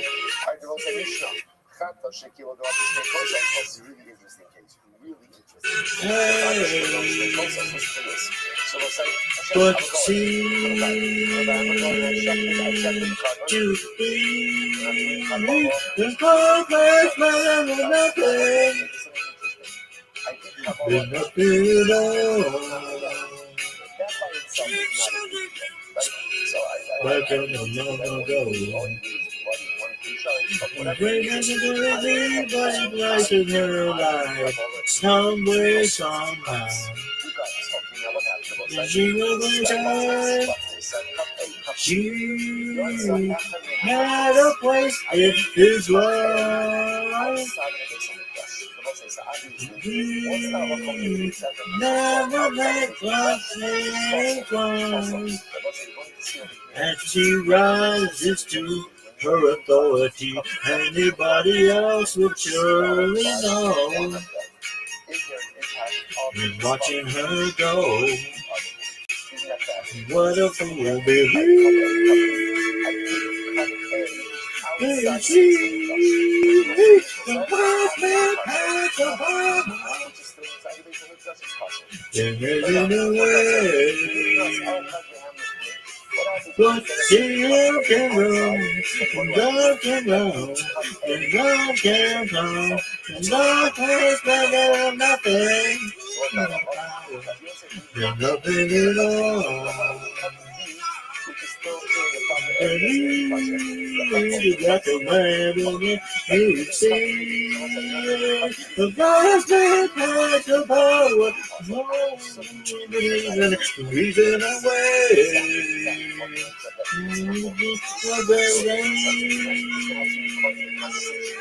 To be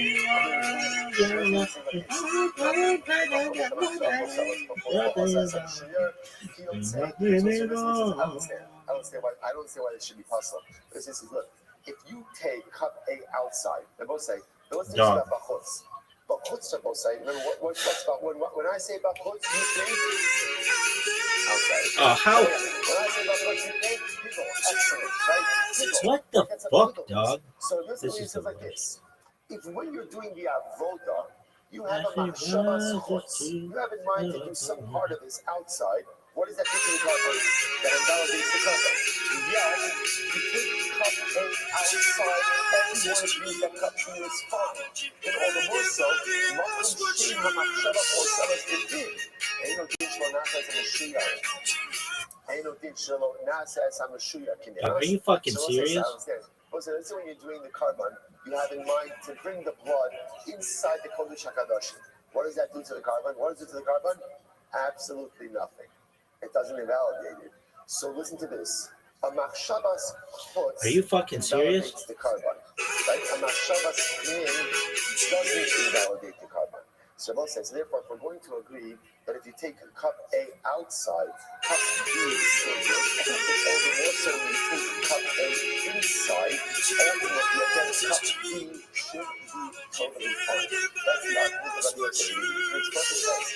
Nichnas l'chater, as he writes, nichnas l'chater, fine. So Rabbi says, that's our machlokes, Rabbi Yosef Levi and the Chachamim. This thing's not gonna work. If you took one cup, you took cup A outside, cup B is still totally good. If you took cup B inside the Kodesh, so again, Rabbi Yosef Levi says kosher, Chachamim say puzzle. Next, Nichnas l'chater avavin shlo kiper, puzzle the Rabbi Eliezer. Just listen to this. What happens if you brought the blood?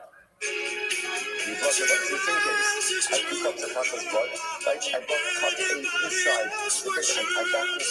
I got confused, and I was going to go ahead and do the sprinkling, do the hajjah on the inside, but I realized my mistake, and I never ended up doing it.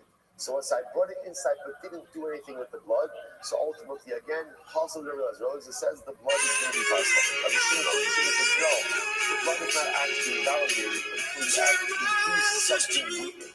But if you just brought it in with the intention to do hajjah with it, but you didn't end up doing it, the blood is going to be fine. Rabbi Yehuda says, in Hechnes Shogeg Kosher. Rabbi Yehuda says, if you went inside the Shogeg, ultimately again, it is still going to be kosher. It's going to be kosher.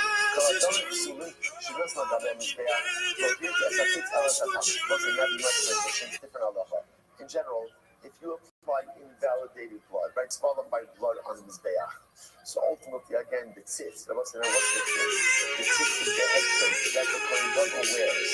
That says Kodesh Hashem. And we're going to discuss that the tzitz has certain curative powers. But the tzitz can only go ahead and cure something, can only rectify something by tumah. Otherwise, the tzitz doesn't have the ability to rectify any other disqualification. The tzitz can only take care of tumah, but doesn't take care of anything else. So what we're going to be focusing on over here is namely, I 2 cups of Chacham's blood. What do? I take cup A into the Kodesh, inside. Remember again, this is important because what did we establish in the previous Mishnah? What does everyone agree with? What does everyone agree with? Everyone agrees that if you bring Chacham's blood inside, then what's the halacha? It's disqualified. Everyone agrees with that. Here, what's unique in this case is I have 2 cups of Chacham's blood, A and B. I brought A inside, but B is still outside. So what's the shaila? Everyone is going to agree that's what? What is it? Let's go with what everyone agrees with. Everyone agrees that cup A is invalid. The shaila is, does cup B remain kosher? Rabbi Yosef really says yes, and the Chachamim say no. That's how Machlok is doing it. Says the Gemara, and I want to say, obviously, what's at the core of Machlok? Yes? How do we view A and B? As 2 different Chatas bloods, right? Or do we view A and B as 1 unit of Chatas blood? That's the fundamental shaila. Says the Gemara, recall Kavachom Rabbi Yossi made in Mishnah.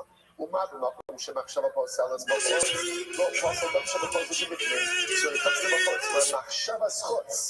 chutz, intention when engaging in any part of the sacrificial service, to do any part of it outside renders the carbon invalid. Yet everyone agrees if you take cup A outside, cup B is totally kosher.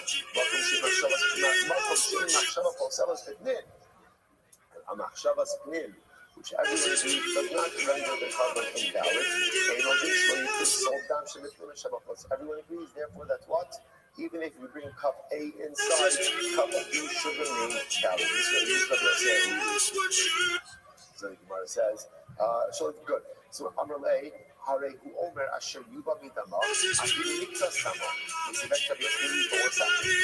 The Pasuk says, any of the Chacham's blood is brought in, which indicates to us, even if only some of the blood is brought in, and the rest of the blood remains outside, ultimately all of the Chacham's blood is going to be invalid. Amrlahem, Kavachomer liyotze me'ata. So he said to them, let's make a kavachomer ultimately again for yotze for the following case.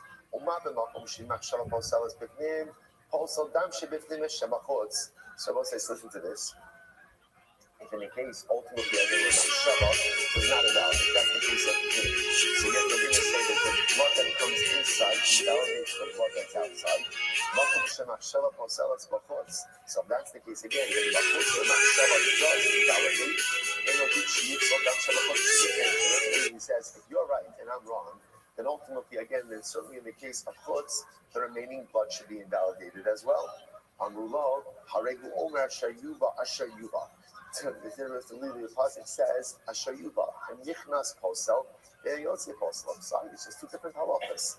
Blood brought inside is invalid. Blood taken outside is not invalid. So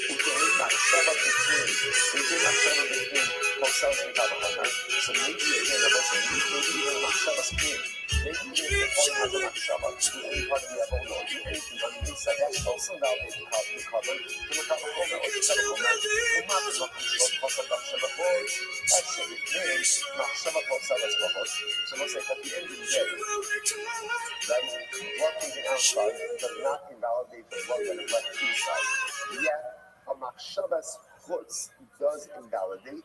Therefore, makom shepasal dam shebefnim as dam shebachos. A situation where blood taken inside does invalidate the remaining blood outside. So certainly then why do we say that a machshava is clean? Right? So again, a machshava of blood. The part of the avodah inside should invalidate the carbonate totality. What does that mean?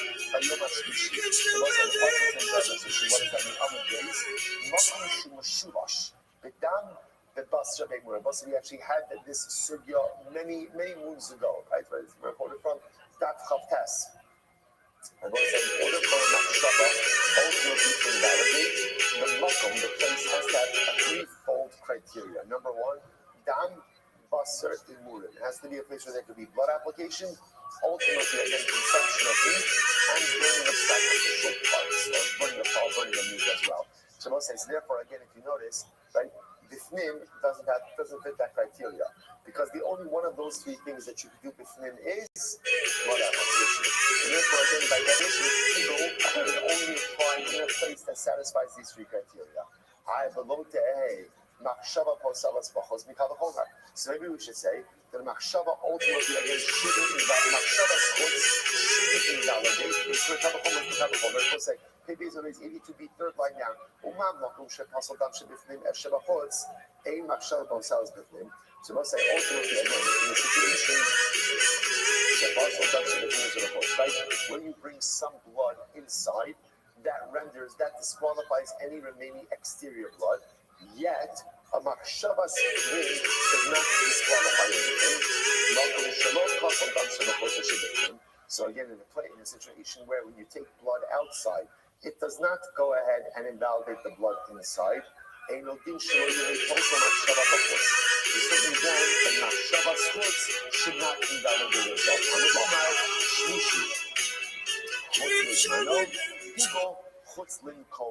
So also we have another leeway. The truth is, remember again, this harkens back to what we learned a long time ago, that the concept ultimately again of chutz and chutz komo is actually not enough from the Torah and passing.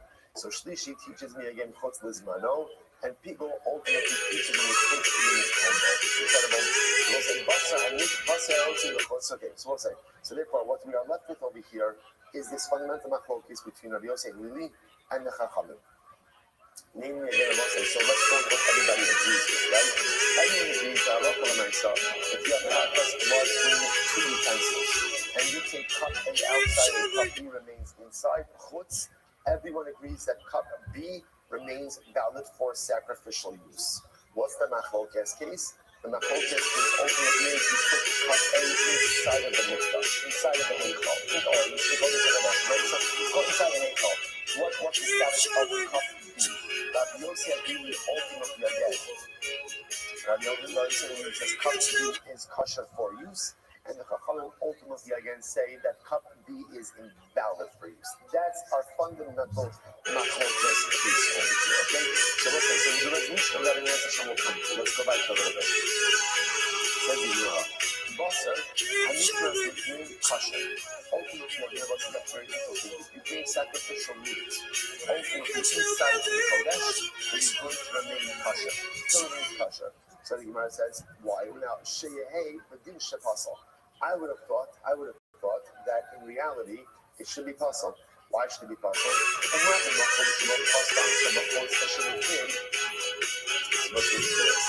comes to blood, if blood is taken outside, ultimately again, yet halakha myself, blood remains inside. That's how people use case. It means kosher. Ashes, nurses, kosher, basa hayotzim lefots, puzzle, yet you know that when meat, that sacrificial meat is taken outside, ultimately again it becomes puzzle. So therefore, Allah again in a situation where ultimately blood that is taken inside, right, that's the interior, renders any remaining blood outside possible. I would have thought for sure that therefore sacrificial meat that's taken inside should certainly be possible. So I'll say, interestingly enough, when it comes to the psul of pnim, when it comes to the psul of taking something inside, apparently the only thing it applies to is sacrificial blood, not sacrificial meat. Dama v'lo basar. It applies ultimately again to meat and not to, it applies to blood and not to meat. So just a fascinating detail over here that this psul of pnim only applies to sacrificial blood, not to sacrificial meat. 1 second. Kavachomer. Therefore, again, if that's true, only the Kavachomer is the Kavachomer. If it's true, as we said before, that when some blood is taken inside, ultimately, again, it goes ahead and renders unfit any blood that's left outside. Kosher. Yet, if sacrificial meat is taken inside, ultimately, again, it remains kosher. So if that's the case, again, blood. When you take some of the blood and you leave it, you take some of the blood outside, the remaining blood on the inside is kosher. Therefore, again, basar hayotzi lochutz eino din shekasher. So all the more so, again, meat that is taken outside should also remain kosher. Hareyu omer ubasar basada treifa lo sochelu. The pasuk says ultimately again basar basada. Now, basar is very interesting. You might understand what it is. Now, again, not pasar, basar basada treifa lo sochelu. Is actually talking about an animal that is killed by another predatory animal, and therefore that's called the treifa. But over here, interestingly enough, the Gemara understands basar basada. Basada treifa means any meat that is outside of its mechitza. Any meat that is outside of its permitted area, by definition, is treated like a treifa, which also means that sacrificial meat that's taken outside of its permitted area ultimately again becomes like a treifa. Once sacrificial meat is taken out of its permitted area, ultimately again it becomes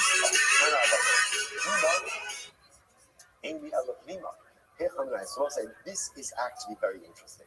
So remember again, the pasuk says, "Hey lo huba es dama ela kodesh pnima." So remember, this is one of the sources. Rabbi was a movie source. Where ultimately, again, if you bring chatas blood inside of the Beis Hamikdash, it is going to be possible. Now watch this. So the Gemara says, I only know that if you bring the blood pnima. Now, what does pnima mean? Pnima means kodesh kadosh, to the holy of holies. So I only know that if you bring the blood into the holy of holies, it is disqualified. How do I know? The Gemara says, how do I know that even if you bring it into the Beis Hamikdash proper, right? What we call the heichal. The heichal. Remember the heichal. That's where the menorah is, the shulchan is, the mizbeach is. How do I know that it's disqualified there as well? Now, at the outset, this kind of seems to be like a little bit of a strange question. Why? Because obviously the only way you're getting to the let's get to it. So I only know pnima. I only know the disqualification for chatas blood is in the kodesh hakadashim. How do I know that the disqualification for kodesh blood, for chatas blood, is even in the kodesh, even in the heichal? Talmud Lomar El HaKodesh Pnima. The Bible says, so we're understanding over here that Kodesh ultimately again is the Heichal, right? Is the Heichal, and then Pnima is the Kodesh HaKadoshim. So from here you see that this qualification ultimately again is not only the Kodesh HaKadoshim, but ultimately again is in the interior as well. Says the Gemara, sorry, is in the Heichal as well. So what's very interesting? Rabbi comes along and the Bible will say, interestingly enough, how do you know Kodesh Pnima? How do you know which is which? So Rabbi says because we learn out one from the other. One sheds light or casts light on the other. What does this mean? Maybe the Hadat Toshav and Sachir. This is no different than the case of Toshav and Sachir. Now, most of I walk this. What's the case of Toshav and Sachir? So this is fascinating. So the Gemara said, Desanya, Toshav, Zek Konoi Kinyan Olam. Toshav refers to someone, ultimately again, who is an evidently, an pierced evidently, ultimately again, who is going to go ahead and remain with the coin, ultimately until Yovel. Rashi says over here, there's a little bit Rashi, Kinyan Olam. Before that, Rashi says, Toshav coin the Sachar or Yochal Kodesh. And what the Torah says that the Toshav and the Sachir of a coin cannot eat of sacrificial items, cannot eat Kodesh, cannot eat Kodesh. Who's the Toshav? Who's the Sachir? So ultimately, again, so the Toshav is someone who the Kohen owns until Yovel. Toshav Zekanoi Kinyan Olam. Sachir Zekanoi Kinyan Shana. The Sachir ultimately, again, is an evidently who's only there for 7 years. Only there for 7 years. So he knows the Yomar Toshav, Yomar Sachir. So that's the case. Just say that a Toshav, once you tell me that an Eved that the coin has until Yovel is not eating Kodesh, then it's obviously that the Eved who the coin only has until when for 7 years is not going to eat Kodesh.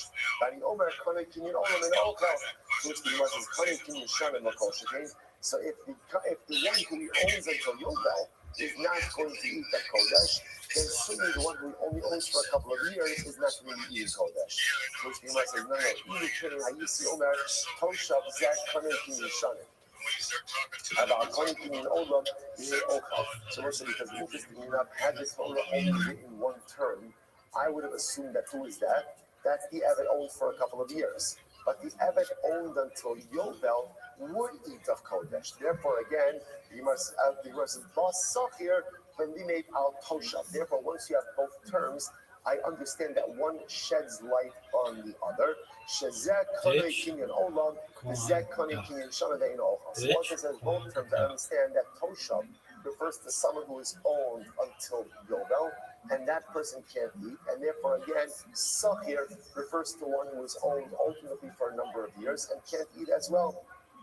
Mr. Rabbi said, you are suggesting over here that sometimes the way we interpret things biblically is when there's two terms that are present, one ultimately again sheds light on the other. So therefore, so too with Kodesh and Pnima, when I have both of these terms, I understand Kodesh means the Heichal, and Pnima ultimately again means the Kodesh HaKadoshim, the Holy of Holies. Only because there's both terms that I understand one before the other. So let's say, so again, so therefore the Gemara says, but 1 second, it's not really the same. So, okay, what we'll do is we'll stop over here for today. Again, we'll see again what both Israel said. But the one piece, so again, what I do want to point out is that we're kind of leading off a little bit in the middle of the conversation over about Kodesh and Pnima. We'll pick up on that tomorrow. But I will say, but the one thing I just do want to resolve before we end for Shabbos is that halacha l'maisa, in the case of the 2 cups of blood, right? Because remember again, that was the Machlokes case. 2 cups of Chatas blood, one is brought inside and one is left outside. What's the status of the outside blood? Rabbi Yosef Levi says it's kosher. The Chacham ultimately again say that it's possible. The Rambam paskins like the Chachamim. Maybe that the remaining cup of Chatas blood is possible. Because even when they're in 2 different cups, we view them as again one entity of Chatas blood, and therefore if you take part of it inside, it renders the entire mixture unfit. Now what we'll continue with tomorrow is what part of the mikdash do you have to bring the Chatas blood into in order for it to become invalidated? And the pasuk itself seems to indicate to us that it's Kodesh Pnima. Kodesh ultimately referring to the Heichal, and Pnima referring to the Kodesh HaKadoshim. In which case, of course, just coming to attractions, the question is going to become, well, once the blood is invalidated by bringing it into the Heichal, then why the need to teach me an additional limud that it becomes invalidated, ultimately going into the Kodesh HaKadoshim? The answer to that, the resolution to the Seder Mitzvah tomorrow, Bosai, what a week, Shkoyach and Good Shabbos. All right, Chavos and Good Shabbos, everyone. Good Shabbos, Good Shabbos.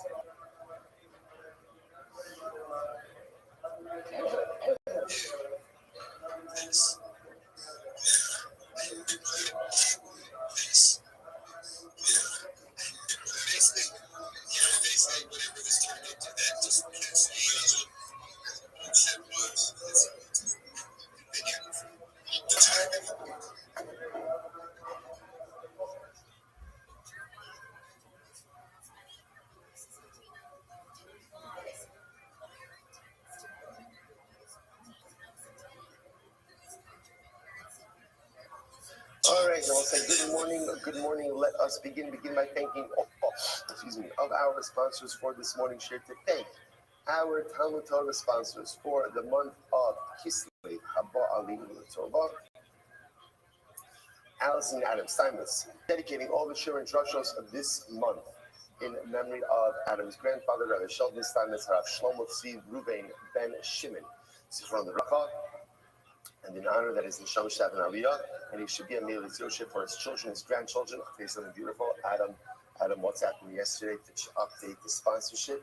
It was 34, and now Kanai Nahara 35 great-grandchildren. Baruch Hashem, you see, and the Neshama continues to accrue tremendous zechuyos even when it's no longer in this world. Sammy and Malka Esterson for dedicating all the Shirman Drushos this month in memory of their parents, Yitzchak Leib and Aaron Cohen, Sarah Rachel Bas Baruch Avram, Hinda Bas Henech Ephraim, and in memory of their dear family friends, Staff Sergeant Naftali and Gordon Shemi Komdamo fell in Gaza on Erev Hanukkah 2023. Paul and Kathy Pollock for dedicating Shir and Drushos this month in memory of Paul's Mishpacha Leah Bas Shmuel, Zachrini Shulamis Bas Shmuel, and Esther Bas Zacharia.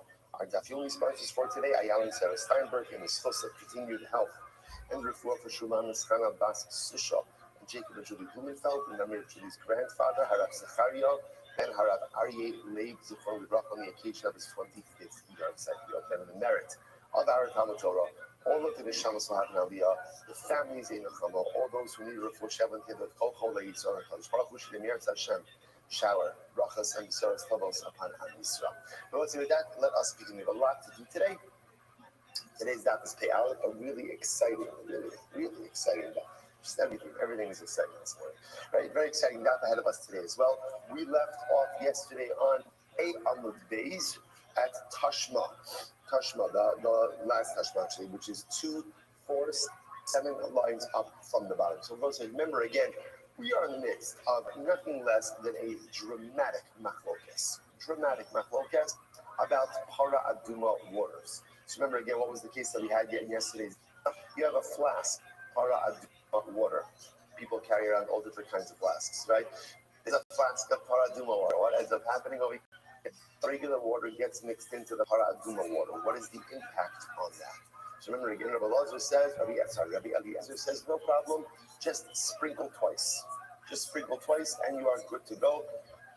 It's totally possible. Now, if you remember again, so the idea over here is the Rabbanon were pretty easy to understand, right? Why? Because what was the position of the Rabbanon? It was really made up of 3 parts. Number 1, Yesh Bila. What does Yesh Bila mean? That when mixed, they fully and comprehensively mixed together. That's number 1. Number 2 is, and therefore, number 2, Hazat Tzricha Shir. There is a requisite amount of water that needs to be sprinkled when for the paraduma. And number 3, ultimately, a shir, a very mitzvah for ourselves. And independent sprinklings not combined to form the comparative amount necessary for sprinkling. So when you put that all together, makes sense. According to the Chachamim, once regular water gets mixed in with paraduma water, the whole thing is good. Okay, now, what's the pshat with Rabbi Eliezer? What is this 2 sprinkle? I don't understand why does that? Why does 2 sprinklings work if one is not going to work? So again, that was a 3 and a half secret. And So the Gemara sees upon the position of Rabbi a lot, right? Because Rabbi also said that in Bila, also again there's no Bila, which means that liquid is not comprehensive. Therefore, you two have those, you two stable, and you're good to go. The Gemara then really kind of tore into and kept challenges. That's what we yesterday. We got two more challenges for Rashi before we finish this up. Hanikamin Matana Akash is Advin Matana Akash is very strong. Right? We're going to also this is a mixture of sacrificial blood. So let's say if you have one application blood that gets mixed in with other one application, what's the halacha? You're not good with Matana Akash. Okay, so do a blood application. You're good to but if you say in like the Rashi said, right? If you say in that the water that the liquid is going to take, now you're not doing that. What does one application do for you? Maybe because you're only doing one application, you end up applying one of the blood and not the other. So if you remember again, the Gemara said, you used to answer the Gemara that you have a 1-to-1 ratio mix. And therefore, if you end up doing one application of each of the blood, each of them. Right, but ultimately, again, you end up both okay. These are all just questions that are lost in Ravashi. The next case, remember again, you have a 4 application blood that is mixed with another 4 application blood. So again, how mission is that's the case where again it's a 4-to-4 ratio method. And therefore, once you do the application, you ensure that everything gets mixed in there. What about a 4 application which will mix together with 1 application blood? Top of the outlet, the feet came out, 81, the feet came out, half an hour minutes, if you say again, that over here only got mixed in with 1 measure of 1 application blood. Now it says, already over about Tosit. Yeshua said the problem is, if you remember, this is Yeshua's answer back to Rabbi Eliezer. Yes, the Mishnah, how 4 applications, after all, halacha l'meisa is Tosit. But if there's 1 measure of the 1 application blood, then Tosit is there. The Gemara says, Tosit, hey, mehecha. Hello, Rabbi says, Rabbi refrains this whole thing. Right? Rabbi refrains this entire conversation. In reality, they're really not arguing about Yesh Bila, Ein Bila. That's not what they're arguing. He says, keep the Kosos. Or the argument is, remember, Yesh Bila or Ein Bila applies when the blood itself is mixed together. Ravash says, what's the machlokes? The machlokes is your cups. You have individual cups that get mixed together. Rabbi Eliezer, Remember again, we had this. The answer suspects that comes of lowing. I will say, what's lowing? Remember where this came up? This came up in a case where, let's say, you have sacrificial blood, what we call lamala and lamata blood that got mixed together. Right? So let's say we're going to which cups to put up lamala, which kratos, right? Everything else is lamata. Right? So you have lamala and lamata blood mixed together. What does say? No problem. Do the application of mala. And then do the application of master. What about the fact that you're putting the blood in the wrong place? But we also said lowing. What's lowing? We do, let's say we're doing the blood application of mala. We do any lamata blood is if it's water. And vice versa, when you go ahead and you do the application of lamata, you do the blood. So also suggests that the point of contention over here between Rabbi Eliezer and Rabbanan is whether or not you subscribe to the concept of lowing. Rabbi Eliezer clearly subscribes to it. The Rabbanan don't subscribe to it. Well, Rabbanan goes and hold up. And that is not a focus by Bila. That you the lowest. But like Moinasdan Kratos says, Ari began over Shirika. Yeah, also we learned that what Rabbi Eliezer doesn't agree with the Chachamim, or there's no machlokas in the case of dam chatos that gets mixed in with dam olah.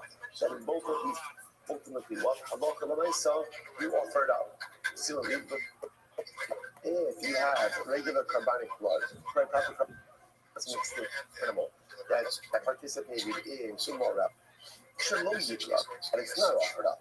I saw some machlokas.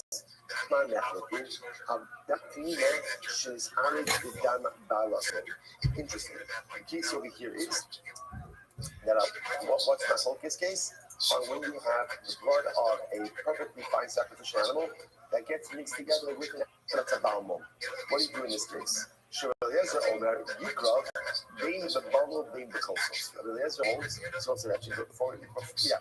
Eliezer holds that you offer whether the bloods are mixed together, like half mixed together in one utensil, or even if we're talking about a case of where there are cups of blood that gets mixed together. Come say you don't offer that. I'm take a look at Rashi. It's actually in the intermediate white line, second line in. Sure, Rabbi Eliezer, Rabbi Yaakov, Rashi says over here, Ba'afilu lo kalav echad mehem.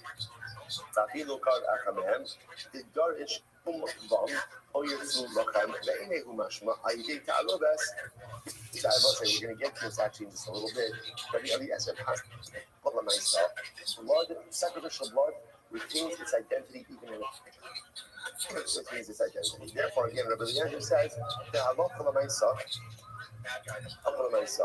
that when you go ahead and you have that sacrificial blood, even if it's mixed in with other balmum blood, sacrificial blood retains its identity, and therefore you're good to go. On the other hand, the Chachamim hold you can't offer it up. So they'll say this does make it sound like there is a focus of yesh bila or in bila. To which the Gemara says, "The Yehuda Aliva Rabbi Eliezer masni being the balo being the kosos, the Rabbanon the kosos." So the Yehuda according to understand that the Machlokes states whether it's by bolo or whether it's by kosos, but the Rabbanon disagreeing in the case of kosos. Okay, so that was like what comes out that kind of stops that move over here. But again, it turns that really it still sounds like the machlokes between Rabbi Eliezer and the Chachamim that we started with this price beforehand is still whether or not it should be law or in bila. That still seems to go ahead and factor into this. But there's really two parts of the machlokes. Like yesh bila or in bila is only machlokes ultimately again in terms of when the blood itself is mixed together. That's one. Then there's a secondary of where you have individual cups of blood. What happens in that scenario? Okay, so let's say that's kind of that's stuff. Before we go on, this is kind of this paraduma case. So what is the halacha ultimately again when it comes to paraduma? In other words, if you have we'll call it mundane or regular water that gets mixed in with paraduma water. So what's the halacha? What's the impact of that? Listen to this. So the Rambam in Hilchos Paraduma, Perek Tes Halacha says, "Mayim mukdashin shenishagu b'hayin mayim achirim kosher." Paraduma water and regular water gets mixed in. Afilu mayim shenismalu l'kiddush. Again, I says, remember, how do you make paraduma? How do you make paraduma mixture? So remember again, you take the ash of the paraduma and what do you mix it with? Mayim chaim, right? Which is what source? Well water, spring water, right? So I have my paraduma water. The Rambam says, let's say you still have mayim chaim. Any additional water that mixed in, hari elu b'sulu. The paraduma water is possible. So let's say we passing like the chachamim that any foreign water gets mixed into the paraduma, even by which is the chap of the Rambam, even if it was water that was originally take a paraduma. Let's say I go to the well, I take mayim chaim, I take a bucket of mayim chaim of spring water for the paraduma. I mix up the paraduma. I've got some water left over in my bucket. Even if some of that water for the paraduma mixture, ultimately again, it is possible. It is possible. Because when it comes to any foreign water that gets mixed in. Get ready for this. This is why. I don't even know. I'm not sure where these Gemaras are. I don't know where the paraduma is. I don't know where the Mishnah is. I'm going to be my partner. Listen to this. This is wild. The chaim, nothing. It's just, this is bonus material. You're welcome. This is the chaim. In Yarad was how Hare Elu B'Sulim. If food falls to the paraduma water, it's possible. It's possible. So, which is fascinating, which tells you just the caring concern that they must have exhibited again with the paraduma. Ultimately, to make sure the water. a whole bunch of other cases about fruit juices, other things like that. Okay, or even strictly, we pass in like the Chachamim. I will say that interestingly enough, okay, fine. There's a lot. I don't know why I was getting caught up in doing this today. We'll leave the rest. We'll leave the rest. A lot of interesting stuff about the Shir of Hassah.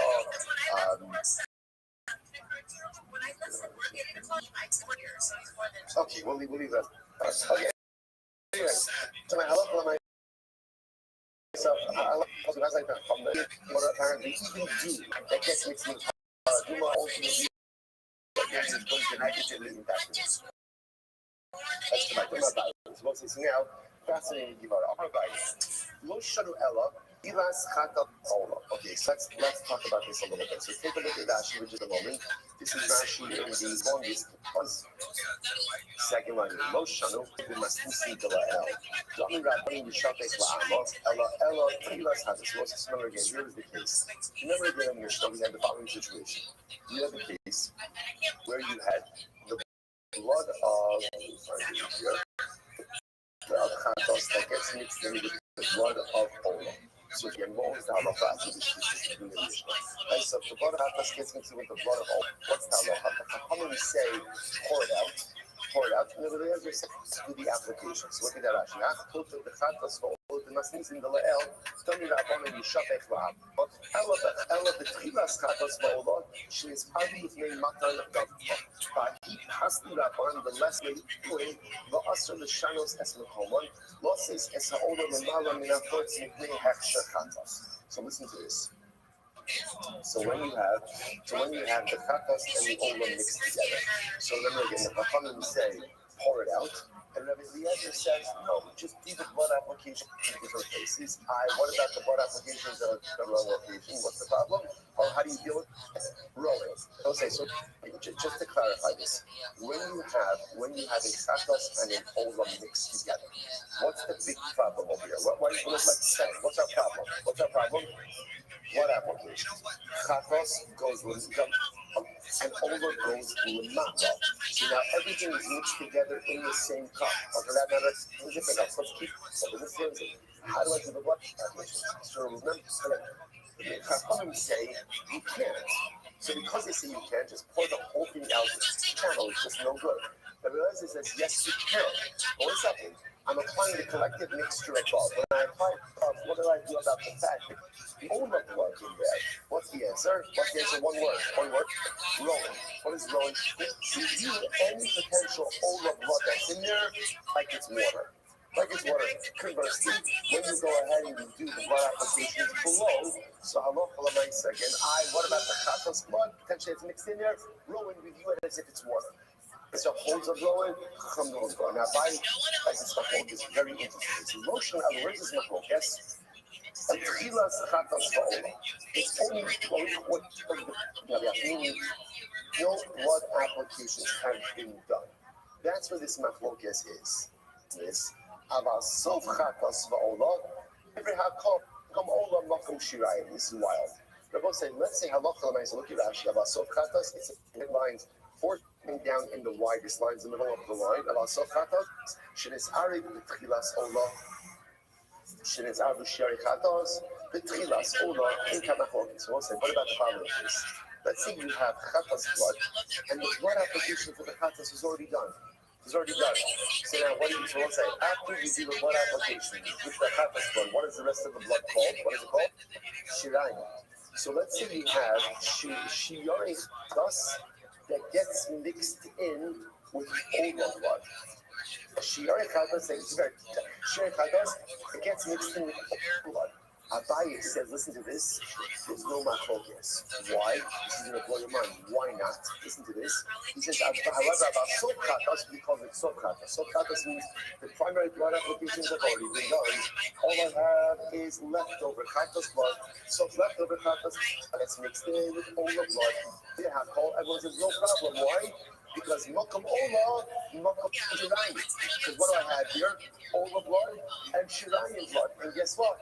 All the blood and shirayim go. place. They will say, where should I import out? Where should I import out? Okay, this is interesting. Right, so Abai is saying, pretty much, the Shirayim blood is poured out. It has to be poured out on the soul, on the base. But Abai says it's also okay to apply anywhere below the red line. Anywhere on the circumcision. Why? Because whatever you put on the bottom of the death is going to what? Is going to trickle down onto the base. So therefore, again, it's fascinating. So therefore, the focus then is but once you have shiyore chatos that gets mixed in with blood, Abaye said, easy. But they both get right on the same place. And if I look for myself, the Chachamim would agree that ultimately you do the blood application. Incredible. So now says, hold up. I'm going to say, hold up. It's not true. Abaye, you are presupposing that Shiyore Chatos can just be applied anywhere on the lower part of the Mizbeach, and they will drip down ultimately again to the soul. But that's not true. Rabbi Yehuda says, Rabbi Yossi says, Rabbi Yehuda said that Shagaf have to be poured on the Itztava. Remember again, what's the Itztava? We have to mention this. Itztava, remember again, is the flat part of the soul. Remember again, the soul extends out on two and a little bit sides of the Mizbeach. So what it is it's a base, but it's a base that protrudes. The Itztava is the flat part of the soul. The flat part. So he said, no, you can't apply Shlayim on the bottom part of the Mizbeach. Shlayim have to be applied on the flat part of the Itztava. If that's the case, then even leftover blood gets in with all of it, we still have a problem. The Chin Amar of Shimon, I was going to say, see, here this is the Chin Amar of Shimon, Moshe Shimon seems to have a high idea. Moshe, that does have a small law. In the whole case, you know, there's enough fun when you have what we call a Chatas blood that gets mixed with all the blood, meaning that the blood actually for the Chatas blood is not sitting done yet. That's we have a problem. That's why there's not focus. But if you already clarification to the chatos, and therefore all you have is shirayim chatos blood that gets mixed in with all the blood, easy, because both applied in the same place, or they both in the same place. The lower part of them is there. That's where the overall blood belongs. The chatos blood, where does the chatos blood belong? Where does it belong? By these other things, but no problem. Just apply it on the lower part of the wall of the mizbeach, and it'll trickle down. Rabbi Yochanan, he did Rabbi Yochanan, no, Adayin Machloket. Not true. It's still a Machloket. So we'll say, this is amazing. So it turns out that now we'll say there is a Machloket about the proper placement of Shirayim. Where does Shirayim go? Now, again, remember, before we got to this Gemara, and life was easy, right? Everything made sense at before 6 o'clock this morning, right? So somebody would ask me on the way in, didn't go, I would have said, where should I go? You so. And if somebody would have asked you, does everyone agree with that? You would have said, of course. Now comes along the Gemara says, no, not everybody. Actually, it's Macholkes. What's the Macholkes? Everyone agrees Shirayim belongs on the Yisod. The Shaila is, what is the exact placement?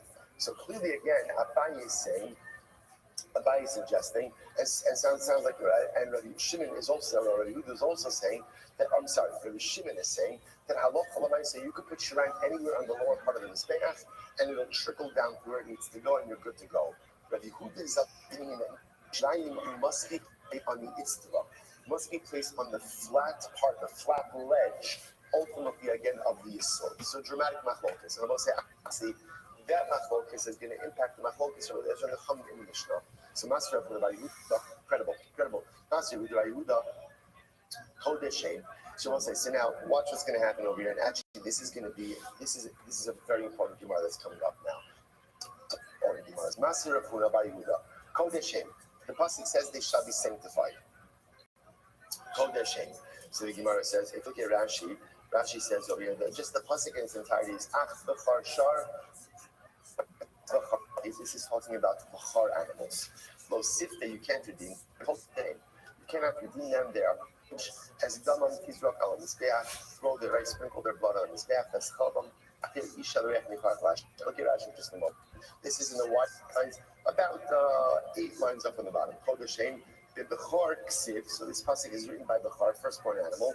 Umashmolei hein b'havyasam yiru shivnis arvu b'dam lachirim lo avdu es shmam v'yikruhu. So what says we're going to see. I'm just reading this Rashi first to give you just the intro. This pasuk is going to be one of the passages that when sacrificial blood gets mixed in with sacrificial blood or other blood, ultimately sacrificial blood retains its identity and doesn't become a bottle. So again, and it reminds me actually from the notion of Kodesh Hein. Are Kodesh, they remain Kodesh. Okay, so again, fine. So let's go back to the Gemara. So Master when Rav is the Kasha, Kodesh Hein. Then what does this teach me? That by blood of a Bachar, Shivnis Arim, Badam Kachim Acherim, Yikravu. Then halacha, what does it teach me? That if blood of a Bachar gets mixed in with other sacrificial bloods, ultimately again you can still offer it up. So the Gemara says, what's the case? What's the case of where you can still offer up sacrificial blood even though it gets mixed in with other forms of sacrificial blood? See, here it is, get ready for it. So the Gemara says, my lav sof ubachar, it must be talking about where you've done the primary applications of Olah. So what do you have? You have ultimately shirayim of Olah and blood of a Bechar. And the halacha is that you can offer up both those bloods. Why? Because the pashtus, they go in the same place. Because the shrine of the Olah could be placed in the lower part, right, lamata, and the blood of Bechar can be placed lamata.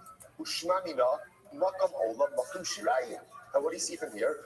The shirayim and Olah could be placed in the same area, which is lamata. So what do you see from here? Shirayim does not need to be placed on the itztava. All you have to do shirayim is pour it anywhere on the lower part of the lamata, below the red line. You go. So Shimon says no. Tchilas Olah ubachar. Not necessarily. It can be talking about again what we call tchilas Olah. Tchilas Olah just means no blood applications have been done for the Olah. So really, there's initial blood of Olah and Bechar. Blood. So what is the ain Olah nevach zeh?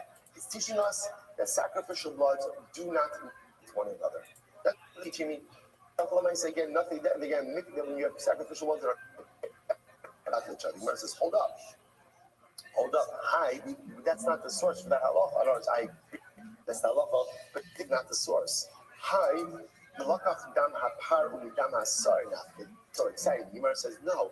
The source for the fact that sacrificial bloods do not negate one another is actually learned from a different source. Where's learned that from? Yom Kippur. Because the Moshe Bidus, the Kohen Gadol does something very interesting on Yom Kippur. And what does he do? He goes and remember again, he shechts a par and he shechts a sire, a goat, right? And now, after their individual blood service, he mixes the two blood together. Now, obviously, there's a lot more from a par than is from a sire. Even though again, there's rolling down the par, yet the blood does not negate each other. So from here you see that sacrificial bloods are mixed together, do not negate one another. That's the source for this. Honestly, I catch a lot of says over here, and with 4 lines up in the bottom. recently,